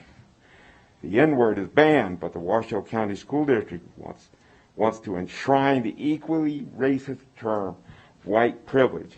So instead of teaching that race does not matter, the Washoe County School District wants to teach that white people are evil, and the only reason they succeed is they were privileged from birth. How is the school district going to make room for this additional indoctrination? The school day is not going to get any longer. Something has to be dropped. Already, only 40% of our graduating high school seniors can correctly identify the three branches of our government: executive, judicial, and legislative. Only 30% can actually pass the citizenship test. I would suggest you add a course in civics instead of CRT. A previous speaker lamented that the district does not teach history. She was concerned with slavery and Jim Crow. But from the results of the citizenship test, it is readily apparent to the most casual observer that the Washoe County School District teaches very little history at all. Thank you. Thank you, Mr. O'Connor. Adrian Feemster, Jasmine Tobin, Christopher Daniels, Linda Earlman. We'll keep it brief. Welcome, Ms. Feemster. Thank you. Good evening, trustees. I just want to introduce myself. I'm Adrian Feemster.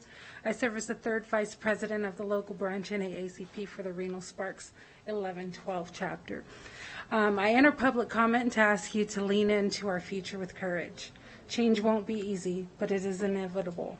I ask for your support in having a historically, culturally marginalized community as active leadership and part of this transition. Thank you all for your work tonight. Have a good evening. Thank you, Ms. Feemster.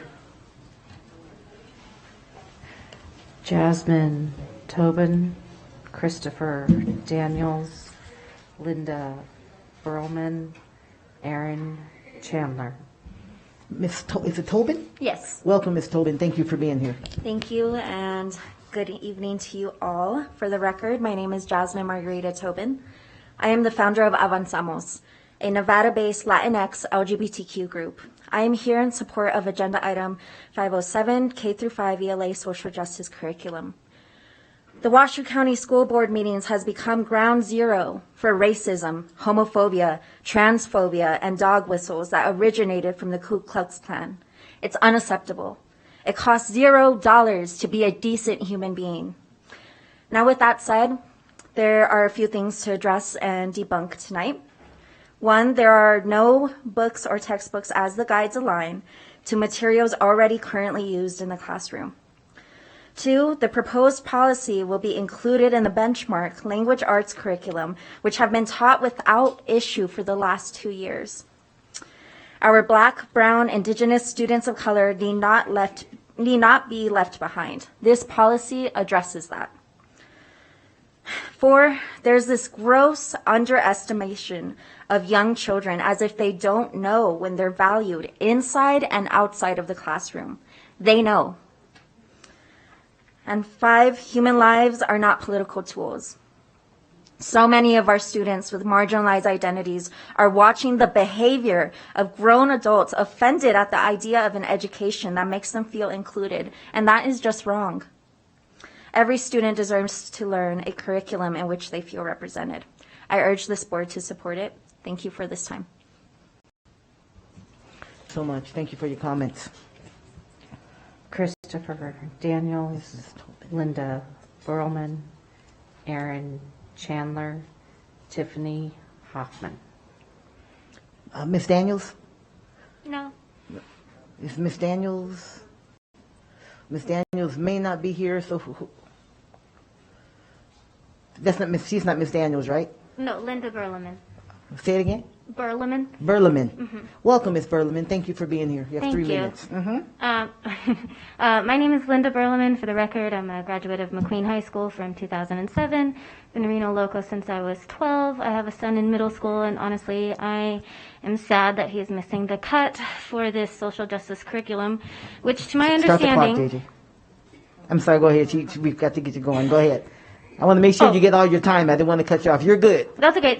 I'm good. I don't need to start over? No, we got your introduction. Oh, okay, We got you. Great. From my understanding, this program it's to help create classroom opportunities for students to ask questions, research, and challenge biases in a targeted and age-appropriate way. If that's the case, that also includes those white children who want to make sure they don't feel like they have to feel guilty for being white. It includes everybody. I totally support this. And so on that note, here is my spiel as to why. I am for the proposed social justice curriculum, not to be confused with critical race theory, which is very aggravating that the two terms are being interchanged. Critical race theory is currently utilized mostly within graduate law programs to actually try to ensure fairness and equality within our judicial system. Social justice curriculum, however, is a step in the right direction to guiding our children through navigating the tough conversations surrounding equality within society in their future.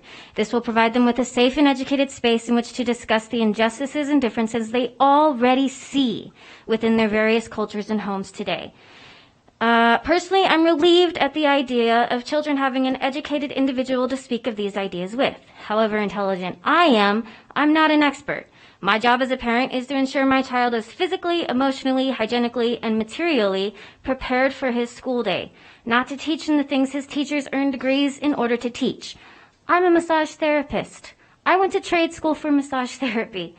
I appreciate my son having a safe space to discuss these topics. If you can just keep that mask over your nose. Oh, Thank sorry. you so much. Okay. I have to stand on my tippy toes to reach your microphone. You can pull it down. Oh, okay. How's that? Take some pressure off your feet. There you go. So it is scientifically proven that children exposed to more diversity are more successful in life, and this can be verified at www.naeyc.org in an article entitled Valuing Diversity, a Deeper Understanding of All Young Children's Behavior, among others, many other articles, wherein which it reads that taking all cultures into account can help, quote, teach children the skills they need to succeed in a global society, end quote. And is this not what we all want for our children, to enable them to be successful in this beautifully diverse earth that extends far past our vastly cultured America? Thank you. Thank you, Ms. Berleman. Erin Chandler, Tiffany Hoffman, Nettie Stevens, Crystal Hicks. Okay, we'll jump in. Chandler, Miss Chandler. I think we may have Miss Chandler. Okay, Hoffman. Tiffany Hoffman, Miss Hoffman. Miss Stevens. Welcome, Miss Stevens.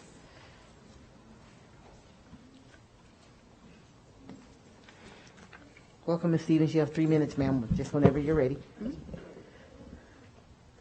Thank you so much. Good evening, President Taylor, Superintendent McNeil, and the entire Board of Trustees.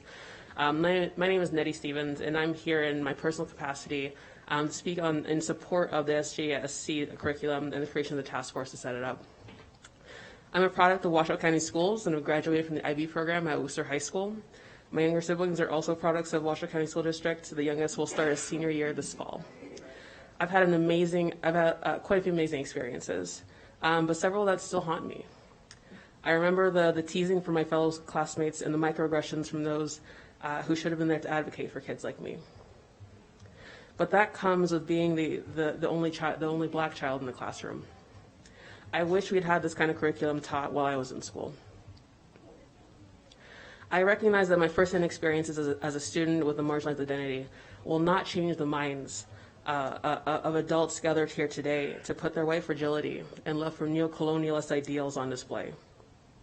But if children of color have to face racism at a young age, white children are old enough to learn what racism is and how to fight against it. I hope you all focus on the impact that listening to students of marginalized identities will have. Please let them know that they have advocates in you. Thank you.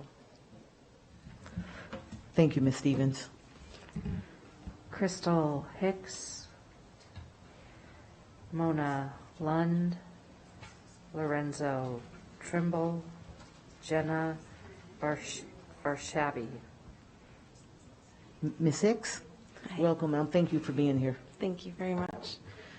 Dear board members, my husband and I have 3 children currently in the school district elementary program and 1 who will be in school in a few years.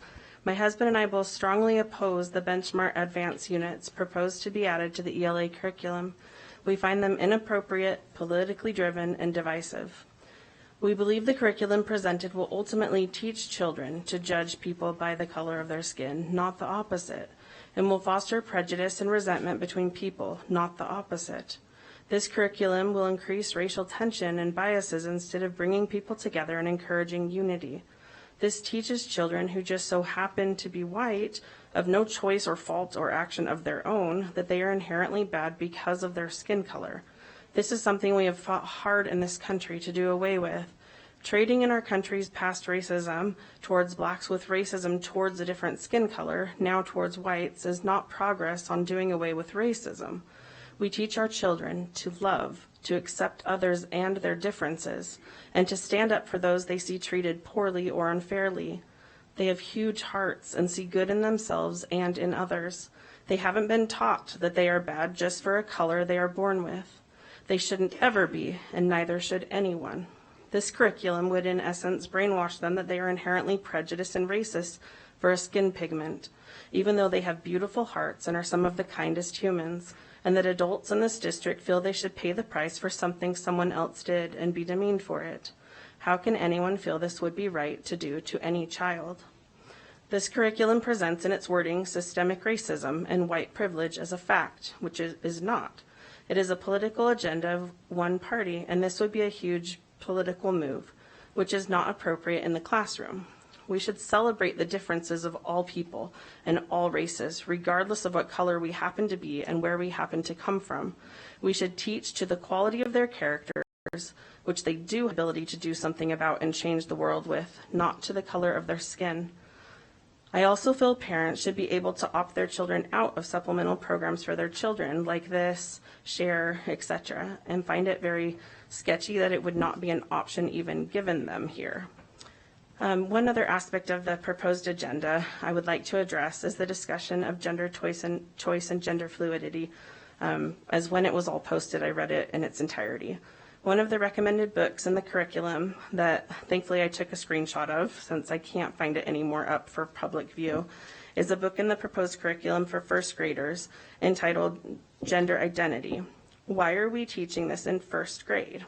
I have a first grader. He is still reading Bernstein Bears books, and I tuck him into bed at night and sing him lullabies.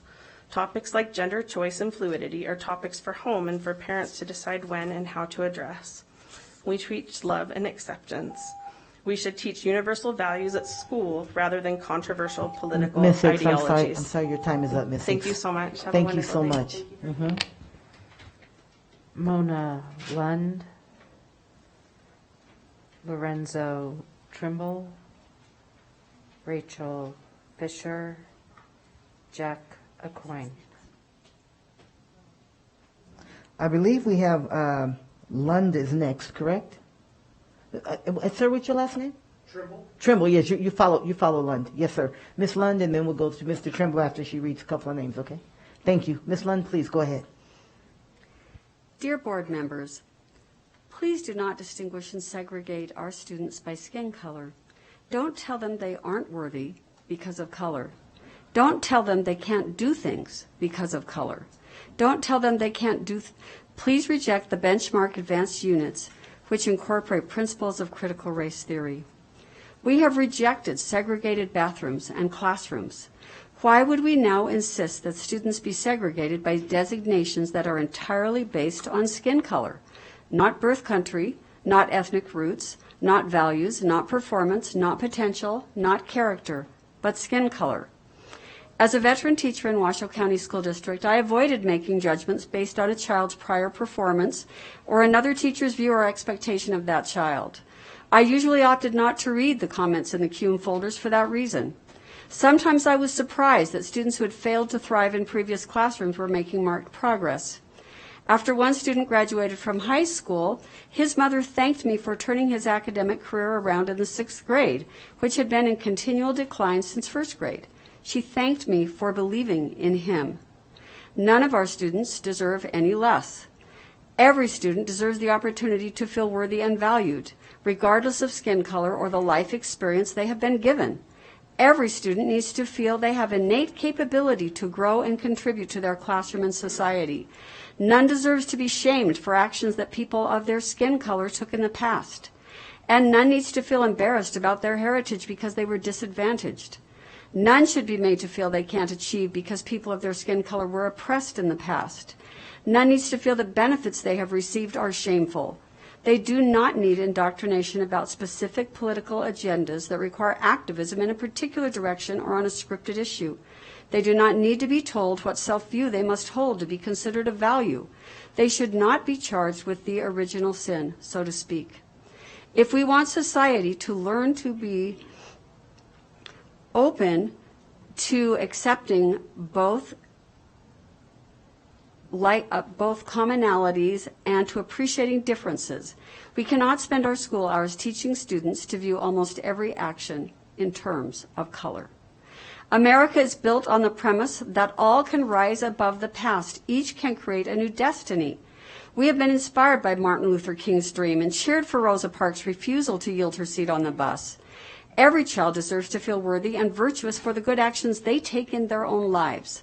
Tolerance, acceptance, forgiveness, and love are modeled, and sometimes best, by these children.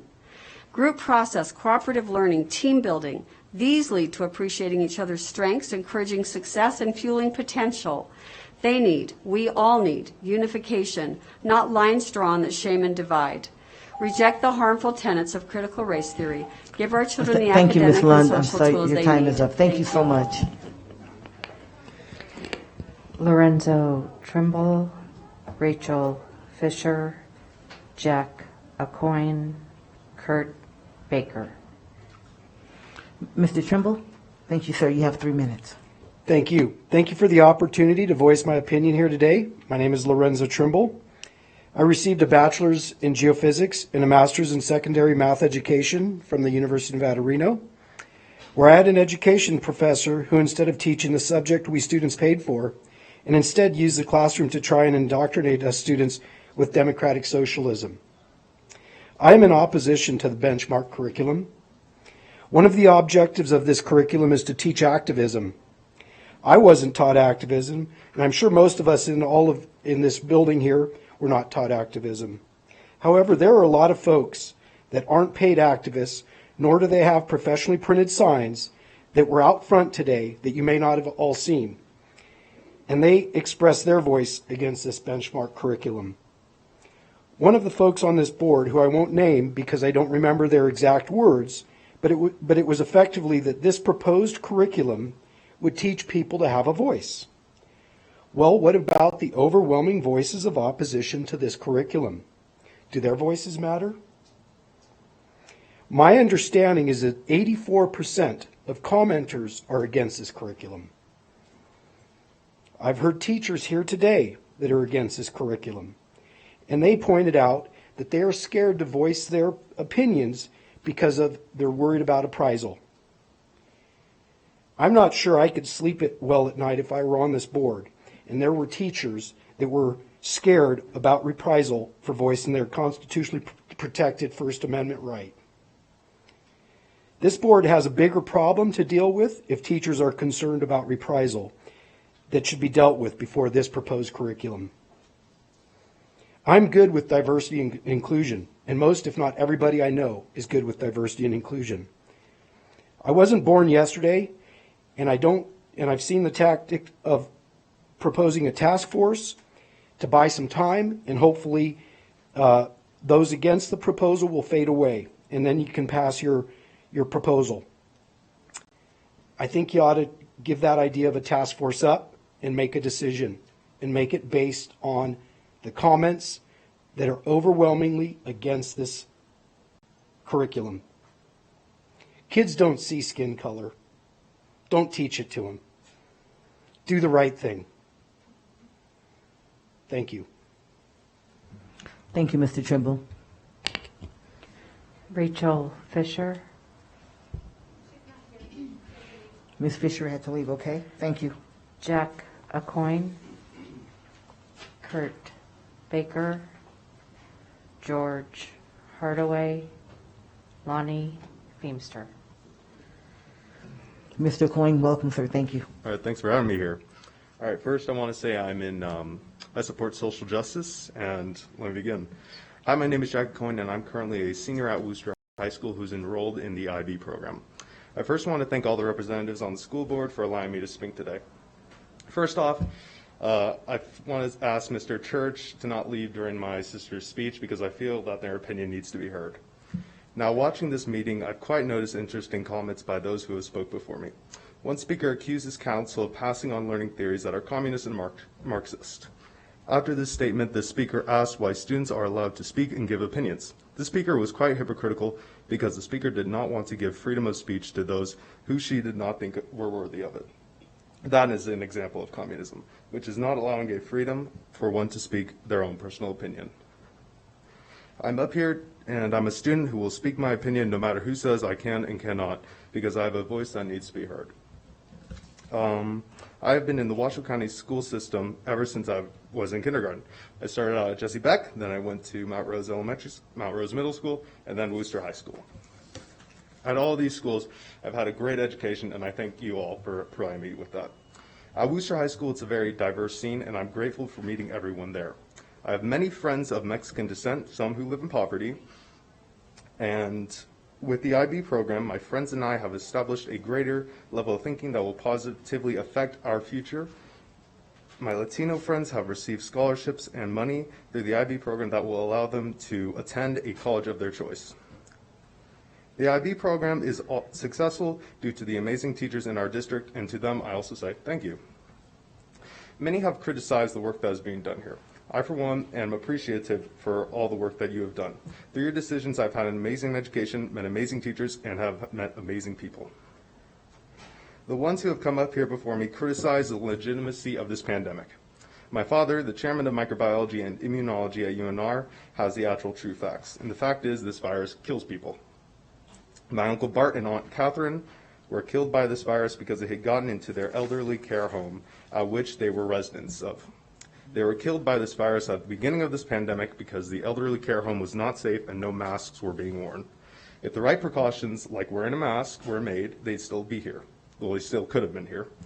So I apologize that our school district is trying to protect your children and their family members, but for asking them to simply wear a mask.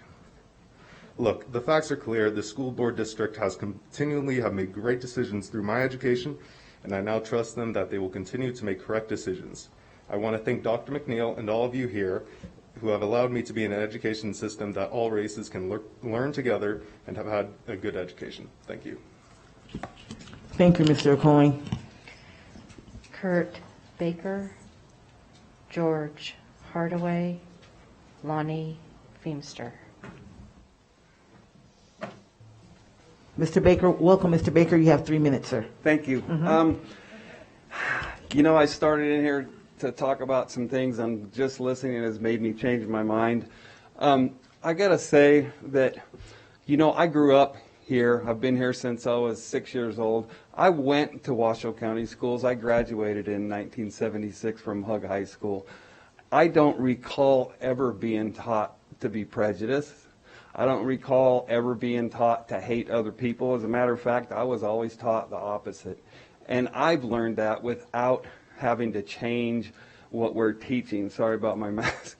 I've learned that, and so I don't get how we have to change this. And I've been hearing tonight about white privilege. As somebody whose father passed away when I was 6 years old, started working when I was 14, worked through high school, worked my whole life, worked my way to the top at every job. I didn't see where I had any privilege. I saw that I worked hard for it. I've never learned to be prejudiced in any of the schools or anywhere I've been. As a matter of fact, what I've been taught is something that it is kind of hard to grasp here in the West, that you can make two statements and they can be both be the truth. That we are all exactly the same and we are all exactly different. Both those statements are true statements. That we are. And I just think that I've also been around the world and met people of every different culture. And personally, I love the different culture. I love people. I understand there's prejudice in this country. I believe we made a lot of progress until recently. I think that this thing is going to create way more division. We've got enough division, don't you think? We've had so much division, in this last year and a half. This is going to create more. I do have a child in the school district. I totally am against bullying. I think it's wrong and that should be worked on. Teachers are doing a great job teaching, but if you don't think there's bullying going on right now, there's a lot of it. And it's not in between races. There's a lot of bullying going on. So I just think that this is going to make things worse. I think that it's going to cause people to dislike each other even more. And I'm against it.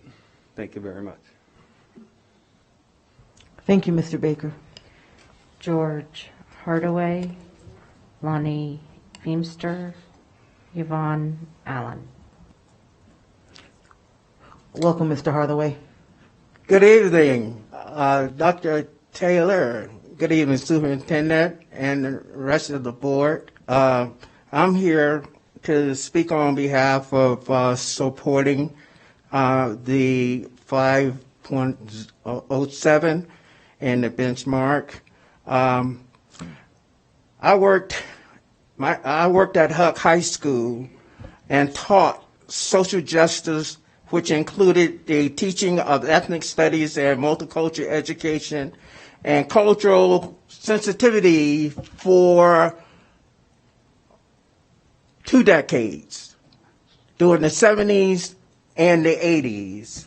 And I also taught Western traditions, world history, and the educational history of the Western world, which is rooted in the achievements and contributions of individuals like John Dewey, Dr. Martin Luther King, Socrates, Horace Mann, and Voltaire, the original man of justice. So why not teach the history of multi-ethnic people? Why not teach the history of slavery, the history of the civil rights movement, the Trail of Tears, the Ghost Dance at Wounded Knee, the Ballad of Leo Frank, the relocation of Japanese Americans, the Untamed Borders? What was Cesar Chavez doing in Delano, California in 1965? We need these students to know this history. It is about history. Critical thinking is imperative to the educational process. These kids need this history. They need this education. They need to know what happened in Tulsa, Oklahoma on May 31st, 1921, on a street called Black Wall Street. We can't scrap this social justice curriculum. These kids need to know what is going on. Like Marvin Gaye once said, what's going on?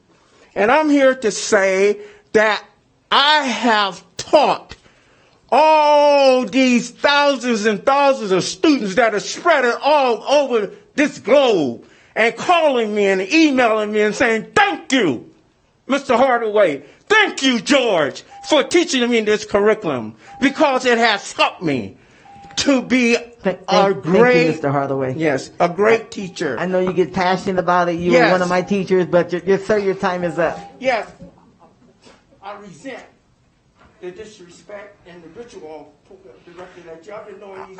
I appreciate that. Was 9th grade. Thank you, Mr. Hardaway. I appreciate it. Thank you, sir. I appreciate it. Thank you. Lonnie Feemster, Yvonne Allen, Kaylin Evans. Welcome, Mr. Feemster. Hello, all. And thank you for having me, and thank you all for your service on the school board. I know what you go through in many days other than today, but I'm Lonnie Feemster. I apologize to anyone who's contacted me in the last couple of weeks. It's been impossible to answer all the phone calls. I still do some civil rights work, And I wanted to come here tonight to, first of all, get to the point, the Reno Sparks NAACP. I'm authorized to speak on behalf of the branch. I'm not the branch president right now. The branch president couldn't make it. I think I've served longer than anyone in the history of Nevada as president of a civil rights organization that's 111 years old. But we fully support the social justice curriculum, and the reason is we've been advocating for improvements in curriculum.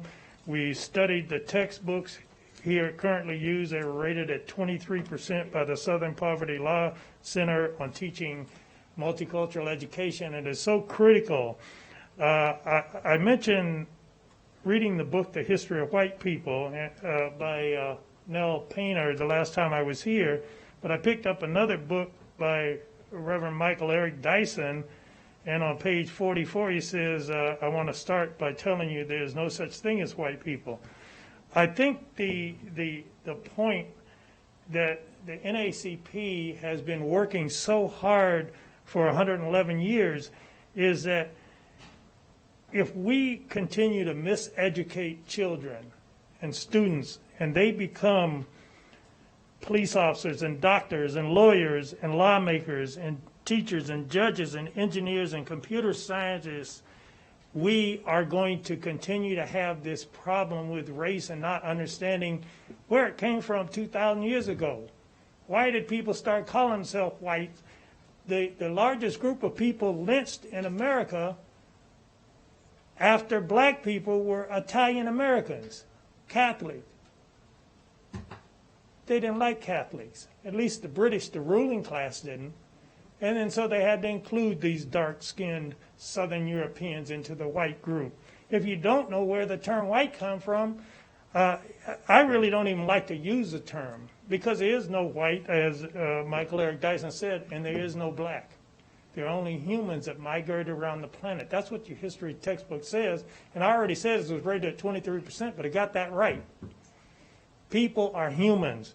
And I'm disappointed because critical race theory is such a broad subject, you can't explain it in an hour or two. It takes semesters.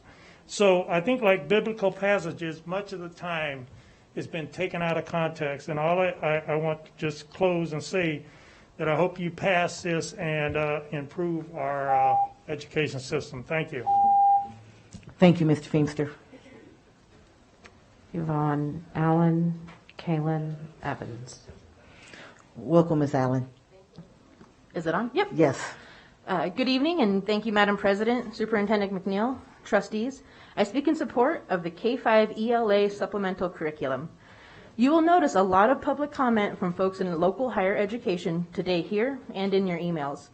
That's because we are the ones that teach your students after they graduate from your district. We witness firsthand the effects of a lack of education regarding inclusive social justice topics, or even worse, misinformation. Hearing some of the comments today, it demonstrates even further why we need this. Wouldn't it be nice if everyone really was on an even playing field? Privilege is real, as was very, very visible today. There are institutional biases that need to be addressed. Critical thinking is needed and needs to be taught. With the responses from the feedback form, which remember was not a scientific survey, it's important to note that the responses were very skewed due to specific groups sharing that form. It is not a true representation of your stakeholders. Justice, equity, diversity, and inclusion are important topics for all ages. Representation of communities of color and the historic injustices that they have endured are important in all classrooms. Having culturally responsive pedagogy has a positive impact on student achievement. With or without a task force, please support the supplemental curriculum being implemented as soon as possible. Student representative, again, I'm so sorry that you're having to endure this. Dr. Taylor and Dr. McNeil, you too do not deserve all of this hate. Please know that you are loved and you are supported. Let's all work together to raise the bar towards inclusive education for our community. Thank you all. Thank you, Ms. Allen. And I know this is one name left, right? One card left. Okay. It's me? Mr. Evans, bringing up the rear. Okay. 3 minutes, sir. Hi, my name is Kalen Evans. I appreciate the opportunity to speak to you today, and I am sorry that we have to keep you guys here so long with so much public comment. I actually didn't think I was going to have time to speak. My wife worked late, home with the kids, but I felt extremely inclined to get here as soon as I possibly could. So again, thank you for your time. I don't actually have anything formally written. I just felt inclined because of the amount of ignorance and divisiveness that is on display and has been on display over these last several weeks at these school board meetings. I really need to implore all you to understand that the people that have been coming here, they are a small, loud minority in this community. They do not represent the majority of community members. And I hope that you guys know that. And the thing that gets concerning is when you hear a lie pushed over and over and over, you can have people start to believe it. And I know that the majority of you here on this board are inclined to know that that's not the truth. A couple of things that are being brought up in terms of the new social justice curriculum. Critical race theory, it's anti-white. It teaches them to hate themselves. It's going to teach people to hate each other, cause divisiveness. Like, what are we talking about? Like, how many of these people have actually read or seen the curriculum that's being discussed? The points that they are making, they are getting it from one source of information. They are regurgitating information that is not fact-checked whatsoever. None of them have actually read the curriculum or have any idea what's in it. They're just coming up here and they're using this as an opportunity to push a particular social and political agenda, and that is all it is. You know who knows what's going on in the classroom? Are educators. And the reason that you don't have educators coming up here saying these things is because we're not going to come up here and just speak false lies to you guys. And so what I would implore people who are watching this school board meeting and coming back, do not listen to the people who are coming up here giving you information without actually any firsthand understanding of what's going on in the classroom. I am an educator in this community. I am extremely involved in educational advocacy in this community, and I can guarantee you that the things that these people are saying are factually incorrect. And so we cannot allow these people to keep coming up here and saying things that are false. I just had to take the time to come and speak with you today. I appreciate all your time. You know that we don't always see eye to eye on everything, but I know that the majority of you on this board are in here for the right reasons, and you're trying to create an education system that's inclusive and accepting to all students. And I implore you to just keep fighting this battle and do not let this kind of hate and divisiveness just bring you down, because I can imagine that you're all human and it's hard not to. So thank you for your time. Thank you, Mr. Evans. The board also received emails from Susan Stieg, Joe Morabito, Elspeth Sens, Donnie Weber, Marika Moore, Cindy Sassenrath, Jeffrey Reinhardt, Hannah Hackbush, Charlotte Stewart, Deanna Logeteta, Mark Stevens, Dan Beeler, Janet Butcher, Bobby K. Clark, Paula Koger, Jennifer McGovern, and Beth Martin.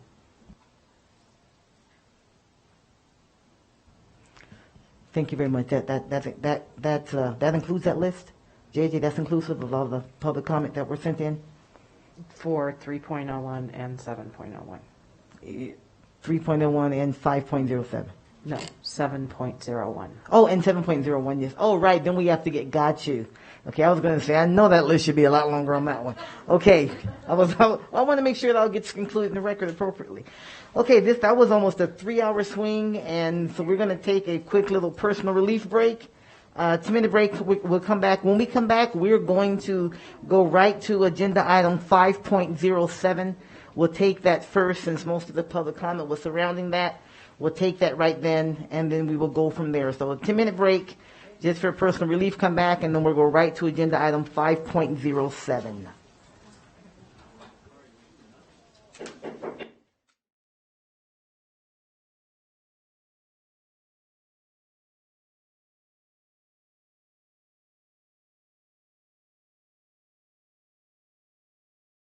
Everybody, let's go ahead and bring this back in. I believe Trustee Thigpen has joined us. We forgot to acknowledge at some point he did, so we want to make sure and acknowledge that. Also, from an agenda standpoint, agenda item 4.01, that's an update from the legislative session. That's an update from the if we can get that's an update from the legislative session. And so what I've asked Ms. Anderson to do is to make sure and share that with us as trustees. It's already out there for the public because it's on board docs.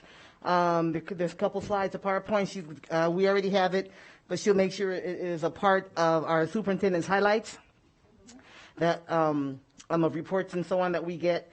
And if there are any questions at all, please feel free to reach out directly to her on that item. And then there are no new updates to report from the our regular COVID item. So we will pull that item from the agenda as we've done from time to time. Agenda item 5.06. So agenda item 4.01 and agenda item 5.06 have been pulled, and we're going to reorder to hear agenda item 5.07. Since the majority of the public comment, the vast majority of the public comment we heard was regarding that item, and this is where, while it's still fresh in our mind, and I know we still have some people here that have an interest in it, and there's no reason to have you hanging out until we get there. So we will turn this over. We will now open up for agenda item 5.07, presentation to the Board of Trustees on the Nevada Academic Content Standards in English Language Arts, or ELA, and Social Studies, review of public input for the K-5 ELA supplemental curriculum, information provided for the process used to update the curricular materials, and possible action to direct the superintendent to create a task force of students, parents, families, and employees that will provide input and guidance to the superintendent in the creation of supplemental curriculum materials. This is for possible action, and we have certainly met the threshold of not hearing this item before 4 p.m. I think we're good. Let me know if we have an open meeting law violation coming on that, council. Thank you. He has opined that we're fine. I'm going to turn it over. I know you have well, there was a team. Was left the diehards of the team hanging in there. We'll turn it over to Dr. Parks, who's our Chief Academic Officer, and to Ms. Young, who's the Director of Equity and Diversity Department for this presentation. Thank you so much. Thank you, President Taylor. Good evening, Superintendent McNeil and Board of Trustees. I'm very thankful to be able to present our presentation tonight. For the record, Troy Parks, Chief Academic Officer. And as I was saying, we're thankful to be able to present to you tonight. So here we go.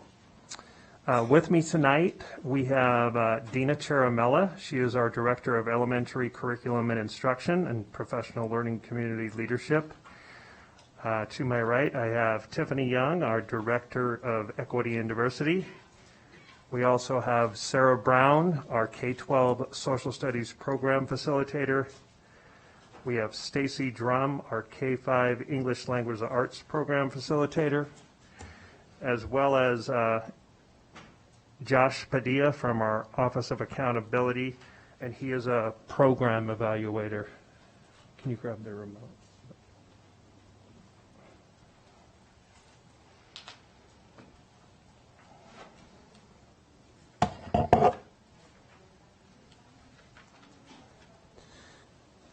All right, so just a quick preview of what we're going to be bringing to you tonight. A little flashback to February where the Board of Trustees passed our action plan. This action plan, one of the actions was to look at our curriculum and have better alignment for our students.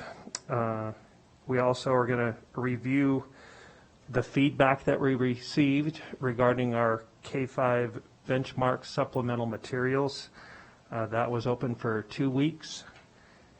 We're going to review with you the process that we go through for adopting any textbooks, including benchmark, which was adopted in 2019.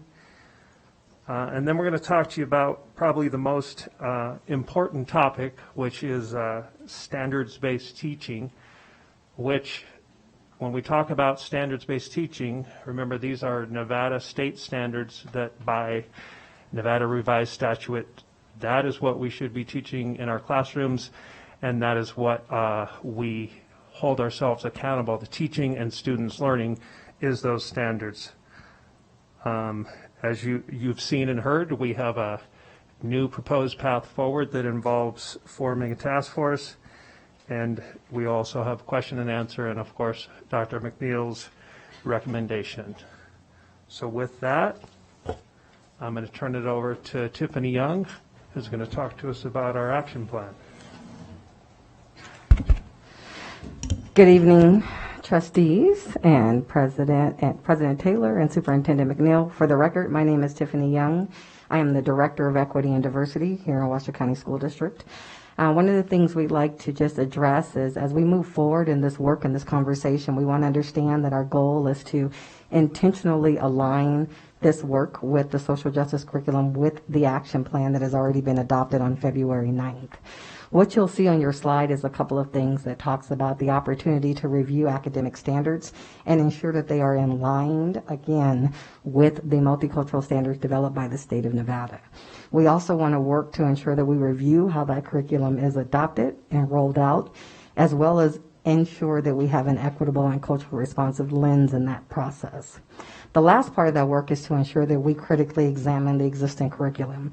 We want to ensure that the professional development that we provide is in place, builds capacity, and enhances what needs to happen in our classrooms, and in doing so, ensure that we are, again, aligned with the state standards that have been developed by the state of Nevada. We are not doing something new, but ensuring that we're building capacity and have the opportunity for our teachers to be successful, our students, and our families. Again, we have an action place that is in place. We have an action plan that is in line with our strategic plan, and our hope and our goal is to continue to align this curriculum in the movement as we move forward. So we're looking forward to the outstanding opportunity we have for our students, families, and staff, and again, to be aligned with our state standards.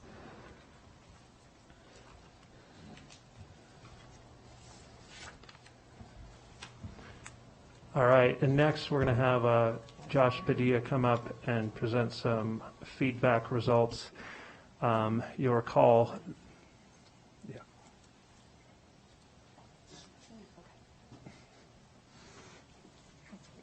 Go ahead, Dina, you snuck up on me.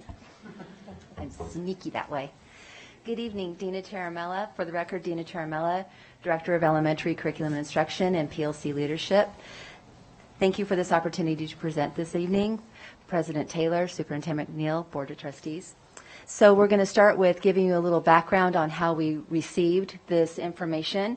We had a social justice resource feedback form summary that we created. The form allowed members of our community to self-select whether they were a parent, whether they were an educator, or whether they were a community member. And there was a text box that allowed them to share their thoughts and ideas around the curriculum that had been posted on the website.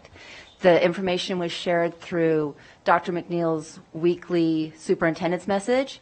There was a link, a media press release that was a link that could be sent out for people to address, as well as our website had it posted for the 2 weeks that it was available for public comment.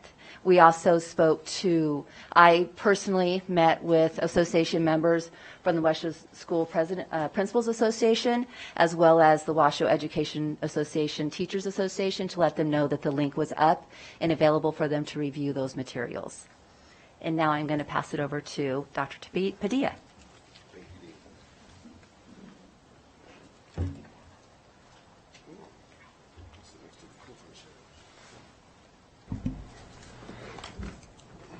Thank you, President Taylor, Superintendent McNeil, and other esteemed members of the board. our office, the Office of Accountability, was asked by Curriculum Instruction to analyze this group of feedback comments gathered from the forum. Really, 1,508 people provided feedback to the open-ended questions.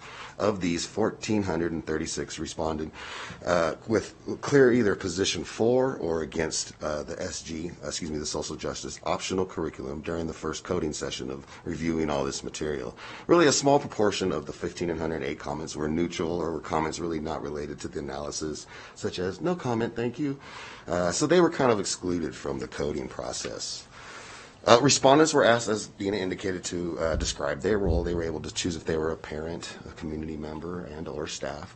And most were parents and current staff members, but over 1/3 were community members. When we talk about community members, they're a very vital, important part of our collection of information process. But really, this was kind of an unusual representation. Most of, when we talk about community members, when we talk about other surveys we've done, when we do have a much more systematic presentation of the survey and who we roll it out to, we typically see responses between 3 and 9%. This one particularly got about over 30%. So a limitation of this feedback is that the students, the parents, and the district staff are underrepresented among those who provided feedback, making the sample population not truly representative of the entire population of people involved in the Washoe County School District. But the qualitative analysis continued. And once we were there, first we categorized responses whether they expressed A, opposition to, or support for the proposed social justice optional curriculum. A single comment could express both. Right? It can be some positive and some negative, as you've heard through the public comments today. So really, from this, once we got these kind of organized, we really looked for the prominent themes that emerge from these kind of sentiments that are going about the curriculum. Most of the comments, as we've heard, 84% expressed opposition to the optional curriculum, while just over 16% were in support of it. There is one correction that needs to be made. The 1,431 number up there really should be just over 1,200, but the percentage is the same. It is about 84% of the people who found the first feedback commented that they really were not in support of it. Again, I would also like to point out, even with this corrected number, the totals add to more than the total number of comments, because a single comment, a few of them, can express more than one sentiment and or be positive and negative at the same time. So with this, we found some clear themes that emerged, and I expect from some of you, these themes are coming very familiar to you. From the 4 themes that emerged about why people oppose the optional materials, they are listed here in the order from most prevalent to least prevalent. The most prevalent theme, labeled number 1 in the slide, is that social justice ought to be taught by parents rather than the school district. Some fear how social justice will be taught and that the appropriateness of the material to students' age and grade levels could be a problem. Expressed within the second theme is that people feel the optional material could be biased against America and in particular white men, and this will likely create division across racial lines in our community and in our classrooms.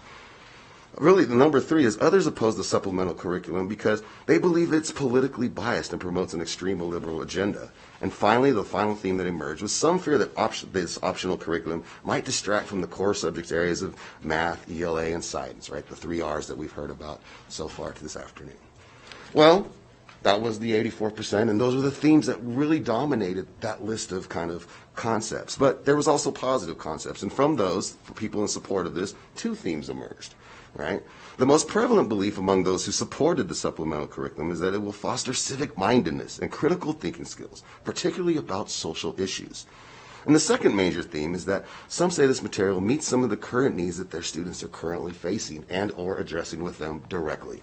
Okay, so thinking critically, having thought-provoking discussions, and giving students opportunities to talk about the process and current events with their peers. This is kind of what the whole kind of themes that emerged from all of these comments that we received.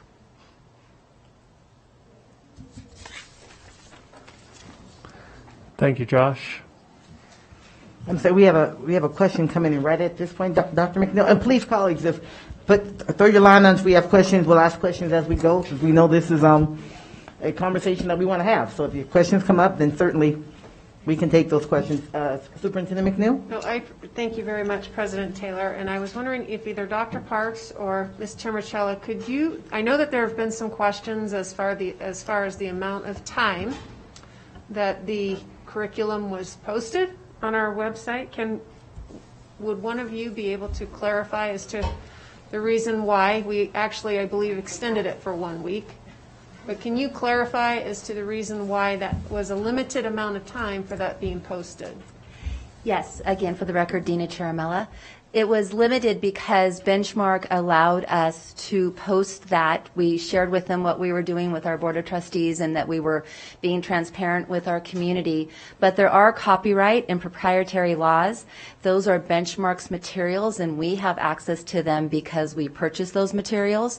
So they graciously allotted us that 2-week time to share those materials beyond just our own employees. The other thing to note is those materials, the questions that were reviewed, are not currently available for teachers to see in classrooms right now because we have not, flipped the switch for those questions to be available because they're only on the digital teacher resources. So they were allowing our community to see questions that we currently weren't even using within our building. So that's why we took them down after the 2-week time period for those copyright and proprietary laws. Trustee Church? Thank you. Thank you. Now, just specifically going with this PowerPoint here, the first question, so 1,436 people responded, and of course the numbers add up to 1,500 and something. That's because there's a duplicate. Some parents are also staff, or is that number wrong? No, actually, it's just misplaced probably. My PhD mind, it looks right. 1,508 is the total, but only of those 1,436 were able to provide responses that were positive or negative towards the curriculum. The rest of them were not directly applicable to our analysis. Alrighty. And then in the survey, was the question about opting out given to the respondents? In other words, would you like your child to opt out? I will. The survey only allowed people to self-identify as being a community member, an educator, or a family member, and just their overall thoughts about the question. So there was not a question about opting out. No opt-out. Okay. I think people could have responded that they would choose to opt out if that was the case, but that was not a specific question that we asked. And then 57% identified as parents. What percent of those supported or opposed? That wasn't kind of included in the analysis. I can tell you that from a preliminary one, it was pretty much even. Of the parents who responded, of the staff who responded, and of the community members who responded, they were broken about equal. They were all about 80 to 85% not in favor. Not 80 to 85% on. Is there any evidence of fraud in the survey? I'm not in particular sure what you mean by fraud, sir. Well, some people tonight have alleged that maybe people said, oh, hey, vote again, vote again, vote again. No, and actually we did look for duplicates. For instance, there was one gentleman, and they were very upfront that said, I'm continuing my discussion because of that. But no, 1,508 total people responded in some way. We did clear for duplicates, but no. Okay. I may have another question, but I'll see if any of my other fellow trustees do. We'll keep going on this from the survey standpoint, but then the conversation doesn't end. So, okay, then student trustee Victoria, and then Dr. Nicolette. Thank you, Madam President. I had one question. Tonight we heard a lot about the 83%, but there was only, as you said, 1,500 people who took the survey out of the 70,000 staff and students that we have throughout the district. So how do these numbers kind of impact the amount of people we have throughout the district? It is, as we put in the slide there is concerns about the representation of the sample. This is not a very representative sample, especially because it doesn't even include students. In addition, we do have an excessive amount of community members, for example. And just to give you some numbers, things that this board has seen, the 1920 budget survey, 9% was from the community. Budget strategic plan survey, 3% were from the community. And the 2019-20 school year calendar survey, only 5% was from the community. So to all of a sudden see 33, that's why we're kind of just bringing up the point that this is a little bit weighted in one way, maybe not the most stratified random sample we could have produced. Thank you. Thank you, student trustee Victoria. Dr. Nicolette, you had your light on your back, and then trustee Church. This isn't directly related to the survey, but Dina, you did mention a cost, and there's been a lot of I would call it misunderstanding with us what we own and what we might purchase. So to be clear, the benchmark materials that we've been using for 2 years, we own those now. We purchased those. But the supplemental materials, we have not spent 1 cent for those. Correct. We own those materials, and if we were to flip the switch and use those questions, they are part of our adopted curriculum. That is an update that Benchmark Advanced did to their curriculum or to their instructional materials. So we would not pay any more money for an update that they added. For example, right now with their assessments, they changed their assessments from when we first bought the program. They've changed some questions and updated those questions. We don't change for any updates that Benchmark has made to the curriculum, to their instructional materials, because we already own it. If I may follow up, that's a really, really great question. Just as a follow-up, and then we get to Trustee Church. So any idea at all the $5 million textbook question that came up, or statement, or that came up, there's no connection to that in the supplemental materials? Yes, these questions are included as part of our original purchase of Benchmark Advanced Curriculum. So if we were to use these questions, they will just be added into what we already own, and it would be no cost to the school district. Okay, thank you. Thank you. Trustee Church? All right, just two more questions, I think. The 1/3 of the comments from the community not directly involved in WCSD, is it possible some of those might be grandparents who, in fact, do have basically parental control? And thank you for that. Oh, I'm sorry. And then on the same question, is that a negative? I mean, don't taxpayers count? Don't employers count? Why would that be discounted? Yeah, and I probably should apologize for a little bit of that language. No, community is more than welcome. We welcome their opinions, and of course, as a taxpayer, you definitely have an influence. I think what we were trying to say with that bullet point was that it was just weighted a little bit more in the community than in other samples and surveys that we actually do. And really, the idea was that day to day, you don't have direct contact with the school. But yes, this, to answer your original question, Mr. Church, could definitely involve grandparents who can definitely take their kids to school every day, receive the daily emails. So there's a little assumption in there. But the idea was that unlike other surveys where the staff and the students and everybody's so represented, that this was a little bit off.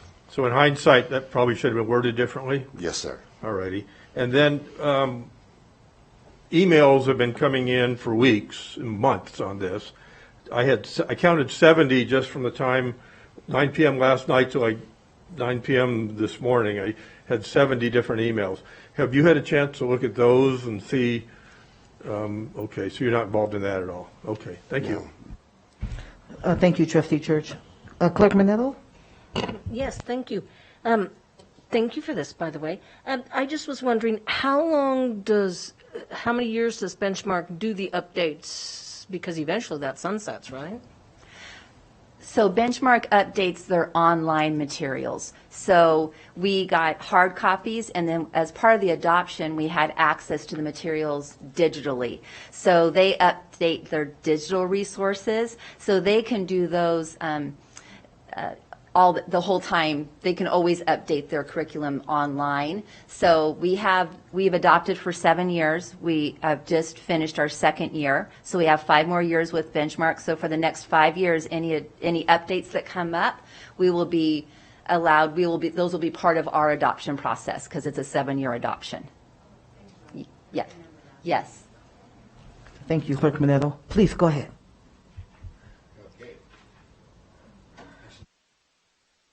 Yes, let's get your microphone on back to curriculum. We're done with anything else on the survey? I think we're done with that for now anyway. Thank you. Dr. Parks?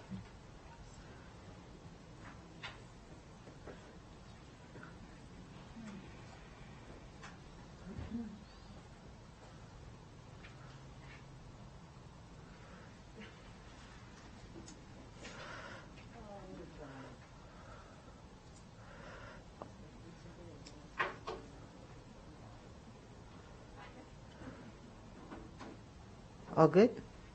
Okay, go ahead. Just get your microphone on and just identify yourself for the record. Good evening, Stacy Drum, for the record. We've been hearing the word curriculum used a lot tonight and today, and it's used a lot with education. And I just wanted to talk a little bit about what curriculum really is. What does it include? Benchmark or other instructional materials that have been adopted are not all of the curriculum. It's one part of the curriculum. The curriculum also involves the state standards and any assessments that we use. All of those things are meant to be used together to help students transfer what they have learned in a subject area to other subject areas, other content areas. Our ultimate goal is that students can transfer their knowledge, their skills, and their attitudes to other classes, and then eventually as they exit Washoe County School District.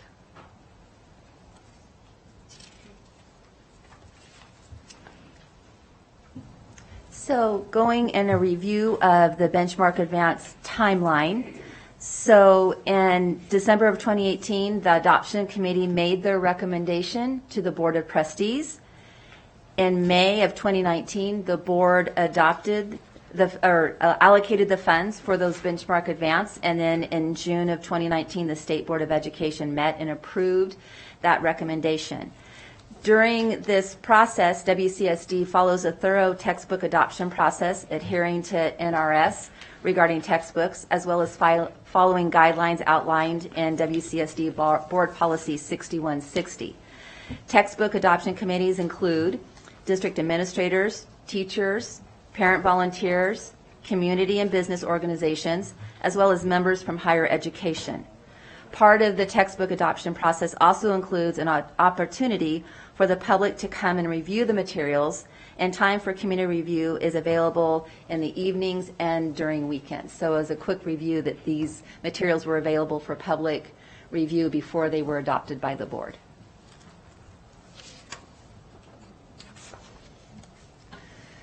So the question comes up, why do we need to update the curriculum? And Benchmark Advance is, as like many curriculum companies or instructional materials companies, they write materials to meet all 50 states. So it's a national curriculum. And so for us, after 2 years of implementation, this is a time to review the instructional materials and to make sure and evaluate the alignment to our Nevada academic content standards.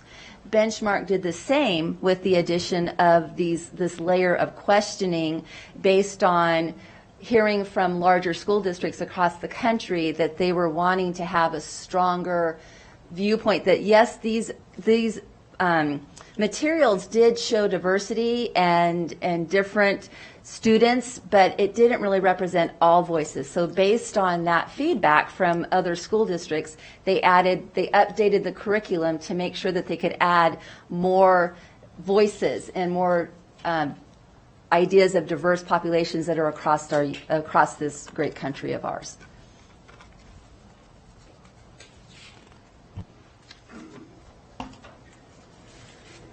So now we're going to talk about standards, something that we always want to align our instructional materials to. Everything we use in our classrooms should align to the state standards.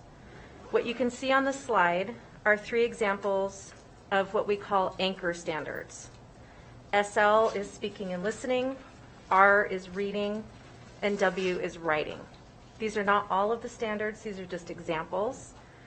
Anchor standards are where we want our students to be when they exit out of our school system. What we do with the anchor standards and what was done with the anchor standards was that they looked at what would be appropriate in each grade level to get them to these anchor standards ultimately. There are different scaffolds that are built into the grade level standards, into the language of the standards, such as in kindergarten, some of the words are with prompting and support. So our kindergarten students would have that scaffold of support in order to eventually reach some of these anchor standards.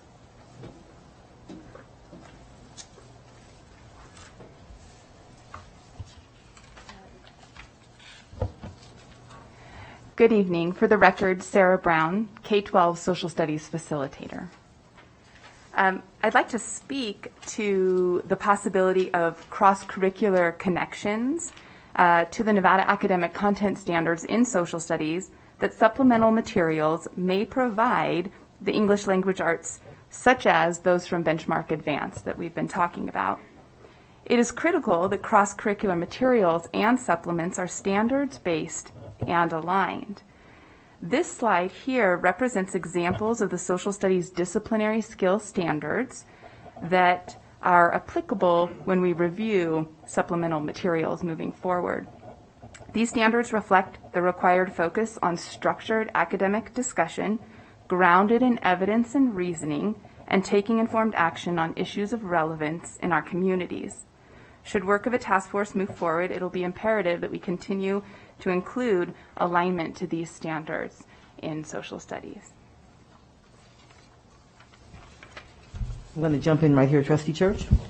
Again, I don't know exactly where it's appropriate to jump in, but I do have curriculum questions and questions on that versus English teachers. Would now be an appropriate time? If you think it fits in with this piece of the... Okay. Okay. So backing up to the curriculum part that we just covered, you talked about meeting state standards. And I guess my first question, obviously Lander County, Mineral County, where I'm from, still have my blue plate, don't teach the exact same thing. So I just want to clarify, this isn't mandated, this particular benchmark program by state standards. Benchmark Advance is not mandated. The standards are mandated. So no matter what county you're in, these standards right here are the same standards no matter what county you're in Nevada. But each county has adopted different instructional materials to teach these standards. Okay. And then this is and again, I'm guessing this is the appropriate time to bring it up. You referenced the 2018 state mandated standards, and just, you know, the timing is everything. Within days, the governor has signed in AB 261, AB 231. There was some reference, I think, AB 16 or something like that. And as I'm reading that, I'm reading it word for word, and first of all, it says age appropriate, and then it directs the standards of content performance for the instruction required by subsection 1 that must be included, I'm going to fast forward here, by the council to establish academic standards for public schools pursuant to NRS 389-520. My point is, do we know yet what, we've got a whole new law that just got passed. We've got AB 231 that mandates Holocaust and genocide teaching.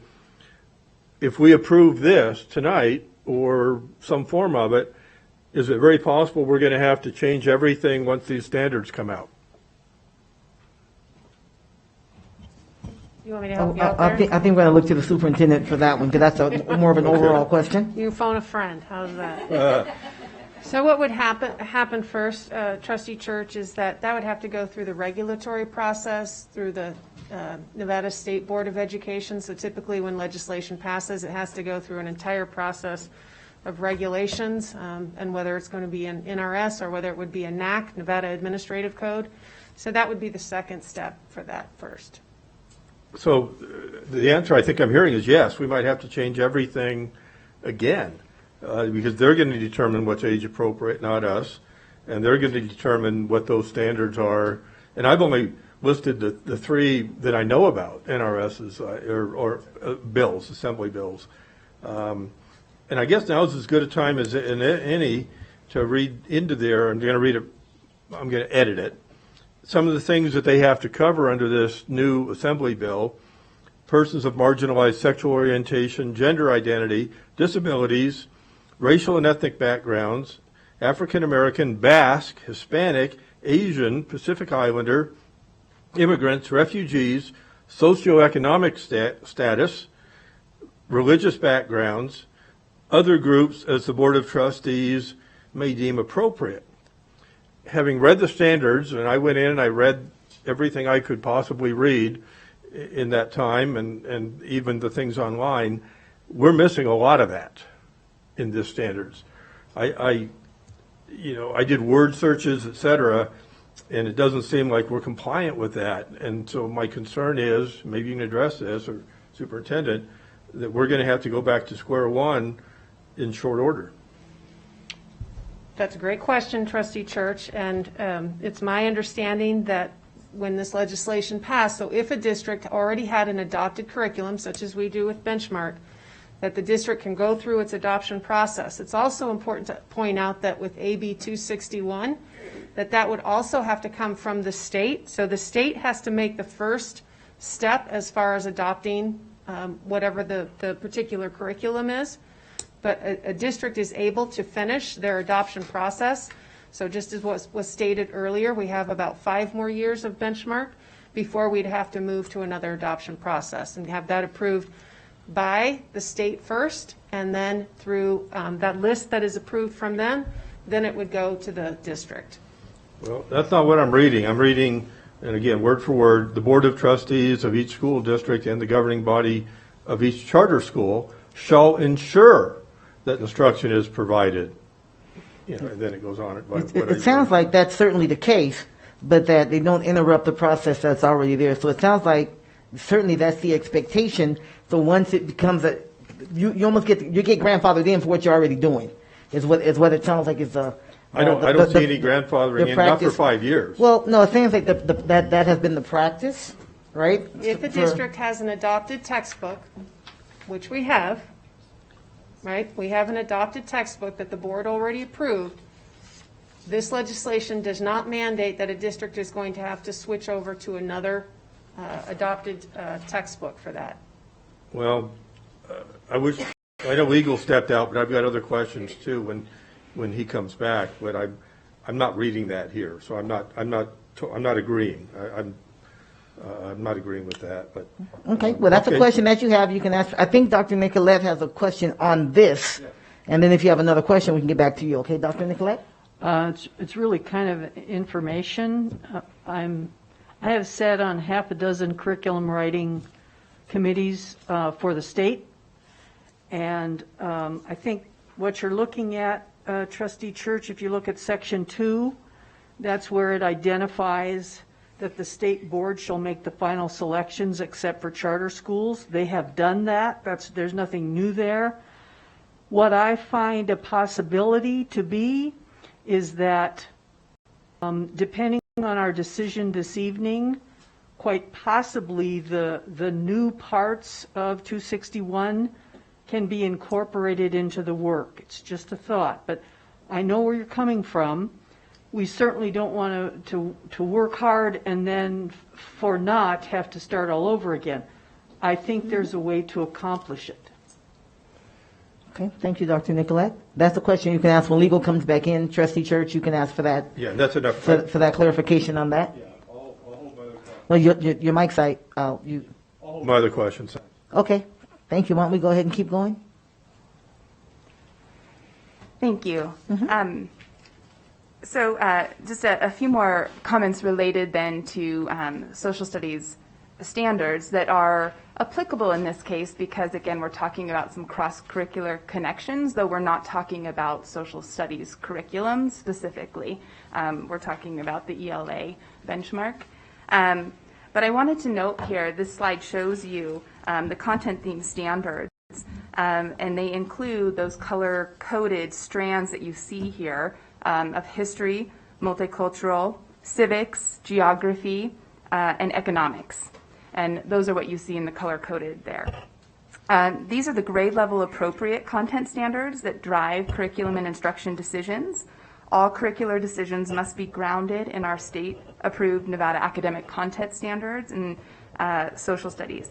Again, direct and explicit alignment to these standards is what we're looking for as we evaluate those cross-curricular connections.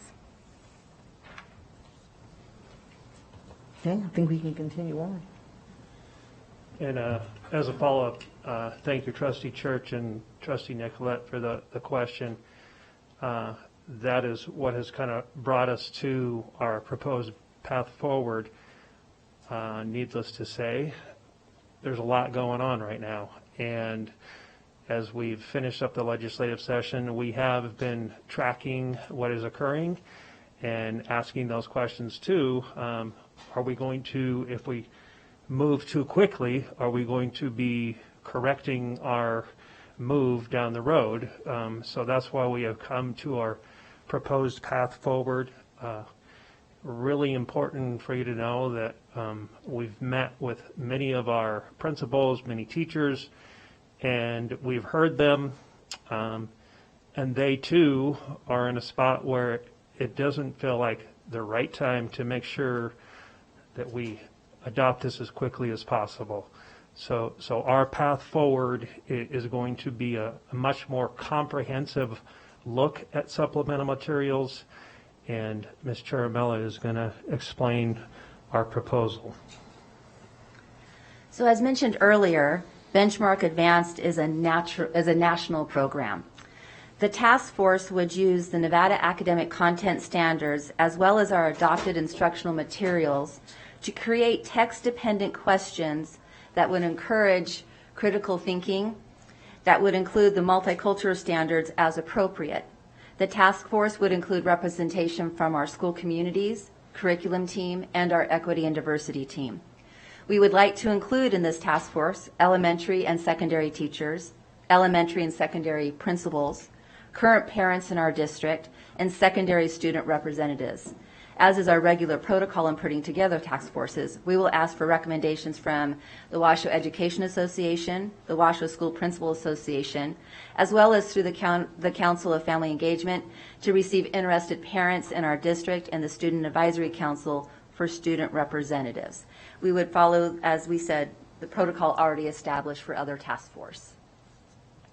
And that task force would, again, the bulleted points, looking at the Nevada Academic Content Standards, our instructional materials, considering our school communities. Again, this is a national curriculum, and we want to make sure that it aligns with our community and what we need here in Washoe County School District.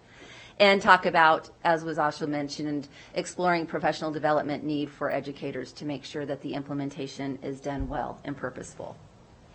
And that through this process, we would update on the instructional materials of what's happening to the Board of Trustees as we move through the process. I will add in, if I may, so really the part of, so the recommendation coming forward is to not accept, to not implement the benchmark supplementary materials that's been discussed and so on, that the recommendation is to not adopt, not accept. I should adopt is much better. To not adopt or include those supplementary materials for teachers, but that a task force, based upon these things that are here before us, come up with a way to meet those requirements, right?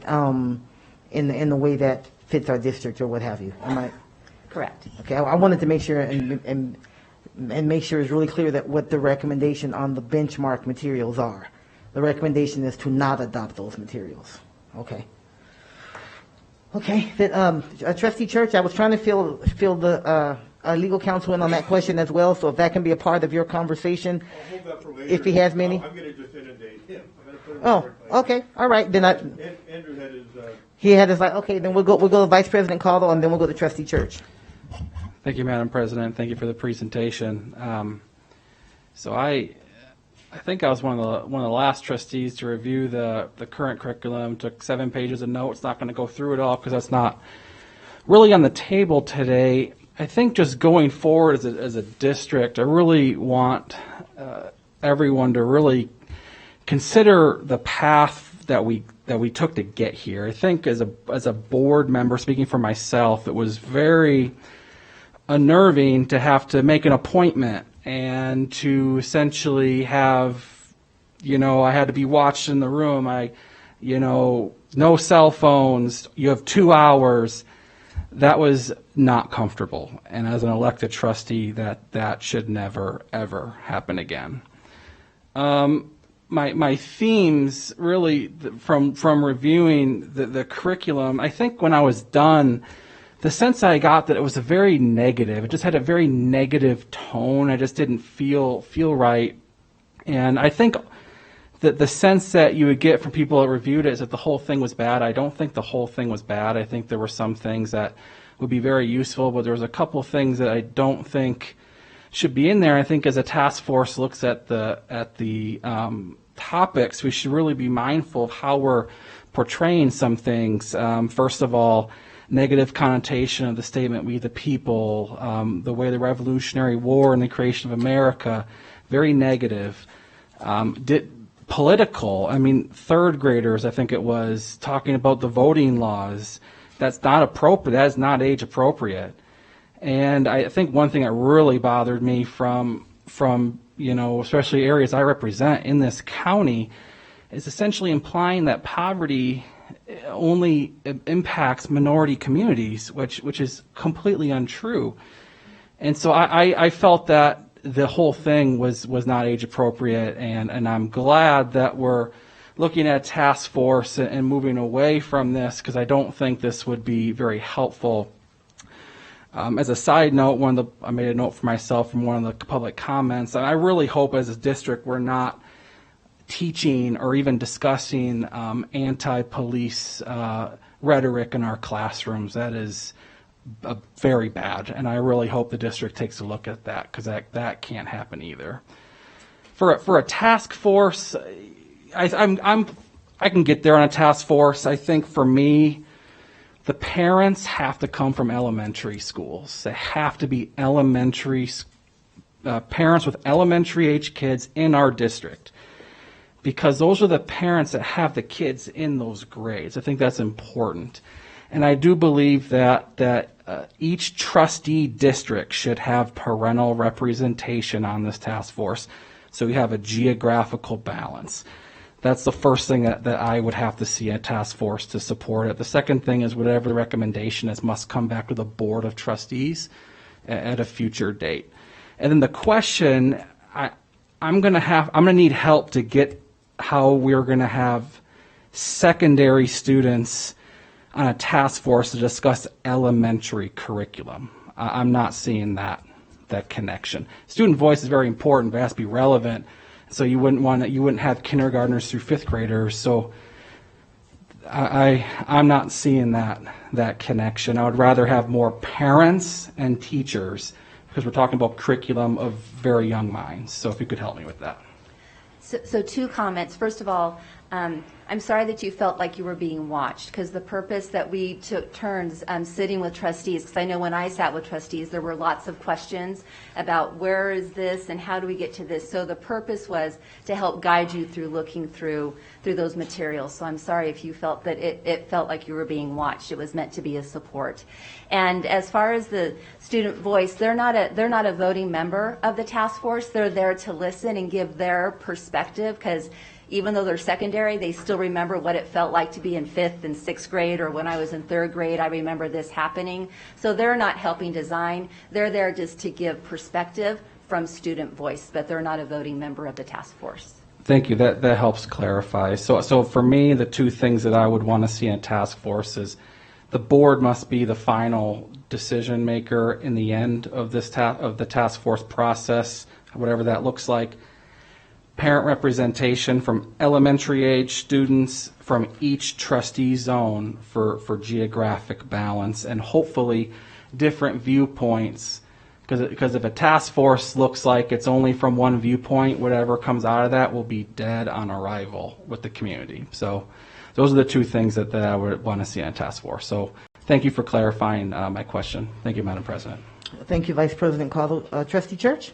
And then Trustee Nicolette. Yeah, very anxious to hear my other fellow trustees.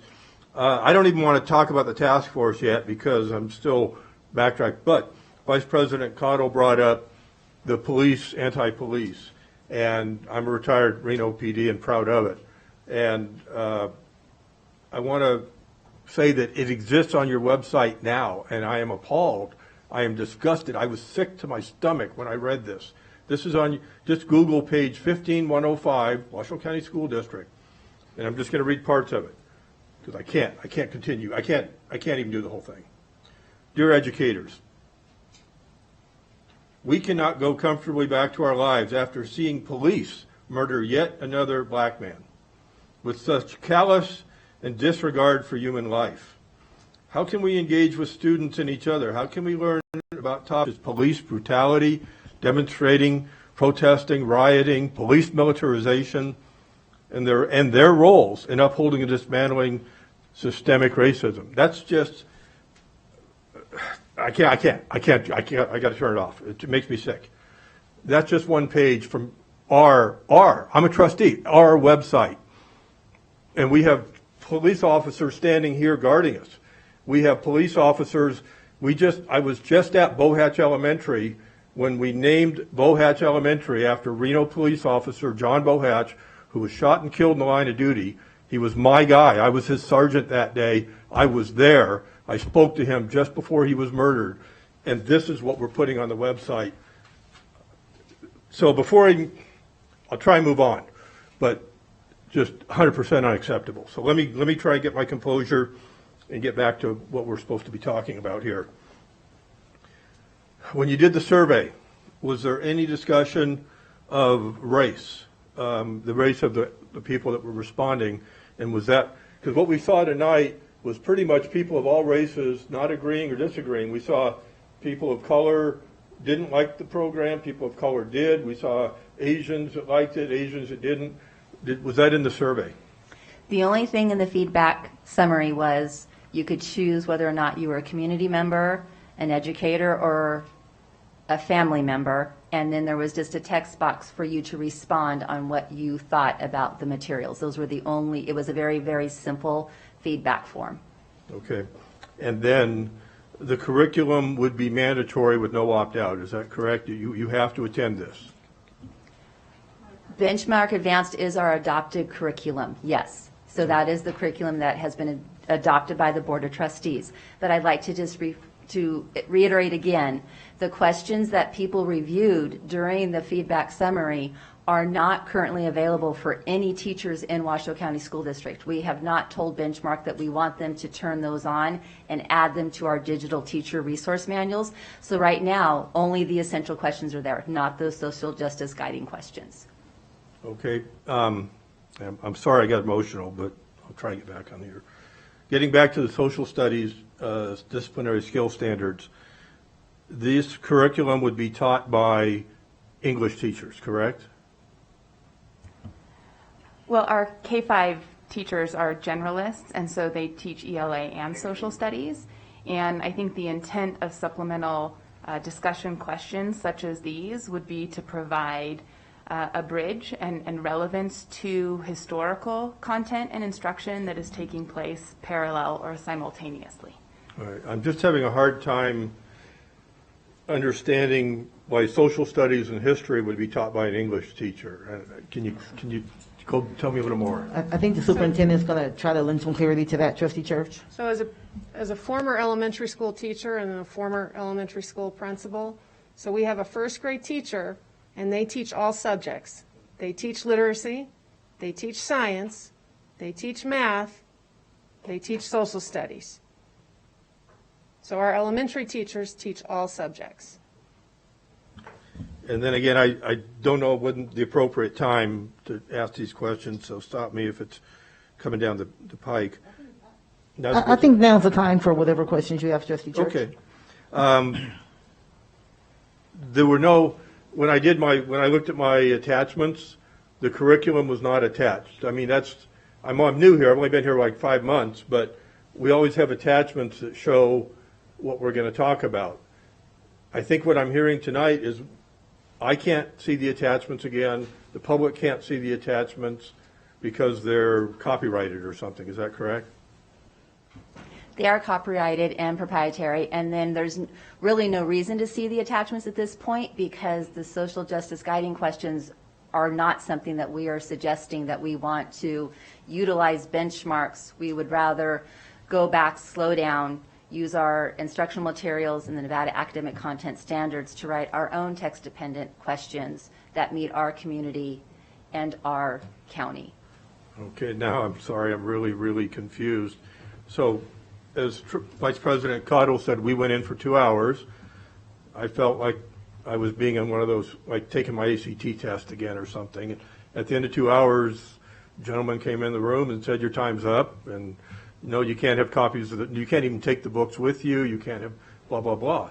So that material that I read, you're telling me that that's not going to be used? Is that what I just heard? So the material that you read, you saw the big books for kindergarten and first grade, and you saw the consumables for second, third, fourth, and fifth. Those materials are the materials that we will continue to use for the next 5 years. You also saw the teacher resource manual. Those were the paper copies that you read, and it gave the essential question and then things. But what we gave you specifically were the social justice pieces that layer that they had added on top. So all those things that they said you could do this during week 1, do this during week 2, during this week 3. Those were all related to the social justice layers of questioning. We're not doing those social justice questions that they added. So those pages that you read are not going to be pages that teachers will see in their teacher's manual. Okay. Yeah. So the recommendation is to form a task force to basically create lessons that meet Nevada content standards. The district is not asking us to adopt benchmarks, so it's not even on the table anymore. All right, here's a question for legal. Under motions tonight, can we motion to accept it, kill it, or do we have to just vote on the task force? And then while you're looking at that, I have a question on AB 261. Might as well cover that. When you say accept it, kill it, you mean accept it, kill it, the benchmark curriculum, or accept it, kill it, the task force? We had a lot of speakers tonight, and they raised a great question. They said, look, you've got 83.7 against. My emails are 98% against. And I'm paraphrasing what was said, but I'm asking the question too. If we really as a board think this is bad, why would we waste the superintendent's time and the district's money in forming a task force if we just think it's bad? Does that make sense? Sure. I would say just on that piece in and of itself, that the conversation is that the benchmark materials as a whole don't work for us. I think that's what the recommendation is saying. That's what I'm hearing anyway, is that the benchmark materials don't work for us. There are still some requirements and some standards to be met, and in terms of approaching this, there's still an action plan, an anti-racism action plan that the board adopted and said, hey, we want to do some things, we want to share information about people with diverse backgrounds, so we want to do that, but the benchmark, this is the way I see it, and please correct me if I'm wrong, but the benchmark supplemental materials is not, the recommendation is that the benchmark materials, that's not the way we want to get there. And That's what I'm hearing. And let me just clarify, President Taylor. You said the key word supplemental materials, because I don't want our K-5 teachers to be panicking right now to think that the board is talking about the overall ELA curriculum for K-5. This is just relegated to the K-5 supplementary materials around social justice. That's where the recommendation is coming from, that the task force would then take a look at the essential questions and the supplementary materials that is being proposed. That's what the recommendation is. It's not the overarching ELA entire literacy curriculum. But that is not social justice specific. That's just ELA, the curriculum as we have it. Mm-hmm. We're just looking at the supplementary materials. Okay. All right, then Dr. Nicolette, and then we'll go back to Vice President Caldwell. And you're leaning back, so I think you're pausing for a minute, Trustee Church, to kind of get. Okay. Dr. Taylor, real quick, could I add to why where we're at? As we've mentioned, many of us have mentioned, there's a lot going on in the legislature, And this task force allows us to be much more strategic. As we know, the benchmark was just a K-5 option, but with forming a task force, we have the opportunity to wait and see exactly what comes from NDE about how the laws are going to be interpreted. As Sarah spoke to, we always look to cross our curriculum and teach in themes. So anytime we can relate our reading language arts to social studies and cover several standards at once, we're being much more efficient with our time with students. And it's important to know that that is our intention here, is to be much more comprehensive and strategic about looking at our entirety of our curriculum, including social studies, reading language arts, writing, and there's going to be some implications in science as well. So rather than go, oh, let's go after benchmark, we want to take a much more thoughtful, comprehensive approach to the implementation. Thank you, Dr. Parks. Trustee Nicolette, you had a question, then Vice President Cottle, and then I'll have a couple comments as well. I have a couple things too, and that's exactly what I was going to say, Dr. Parks. So thank you. And to that, AB 261 is K through 12, so let's kind of wrap our mind around that. I think this is perfect timing to be discussing this opportunity for a task force. I would say that I reviewed the materials 3 times, once online when they were available for the survey, and walked away being rather confused. Then once in person, and a little less confused, or maybe even more confused. And then the 3rd time, it really was solidified as to the supplementary materials for the teachers. It's for teachers.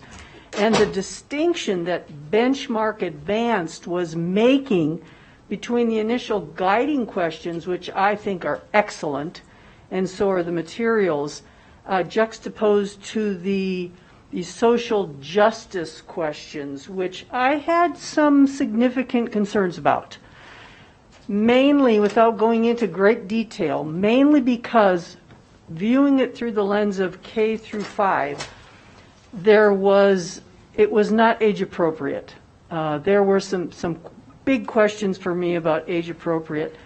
Another comment that I have that I think is extremely important when we talk about this is and it gets more complex as we add, but I think given the sometimes uncomfortable passion that our community / voters shared with us for weeks and weeks, and thank them for that, although I think that there were some unkind things that were unnecessary, is we must include our community, whether they have children or not, business owners, whether they're retired, whether they're 22 or 92. I think it's extremely important that we intentionally capture diverse voices, and that is more than just parents. And so again, I think we need to look at the K through 12 because that's the law. And I'm really very excited about this approach. And Trustee Cottle, I think the geographical balance, at first when you said that, I thought, but the more I think about it, I think that's an excellent idea. And thank you for that. So there you go. Thank you, Dr. Nicolette. Trustee Cottle?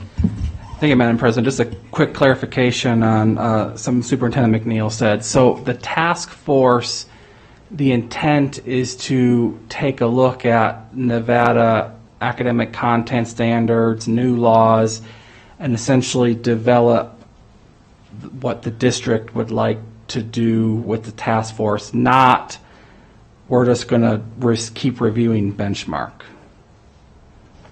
It's not just relegated to benchmark. Just as Dr. Parks was talking, it's more inclusive than that. It's more comprehensive than that, because what we felt was important is that it needed to fit our community, it needed to fit our school community. Okay. I personally would like to see the board give direction that we are not using this benchmark what we reviewed, we're not using that. Because I think that also will cause the task force to derail immediately, is if all of a sudden that starts coming up again. Because I had thought that was, we're done, we're moving on from that. I think we need to make that clear, because I just don't think that was the best way. And that was, we heard some of those concerns in public comment that, wait a minute, you're just going to do a task force, bring back the same thing in 5 months, and then we'll be right back here again. I think we should make that clear. It's not the intent or not what we're trying to do. Thank you, Vice President Clark. You were going to say something, Superintendent McNeil? And Right. then- So part of, just as Ms. Chair Micella was saying earlier, part of this is the adoption process for Benchmark, and they provide us the supplementary materials. So just as you reviewed some of those questions and you were speaking, some of those questions or some of that content, the task force may say, okay, that's a great question, or some of that content is usable. Or the task force may say, for third grade, that may not be what we want. So there may be elements of the supplementary curriculum that the task force would come back, okay, that's something that we want.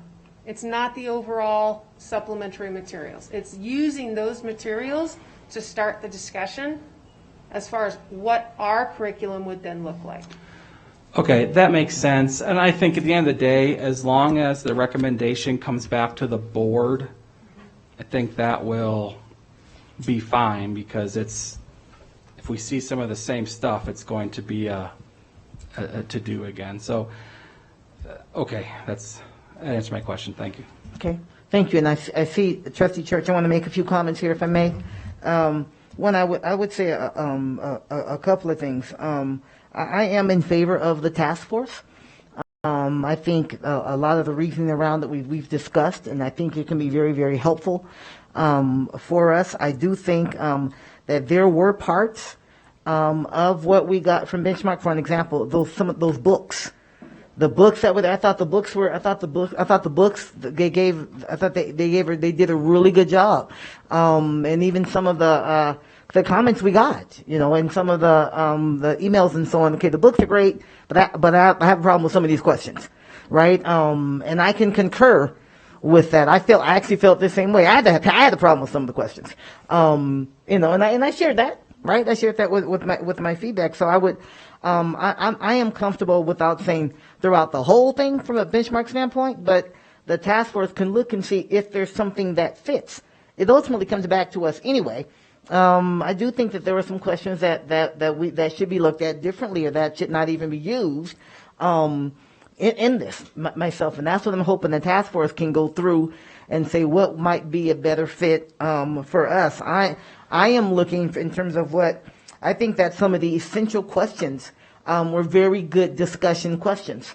I think when you got down to some of the social justice questions, that's where some of the discomfort came in from my standpoint, in terms of what we're asking our teachers to have the ability to do, have the expertise to do, to lead or manage a conversation around some things that they don't have the capacity for. There needs to be an opportunity to build some capacity for leading some conversations in such a way that it isn't an us versus them, to use somebody else's words, right? A black versus blue or something like that. That's not the intention of this, or a something versus a somebody else because you might look, live, or love differently. That's not the intention of that, and teachers need to be able to manage a conversation so that it doesn't get derailed in terms of that, because that's not the intention. One, I don't think we can all agree political statements are not what we should do in the school, and I don't think that's the intention of this. I'm looking from what's the outcomes. The outcomes is we can do a better job about talking about issues of diversity and inclusion within the curriculum. I think there's pretty wide agreement for that. So what do we do to create an environment so that can happen in a productive, in a constructive way to move forward? It doesn't mean that people are going to always love everything about every single conversation, because sometimes it's a little uncomfortable when you talk about somebody that's different than you, just because it's different. You've never done it. right? But teachers need to be able to have the opportunity to gain the skills and build the capacity, use Ms. Young's phrase all the time, capacity building, right? To build the capacity to be able to lead and manage that conversation in a positive, productive way. I'm certainly looking for something. We have a requirement to meet standards. I'm looking for things that still includes materials that are inclusive and multicultural. I mean, that's why I look back to some of those books that were there. They were very inclusive and multicultural. I think I want to make sure that as questions are asked and conversations are held, that there are balance. You're looking at both sides of a particular issue. I think that's important because everybody, not just people of color, not just whatever, but everybody needs to see themselves in this thing. We all benefit from that. I do think that the task force should be balanced. We want the different perspectives because that's how we get to the best solutions.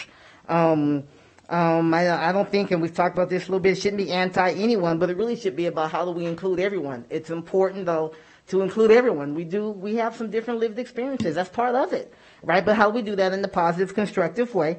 And I know I will say this, because you guys know I'm not a in the weeds kind of person. But I know it isn't typical for us at the board level to have any approval, if you will, of elements of curriculum. Right, this is a piece of the curriculum. This is not the curriculum, right? But I do agree that in this particular case, we want the recommendations of the task force to come back here. I know it isn't customary, so I want to go on the record to say that. I know, so we aren't gonna. I'm not saying the board should be in a position and we're approving every bit of curriculum. We know that isn't the case, but I know it isn't customary. But I do think in this case, because there is so much interest, in this, and we've had so much conversation about it, that it does come back. That whatever those recommendations are, do come back here to the board. So. That's those are my notes on this is kind of what I'm looking for as we go forward. And that's part of the recommendation. Oh, put that on. That's actually part of the recommendation for it to come back to the board in the fall. Right. I just wanted to make some comments about that. I know that isn't customarily what we do, so I don't want this to be precedent setting. That we're in the business of going over every single lesson in math, and that's not what we do. But I do think it's important, and I know it's in the recommendation, but I wanted to go on record as to saying that. All right, Trustee Church, your light's still on. Yep, before I speak, I see Trustee Thigpen. I want to defer to him if he has any questions, and I'll speak. His hand is up, but your light was on before his, but you can certainly let him go first. Trustee Thigpen, welcome, sir. Sorry I forgot to acknowledge you when you first came on, but glad to have you. We'd like to hear from you now. Yes, thank you. Can you hear me just fine? Yes, we can. Okay. Thank you, Madam President. Good to see you all. I appreciate the presentation. I agree with the sentiments shared by President Taylor and many of you. I am on board with the task force, and from visiting 24 schools in my time, most of them elementary schools, and trying to get input from our principals, a lot of them have been so overwhelmed by everything going on that they didn't have much of a chance to really review the material. So I think establishing a really diverse, balanced task force to really, get this right, I think it's the right move. I think back to what we did with GT updates and EL updates, that we'd said, hey, we're not comfortable with this just yet, come back to us again. I feel like this is kind of in that same wavelength. And so I think a task force is a great idea to really get this right for our students. Thank you, Trustee Thigpen, and thank you for deferring to him. Trustee Church, we go to you. Thank you. Wait, Clerk Manetto, did you?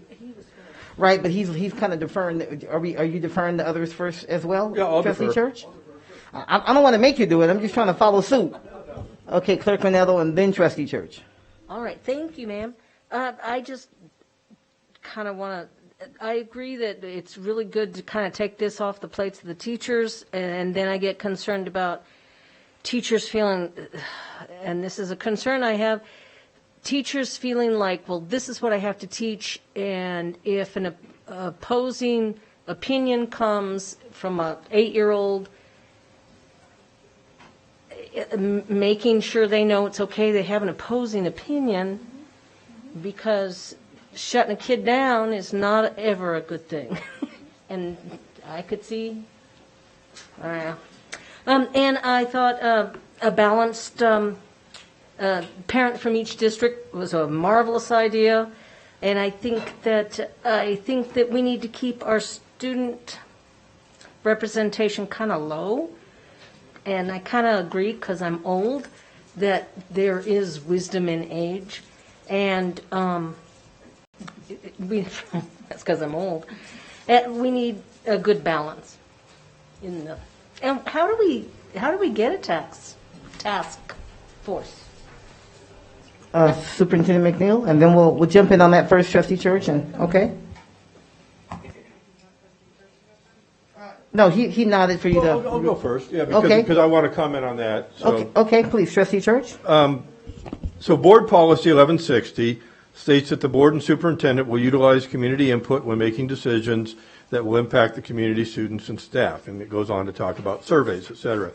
And then I think the board president, because she echoed that in many of her emails, that said, I am certain that my colleagues and I will take all of our emails and public comments into consideration.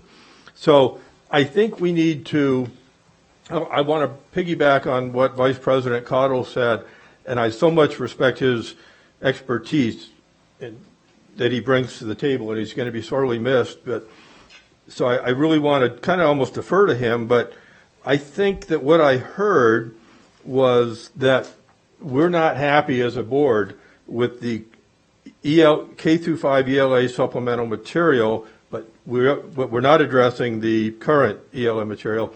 I think we need to do some kind of a motion or include that in the motion or a preliminary motion. Again, I'm the new kid on the block, but that needs to be addressed tonight so that the board, this task force or committee, they work for us, we don't work for them. We have to provide them some direction, like Vice President Cottle said. To me, that's very, very important, so they don't waste a lot of time going right back to the supplemental material. Now, that said, let me move on to the issue of the actual committee. I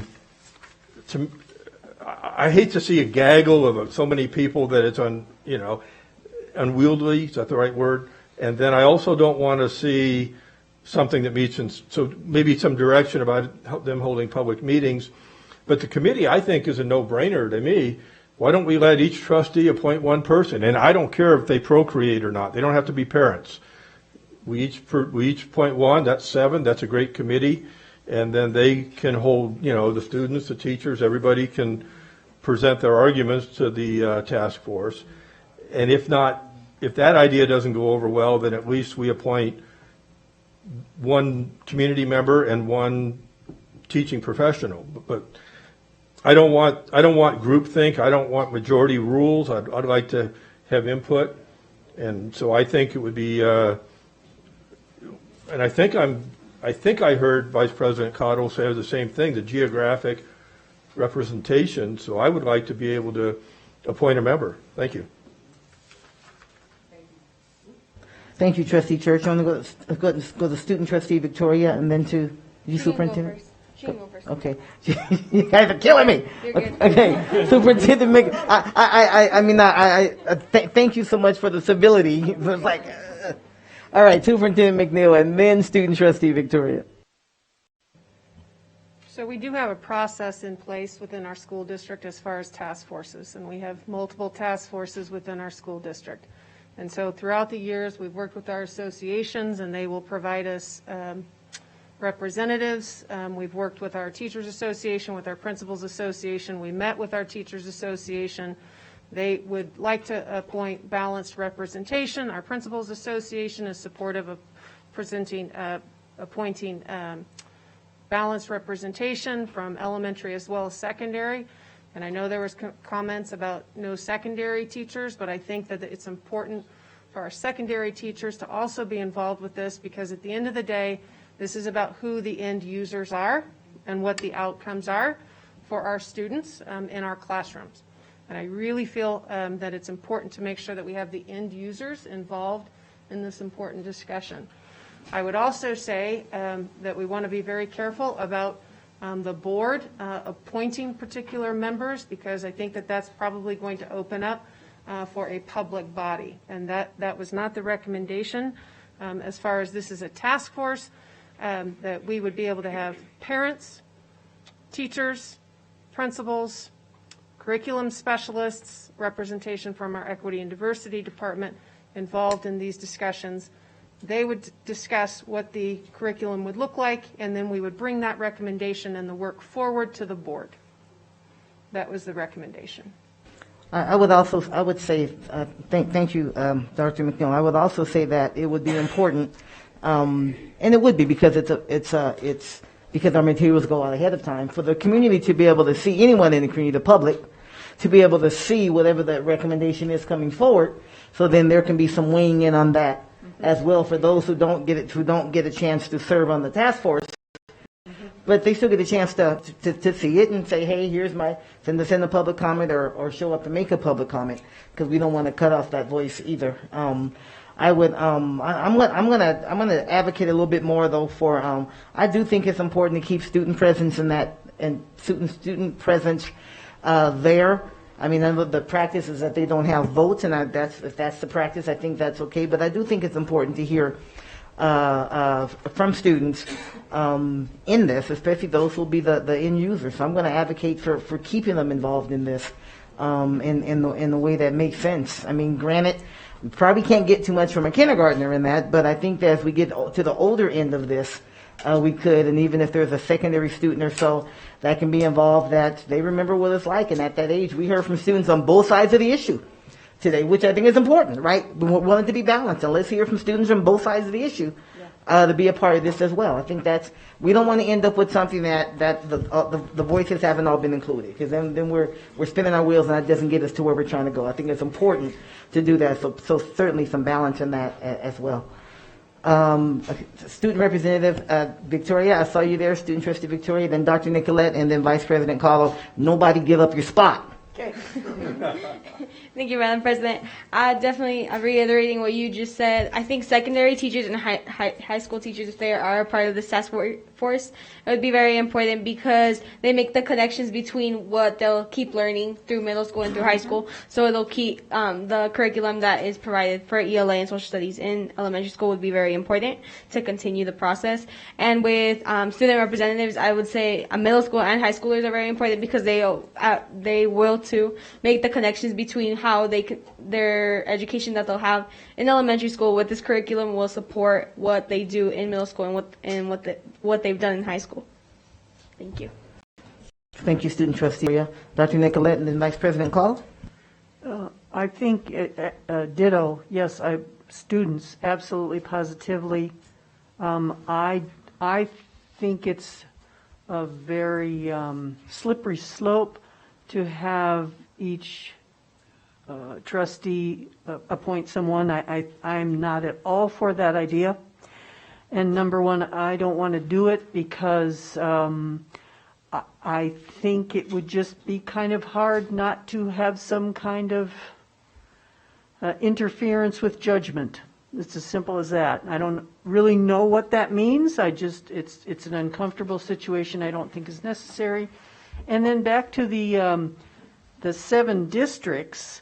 Technically speaking, we wouldn't need to have G and F, so we could just have 5, and that is representation then from, because F and G are all comprised of the other districts. It's just to keep with the, it's a good idea to have districts. And thank you for the laughter. Thank you, Dr. Nicolette. Vice President Caudill? Thank you, Madam President. I'm going to make a motion. Okay. And oh wait, public comment. Well, no, let's do the motion, and then we see if we get a second, and then we'll open up for public comment before there's either more discussion and so on. So we'll do that. Vice President Caudill? I move the Board of Trustees provides direction to the superintendent in alignment with the adopted action plan and in meeting the needs of our students, staff, and school communities, move forward with a measured approach to providing supplementary curriculum based on the Nevada academic content standards and involving stakeholders through the establishment of a task force, and to be brought back to the Board of Trustees with an update on progress at a future meeting, tentatively scheduled for late fall 2021. Further, the task force must include 5 parents, with elementary age students in Washoe County School District, 1 from each standard trustee zone. And furthermore, the task force has refrained from using divisive and political content included in the proposed benchmark social justice lessons.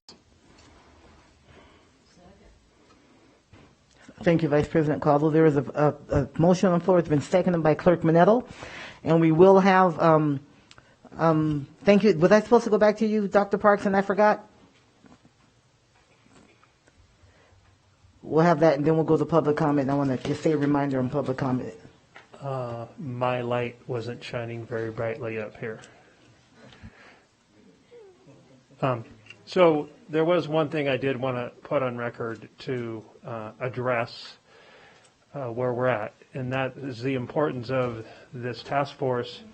To be clear, we are going to start as the foundation with our standards. So any of the supplements will only be aimed at supplementing our core material for students to learn those standards. It isn't going to be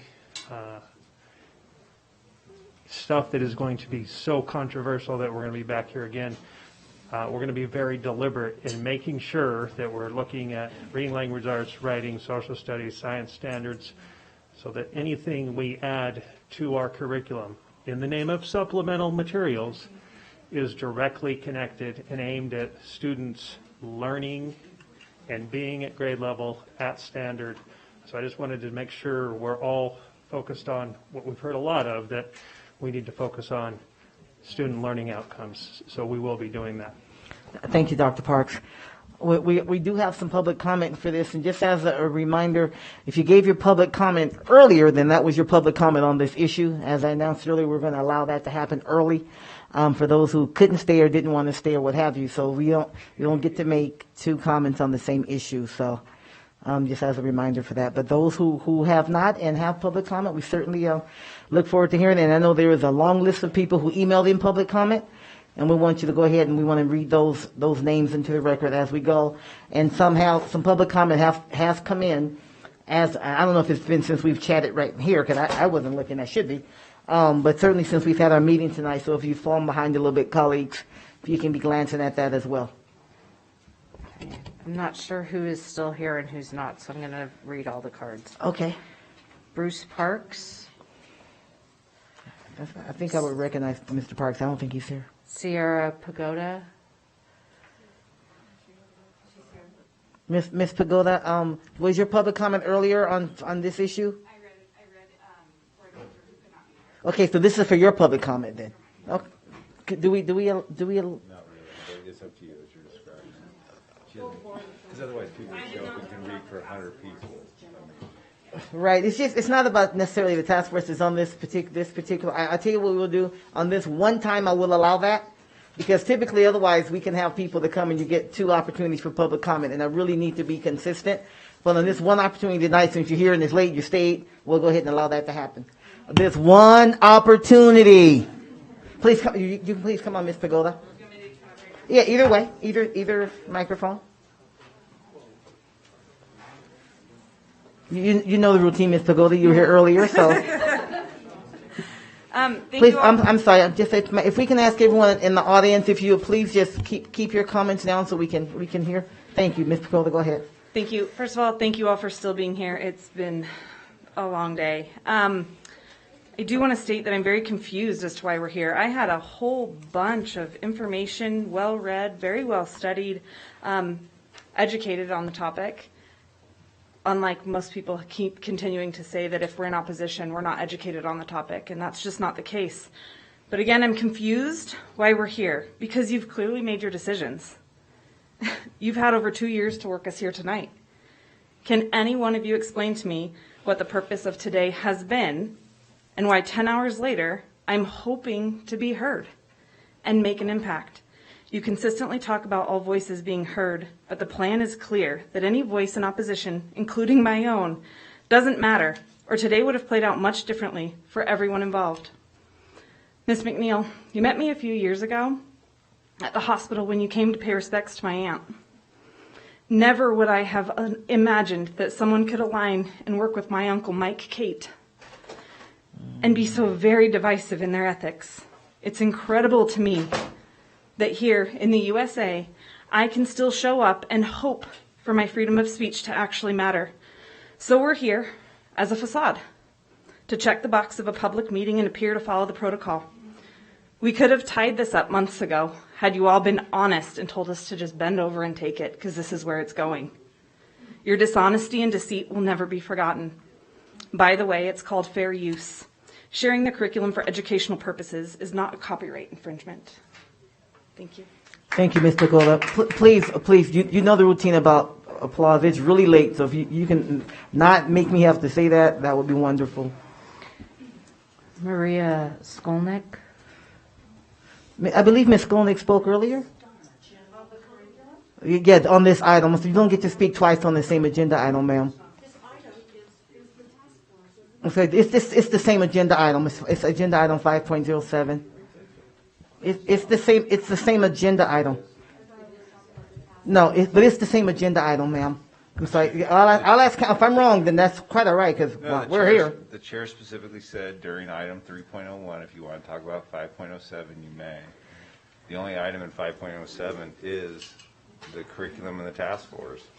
So it is. I mean, you specifically said that. So you actually allowed people to give public comment earlier than they would have been entitled to. Yeah, I'm sorry, man. You only get one comment per agenda item. Thank you. So. At the beginning, we asked the people with the cards. And we asked for clarification, and we were told general comment is not this issue. And I'm sorry. As Chief Counsel has said, I stated that during the general comment period, it is the same general comment period. If you wanted to make a comment around agenda item 5.07, that it would be allowed during that time. So even if I took my 3 minutes of general comment to talk about, to speak for teachers, on behalf of teachers, in opposition to the curriculum. Oh, there aren't any teachers in opposition. They all love it. Okay, I'll tell you what I'll do. This is why I never like to make exceptions. Okay, because I'll let Ms. Skolnick do that because she spoke for a teacher. So I'm going to make it for you because you spoke for a teacher. So I'm consistent with the two of you. Okay, but you get one comment per agenda item. That's the open meeting law. That's the way we do. We get one comment per agenda item. You spoke on behalf of someone else. So this one time, this is why I hate to make exceptions. Okay, but you're the only two that spoke for someone else. We'll allow you to do that for tonight. And I'm saying Ms. Skolnick. Skolnick, yes. It was Ms. Pagola who did that earlier. Yes. Ms. Skolnick, yes. You have 3 minutes, ma'am. So, like Ms. Pagoda, I had a wonderful speech that I wanted to use today, but after sitting here for 10 hours or so, listening to the agenda item, talking about this task force, and listening to all the public comments here, I've sat here and listened to people call us racist, homophobes, dog whistle, community members, likening us to the KKK. I lived in the South. I know what the KKK is. I know what their motive is. I know what they want. And I was the target of their racism. So I am like KKK because I oppose this curriculum. Who doesn't want diversity and inclusivity? But you want to teach only one side of that. So on this task force, are you going to allow different voices to be heard? Thank you, Mr. Cottle, for standing up for our community, for us parents. Do I want middle school and high schoolers to be on this task force? No. I am the mother. These are my children that will be in K through 5. And you have shut us out. You have not been listening to us. We've been here. We've been sending comments. And who is that? Kaylin, the president of ENT? We don't know what we're talking about. I have read through every single grade level in this curriculum, the proposed curriculum. My children are half Korean and half a combination of things. I call them half mutt, and we joke about that. So are they the oppressed or the oppressor? Is their father white male privilege because he grew up with no money and he worked hard? He paid for his own college, his law school, building decks, building homes with his hands.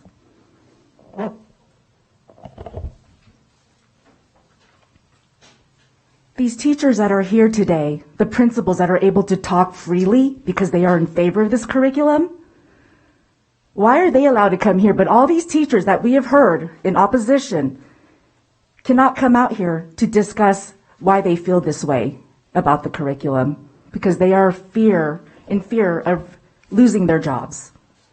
They have been told. The survey that you took by teachers, they've been told that this was not going to be heard by them. It was unaccounted. And if they wanted to voice their opposition, they would have to contact all of you, but not without anonymity. They would have to put their name out there. And this survey that you all took in the community, like that gentleman said, cheeseburger math. What is this? I mean, now it's 1436, now it's 1500. What are the real numbers? Thank you, Do you Ms. want to Skolnick. just configure it to Ms. whatever Skolnick, is your time is liking? up. Ms. Skolnick, your time is Thank up. you. Thank you.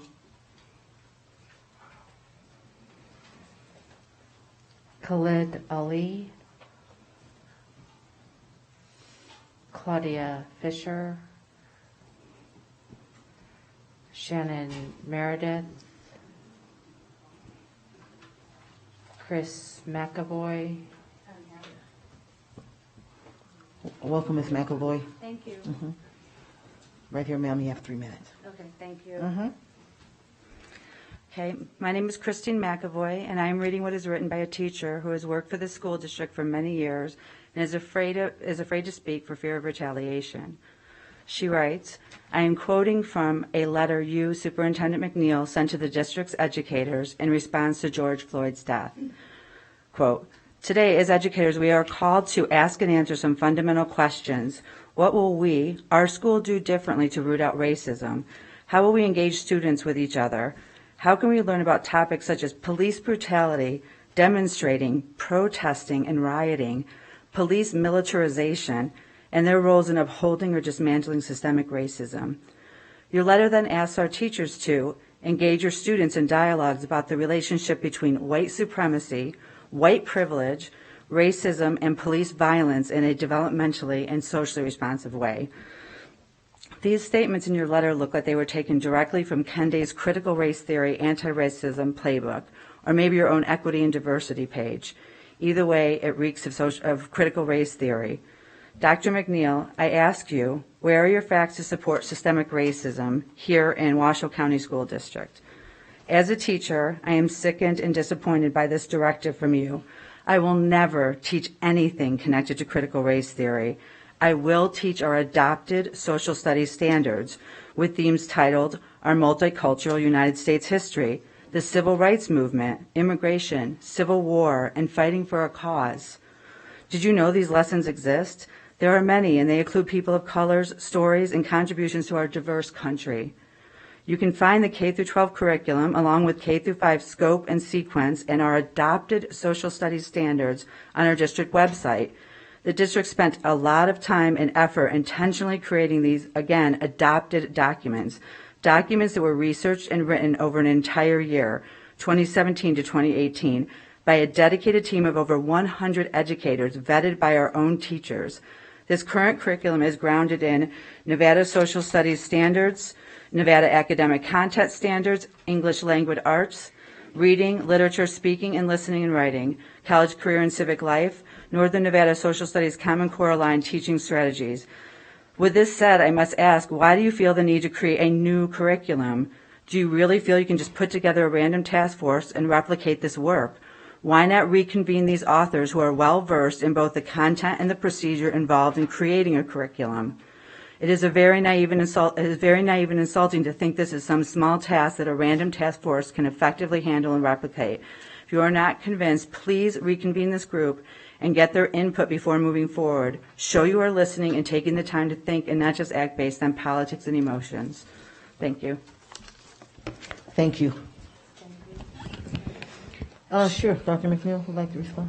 So, Ms. McAvoy, if you can show a copy of that letter, could you please give that to Dr. Parks? There was a statement made by President Raymond and myself on the death of George Floyd. That was a statement that was released to the media. So if you can show that letter to Dr. Parks, I'd appreciate it. Thank you. Okay, we can get the copy of the letter. Okay, thank you. Shannon Coley.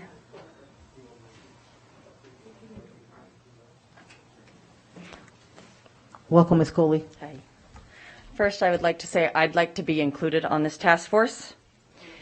I had a... Oh, I'm sorry. Did she speak earlier on? No, I did not. I spoke on BLM, and it was not about this.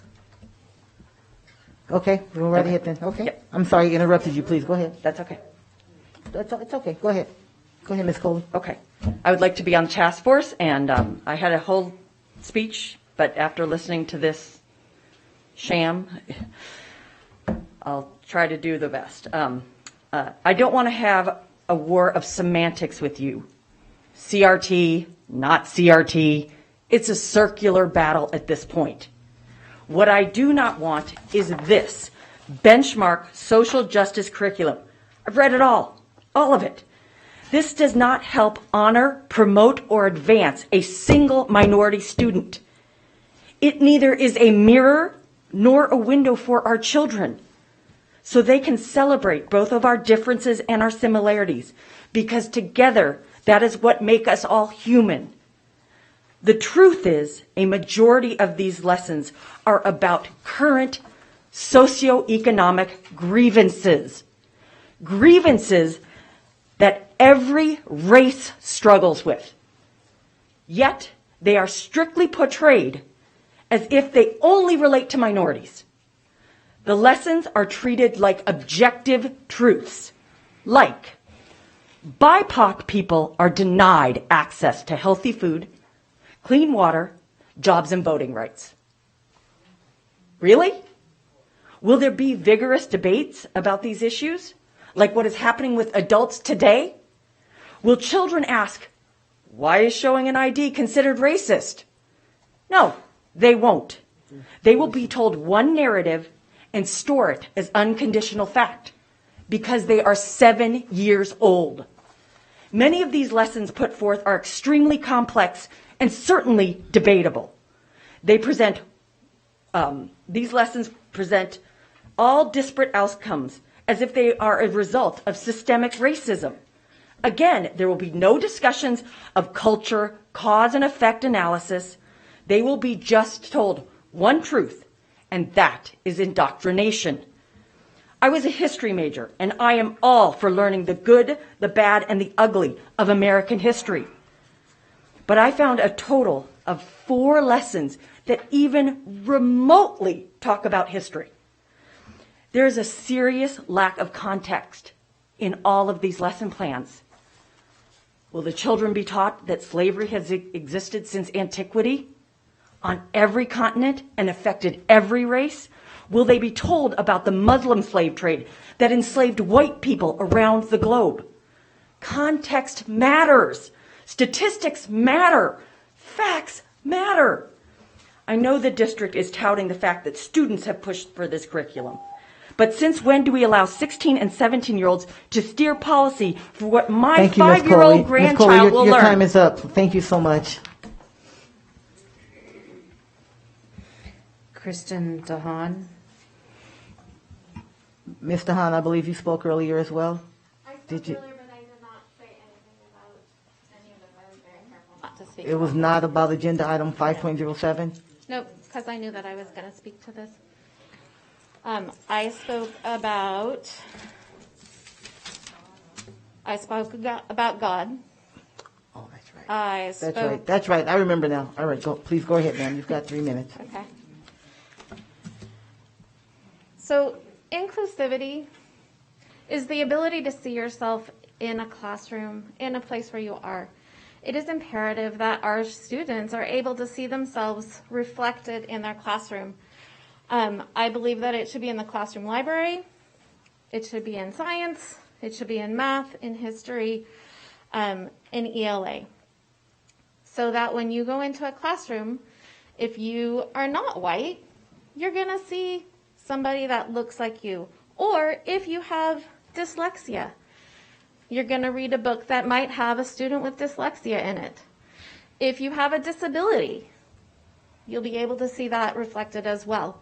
All of these different parts of our students, they need to be reflected in the classroom. And it feels like this is something that can help you, help teachers to be able to do that for their classrooms. Perspective taking. That's a lot of what this is. We all need to be able to see things from other people's perspectives, and sometimes it is really hard. As a 50-year-old, sometimes it is really hard. I try very hard to be able to put myself in somebody else's shoes. Being able to learn that from a very young age is important. Being able to have discussions that are hard, they're important. There are kids that do ask questions when they're in kindergarten. Some kids when they're in preschool, and you answer them in a developmentally appropriate way. Just like as a parent, when a child asks you a question, at least for me, I did my very best to answer it truthfully, honestly, but appropriately for their age. I feel like what I read in the benchmark curriculum did that. And it's not that as a teacher you would read what it said in the benchmark curriculum and say that verbatim. You would think about your classroom and how you might ask that question to hopefully promote discussion.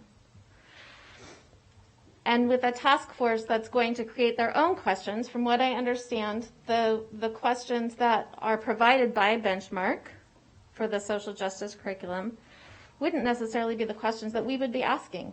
We would have a task force, if I'm understanding correctly, that would decide what the questions were. With comments, it's not,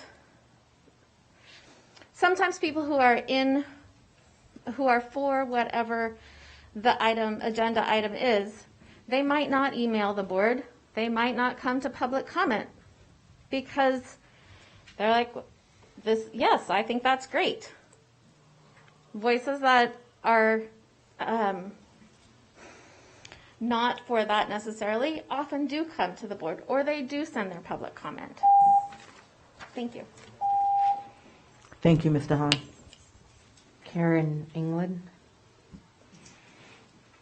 Ms. England, let's, I want to make sure, like I've done with everyone else, comments. I know you spoke earlier. Was it about agenda item 5.07? No, and I actually clarified that I would be talking about 5.07 when it was time. Mine was about politics in the classroom. Thank you very much. Okay, a couple of things. I'm still waiting for some of the information, and we need some clarity on the whole benchmark purchase.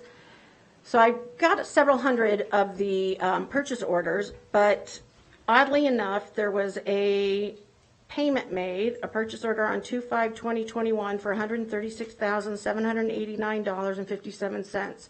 In my FOIA, that's the only invoice that was not included, but you included it on the spreadsheet. So I'll be following up to try and get clarification on that and why it wasn't included in the initial FOIA. I want to reiterate the whole fair use. I want to make it clear that Nevada Family Alliance has put that up there, but we checked with our legal counsel at Alliance Defending Freedom before we ever posted it to make sure that I was adhering to any law and that it was strictly for educational purposes. We've talked about task force members.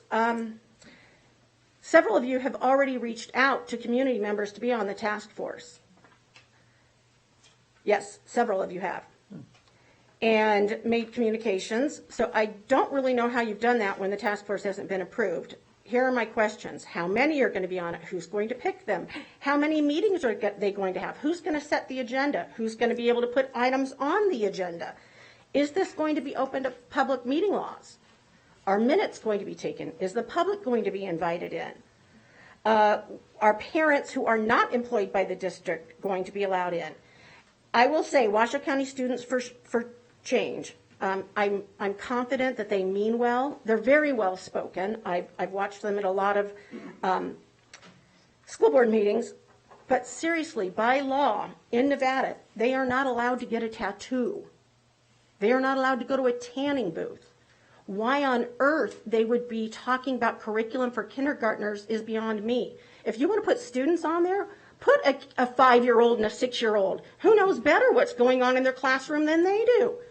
Again, if they're so ready for these conversations, why is it that our Washoe County Students for Change, and I think there was a comment about, she implied they're already going to be on there. Again, why are they picking curriculum or even talking about it for our elementary school kids? Teachers go to school and go through certification and training. Again, nothing. They mean well, and again, very well spoken. They're very smart kids, but they don't belong on the task force. The community needs to be represented more than the unions do, and all of those, because it's the community who's entrusting their kids to you. And they're the ones that have not been heard in this process. I will say people have complained, but you have been having open meetings, and if people were paying attention, they would have seen that you guys were passing all of this all along. Thank you, Ms. England. Erica Esquera. Welcome, Ms. Esquera. Thank you for being here. Hello, I'm Amaya Stanley, and I'll be speaking on behalf of my friend Erica. Hello, my name is Erica Esquera, and I'm an upcoming senior at Coral Academy High School. I'm here today with Washoe County Students for Change with full support of Agenda Item 5.07, which discusses the proposed adoption of a social justice supplement for kindergarten through 5th grade. It is crucial that students begin an understanding of systemic inequities and biases at an early age in order for them to be informed and educated regarding problems that continue to infiltrate our world. Growing up as a woman of color, I have struggled to be heard and seen. I have learned to fade into the background, normalizing racist acts towards me because I did not have a proper outlet that taught me any better. As a young girl, I often received racist jokes from my peers, leaving me feeling belittled and torn. I learned to conceal these hurtful words with the excuse that they were just jokes. I often found myself shying away from my education because I was afraid of what other discrediting words my peers would say to me. Now, I'm left wondering, maybe if we had an education that taught us about critical issues like racism, maybe my education would be at a different level. I often find myself talking with other students that feel the same way as me. They are afraid of speaking up due to the fear of disappointment and failure. Schools should be the place to run to, not the place to run from. I always want to highlight that a student's environment is just as important as the lessons they're learning. We need to implement change in order for future students to have a better learning experience. We need to welcome change in order for students to excel and be the best versions of themselves. Students are the future of this world, and we need to ensure that they feel safe, they feel acknowledged, and best of all, they are educated and informed. Approving this item will create positive changes for students who have struggled to be recognized. So once again, I ask you all, adopt this curriculum. Thank you. Thank you very much. Maya Blue.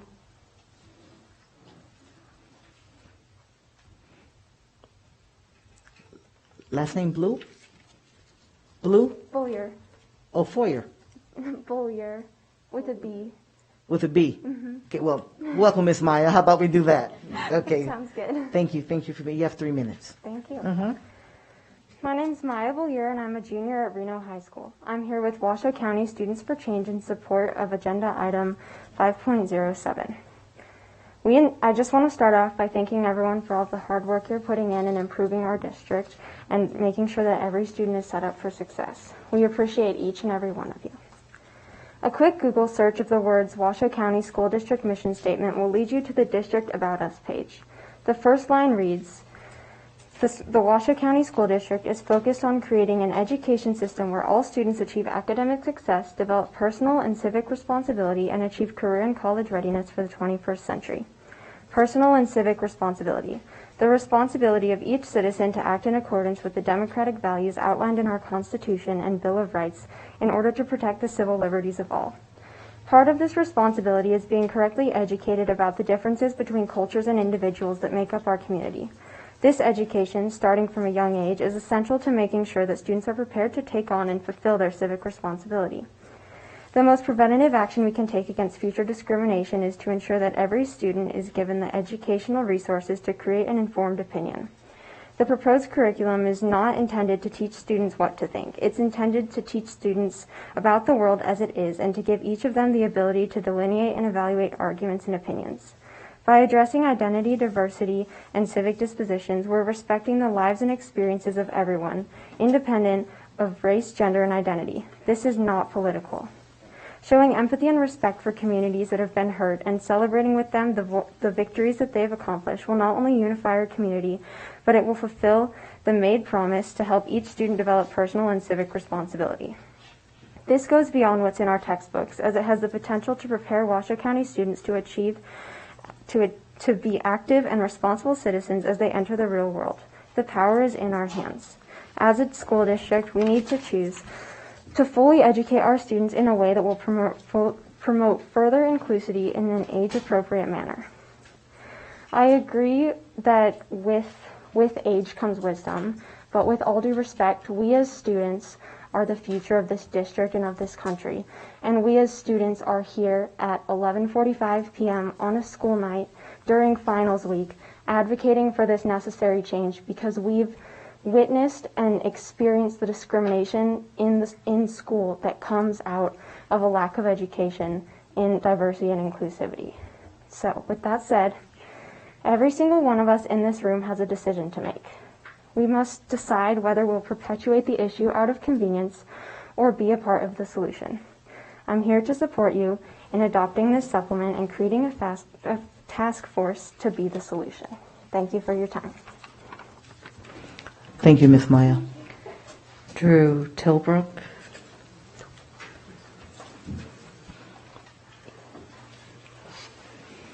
Welcome, Mr. Tilbrook. I guess I'll say good evening. It's close. My name is Drew Tilbrook, and I'm a junior at Reno High School. I come here today in solidarity with Washoe County Students for Change and in strong support of Agenda Item 5.07 and its revisions to the ELA and Social Studies curriculum. We have the chance today to advance a curriculum that further champions inclusivity in an age-appropriate manner. This is a great way to teach kids how to ask questions, develop arguments, and challenge biases. These are important and necessary skills to teach in a history or social studies class. These are also important things for them to know as human beings who are growing up in a real world with real issues. They should be able to tackle these challenges in meaningful ways by questioning if a rule is fair to everyone, knowing how to help those who feel left out, and how to champion and stand up for others in fair and safe ways. These are all critical facets of civic education. It's important that students know how the rules of our society have impacted different people and how their classmates have been impacted by those rules in the history of this country. Sure, many will learn about this at some point in their educational careers, but instilling this at a young age is paramount to creating awareness for these very real challenges due to the adverse effects of racism. This is not political, nor should it be. Human rights are not up for debate. These kids should have the skills to help others around them who may be discriminated against and to question why things are the way they are. Many have labeled this curriculum as reverse racism, anti-white, anti-male, and a form of indoctrination.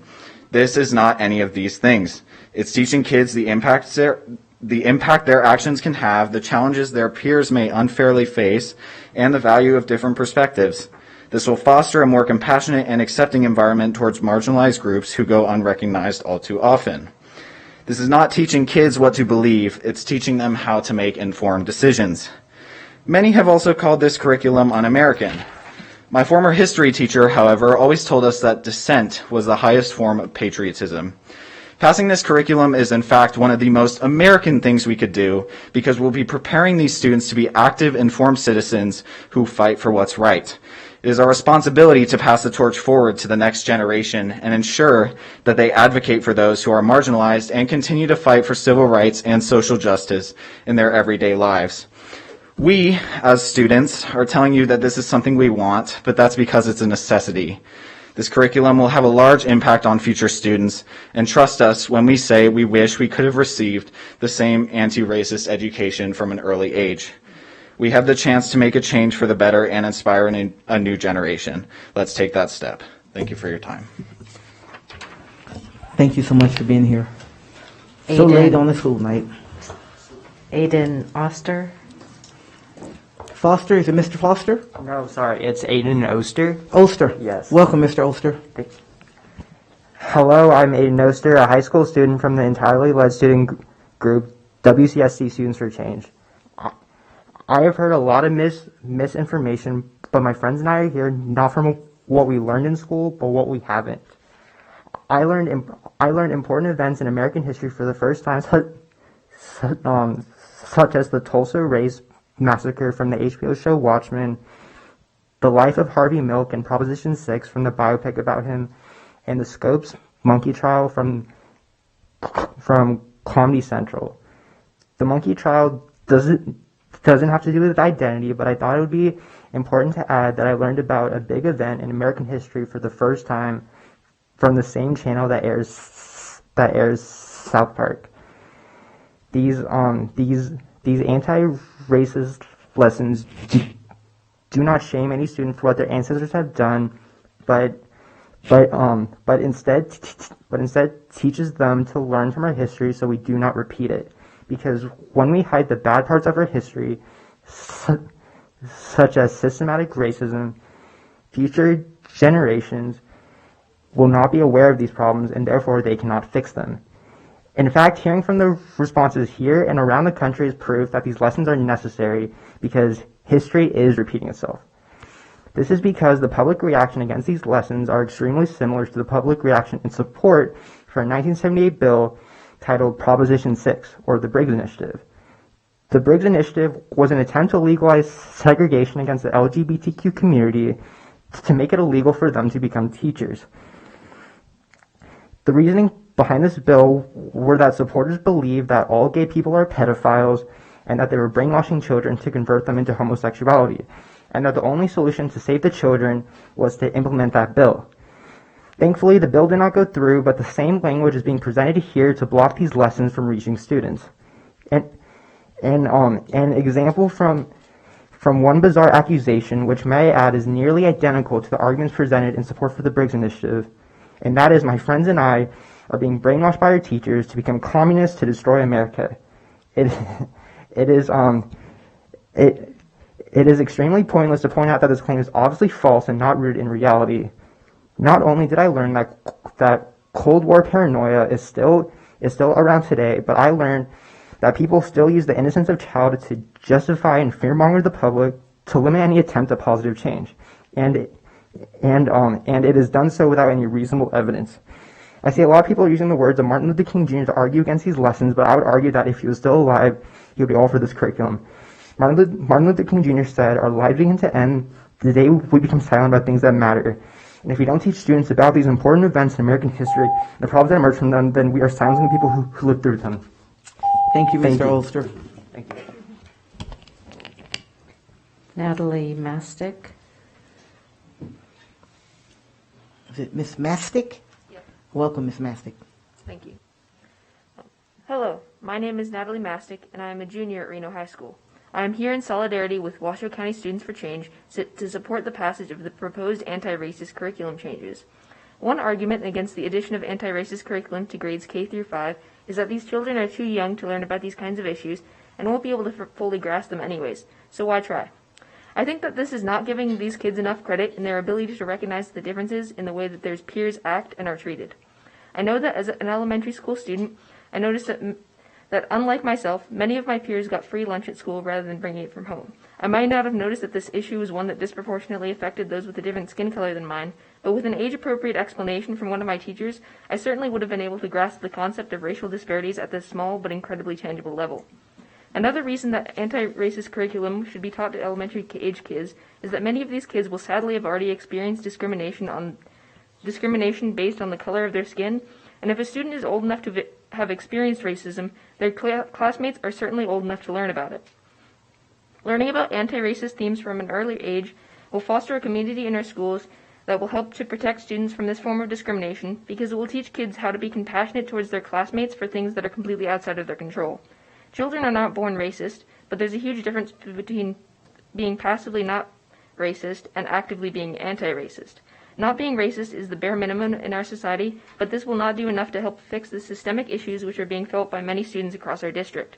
Anti-racism is something that must be taught to students at a young age in order to prepare them to truly fix these issues and to finally help defeat the racial injustices present in our society.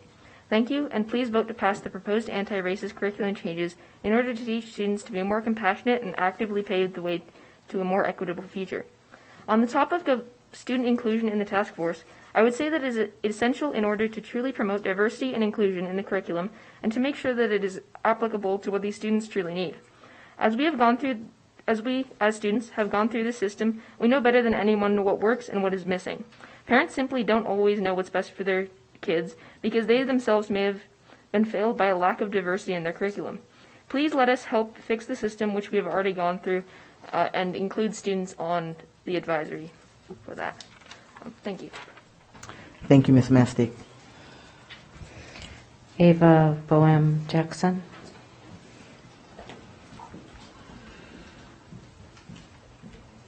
Welcome, Ms. Jackson. Thank you. Hello, I'm Ava Boehm Jackson, and I'm an 11th grader at Reno High School. I'm here on behalf of WCSD Students for Change in support of Agenda Item 5.07, and I want to thank you for hearing us speak tonight. We're all thrilled that the school board has been taking steps to eliminate prejudice and hate in Washoe County, and we're certainly looking forward to see more progress in the future. New curriculum is essential to effectively educate our next generation. An issue our society is facing today is having to reconstruct our views on ideas about race, sexuality, and expression. If we continue teaching a curriculum that is only told from one perspective, we narrow the lens that our Washoe County School District students can see through. Instead of this, we must amend our curriculum so that students can grow up to be open-minded and able to lead with empathy and kindness instead of only thinking of themselves. I understand that there has been immense opposition to this new curriculum, but I want you all to keep in mind the demographics of the public comments today. While it's important for parents and community members to have a say in the matter, I hope you will especially take to heart the voices of students, just like me, who are currently learning in Washoe County School District. We have seen and experienced the current curriculum firsthand, and we are here to ask for your help. My teachers were limited in how they could teach me about inclusivity and prejudice because it was not a part of the curriculum, and I'm begging you to do better for our younger students. I'm lucky enough to have parents that were willing to answer my questions about race and identity, but many students don't have parents so open and educated. It's imperative that we educate these students in all areas regarding inclusivity in order to promote a stronger, more united Nevada. Many students seem to argue that many people seem to argue that young people are too small, too protected, too innocent to be burdened with a curriculum about racism and homophobia and prejudice. Yet, many of those same students are already having to experience that hate firsthand. Are we to shield white students just so that they feel comfortable while continuing to let students of color feel alienated and neglected? If they are young enough to experience it, they are young enough to learn about it. This new curriculum is exactly what WCSD needs. There is a reason Nevada is amongst the least educated states, but we can change that. Keeping the old curriculum and letting old wounds fester ensures no change is ever going to come. If we ever want to pride ourselves in diversity and equity, we must create a learning environment and curriculum that reflects that. I hope you will all consider this essential change, and thank you for your time. Thank you, Ms. Jackson. Margaret Martini. Thank you, Ms. Martini. John Eppolito. Welcome back, Mr. Eppolito. Thank you. My name is John Eppolito. I have 2 kids left in the district, and obviously this is a very divisive issue. That's why we're still here 7.5 hours later. Just for that reason alone, I don't think you guys should do it. I think one of the reasons we're here is because last summer, while there were riots in our cities and our cities were being burned and looted, Superintendent McNeil never publicly said one word about that. But on the evening of January 6th, after the Capitol was stormed, Kristen McNeil sent out an email and voicemail to all the parents in the district showing her political bias. Many of us were shocked. And then when we came into the next board meeting, I thought she was going to apologize and step back. She put the pressure on, and I was embarrassed for her, actually, when I heard her speak. And then tonight, when I see this email that she sent out to all the teachers, I'm just going to read one sentence of it because it's so late. Quote, engage your students in dialogues about the relationship between white supremacy, white privilege, racism, and police violence in a developmentally and socially responsive way. End quote. That's shocking, Kristen. I'm disappointed because I always liked you, but what's happening now I think is your fault, and it's shocking. And any board member who stands up for this, to me, I think that's a big problem. I'm hoping some of you don't. Thank you, Mr. Ippolito. You're welcome. Those are all the cards I have. Okay. Thank you for the public comment. Let's bring it. Oh, we have to read the names. Absolutely. Get them on the record. And then just as a reminder, colleagues, if you haven't, take a look at emails, at public comment emails on this manner that's come in. Thank you. The board received emails from Joe Morbido, Betty Hendon, Zane Taylor, Judy Covert, Krista Wenenfried, Brian Robbins, Rory Dowd, Olivia No,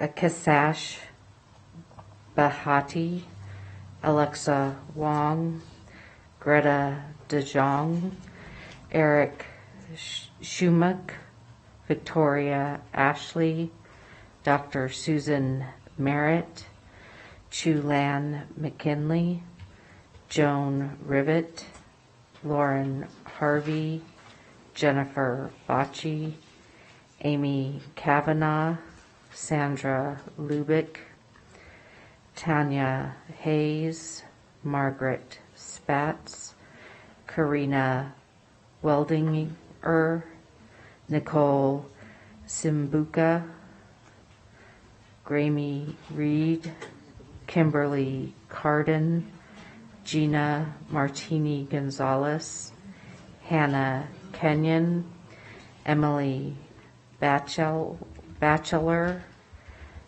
Virginia Clark, Christina Depew, Janice Franzen, Elaine Wiseman, Jade Soto King, Dr. Sarah Elliott, Darcy Fletcher, James Schmidt, Michael Gruley, Lynette Evans, Stan and Anna Joliffe, Scott Kraus, Amy Levy, Jane Grossman, Deborah Rowland, Judith Moss, James Saragoli, Jesse Kleindelder, Scott Emmond, Melissa Greenfield, Susan Thompson, Candace Schubert, Isabel Peralta, Diamond Aloti, Davine Kaplan, Nico Alvarez, Tara Hartman, Martha Villavi, Anthony Silva, Tim Wiebe, Olga Messina, Brendan Wiebe, Catherine Pugh, Linda Schwab, Madeline Hadwick, Amaya Wilson, Haley Esponia, Brock Bolin, Anna Leff, Aaron Dewar, Jenna Dewar, Dana Trimble, Jackie Wiebe, Nathan Paulus, Dr.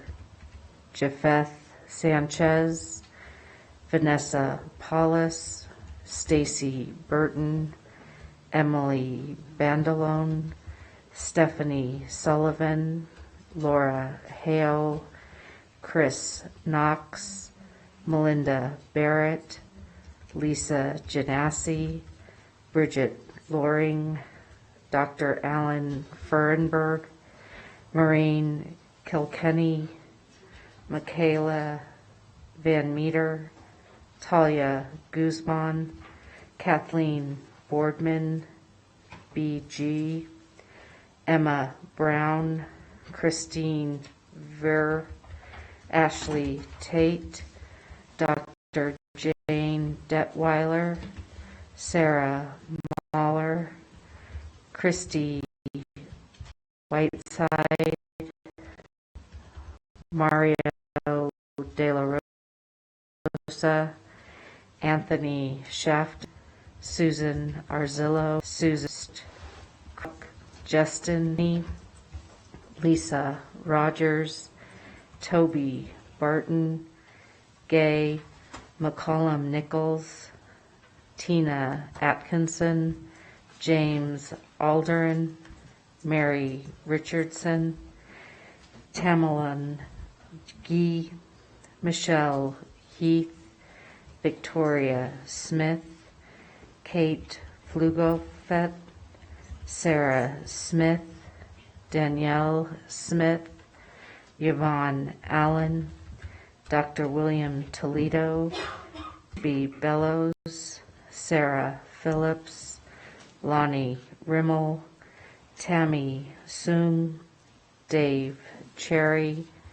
Michelle Rutherford, E. Katerina Diaz, Danica Jones, Dr. Joan Steinman, Joni Inglis, Faye Berg, Tabitha Carlisle, Brandon Goyer, Adrian Lowry, Nicole Fierro, Vic Williams, Sally Casas, Leo Horishny, Anita Hicks, Laura Ann Moore, Katie Simon Holland, Demetria Garnisi, Thomas Albright, Fran McGregor, Cher Daniels, Julia Angst, Erica Reed, Heather Burris, Margot and Jeremy Memott, Anux Josie, Carla Trounson, Chris Lanier, Betty Barker, Gia Fang, Robert Stecker, David Thaxton, Cherub Harrington, Julie Lee, Molly Livingston, Elizabeth Cadigan, Delisa Crane, Joanna Ross, Monica Washington, Susan Batemail, Barbie Mack, Diana Walker, Pat Fling, Hannah Busha, Ursula Sindlinger, Aaron Chandler, Cindy Anderson, Jesse Hemphill, Maggie Babb, Lydia DeFloro, Dr. Pam Payne, Don Harper, David Fisher, Jenny Tibbin, Katia Albright, Jen Horn, Jennifer Leha, Teresa Bohannon, Steve, Sarah Thomas, Melissa Falk, Dr. Kay Alcott, Brianna Guzman, Georgia Russell, Kaylin Evans, Sarah Cummings, Leah Robards, Janine Nelson, Dr. Martha Hildreth, Jenna Barshabi, Rachel Fisher, Dr. Melissa Burnham, and Kathy Julian. Thank you, JJ. Okay, we'll bring the discussion back to the board. If you would, JJ, just to kind of remind us, would you please read the motion once again? and the second, and then we'll bring it back here for discussion. I see lights, everyone. Okay. Let's see if I got it. Okay. That the Board of Trustees provides direction to the superintendent in alignment with the adopted action plan and in meeting the needs of our students, staff, and school communities, move forward with a measured approach to providing supplementary curriculum based on the Nevada Academic Content Standards and involving stakeholders through the establishment of a task force, and to be brought back to the Board of Trustees with an update on progress at a future meeting, tentatively scheduled for late fall 2021, and that the task force must include 5 elementary school parents from each regular trustee district, and that the divisive benchmark curriculum not be used. Okay, there was a motion on the floor. Did I get that, Andrew? Trustee Cottle? Just before we go to that, was that the motion? Let's start with that. No, there's some. See. Okay, because I'm gonna. There's a piece missing to the motion that you said, because I'm gonna ask for a friendly amendment as well. So I want to friendly my own amendment too. My own. Okay, so let's go in order. For what did she miss of the motion that was seconded? Yeah. So the last part of it is that the task force would not consider any divisive and political content from the benchmark social justice lessons. Okay, so that's the verbiage, right? Okay. My friendly that I asked you to consider, you in the seconder, I believe, was it Clerk Manetto? Yes. Was that seconder is that the agendas and minutes from task force meetings be posted. And I asked for that. That's in line with, we had a reopening task force, and those minutes and agendas were posted so that people in the community and interested parties and whatnot could follow, and this would fall in line with that. So I'm asking for that friendly. Yeah, I accept. The seconder. Okay. All right. Vice President Caldwell, there was something else you wanted to add? Yeah, just real quick, I just want to make a quick comment, because obviously I'm not going to be seeing this through, but I just think it's really important for a decision like this that the district remember that it's great we value student voice, but in decisions like this, student voice cannot override parent voice. So I just want to make sure that that's out there. And then I want to friendly my own. And so the sentence where it says, and to be brought back to the Board of Trustees with an update on progress and approval at a future meeting. I want to add and approval, so that's very clear. Are you okay with that? Let's pause for a minute before clarify before nobody asks for a second to that friendly. Yes, Superintendent McNeil. So it may not be finished by late fall. This is going to take some time. I just want to make it clear in the motion that approval by the board must be given, because I was worried that the way it reads is that all the motion requires is an update on progress, not necessarily approval. So I can add something different. I just want to make sure it's in there that's got to be approved, whether it's fall 21, spring 22, fall 25, it has to be approved. So it sounds like what you're asking for, if I may, and I think that certainly was the intention, that it comes back to the board for approval in our discussion, that it could be brought back to the Board of Trustees for approval at a future meeting, period. So, and then that way, replace update in progress, update on progress. I mean, that might clear that up, because that basically you don't want to come back with an update on progress. You want them to come back for approval. Yeah, right. It can be both. I just want to make sure it's. Oh, would you like both? It can be both. Approval. Okay. I just want to make sure approval's in there. Okay, so you want to add the approval language then, and then perhaps with the consideration of the superintendent, maybe take out the tentatively part, because you think it may not be. It's not going to be like fall. Okay. Okay, so would you like to remove that part, or what's the conversation around that? I just want to help facilitate this. So I think if you could think about that, you would want the update on progress with the final recommendation coming back to the board for approval or consideration. Okay, that's fine. Okay, so progress might be in tentatively late fall, but approval is whenever it's ready. Did you get all that, JJ? I know it's a lot. Okay, before we go to Trustee Church for comments, are you okay with that, Ellen, on the second? Trustee Manetto? Yes. Okay, so before we go to, let's just close this loop on here, Trustee Church, before we get to your comment. Will you read us just kind of where we are? JJ, just to make sure we're clear. Okay, so the Board of Trustees provides direction to the superintendent in alignment with the adopted action plan and in meeting the needs of our students, staff, and school communities, move forward with a measured approach to providing supplementary curriculum based on the Nevada Academic Content Standards and involving stakeholders through the establishment of a task force, and to be brought back to the Board of Trustees with an update on progress at a future meeting. The task force must include 5 elementary school parents from each regular trustee district, and that the task force not consider divisive or political benchmark curriculum, and final approval shall rest with the Board of Trustees. We also added posting agendas and minutes. Yes. Right, that amendment was, that friendly was. And that the task force minutes and agendas will be posted.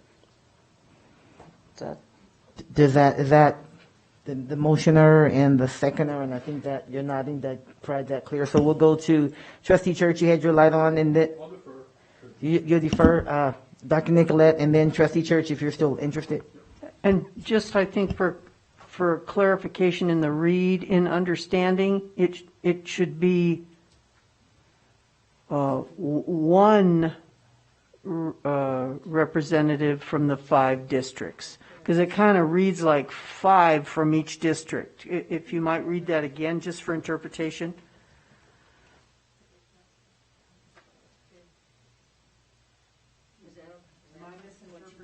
No, there's 5 standard trustee districts, 1 parent with an elementary age student in the school district per, so A through E, basically.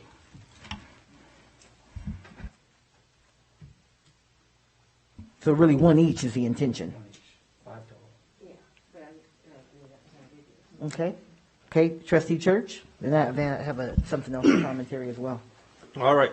We kind of lost track of some of the comments that came in earlier.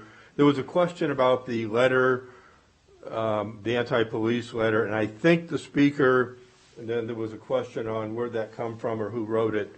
That probably is the same letter that's found on the website, page 15105, and then you go down to the bottom, the section says resources for having conversations about race, racism, and violence. So if anybody wants to look it up, that's the letter that may be in question, and who wrote it at the bottom is not really clear. Second comment, I do appreciate so much the Students for Change, even if we often disagree. And I just, to put on the record, I've reached out to every one of those emails that came in that appeared to be from Students for Change and offered to meet, and happy to meet with them anytime to find common ground, because I do think we can find common ground. The next comment, and I'm going to be asking legal at the end of this, but I don't see any way out of this not being a public body for open meeting law, and I think that's a good thing. But it says, to the extent that a group is appointed by a public body and is given the task of making decisions for or recommendations to the public body, the group would be governed by the open meeting law. That's from the AG's manual. And there's kind of a 3-pronged test. Is it appointed by the public body? Yes. Given the task for making decisions or recommendations to the public body? Yes. Funded with tax dollars?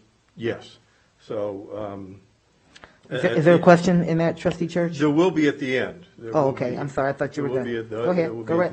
Go right ahead. So, would you like a response to that now, or sure, are you still having? I'll wait now. Yeah, I see him chomping at the bit. So.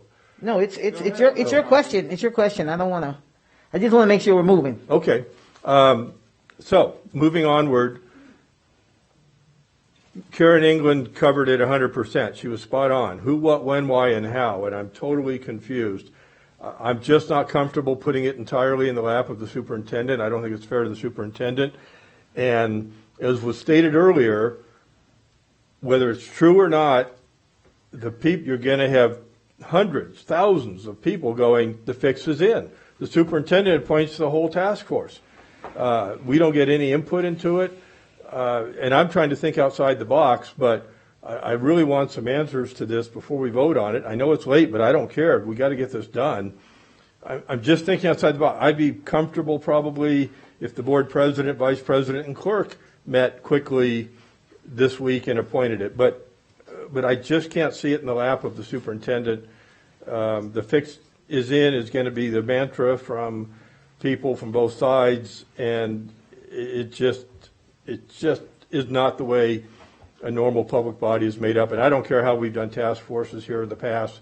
It just stinks. I can't support it, and I know many people in the community can't support it. Thank you.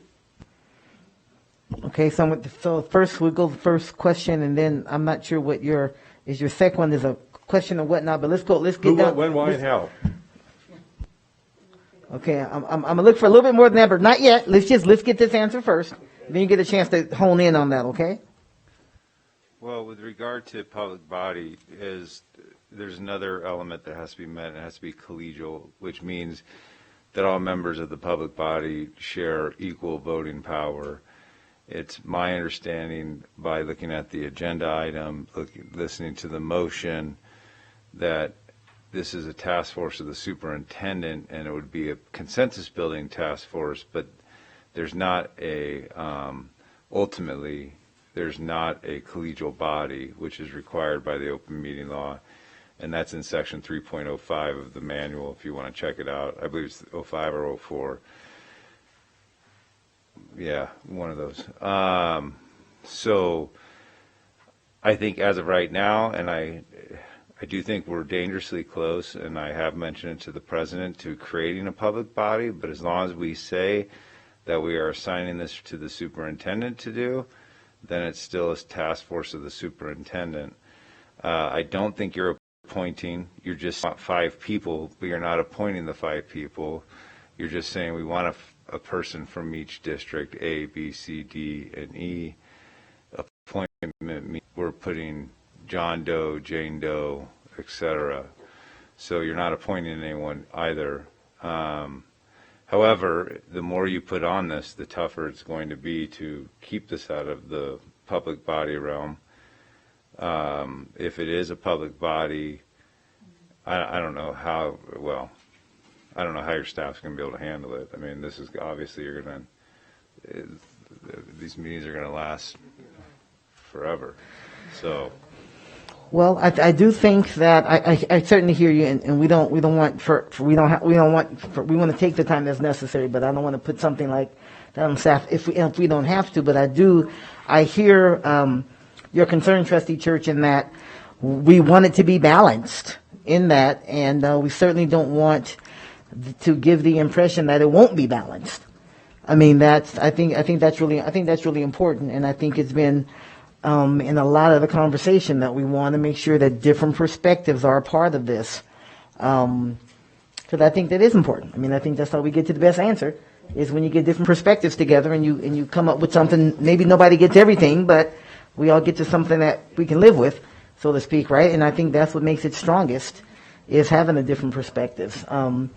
So I'm not sure if there's some way to get there in that, but I do think that to the extent that we can, just because of all that's involved with it, much like the reopening task force, it was able to operate operate as a superintendent's task force, but every one of those decisions, the major decisions that came back, the actions, they still took board action.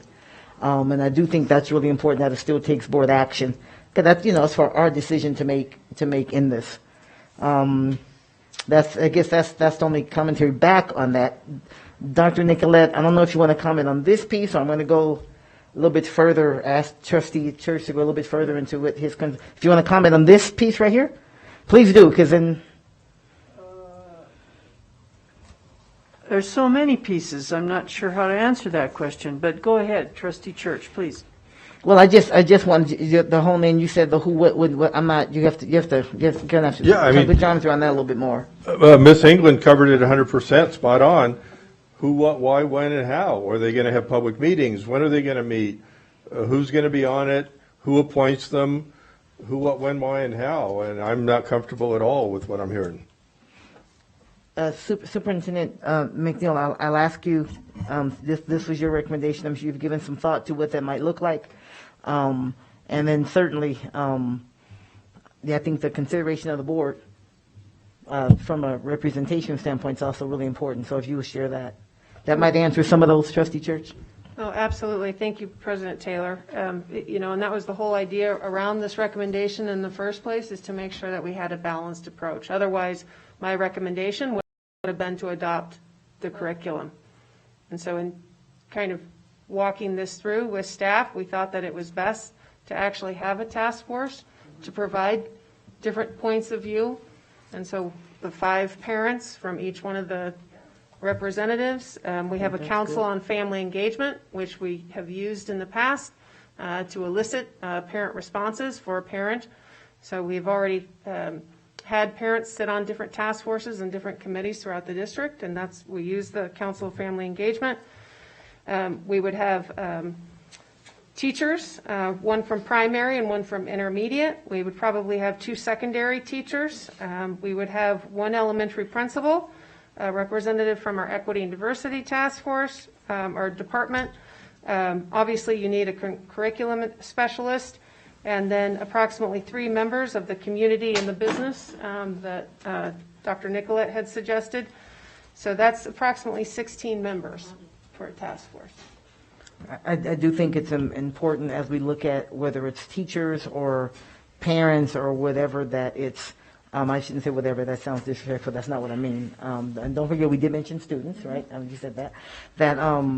That we ensure that they're different perspectives, the diversity of the perspective. I think it's really, really important, and we will be looking, let me speak myself, right? I would be looking to make sure that is indeed the case, because that's the way you get to the best answers.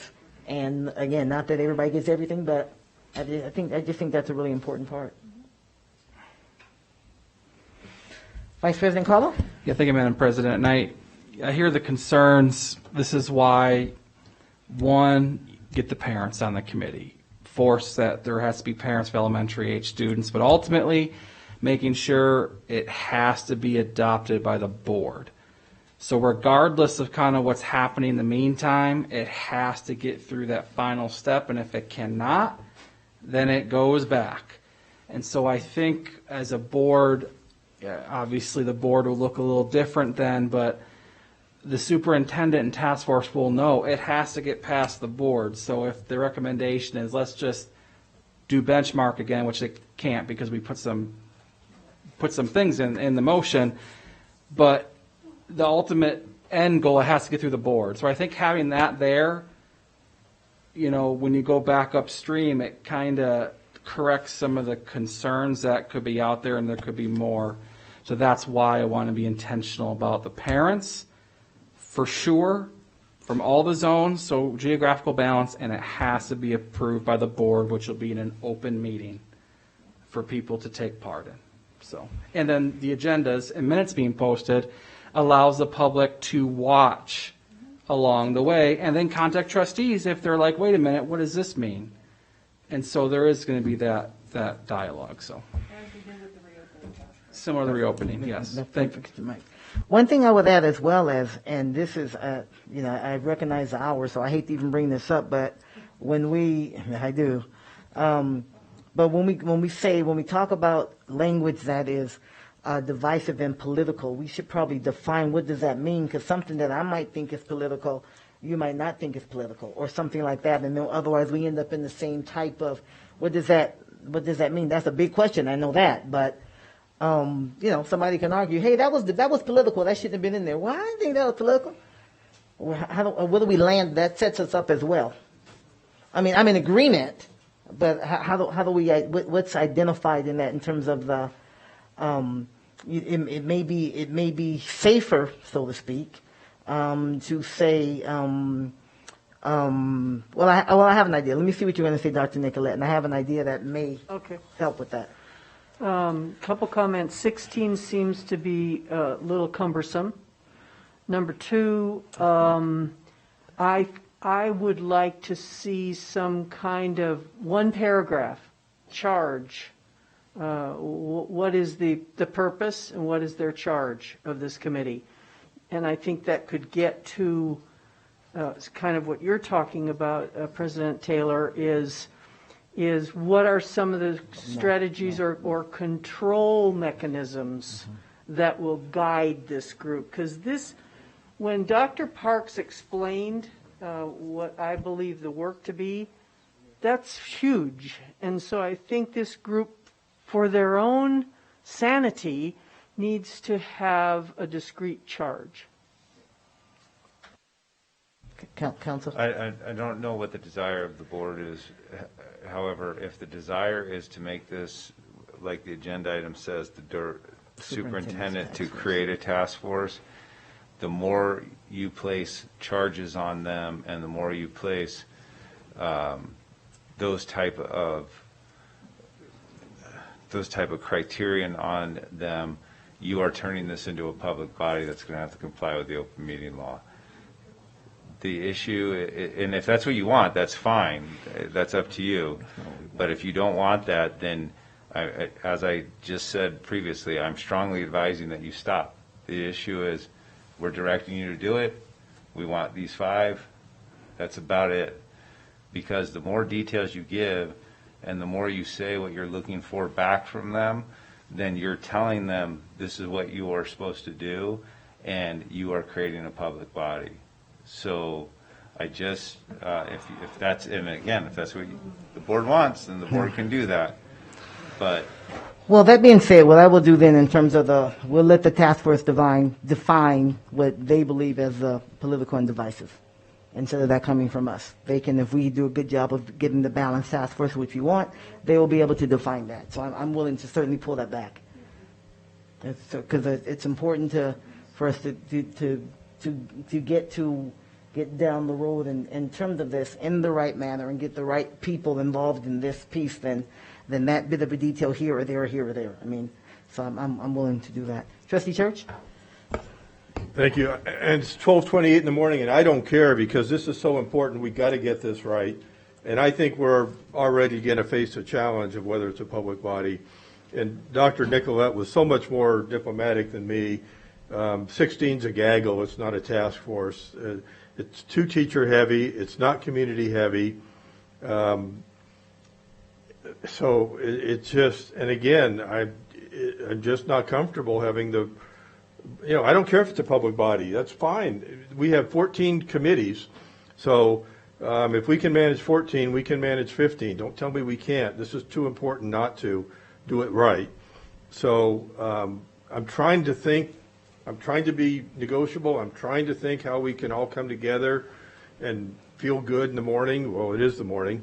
One of the options would be that the superintendent bring back to the board the makeup, members, and procedures, like how many public meetings, et cetera.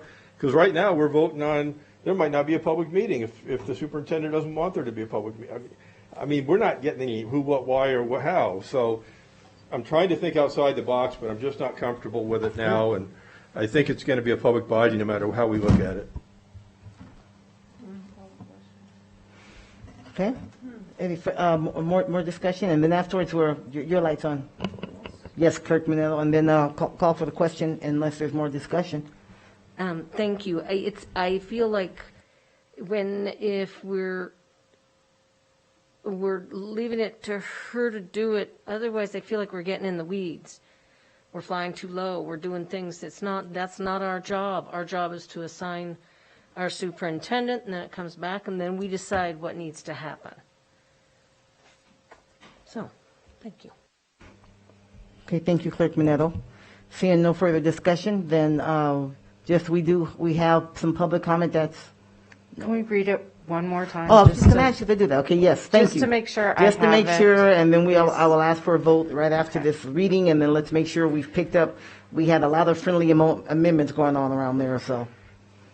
The Board of Trustees provides direction to the superintendent in alignment with the adopted action plan and in meeting the needs of our students, staff, and school communities, move forward with a measured approach to providing supplementary curriculum based on the Nevada Academic Content Standards and involving stakeholders through the establishment of a task force, and to be brought back to the Board of Trustees with an update on progress at a future meeting, that the task force include a total of 5 elementary school parents, 1 from each regular trustee district, that the agendas and minutes of the task force be posted for the community to review, that the task force not consider divisive or political materials proposed by Benchmark, and that the final recommendation on the curriculum be presented to the Board of Trustees for approval. The only other thing at the recommendation of council, which does make sense because it's in alignment with what I think the board wants, is that we add the word superintendent before task force. So it's clear that's the superintendent's task force.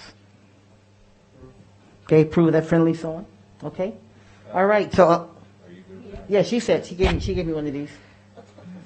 Okay, last comment for discussion, and then we're voting. Thank you. So when will we know who's on the board? Again, I'm just picturing public comment. These people are going to be upset, and it's going to go for hours. But when will we know? Will we know, or won't we even be told who's on the board?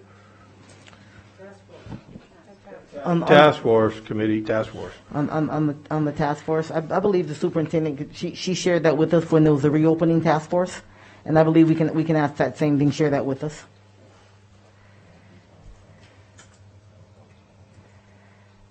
Yeah, right. Mm-hmm. I think that's a fair expectation. Yes. No. Yeah. No, I got it. Yeah, I'm not talking legally. I'm just predicting the future, that at the next board meeting and the one after that. Well, I understand.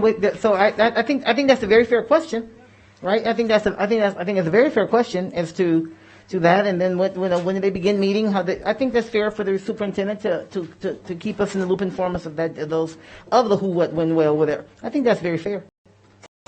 Need a motion, but So I think she gets the tenor of that. I mean. Okay, thank you. That's the next. Again, I don't think that's unfair. No, I would probably do that just in our regular communications as I do with all the trustees, whether it's in the superintendent's highlights or another method, as I've done before. So yeah, on a regular basis. Again, I don't think that's unreasonable. It's a big deal. Right? It's a big deal. We should be kept up to date. Okay, so that being said, we're asking. We just had the motion was read. Trustee Thigpen, I thank you. I know you're still with us.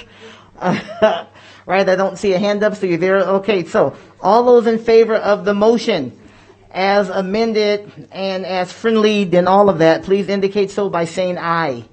Aye. Any opposition? Oh, I'm sorry, I forgot to wait for you, Trustee Thigpen. Yes, got the ayes, yes. Any opposition? I'm a nay. Okay, let the record show that the motion carries 6-1. Okay, and that is how we will move forward. Thank you, everybody.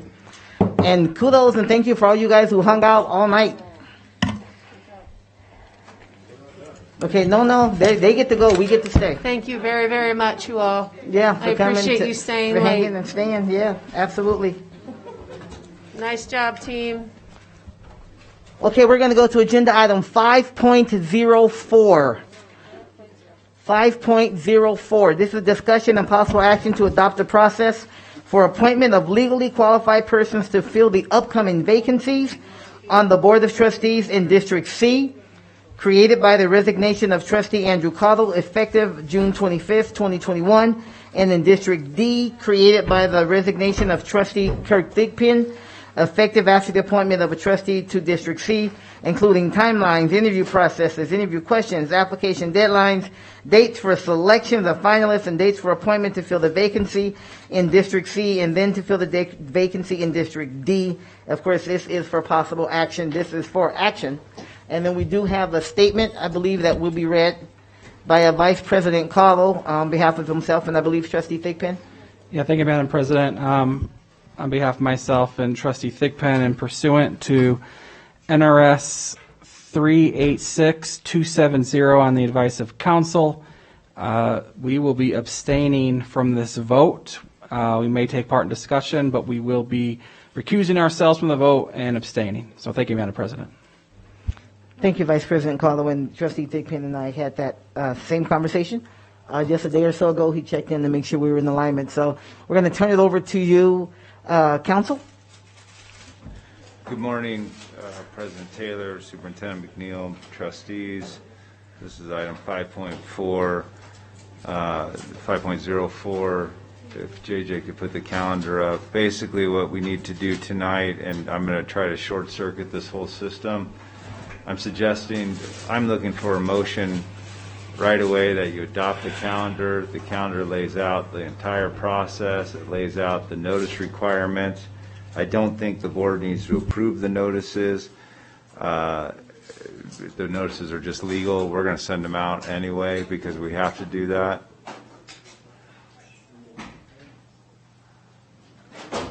That's okay. In my mind, the only issue that remains then are two things. One, what are the questions that are going to be asked? I gave you a list of potential questions that were used in the past. I don't think you're obligated to use those, and you're not obligated to decide tonight. You can decide, 2 weeks from now when this whole process begins and starts. So I'll give you what I recommend as a motion here. And then the second thing that you have to decide is what would be the interview, what would be the reduction, how would the reduction work on the first time you consider all the applications, and how would the interviews work,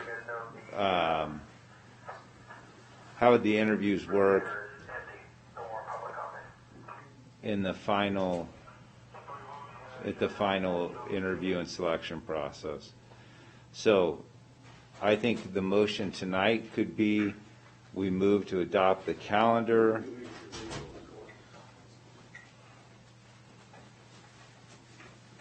I think the motion tonight could be we move to adopt the calendar. We then move to we move that the trustees will come up with their own questions, which would be 5 of them, 1 each, that the interview process would contain a certain amount of time. I would suggest 30 minutes for each interviewee, 5 questions, 6-minute answers each. I don't really know how much more time you need. I'm sorry, Council, why wouldn't it be 6 questions?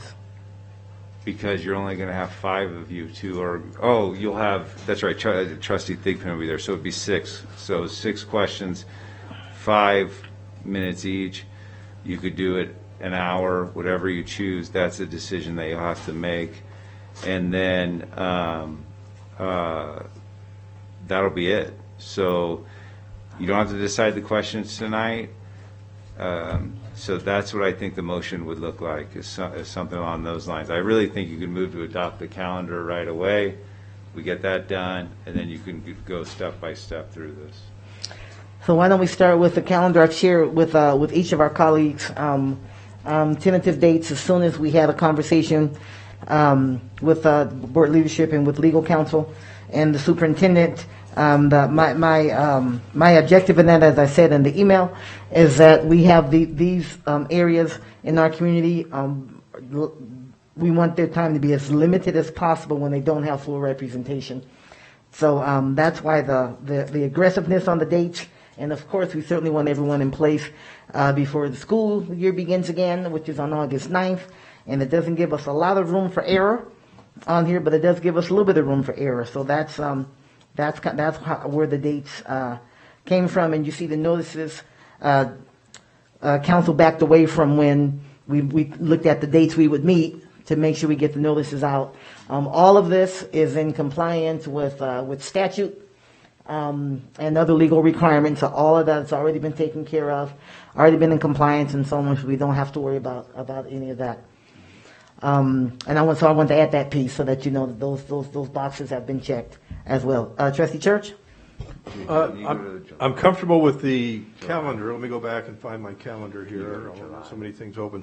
My first question, legally, if for whatever reason they withdraw their resignation before the date that they stated, they could legally do so, correct? Yes.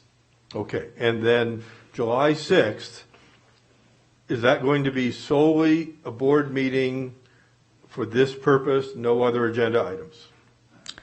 In the month of July, we only have one board meeting, Okay. and that's on the 27th.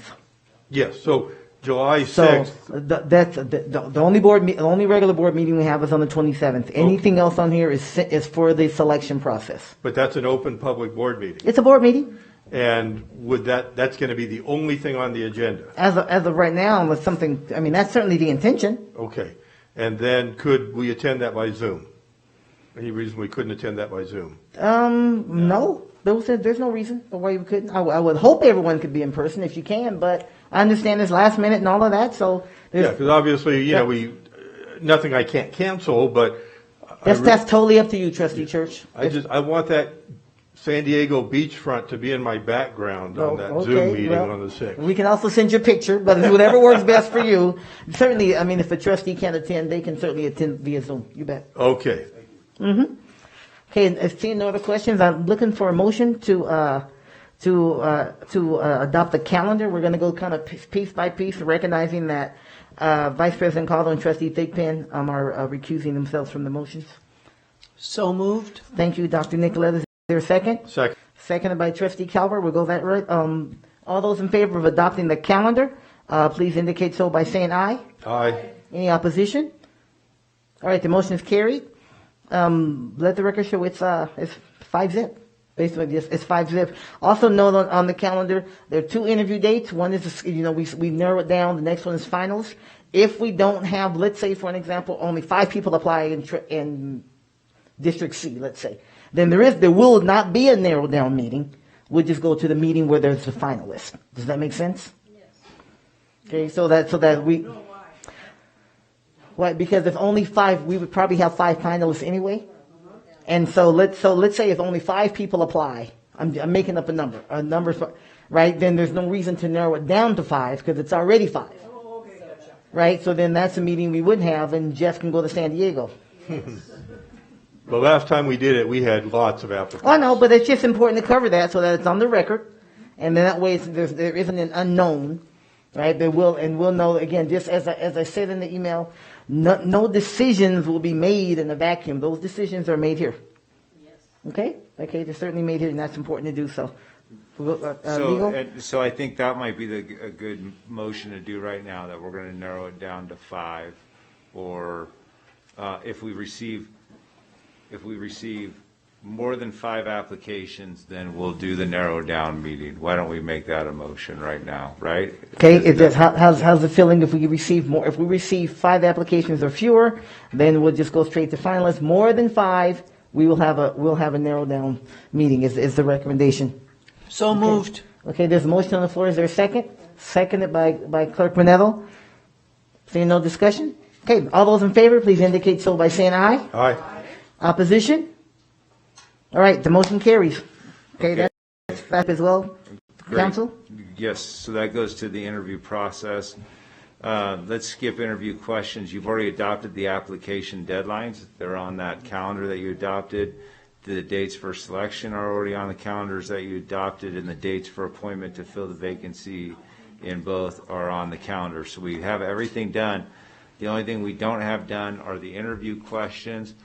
And what I would strongly suggest is that each trustee who's on the board has the right to submit 1 question to board services, the superintendent and board services, by, can we go back to the calendar, JJ? By, I can't see. I don't know which one's worse. I can't see either way. July 6th is the first.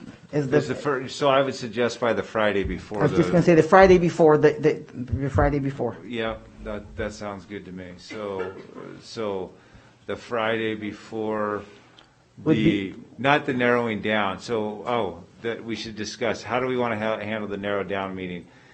As you and I discussed we've discussed this with the clerk, which was, if let's say we just get 10 applicants to make it easy, each applicant would get a certain allotted amount of time to give their sales pitch on why they should be the appointed person. We were thinking something on the shorter end because you're going to have all their paperwork and have everything ahead of time anyway. I don't know what that number is. 3 minutes of standard public comment. Do we want to give them a little more time? 5 minutes each? I don't think it's something that needs to be 10, 15 minutes each, because then it just becomes filibustering. So how would you want to handle the narrowed down meeting? I think I saw the president signal 5. I think that's what we discussed. I would recommend, just because I've done this a couple of times, when on the narrow down, it's 5 minutes. Typically, let's say we get 10 candidates, 10 applicants, let's say. Then on that meeting, then we all get together on the 6th, and then the time will set based upon the number of applicants. So thank you everyone for kind of keeping yourselves open.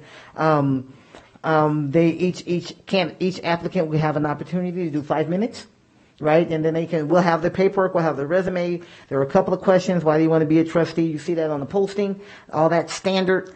We'll have that information, as well as the resume, and then they get a chance to do a 5-minute pitch, so to speak. And this typically how this works. And then we listen to all of that from all of the applicants, and then we all vote. We have a little grid in front of us. We vote, turn them all into JJ, take a break. She adds them all up, right? Right, and then we narrow it down, to finalists. I like to have a range of finalists, because it might be a natural break. It may be that everybody votes for 3 people. Then it's not go 5 if we all voted for 3 and the next person only got 1 vote. Right? So I like to have a range of, say, 3 to 5, 3 to 6, something like that. Yeah. Because there's going to be a natural break. There'll be a natural break in there somewhere. And that I way, think you can make that motion at that meeting. So yeah, at that time we make that motion. Okay, good. But that's typically how that happens. We turn them all in, and then we narrow it down. We get it down to where we're comfortable with the range, and go. That's usually how that first one happens. No interview questions or anything. That's that piece. And then typically before the final, that's when they come and we each ask our question. Okay, then that's when it's more of a 30 minutes, and they're all here, and then they kind of sequester themselves. We get them sequestered, if you will. We ask them to politely. Ask them to politely. It's an open meeting. All of these are open meetings, so they could sit in and listen. But if they refuse to, I would imagine you would hold that against them. I can imagine it would be hard not to. Yeah. Dr. Nicolette, you've done this a couple times. I have. So just to reaffirm, if there's 5 or less, there's only one process. If it's 5 or less, it's the interview process. We're skipping that first meeting. Yes. More than that, we're going to have them come, do the 5-minute spiel. We have, so certainly we've read all of our stuff and so on. And then we have an open conversation about it, because everything's done openly, right? We have an open and then we all vote. Turn it into JJ, we take a quick break, come back, she reads the results. And just know all of our votes are public. Yep. Okay, those pages that we vote, they're all public as well. Yeah, we can write them down on paper, but then we have to reveal who voted and how they voted. But let's do this. So I think this would be a good time to make a motion that in the paring down, for lack of a better term, or the reduction meeting, that narrow to finalists. Narrow to finalists, great. Yeah, that's perfect. The meeting where you narrow to the finalists, that you give each applicant 5 minutes to present his or her positions. And then 5 minutes to address the board. 5 minutes to address the board. Something along those lines at that meeting. So we're looking for a motion then at the meeting to narrow down to finalists. Should it be appropriate that each candidate will have 5 minutes to address the board before we vote. And then do we want to also add to that length of interview time? No, that's the next meeting. We'll do that the next. Sorry. This is just paring down to finalists. Okay. You said piece. So looking for a motion to that effect? Thank you, Clerk Manetto. Is there a second? Second. Can I just hear it one more time? Yes, the motion, I'll repeat it since you did so move that. The motion is that on the meeting to narrow down to finalists, each applicant be given 5 minutes to address the board before we vote. There'll still be questions, as I heard. No, that's for the interview. That's the interview process. What we've done in the past, and so what my recommendation is on that, because there may be 20 applicants, right? And then they each will get 5 minutes. We might be here all day, and that's okay, right? They each get 5 minutes to address the board, and then after they've had their 5 minutes, then we can have some discussion. and then we vote. But we can't ask them any questions to clarify, to... Well, my recommendation on the first go-round is no. That's just the recommendation. We can decide what we want to do, right? I'm just, again, thinking if we have 20 or 30 people. Yeah, I understand. Yeah. Could we compromise and say each trustee may ask 2 questions and the person's limited to 30 seconds to respond? Would that be fair? We could do whatever we want. I don't recommend it, but we can certainly do whatever this is when we decide, so we can do whatever we want. Yeah, I can just picture, and I've been through this before too, more or less. Yeah. That, there might be, well, you said you had a bachelor's degree. What's your degree in? I mean, Well, it should be on the resume. Oh, but if it's not, you know what I'm saying? Well, then if not, then they need a better resume. Well, yeah, I know, but I've just picked that as an example. But there just might be a question or two. It may be, but that's the recommendation that's on the floor, just so you know. So I would be careful, because if you start treating people differently, they're going to argue that you acted arbitrarily and capriciously. So everybody would have to have the same questions. Right. If you ask John Doe 1 a question about X, whatever that topic is, and then you don't ask John Doe 2, Jane Doe 3, the rest of them the same question, then you're going to have arguably a due process issue. The other thing I would add, is based upon my experience, people are going to have public comment. There will be public comment on that day. Going to be there will be public comment on that day. That's when you stack the court, right? So, I mean, oh yeah. There will be public comment on that day. I'm just asking. It's 1 a.m, but I'm just asking. Would it be unreasonable or reasonable to give them 5 minutes or 4 minutes discussion, and then give them each 1 minute of closing comment after they've heard the discussion? We can do whatever it is that we want to do. Typically, okay, again, doesn't mean it has to be that way. They get 5 minutes. Let's say it's candidate JJ, and we do it alphabetically or randomly, right? And candidate JJ comes up, and then, because public comment's over by now. We would have already sat through 2-3 hours of public comment, right? Candidate JJ gets up, she gets her 5 minutes. Thank you, candidate JJ. And then candidate Chief gets up, and then thank you, candidate Chief. And then, I'm just going through the whole thing, and then we discuss them all at the end. That's typically how it happens. And that is, especially if you have a whole lot of applicants. I'm okay either way, just for discussion. But yeah, no, that's what discussion's for. So when we do have a motion on the floor, right? Yeah. Okay, a motion is already on the floor to do it in the way that we have traditionally done it, in that manner. So is there further discussion? I heard you just get further discussion, yes. Dr. Nicolette. I guess my thought is, I hear where you're coming from, and I'm kind of wavering. What's most important to me, I think, at that point, that 5 minutes is extremely important. That tells a lot. And then there will be an interest letter of interest. Yep. And then there will be a resume. And to me, at that point, those documents are and they have really a question important. on their interest letter. It says why they want to be a trustee. There are a couple of questions on that. Oh, they're right up here on the board. Thank you. There are 3 questions. So this we will have in front of us. So those 3 questions we'll already have in front of us, in addition to their resume and whatever else they say in their letter. And then their 5 minutes. So based upon that, that's the information that I recommend that we use to make our decision on who our finalists will be. Okay, and there's a motion on the floor to that effect. There is a second. Is there more discussion? Okay, seeing none. All those in favor, please indicate so by saying aye. Aye. Opposition? All right, the motion carries. The record show that is unanimous. And now we move forward to what's next? The next step would be to have all trustees, we'd be looking for a motion to have all trustees turn in their questions to board services on the Friday before the appointment meeting. Maybe we should do the Thursday, just so there's time to process it for board services. In case there's a duplicate. In case we have a duplicate question, we can reach back out. So yes, they're on the calendar. It's the Friday. It's the Thursday before. So for an example, for our meeting is July 6th. So it will be due July 1st. July 1, and then it would be. Oh no, sorry, that's not the finalist. The meeting is the 13th. So it will be July. It will be July 8th. July 8th, and then. Then the meeting is the 26th before, and so it would be the 22nd. Yeah. So questions to board services July 8th. 8th and the 22nd. If you want to change them. Yeah. You could do the same questions. 'cause I they're two would, different I would trustees. change them. Why? Because you don't want them to know the questions that are going to be asked. And if you're smart, you're paying attention. Okay, well, it's early. Might I suggest that we do? Trustee Church? Thank you, I'm sorry. That's okay. May I suggest that we submit a question and a backup question, just to save time? If you like, sure. Is that okay? Absolutely. No, in other words, for July 8th, one question, one backup. In case there's a duplicate. In case there's a duplicate. That way they don't have to call me at home and say, hey, No, I think you're certainly, well, if you choose at least one question, and if you choose, you can certainly do two, because that could save time if there's a duplicate.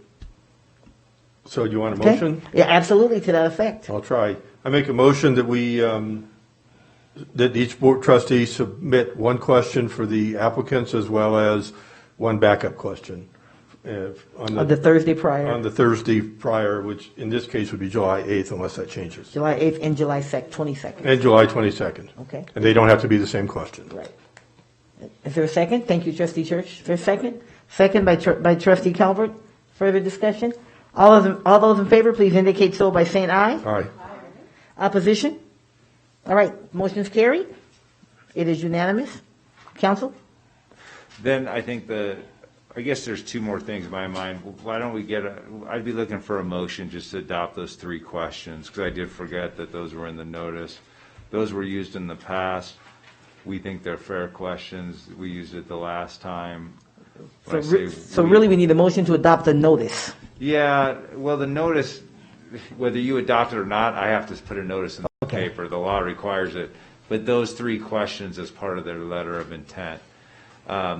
We've used that since I've been here. We've appointed 3 trustees, and we've used that in every single time.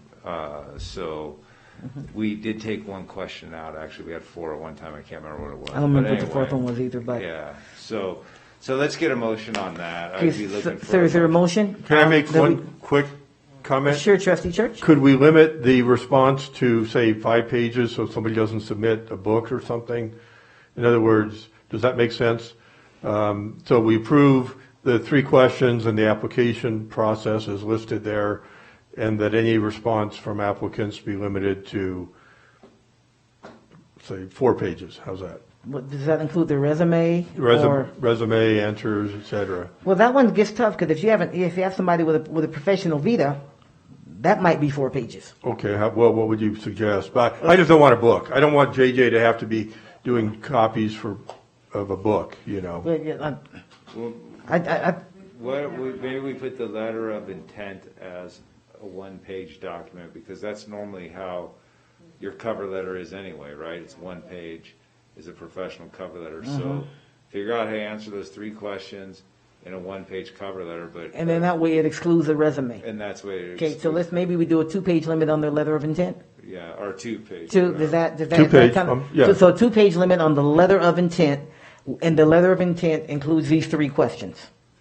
Yep, we can. So that can be one motion. Does that cover your concern, Trustee Church? Okay, so we're looking for a motion that the letter of intent include these 3 questions, and that there's a 2-page limit on the letter. There's a motion on the floor by Dr. Nicolette. No, it's by Trustee Calvert. Yep. And there's a second. Clerk Manetto, any more discussion? All right, all those in favor, please indicate so by saying aye. Aye. Opposition? All right, the motion's carried. One more motion. This is it. The last thing we need is a motion on how you're going to conduct the interviews. I recommended when I started, I had the questions wrong, I apologize, but 6 questions, 5 minutes each, 30-minute total. You could choose to do more if you want, or you could choose to do less, but that math kind of fits pretty well. So you have to decide how long you're going to interview each person. I strongly suggest, because they're going to be nervous, because it's public, you let them know ahead of time. You don't start the clock. Hey, you have 30 minutes to answer 6 questions, so allot your time wisely. And failure to do that, that's probably not a person you want, right? Right. That's up to you to decide, obviously, not me. But I would suggest you handle it that way, and I know you'll do that, President Taylor. But the point is whatever you choose as a board right now, we just need to make clear to the applicant. Right, and what I would recommend, which is typical, is they get an opening statement and they get a closing statement. And in between that, they ask those, but it doesn't take you 5 minutes to answer questions. Like, Sure. Anyway, so a 30-minute window seems like it's appropriate if that's comfortable for everyone. And then in the way we time it, we schedule it. There's about a 5 or 10 minute break in between, Yeah. For the switch, and we can hit a restroom break real quick if we need to or something, and then go from there. So If you want to give them a 5-minute opening and a 5-minute close, no, just an opening and close. Okay. They're going to get 30 minutes. 30 minutes total. Got And it. they get an opening statement, they get a closing statement, right? And then there are going to be 6 questions in between there, and we can reiterate that to them at the paring down meeting, right? and we'll want to certainly make sure that they know we'll be communicating with them. This is where you park, and yada yada. So all of that, the whole interview will be 30 minutes. Okay, so looking for a motion to that effect. And that they will be, that might not in the room, I'm sorry, I'm so sorry. And they will, We will ask them if they, yes. no, the other applicants, candidates, at what point that is, will not be Yeah, in the room. we will ask them if they would leave them. We can't make them because We it's a can't- public meeting. Okay. So we have to ask them. Right. We can't pass a motion to that effect because that's technically not, we ask. Right. We have to, because it's an open meeting. Right? So we ask them to do that and to not be on their phones or whatnot, because then they can watch on YouTube. Right? Or a friend can text them. Right? So we just ask them to comply if they would. Okay, so we're looking for a motion in effect that interviews will be 30 minutes apiece with 10 minutes in between. That gives us a little bit of cushion anyway if we need it. And there'll be 6 questions, opening statement, closing statement, and 6 questions, 1 from each trustee. So moved. Okay, motion on the floor. Is there a second? Second. Okay, seconded by Trustee Coward. More discussion? Trustee Church? Nope. Oh, just ready to vote. Okay, all those in favor, please indicate so by saying aye. Aye. Opposition? All right, the motion carries. I think we covered everything, Council. I feel that we have. Okay. All right. All right. We have this one item because the superintendent promised me that it was going to be not more than 5 minutes. Agenda item 5.05. Thank you, Council. Thank you. For leading through that, and thank you, everybody. So now we all know this will, of course, will go out and communications will know. Again, this is, so you aren't going to get any extra emails in between unless we're talking about process, just as a reminder. No one's missing anything. We're making all the decisions here. Okay, agenda item 5.05. This is on the communication piece around the strategic plan. Superintendent McNeil? Thank you very much, President Taylor. So this is going to be the quickest presentation on a strategic plan in the history of the Washoe County School District, which was developed back in 1955, if anybody is counting that. So, JJ, do you mind, dear, can you bring that PowerPoint up super quick? So as trustees, you have this in your packet, and you've been able to review. These are the strategic plan, which we presented in a work session to the Board of Trustees back on May 21st, if you all remember that fun day. So let's go on all the way to the very last page. It was a fun day. All righty. And so next steps. So right now, we actually have a survey open for our community, and that is open until June 17th at 5 p.m. So if you go right to our website, you'll see Response to Recovery. You can go in and you can add any input that you would like on the survey. And that's at washoeschools.net. And then we will have a watch party on June 15th that we will go through each one of our goals and each one of the objectives as well as the measurable outcomes that allow for the public to really kind of dive in and see what's in the 2-year strategic plan. Then at the next board meeting on June 22nd, we will bring back the strategic plan for final adoption, recommendation for final adoption to the Board of Trustees. And then we will continue, as you see on the very front page, to have ongoing engagement opportunities with our strategic plan. And those engagement opportunities speak to the measurable outcomes that are within the 2-year strategic plan. So there's no action being asked for on the strategic plan. Did I leave anything out? Okay, getting the nod from Chief Communications Officer. Quick question. Yes, ma'am. A watch party. I don't have a watch. So you could actually go on, so I actually used that term, and I was very proud of myself because it's a very techie term. So it's actually a watch party. We've had watch parties before, so you can actually, it's not a live event, so you can go in and you can watch the event. So we've had those for other presentations, such as, was it the trauma conference? We had they're pre-planned, and then the community can watch information on that. That's what a watch party is. That's a good question, Dr. Nicolette. Okay, I think we're good. Okay, all right, love it. All right, thank you very much. At least that lets us know that that's out there, so lets people know that they should jump on and weigh in. Okay, and weigh in on this. All right, student representative is gone. Good for her. Superintendent's report, that just happened. We're going to take that as that just happened. All right, public comment 7.0 we took early already. So now we are adjourned. Next meeting on June 22nd right here. Everybody, thank you very much.